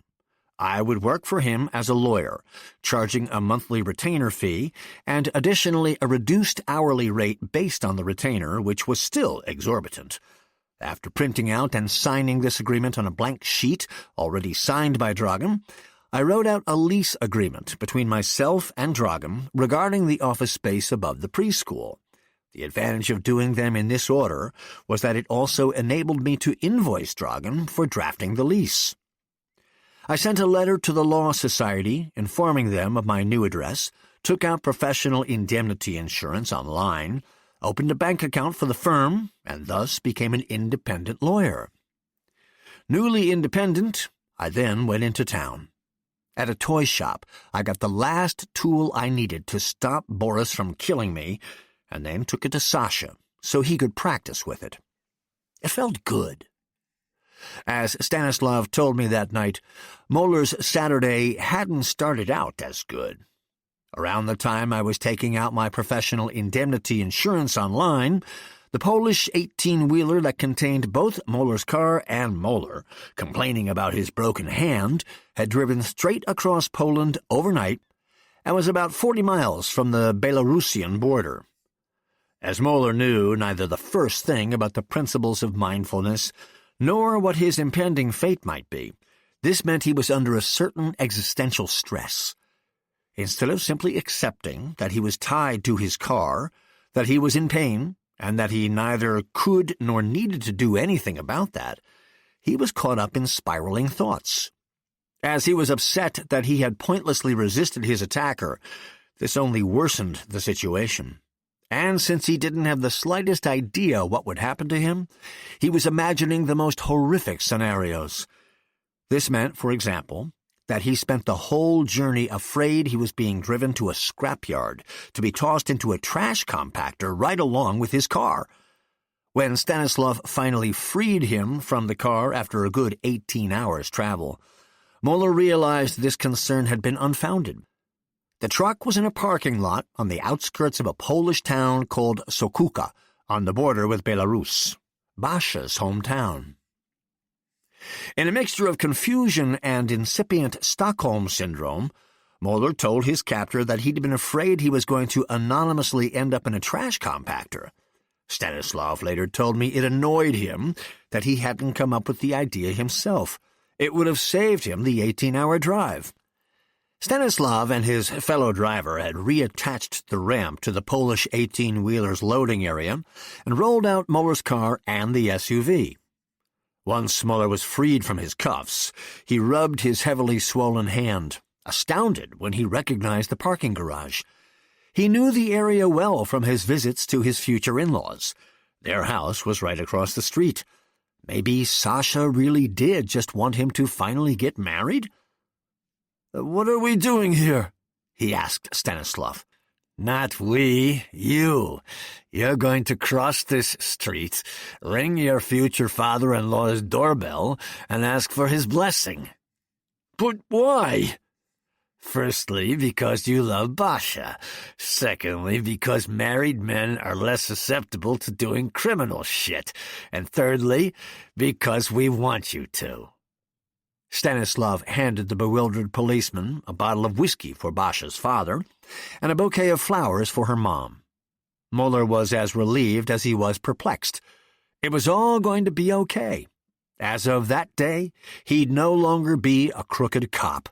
His criminal past was finally behind him. It may have earned him a broken hand, but that was a price he was willing to pay. Out of sheer relief, Mueller didn't notice the SUV turning on the country road 100 yards away. He also didn't notice it going full throttle the second Stanislav pressed the bouquet into his hand. On the contrary, Mueller was already composing the speech he would give his surely surprised father-in-law. This country road was now the only thing separating him from his new life, just 20 or so steps. As he was about to take his first step, Stanislav held him back, saying, "There's a car coming up ahead." "Nah, it's still a long way away." "Exactly," Stanislav said, holding Mueller by the collar. Mueller looked incredulously at Stanislav, then at the car. He realized he wouldn't be asking for Basha's hand, at least not in this life. When the car was 10 feet away, Stanislav pushed him into the road. The SUV hit Mueller straight on, hurled him onto the asphalt, and ran over him. There was no doubt that he hadn't survived the accident. The SUV stopped, and Stanislav got in and drove to the edge of town, where the 18-wheeler was already waiting with its ramp out. Later that night, the truck, the SUV, Stanislav and his boys were back in Germany. They disposed of the SUV in a trash compactor, and Stanislav resolved to remember this option when he next needed to eliminate someone. Chapter 36. Minimalism. Let only that which is good for you into your life. Any people, objects, thoughts, or conversations that burden you, let them pass like clouds overhead. At any time you should feel free to divest yourself of any burdens, anything that neither serves nor helps you. This minimalist mindfulness will soon make you realize that you can be enough. Joschka Breitner, Slowing Down in the Fast Lane, Mindfulness for Managers. "His mileage is what's so strange about it," Peter Egmont said. We were having coffee in Little Fish's garden. Our children were merrily romping around the flipper group's ball pit, while our wives were taking a closer look at the preschool's facilities inside. Peter had called me on Sunday morning because his wife had a few questions about the preschool. Since Emily, Katerina, and I were in Katerina's car on our way to Herderstrasse anyway, I invited him and his family over for a tour. Both the moms and kids were enthusiastic about the setup. Even Katerina had no complaints. When Peter and I were finally alone in the sunny garden, he told me about Mueller. "You know Mueller, don't you?" I nodded with mixed feelings. "He died in a traffic accident yesterday." "Oh?" I feigned surprise. "On the job?" "No, in Poland." "How so?" "It's all very strange. He wrote a note to his girlfriend that he was going on a love mission over the weekend. Then he was run over on her parents' doorstep on the Belarusian border. He had parked in a lot across the street, and from the evidence they gathered, he must have been carrying a bottle of whiskey and a bouquet of flowers. Maybe he wanted to propose. What's strange about that? The strange thing is his mileage. His mileage? Mueller told everyone he rolled into his annual inspection with exactly 50,000 miles on his odometer. He's the kind of guy who's proud of things like that. And? Our colleagues in Poland told us that the odometer in the car they found reads exactly 50,036 miles. And? Mueller didn't get his car back from the inspection until Thursday afternoon, and it's a little more than 36 miles from his garage to the Polish town of Sokuka. Good heavens, the police really liked getting granular, didn't they? Wasn't it more important that this traitor cop's odometer had rolled over for the last time? And why are you worrying about that? As far as you told me, the odometer didn't cause Mueller's death, did it? No, Mueller must have been hit by a large speeding car. It was a hit and run. But the thing is, the last number Mueller dialed was Tony's. Peter, which story are you telling me here? One in which Mueller was run over on a Polish street with a bottle of whiskey and a bouquet of flowers in his hands, so nervous after a long car ride that he forgot to look first left and then right? Or one in which Mueller called Tony, had his car flown to Poland, and was then deliberately run over, in front of his girlfriend's parents' house? I just have a feeling, especially since Tony has also been missing since Friday. I put my arm around Peter's shoulders. Peter, when you're looking at a preschool for your son, you're looking at a preschool for your son. If you want to go looking for a killer who doesn't exist, go looking for a killer who doesn't exist. But do me a favor, please, and don't go looking for a killer who doesn't exist while you're looking at a preschool for your son, okay? What kind of philosophy is that? Peter looked at me in amazement. I told you, it's called mindfulness. So what's more important to you, a killer or a preschool? Peter didn't even need to think. A preschool! Maybe the odometer was just broken. Maybe the odometer was just broken. Maybe Peter was also slowly starting to appreciate the principles of mindfulness. Or maybe he didn't want to endanger his son's preschool spot with further inquiries. In any case, any investigations into Mueller's death were not at all what I wanted or needed to burden myself with. When the Egmonts had left, I showed Emily and Katerina the empty rest of the building. Now that she was seeing it in the light of day, Katerina was enthusiastic not only about the preschool, but also about my offices above it. The idea that I would be setting my own schedule and working one floor above my daughter was a great thing, not only for me, but for her too. Regardless of what would happen to our marriage in the future, this solution would clearly be best for Emily. Are you guys hungry too? I asked at the end of the tour. A little. What do you suggest? Katerina asked. How about McDonald's? I suggested it on the one hand because I wanted to give Emily a treat. On the other hand, it was also obviously convenient for me to pretend to still be communicating with Dragan.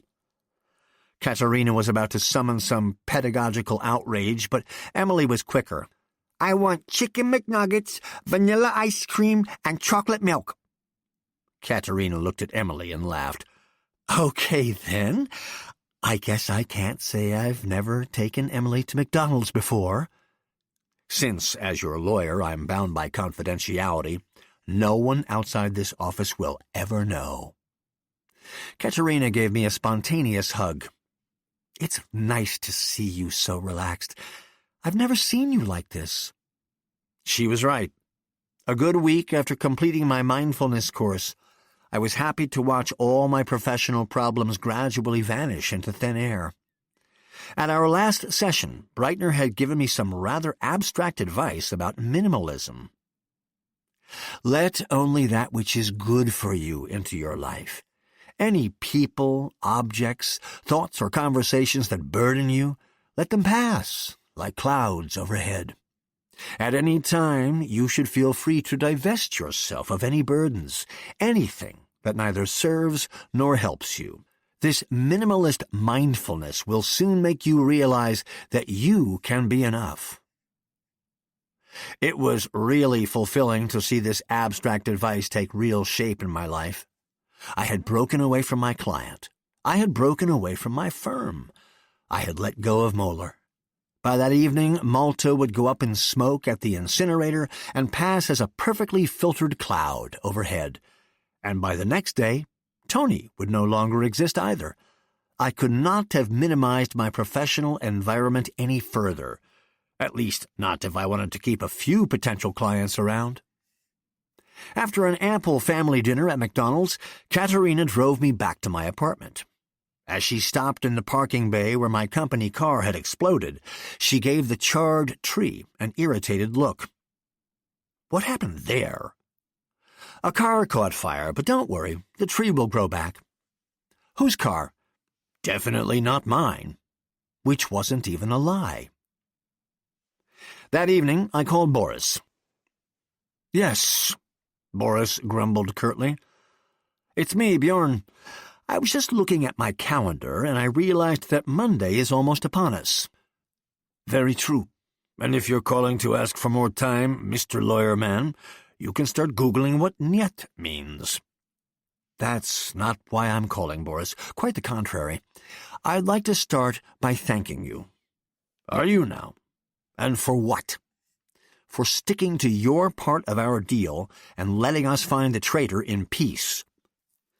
Gratitude not only provides relief to yourself, it also relaxes the other person and your entire atmosphere with it. Boris suddenly sounded much more open. It's not common in our line of work for someone to say thank you for sticking to an agreement, but I also gather that you've found the asshole. Correct. When do I get him? That depends. Golden Delicious or Granny Smith? Sorry, what? Should I stuff a Golden Delicious in his mouth or a Granny Smith? I already have some Golden Delicious.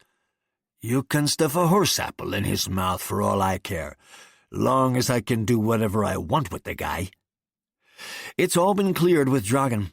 You'll get the thumb-stamped newspaper, the traitor, and a Golden Delicious.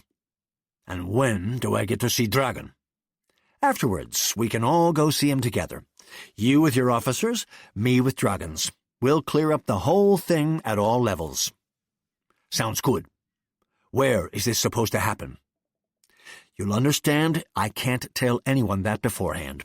Dragan's officers don't know where either. Everyone will find out when we meet up. In return, you can determine where we should hand over the traitor. Why don't we meet at the highway rest stop where all this started? Where Igor got torched? That's the one. When there are no buses full of kids, nights are usually very quiet there. Tonight or tomorrow night? Tonight, at 3 a.m. Are you coming alone? No, we're doing this officially. All the officers will be there. And the asshole. One of the officers is the asshole. I figured. You really are clever, Boris. Save your sucking up for later. When we see Dragan, feel free to tell him how much you like me. That was exactly what I was planning to do. Chapter 37. Death. Everyone thinks that death is so very awful. Yet death is our best friend. 100% reliable, first of all. Death does not care what you have accomplished in life. And even better, it does not care what you have not accomplished either. Death accepts you exactly as you are. So why on earth would you think life would not do the same? Yoshka Breitner, Slowing Down in the Fast Lane, Mindfulness for Managers.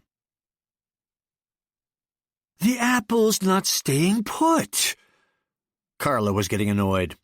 Since Tony was understandably unwilling to keep the apple in his mouth, we had to somehow affix it to him.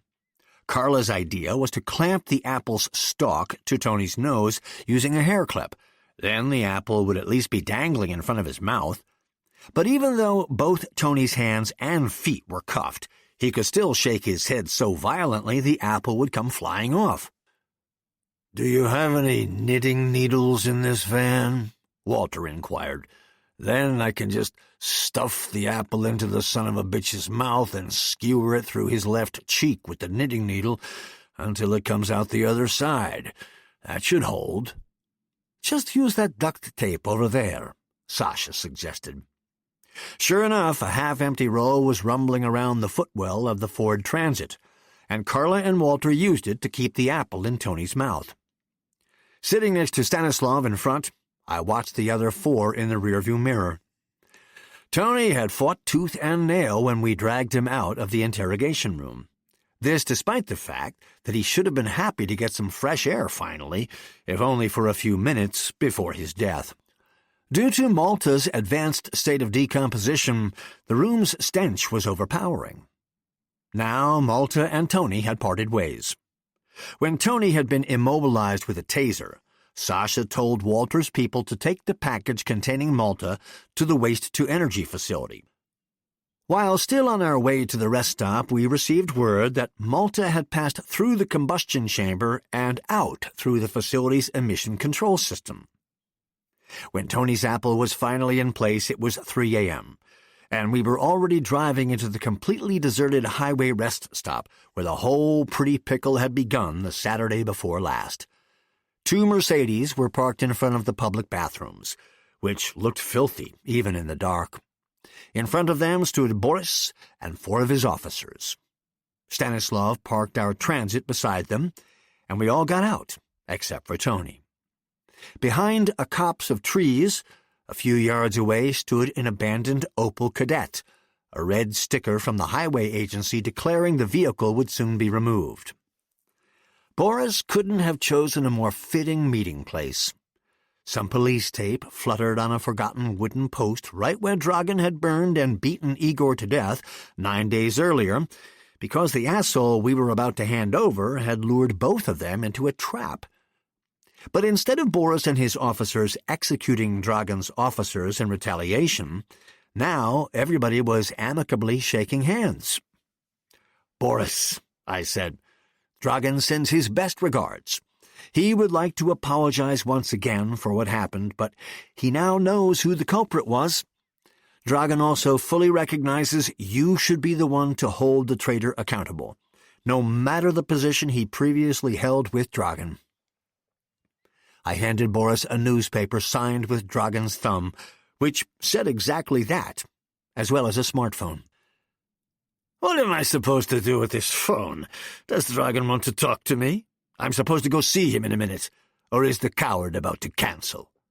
"No, there's a confession video on it." Boris watched Malta's tortured testimony. "So, it was Tony. I knew it.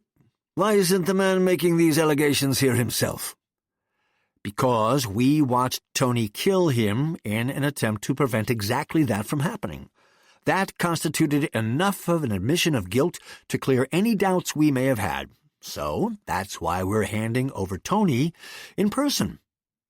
Sasha opened our van and pulled out a fiercely squirming Tony. 2 of Boris's officers immediately took possession of him.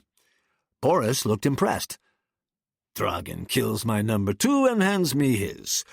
That seems fair. Now, how did you get that apple to stay in place? Is that duct tape?" "Yes," said Clara. "A hair clip didn't hold." "And sadly we didn't have a knitting needle on hand," Walter added. "Is there any more of that tape?" Boris asked. "Sure." I gave Sasha a sign, and he tossed over the roll. Boris caught it and passed it to his people, who were just pulling down Tony's pants. No one paid any more attention to Sasha, who slipped out of sight behind the trees and opened the trunk of the Opel Kadett. "Good stuff, duct tape. Boris raved. "It completely solves the pesky question of how to attach the hand grenades to the traitor's balls." "You're really going to—" I heard myself say. "Never let it be said I don't keep my promises." "A very honorable attitude," I said with the greatest respect, as I watched Tony get a pair of grenades stuck to his scrotum.